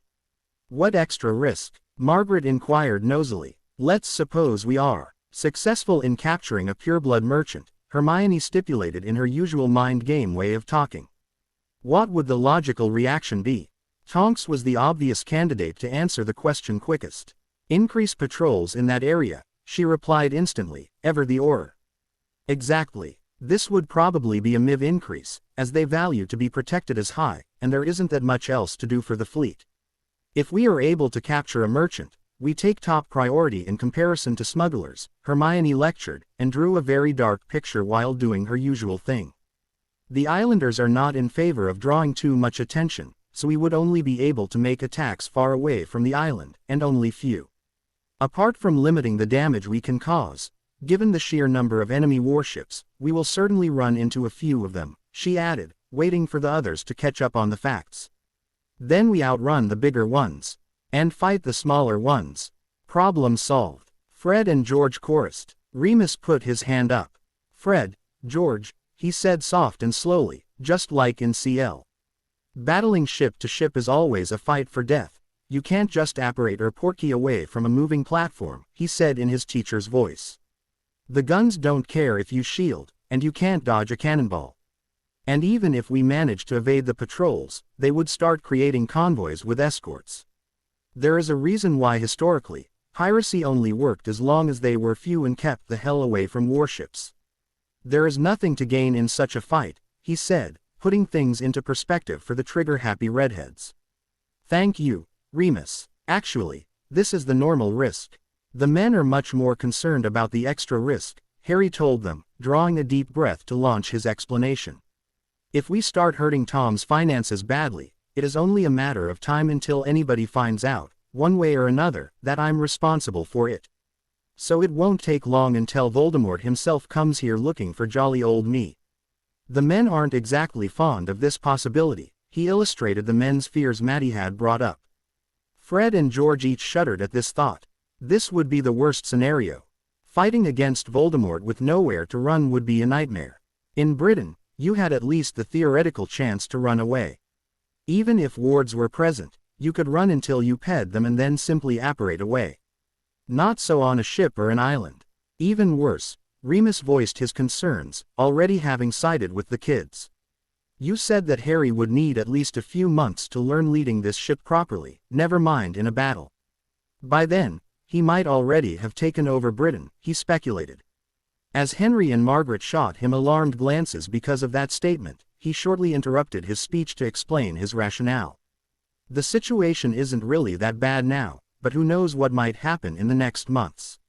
For all we know, he might manage to install a puppet government by then, and come here with an armada and army, he explained, and while no one was particularly glad about it, nobody could disagree with his prognosis, especially not the kids.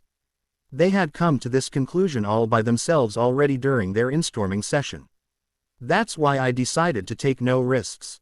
I want to keep this hideout out of Tom's knowledge and grasp for as long as possible and take the fight to him, Harry stated with no room for doubt in his voice. But you aren't ready, yet, Tonks insisted. Harry gave her a wary snort in response. And when will I be? When do you think I will be ready? I can already outfight each of you, even when I hold back. And I can take on you and Remus together if I don't. Tell me, how much more can you teach me? He asked her. Rather unexpected, Remus came to his aid. He is right, Tonks. We have done all we can. We know defense well, but we are just average teachers, nowhere in the league of what Hogwarts or the Academy provides. Can you teach him advanced transfiguration like Dumbledore did in the Ministry battle? Or charm work like Voldemort showed there? Maybe you can teach him all about wards. He continued in a soft voice, as Tonks slowly backed down and surrendered to the unavoidable. When he had ended, Tonks had slumped down in the seat, her hair mousy and hanging limply from her head. Exactly. That's why we want to get back into Hogwarts. Even only the first year of Newt courses will help us tremendously in developing our skills, which we need when we finally fight Voldemort, Hermione agreed with her boyfriend, although with slightly different priorities on the order of reasons. What about tutors? Henry inquired weakly. The only way would be an apprenticeship, and these run for years, and only one topic at a time, Hermione told her father. Also, they require Newts to start with and would leave us separated and completely open to attacks, as we would have to live with our masters. We are much safer in Hogwarts, where we are well warded and can access all the teachers at the same time. Okay, but why Hogwarts?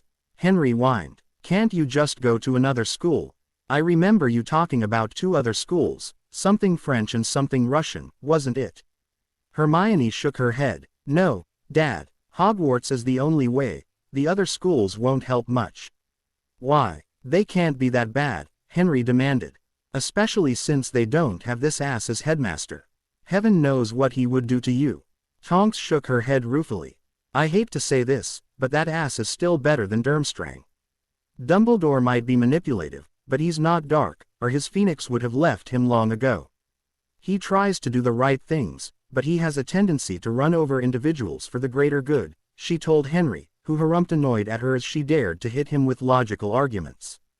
Durmstrang, on the other hand, is a tad different, she continued, to be interrupted by the twins. You can say that. They even have a CL that teaches dark arts. George commented. Fred took over immediately. Harry and Hermione would be murdered in their sleep, the first night they dared to actually sleep. The whole school is basically a breeding ground for potential Death Eaters. Stop kidding us, Margaret demanded. A whole school? Certainly not everyone. Victor was very nice. Hermione rose to Durmstrang's defense, but faded out with a blush under the looks of the others. She felt mortified when Harry gave her a questioning eyebrow, while smirking at her. It had only been a harmless, nothing more. While these two were exaggerating a bit, it's still part true. Margaret, Remus took control of the discussion. That school is far up north in probably Eastern Europe or Scandinavia, and over there on the continent, the life of a wizard is a bit harsher. Britain is very isolated and thus easy to keep civilized. This makes the British wizard's life rather easy. Apart from the Death Eater attacks, there is not really much to fear for the average wizard here in this sanitized utopia. But in Europe, you have to live with vampires, werewolves, dragons and all the other nasty creatures that live there, he lectured, getting a glare and an elbow from Tonks as he counted himself among the nasty creatures. This argument would certainly continue later, he knew. Taking a deep breath and stretching his aching side, he continued. This creates a certain type of wizard. Most of them have absolutely no qualms to use dark arts, and in some countries, they do so on a daily basis. And of course, there are some people in this school who would join Voldemort in a second for a few coins. Also, while they would certainly teach the stuff Harry would need, they don't accept Muggleborn there, so Hermione wouldn't be able to go there. Okay, that's a reason, Margaret agreed.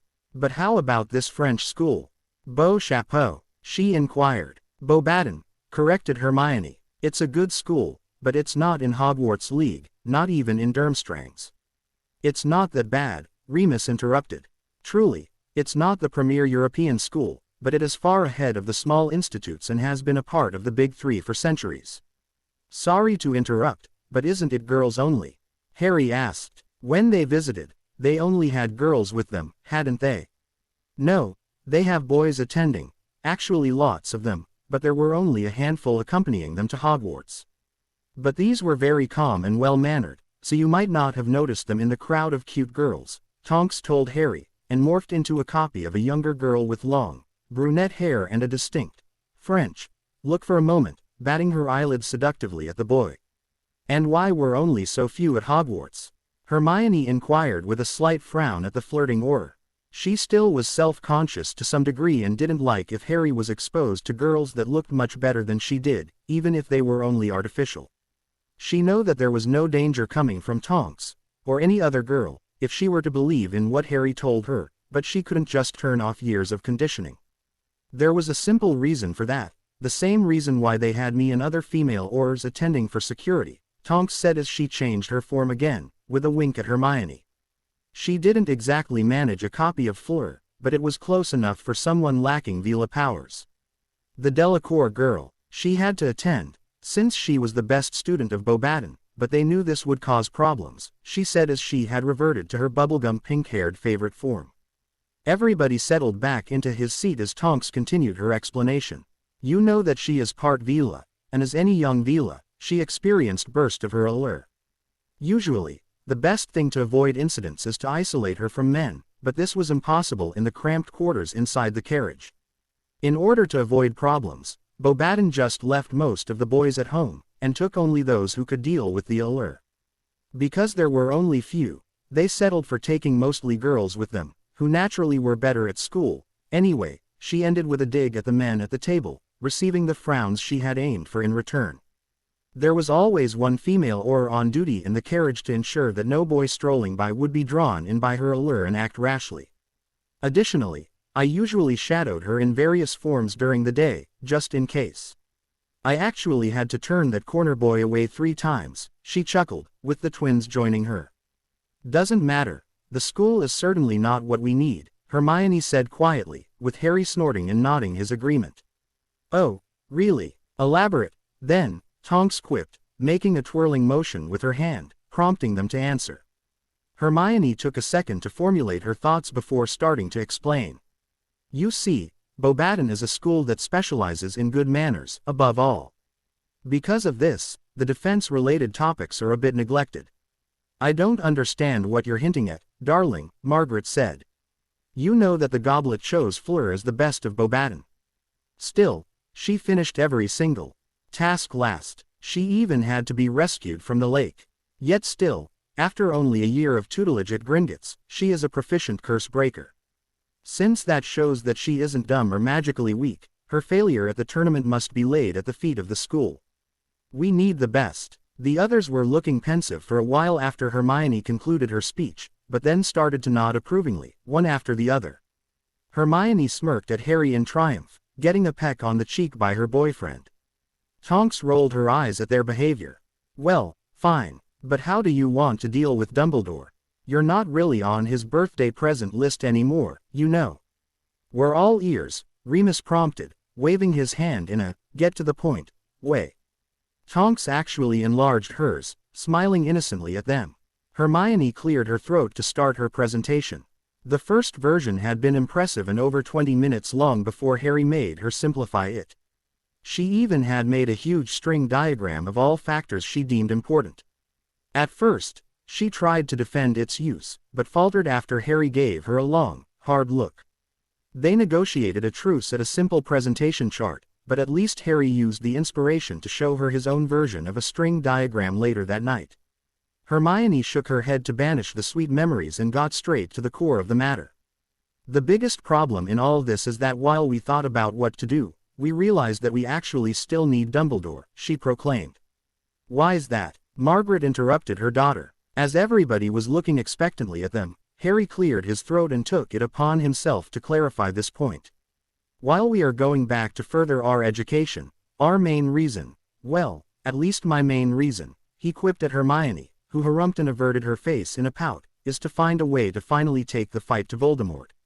According to these two clowns, he said with a nod at the twins, who were waving back cheekily, not the slightest bit annoyed at the title, Snape is still needed to brew potions in bulk. So I have seriously weakened him. I have to press this advantage and move in for the kill before he finds a cure. And this takes us directly to the root of the problem. Does anybody of you know why Voldemort didn't die back then? He asked into the round. Naturally, only dumb looks and shrugs were aimed his way. Harry smiled at them in return. Exactly, no one knows. Or at least, that's what we were told, he said, letting the words linger for a moment. Figures, Fred said, having connected the dots quickest. Trust Dumbledore to keep everything worth knowing to himself, he snickered as his brother was having a visible epiphany as well. What do you mean? Margaret asked the two boys sitting across the table. It would take her a while to learn not to ask the twins questions. Our esteemed headmaster is very fond of knowledge, Fred told her with a wide grin. And not only because he is leading an institute of learning, George helpfully added before Fred was allowed to continue. Actually, he is especially fond of knowledge no one else. But him, George quipped. Thank you, brother dear, no one else but him possesses, Fred finished. You know, that word sounds nearly as scary as Harry when he talks to SS, George observed with a strange look at his brother. Fred looked confused for a moment before beaming a smile at him. Indeed, it does, and if I were to have a lisp, it would be even worse. Maybe if we, yeah, and then we also could. George replied thoughtfully, parcel pastries. I am thinking parcel pumpkin juice, we're getting too predictable by using confectionery. Indeed, what they were going to say, Harry spoke up, diverting the attention back to the real topic, away from the train wreck in progress between the muttering twins, was that Dumbledore knows more than everybody else about Voldemort and the things he's done. Remus nodded gravely, and Tonks also agreed. Right, if anybody knows how to stamp his ticket, then it's our esteemed Mugwump. So the only man who can help you defeat Voldemort is the man who wants to control your whole life?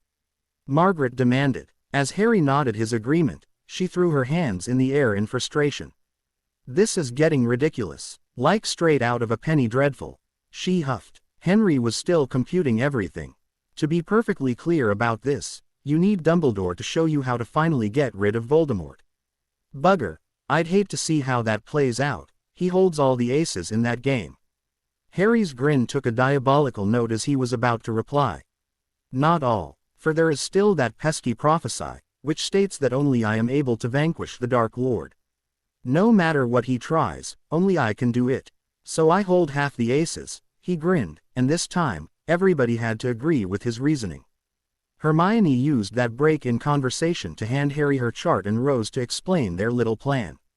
Well, to bring this back to topic, I want to show you what we came up with, she began while Harry stuck her chart to the wall, enlarging it while doing so. At first I thought trying to threaten him to destroy him politically with the Blood Wards and Harry's childhood would be the way to go, but this raises some problems, she recited, stepping next to the poster-sized sheet of parchment. First things first, while it is an outrageous thing, blood bindings are not exactly outlawed. You see, in 1561, there was, Hermione continued, starting to point out various legal writings on her chart, which magically enlarged themselves when she tapped them with her wand, and how they contributed to her conclusion. The twins leaned back, yawned and conjured nightcaps, putting them on. Hermione only gave them a scathing look of disapproval, but knew better than to fall for their shameless baiting. Also, people we don't want to know and ruthless enough to use them would learn about that technique. Tonks threw a valid point in when Hermione had finished after a few minutes. Right, didn't think about that one, Hermione admitted sheepishly. So we thought we would use the good old-fashioned way, Harry smirked, winking at Hermione. Blackmail. He said his keyword, and Hermione launched into another monologue about what she thought to be a suitable plan to cover all the bases, pointing at different sections of her chart. The twins were already asleep by then. Okay, so basically you think that Dumbledore wants Harry back badly because of the prophecy, and with the possible public backlash if Harry went to the press, you have enough to make him agree to an oath not to intervene in your lives if Harry comes back to Britain and will help him fight Voldemort. Remus concluded after Hermione had finished, which she confirmed it with a nod. Sorry, but I don't think that will work. The now well-tanned werewolf threw a spanner in her works. The hurt face she made when he told her so was as cute and accusing as like from a kicked puppy. Don't pout, Hermione. With everyone else, it might work, but you forget we are talking about Albus Dumbledore, Remus laughed. So he is too magical powerful to listen to reason. Margaret quipped, demanding clarification about why her daughter's plan was deemed impracticable. Tonks roared with laughter as she heard that. Merlin. No, she chuckled. Although powerful wizards are very full of themselves, there is a bigger problem. He has been a politician for over 50 years. He'll never agree to anything that will be binding in any way. And even if he agrees to an oath, you can be sure that he will find a way to circumvent it, and it will be even worse than if he did what he wanted to do outright, because of the restrictions he has to work with, Remus added somber. He has been getting what he wants for decades, until lately. This is his game, and we only can lose if we play it his way. So we can't, Hermione whined, and clung to Harry. The boy in question stroked her back, and looked angry. To think that he would be forced to sit by and watch the death toll rise for over a year because of the headmaster trying to run his life was a bad potion to swallow. I didn't say that. Remus grinned, and widened his grin as Hermione's head shot up and swiveled round to face him. You are only not thinking complicated enough, he stated, a certain first regarding to Hermione. We just have to think more like the pirates we allegedly are. We'll cross and double-cross him so hard that he doesn't knows what happened when we are done. Let me tell you what I am thinking about. The old marauder began with a glint in his eyes, while everyone else was skidding to the edge of their seats. At first, we need something more tangible to keep you both safe during the year. Remus started to lay out his plans. By mere coincidence, this was already halfway done by Sirius. Really? Did he emancipate me with his will? Harry asked, earning himself a sigh from his girlfriend and a reprimand that made him shrink into the couch.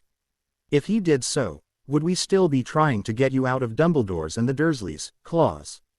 Honestly, Harry, she told him with an exasperated roll of her eyes. Don't be so harsh with him, Hermione, a bloke can hope, can't he? Remus laughed. No, Harry, but he made you the patriarch of the Blacks, the Black of Black by making you his primary heir. Since all of his will was to be executed immediately, you have gotten his title already, and not when coming to age like with the Potters. While not emancipating you, the position gives you some certain rights, even if you are still underage. Oh, such as? Harry asked, intrigued. Well, you have the right to call honor duels if someone insults or threatens you or your relatives or even call feuds with other houses, and you can bring people into or expulse them from the family. One moment, Remus, Hermione interrupted. Correct me if I'm wrong, but I remember dueling was banned internationally. It was, but that doesn't cover official competitions, blood feuds and honor duels if issued by heads of old houses or Wizengamot members. You know, some people are more equal than others, Remus winked. So Harry could just call for a feud with some Voldemort sycophant and get it done with. Henry smirked smugly. He had but a second to feel smart before Remus, Tonks and even the twins replied with variations of, he better not, spiced with a wide range of expletives. Why not? He whined as his unbeatable plan was shot down. Because if he starts doing so without proper reason and evidence, they might call in their alliances with other houses, and we all would end up in outright warfare with half the wizarding world, Tonks replied, her hair still cycling through colors after the shock. Seeing Henry still looking confused, she rummaged in her Muggle glossary. It's equivalent to tossing the first nuke without provocation, she tried to explain. Henry had to swallow as he became aware of how bad his idea might have turned out. Okay, that was important info, no starting a huge war needlessly, Harry said thoughtfully. Say, Is there any book I can read about this? Patriarch, business, just to know the ins and outs, so I don't accidentally start declaring feuds left and right. Harry chuckled at Remus with a glint in his eyes. Remus had a slight suspicion about his godson's motives, but promised to find something for him, whether in the Leary or at a shop. Moving on, any paperwork needed for that family business? Harry continued, concentrating on the task at hand, and running away with it. Nothing important, a short, formal notice to the ministry and Gringotts is enough, Remus replied in confusion at the sudden change of topic. Great, Tonks, consider yourself a black again, if you want to. And ask your mother, too. I'll sign the papers as soon as you give them to me, Harry said, only to stop at Tonks' unbelieving expression focused on him. What, do you know what you just offered? By taking Mom back, you would be forced to pay an appropriate dowry to her, that could cost you thousands of galleons. That information made Harry's eyes widen and his mental wheels whir. He had no idea how much money was still left. In all the action, he had completely forgotten to check on their stash. Can I still afford that? He meekly asked Remus, who had been tasked with keeping the money. The marauder only rolled his eyes and snorted a laugh. Easily. Good, so no problem there. And bring me whatever is needed to kick out Bellatrix, Harry said with a grim face. Remus nodded, frowning equally fiercely. Don't forget about the Malfoys, Tonks quipped. While a house of their own, they are in line of succession via Narcissa and Draco, she explained, and had to smile at the smirk Harry developed while she was talking. Spill, she commanded. Oh, nothing particular. I am just imagining the tantrum Draco will throw when he gets notified of this status change, Harry said, smiling in a dreamy way. What about the Grangers? Can I also bring them into the family so that they gain protection? Harry suddenly asked. I want to make sure that Dumbledore can't do anything to them to blackmail me with, he stated with a concerned look at his girlfriend and her parents. Hermione was sorely tempted to snog the stuffing out of him if he continued to be so goddamn chivalrous. Hold your horses, pup, Remus laughed. I was just getting there when you tried to give us all a whiplash with your sudden change of direction and went off on your tangent. There is a way to do this. I doubt you two would be averse to this, since it is only a formality with you two. What would you think about making your relationship with Hermione official? Remus concluded with a broad grin. Henry had to fight a sudden coughing fit with the help of his smirking wife. He had arranged with the fact that his daughter and Harry were living in sin, as his mother had called it back then with Margaret. He wasn't ready for that big a change, yet. Margaret, on the other hand, was already devising color schemes and flower arrangements in the back of her mind. While everybody would have expected otherwise, the twins didn't comment or tease. This was much too important, and they never would destroy such a moment with jokes.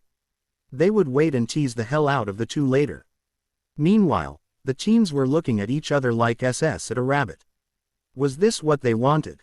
Engaged to be married? Marriage? Harry would certainly think so, but was he worthy of Hermione?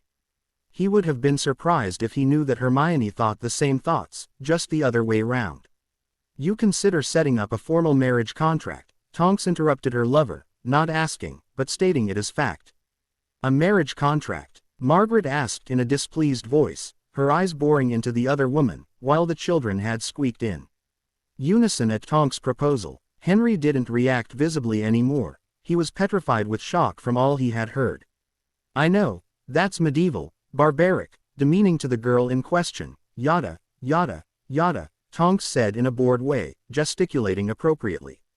But think about it. After announcing it officially, Dumbledore can't separate these two. You think he would do that? Margaret asked in a fearful way. She never had thought about this possibility. As neither of them have magical guardians, he does have a token guardianship over the both of them. It would theoretically allow him to separate them or even negotiate marriage contracts for them, although this hasn't been done against the child's wishes for centuries, Tonks replied. And if it would serve his plans, I think he would. He will of course be the sad necessity of doing so for the greater good after the fact, but he won't hesitate a second, Remus agreed. Of course, this didn't really lighten the mood in the room, not that the kids in question would have heard a word about it. They were currently far, far away with their thoughts. But hey, no need to panic, folks. Just take a look at them. Remus laughed at the teen's reaction his small suggestion had caused. Don't think about it as a binding, unwanted contract. It's just to make it official. It's not as these two aren't destined to do this anyway. With these two, this step is really not much more than an official announcement in the prophet that gets filed in the ministry, too, he clarified while the two kids slowly reconnected with reality and paid attention to the topic again. What effect would this have? Margaret inquired while she carefully watched the suddenly awkward interaction between the two kids in question. She could have laughed out loud as they behaved like teens on their first date after these announcements. Both of them were fighting blushes and stealing glances at each other, both obviously trying to espy a sign of approval in the other without giving their own hopes away. It was just too cute. Entering such a commitment would cement Harry's position as Prince Black. To be precise, being 16 already, they both would become something like emancipated minors in our law, in order to arrange the marriage and all. Dumbledore couldn't claim any legal influence over any of them after that, Tonks explained. Being the daughter of an old pureblood line, even if disgraced, meant that she had greater insight in the customs than anyone present. It also would make you all practically members of Harry's family, allowing him to extend patriarch rights over you. And before you get any ideas, Harry, no, that wouldn't get you to cohabit a dorm with Hermione at Hogwarts. You would have to be married for that, she smirked at the teen. This made not only Harry, but also Hermione pout. This return to Hogwarts had some serious downsides, she had to admit. But doesn't Harry need approval from his guardians to do that? He is still underage, as well as Hermione, Margaret pointed out the crux of the matter. Yes, that remains a problem, Margaret. They need both, Muggle and magical, Tonks added with a huff. I don't think you would disapprove of their union, she told Margaret before turning to face her lover. But I'd really like to hear how you want to get that from the Dursleys and Dumbledore, Remy. Nosy, aren't you? Remus chuckled. You see, even with Harry's power, it wouldn't be safe to break the enchantments on the Dursleys, so instead, what would happen if Henry and Margaret went to the police and filed charges of child abuse? Remus stated a rhetorical question, continuing spinning his ideas into a plan.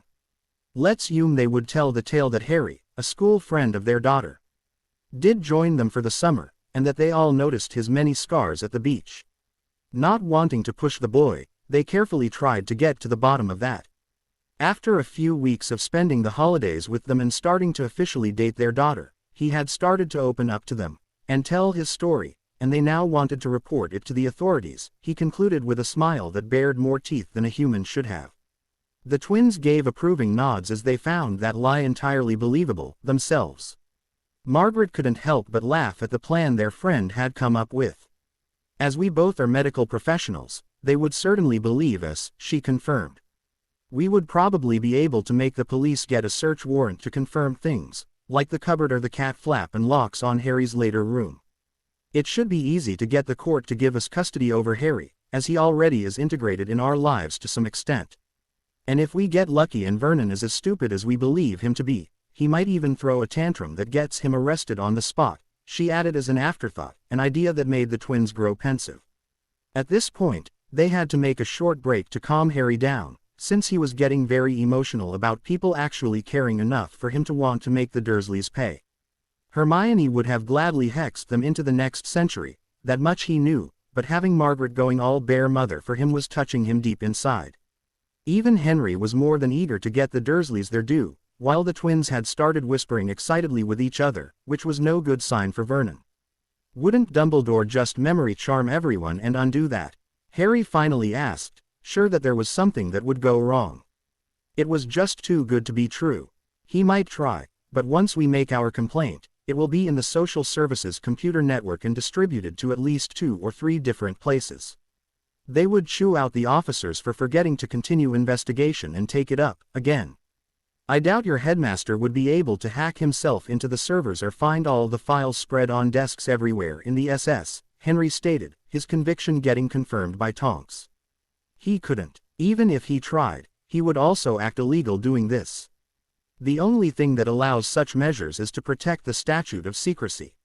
But this would be a pure Muggle custody matter, which would make him endanger the secrecy with his machinations. Even the Supreme Mugwump isn't exempt from that law, she tweeted, remodeling her hair into a judge's wig. I am more afraid that he would try to do this memory stuff to the kids, Margaret warily stated. Hermione told me about the way you are protecting your secrets by deleting memories of non-magicals left, right and center without hesitation. While I reluctantly agree with you that he's still not a bad person per se, I doubt he would hesitate to do that to them. I think I should tell you a few things about obliviations, Margaret, Tonks said softly. First, we are only able to delete a memory, but not to give you new ones. This means when the secret is exposed, we arrive, delete the last few minutes and they won't know. They might not even notice the missing time. In Harry's case, it is different, she stated affirmatively. Dumbledore would have to delete the whole summer from his memories. Since Harry does know about obliviations, he would suspect foul play after a bit, especially since other people could remind him. Also, it is much harder to delete the memories of a powerful wizard. We even tried to memory charm Harry once in training, and I couldn't. Dumbledore has seen the power Harry can wield, and he isn't dumb enough to antagonize Harry anymore by trying such a stupid stunt. But Hermione, Margaret interjected, but let Tonks continue when the woman raised a defensive hand. He might try to use her, that's right. But you have to remember, that if we pull this off, she is Harry's betrothed by the time he can touch them. If Dumbledore does anything to her, he would face Azkaban and a justified blood feud with House Potter, Black, and all their allies. He needs Harry, so he wouldn't touch Hermione with a 10-foot pole, Tonks insisted. You see, this would force Albus to play nice. Remus tried to regain control of the conversation. Where was I? Right. Charges against the Dursleys. After we filed them, it should be easy to have Harry placed with the Grangers, as he already is familiar with them and only needs guardians for less than 2 years. Remus summed up the first part of his plan, which found wholehearted approval with the present company. On the magical side, things were a bit more complicated. There was no way they would manage to get the guardianship away from Dumbledore, but the plan to make Dumbledore give approval was even better than Operation Dursley, a real Marauder masterpiece. Given that Remus had been the planer of that group, and the twins were not lacking in this compartment, either, Dumbledore would never know what hit him. Okay, that being clear, I also propose to get the both of them portkeys to Grimmauld Place. It'd be best if they are necklaces with P-word activation, Tonks stated. I want these two to be able to get out of any trouble they might run into. Then, she added an afterthought. And I will teach you both apparition, starting tomorrow, rules be damned, causing both the kids to light up in anticipation. Maybe we should also add portkey creation. Hermione tried her luck, her whole body poised in anticipation. She bounced happily in her seat as Tonks gave a short, okay, we'll try, as reply. All right, that would cover everywhere outside of Hogwarts, Remus agreed. But there's a problem with that. Neither would work in or around Hogwarts, they'd be sitting ducks there, he said, a grave look on his face as he peered at Tonks, who nodded thoughtfully in return. Then they just have to run out of the wards, George quipped. Or use one of the secret pageways out, Fred agreed. See, no problem, George concluded. Provided they manage to slip out of our esteemed headmaster's grasp, Fred added. Theoretically, but I wouldn't put it past the headmaster to put the wards into lockdown to keep Harry from leaving at the end of the year, Remus admitted. This means that he would use the same means that prevent him from entering Black Manor to keep Harry inside the castle, he added for Henry's and Margaret's understanding. Won't the tunnels be under the wards? Harry asked. No, the wards extend about 50 feet deep into the ground, to prevent tunneling, Remus told them. Remember, it is a castle, and it was laid siege to multiple times before and after it got turned into a school. Wait, I remember that half of the lake is inside the boundaries, and it's deeper than 50 feet, Tonks suddenly exclaimed happily. I very much doubt he could dive under the wards, Henry retorted. 50 feet down is a lot for someone without scuba equipment. Hermione had thought along the same lines, but had a viable solution. We could use a bubblehead charm, or gillyweed, she proposed. The first is an air bubble and the latter makes you grow gills and flippers for some time, she told her parents. Tonks snorted at their exchange. Or, she drawled, grinning smugly as Hermione squinted at her in irritation, you could use a huge ship capable of submerged travel to wait for you in the lake, just like the Durmstrang ship in the Triwizard Tournament, she toothily tweeted at them, laughing out loud as Hermione groaned at her oversight. So, As a final backup plan in case of everything going south, it was agreed upon that Remus and Tonks would bring the Revenge over to the Hogwarts Lake, acting as escape vessel. It would stay there, submerged, waiting to get them away. If they went to the island at August 30th, since only Harry could send them over, they would manage to get there by the end of September. With the use of the boatswain's whistle charm, they could even call the ship to the surface in case of an emergency, the two of them just enough to man the ship in emergency mode. They planned to contact the adults and arrange a rendezvous point on the British coast to pick them up for the Atlantic crossing. With the new additions to the crew, they could make a proper escape into the ocean. The last correction to the plan was that Henry objected to the timing. Since these troubles weren't expected early, rather near the end of term, when it would matter, it wouldn't do to have the only two competent, he added with a smirk in the twins' direction, magical minders away on a ship, thus unreachable in the case of an emergency right at the start of term. They agreed to have them bring it over when things had settled a bit. After all, Hermione, being of age by mid-September, could always escort Harry home at Hogsmeade weekends. That being settled, all of them began to prepare for the return to England, so they could start the first parts of their operation. August 18th, Black Reef, after breakfast. Like every day, Hermione and Harry went out to the garden behind the villa for training. Chatting, they stood on the lawn near the cliff that Tonks had designated the training area. "Okay, you dripping bags of flobberworm puss, pay attention," Tonks yelled from behind them, on the cliff's side. She must have apparated there. Harry and Hermione whirled around scared, both already in motion to draw their wands, but stopped and stared at their tutor in shock. Tonks had gone crazy. Her hair was in a buzz cut, her jaw squared and her body looking like she had slept in a steroid solution. The combat fatigues completed the picture.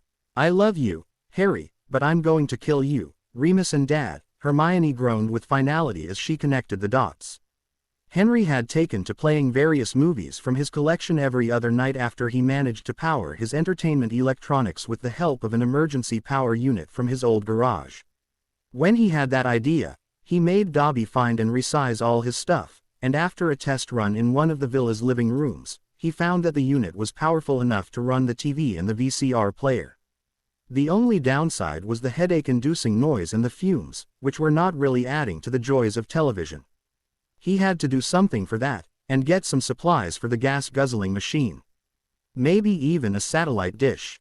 When he had inquired Remus about it, they quickly ruled out using a silencing charm and an air cleaner, for Remus feared that such powerful charms would most likely fry the electronic stuff in the room.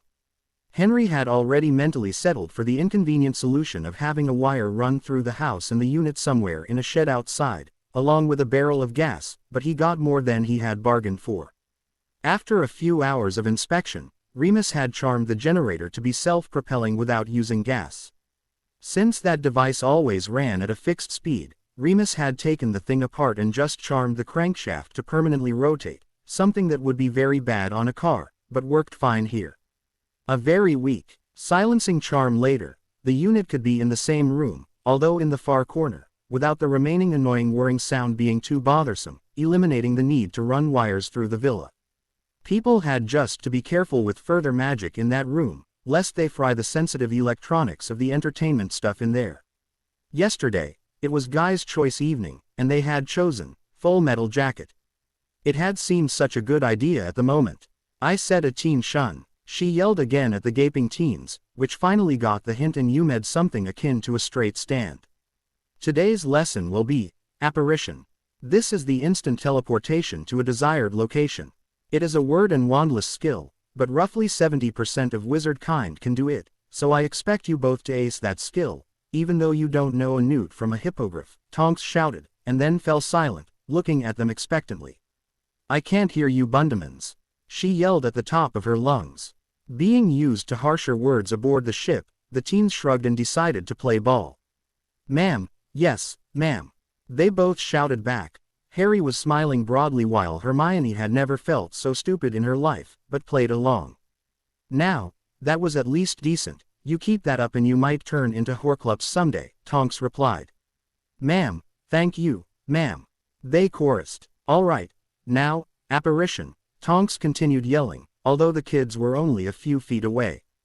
This is the manual of how the Ministry of Magic would like me to teach you, she said, holding a thin booklet into the air. With a shrug, she tossed it over her shoulder, and over the cliff. Harry had to grab Hermione's arm to keep her from jumping after the book in reflex. You can read that for the written test. I'll teach you the way that really works.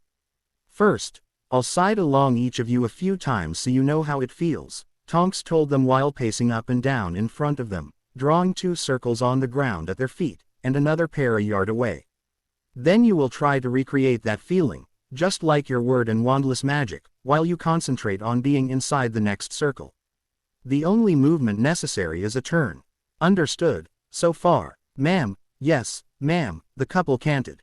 Good. When doing this, keep your full attention on the target, will yourself being there and then unleash your magic.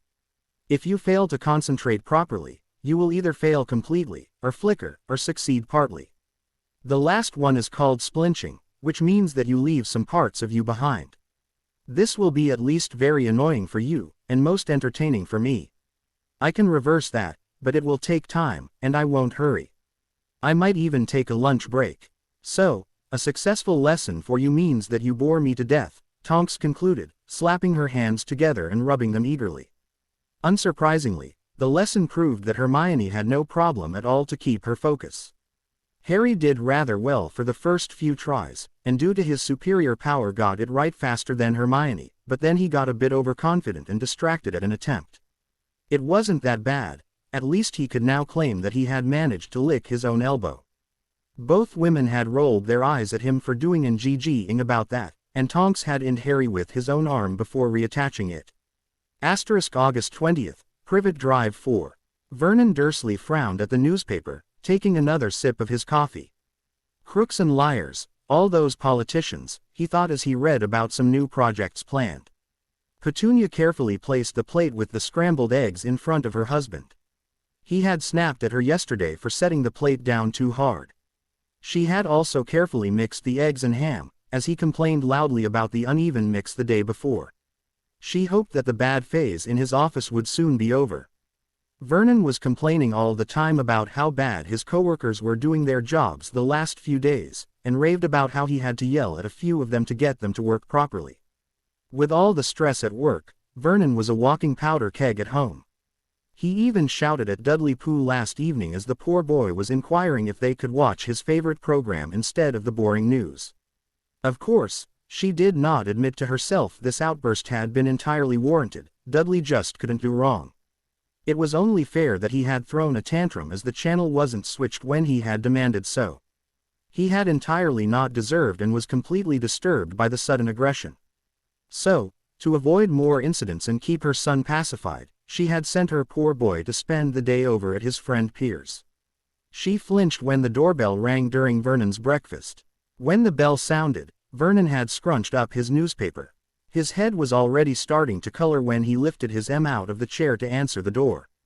When he had done so, the bell rang again and Vernon's face turned purple as he stomped out into the hallway to shout at the early, unannounced visitor.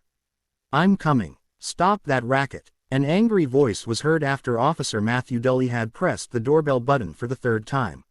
Shortly later, the door was jerked open and a middling overweight man came into view, at least the parts of him that weren't obscured by the rest of the house.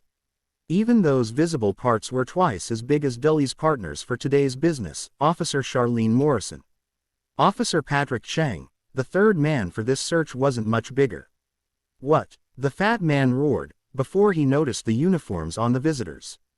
"Would you care to explain yourself, officers?" he said, in a slightly friendlier way, but only barely. Dully just handed him a copy of the search warrant and waited a moment for the man to read the title. "Mr. Dursley, we are here to search your house because of certain charges. Would you please step aside and let us proceed?" he asked in a very polite voice.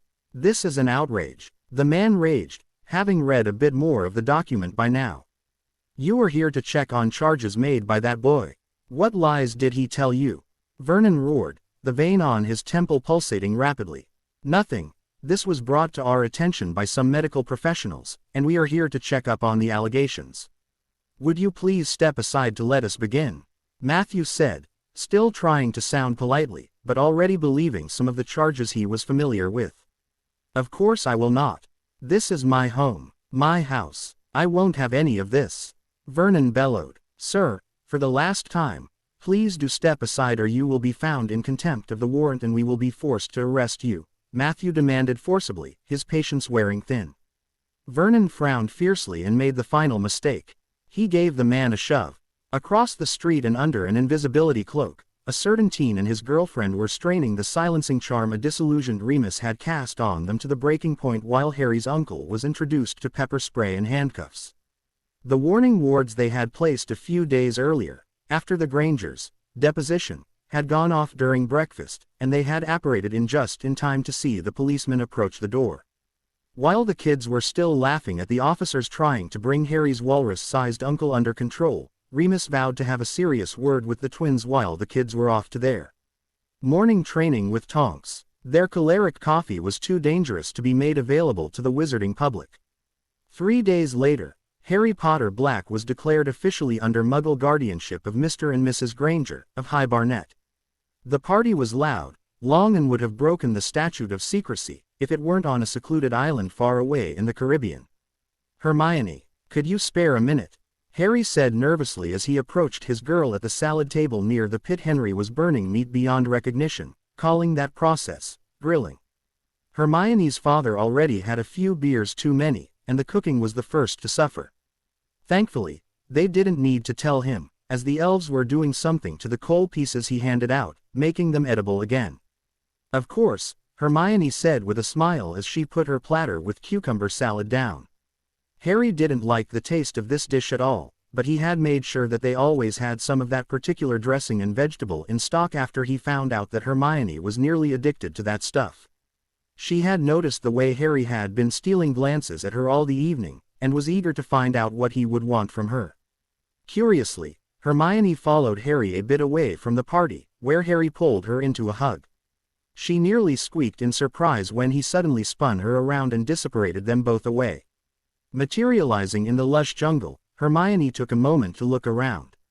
She absently-minded noticed and named the various tropical plants around them on the small clearing, and the presence of a small streamlet.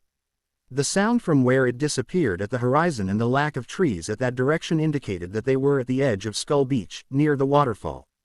Of course, she had noticed the blanket and the basket lying near a fallen tree and sighed in disappointment. Still, she allowed Harry to lead her over to that place, where Harry turned her around and made her sit on the tree. While I appreciate the planning, she said with a smirk and a shake of her head, I don't think this is the right time for that. Why not? Harry said in a flabbergasted way. Because everybody is having a party down there, she said, pointing vaguely out towards the cliff. Well, yes, Harry fidgeted. But I thought that it would be the perfect moment to do it. I even had Dobby prepare everything, he said as he stepped closer and reached for her hands. It's a sweet idea, and a really romantic spot, but what will the others say if we steal ourselves away for something like that? Hermione insisted softly as she squeezed his hands in return. I don't care. They talk about all the plans and stuff, but I realized we all just assumed that it would happen in a certain way, and I didn't even bother to ask, he said sadly. Ask? Ask what? Hermione inquired as she felt slightly confused and lost concerning where this conversation was leading to. Hermione, we have had many adventures already, and we know each other like no one else does. I have never asked for anything, but right now, I have to ask for the biggest favor you could ever do to me, Harry softly said, and Hermione's confusion gave way to a severe spell of dizziness when Harry dropped to a knee in front of her, still holding her hands. Hermione Jean Granger, would you make me the happiest man on earth and become my wife? Down on the beach, two women exchanged knowing glances when suddenly a squealing scream sounded from across the bay, scaring some local birds into flight. Even though Harry had led Hermione away from the group before apparating, their disappearance and the state he had been in all the day hadn't been unnoticed or unexpected. While Tonks went to share the news with the bewildered Remus and the twins who were all wondering about the source of that scream, Margaret thought it would be best to leave her husband oblivious for the time being. She would tell him tomorrow. During hangover, she decided with a smirk at her party animal. August 24th, the headmaster's office, Hogwarts.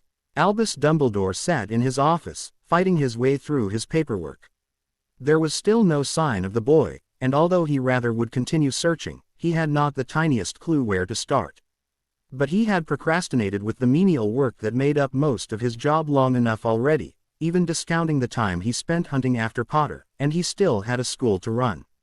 He looked up when emotion had caught his attention. Within the time it took him to look up, Hedwig had swooped into the office, turning hard and releasing her letter at the perfect moment to have the piece of parchment smack squarely into the wizard's face. Before the headmaster had recovered from this surprise, the snowy owl had already left his office again, and was heading off into the distance, making barking sounds. A bit annoyed but curious as well, he picked up the note, just in order to nearly drop it again as if it were on fire. With a wide-open mouth he stared at the simple note, stating that Harry Potter and Hermione Granger would attend Hogwarts next term, if he agreed to keep out of their relationship. If he did promise to do so, he should send a note to the Daily Prophet, to have them print the simple statement, "I approve," in the personal ads tomorrow. He frowned when the written note vanished from sight after being read, but he noticed the small notch in one of the corners of the parchment. This marked the parchment as order message parchment, self-deleting after being read by the recipient, or when someone else tried to read it. They used it to keep messages out of enemy hands when doing order business. This was definitely Tonks and Remus's work. He knew that there was no way to restore or track the message. These parchments were one of Phileas' finest works. Ignoring the small setback, he pondered the situation. It seemed that the boy had finally come to reason, and this was obviously only a petty ploy to make it look like he was still in control while he rushed back into the safety of Hogwarts MCE. Albus briefly reminisced whether he should dismiss the demand and insist on total submission, but there was a slight chance that the boy might react stupid if he did so. After all, Albus was glad to have the boy back with as little as a simple promise. After all, the demands weren't upsetting at all. He could deal with Potter having a different girlfriend than planned, especially since Miss Granger had a very good sense for the greater good. Miss Weasley had lately shown some selfish tendencies, which could prove to be a hindrance to the sad, but necessary things that would need to be done. The meek and pliable Miss Granger, on the other hand, had a habit to look up to authority figures that was nearly challenging Percival Weasley's obsession with power, which could be exploited. Also, he wouldn't have to deal with Molly Weasley as much as he would have in the old scenario, which was a definitive bonus.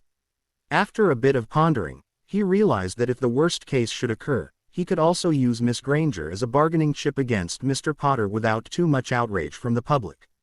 Yes, that small concession would actually make his plans much easier, especially as the boy didn't even demand an oath, but just a simple promise. After all, what was a promise worth to a politician? Smiling at the naivety of the boy and his friends, Dumbledore wrote a note to the specified content and called an elf to send it to the newspaper via Hogwarts Owl. After the elf had popped out, Dumbledore went to find his deputy in Severus. He had good news to share. Debbie Cornwall, the clerk at the Daily Prophet announcements desk, took the note from the tawny owl and opened it.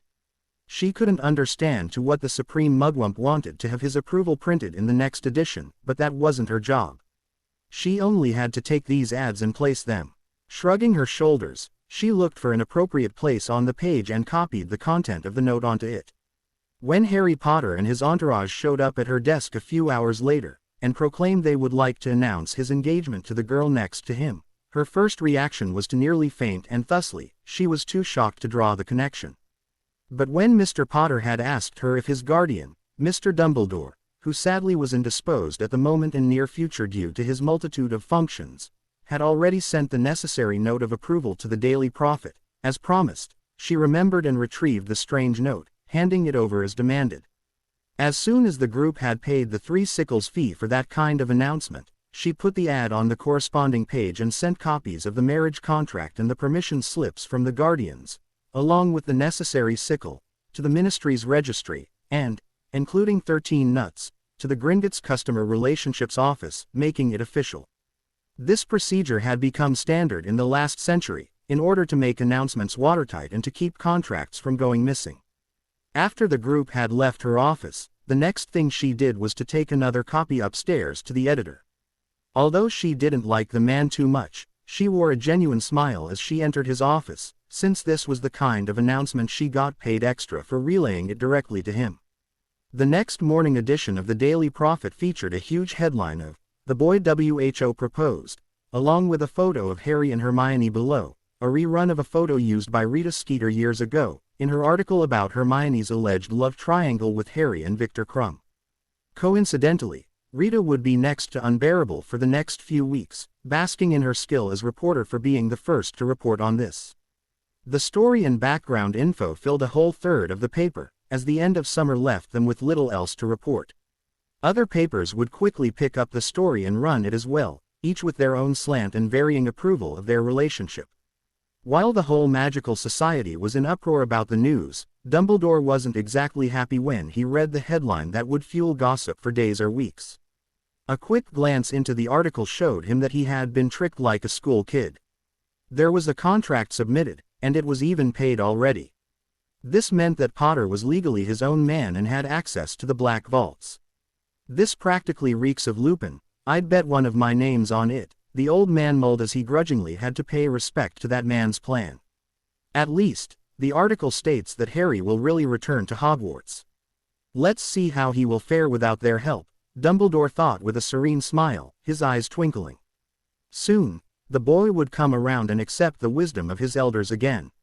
Meanwhile in Devon, all birds in a small town near a river took flight and left the area as a loud shriek pierced the peaceful quiet there. To be continued. I hope you enjoyed this story. Also remember to subscribe and like this video. See you in the next video.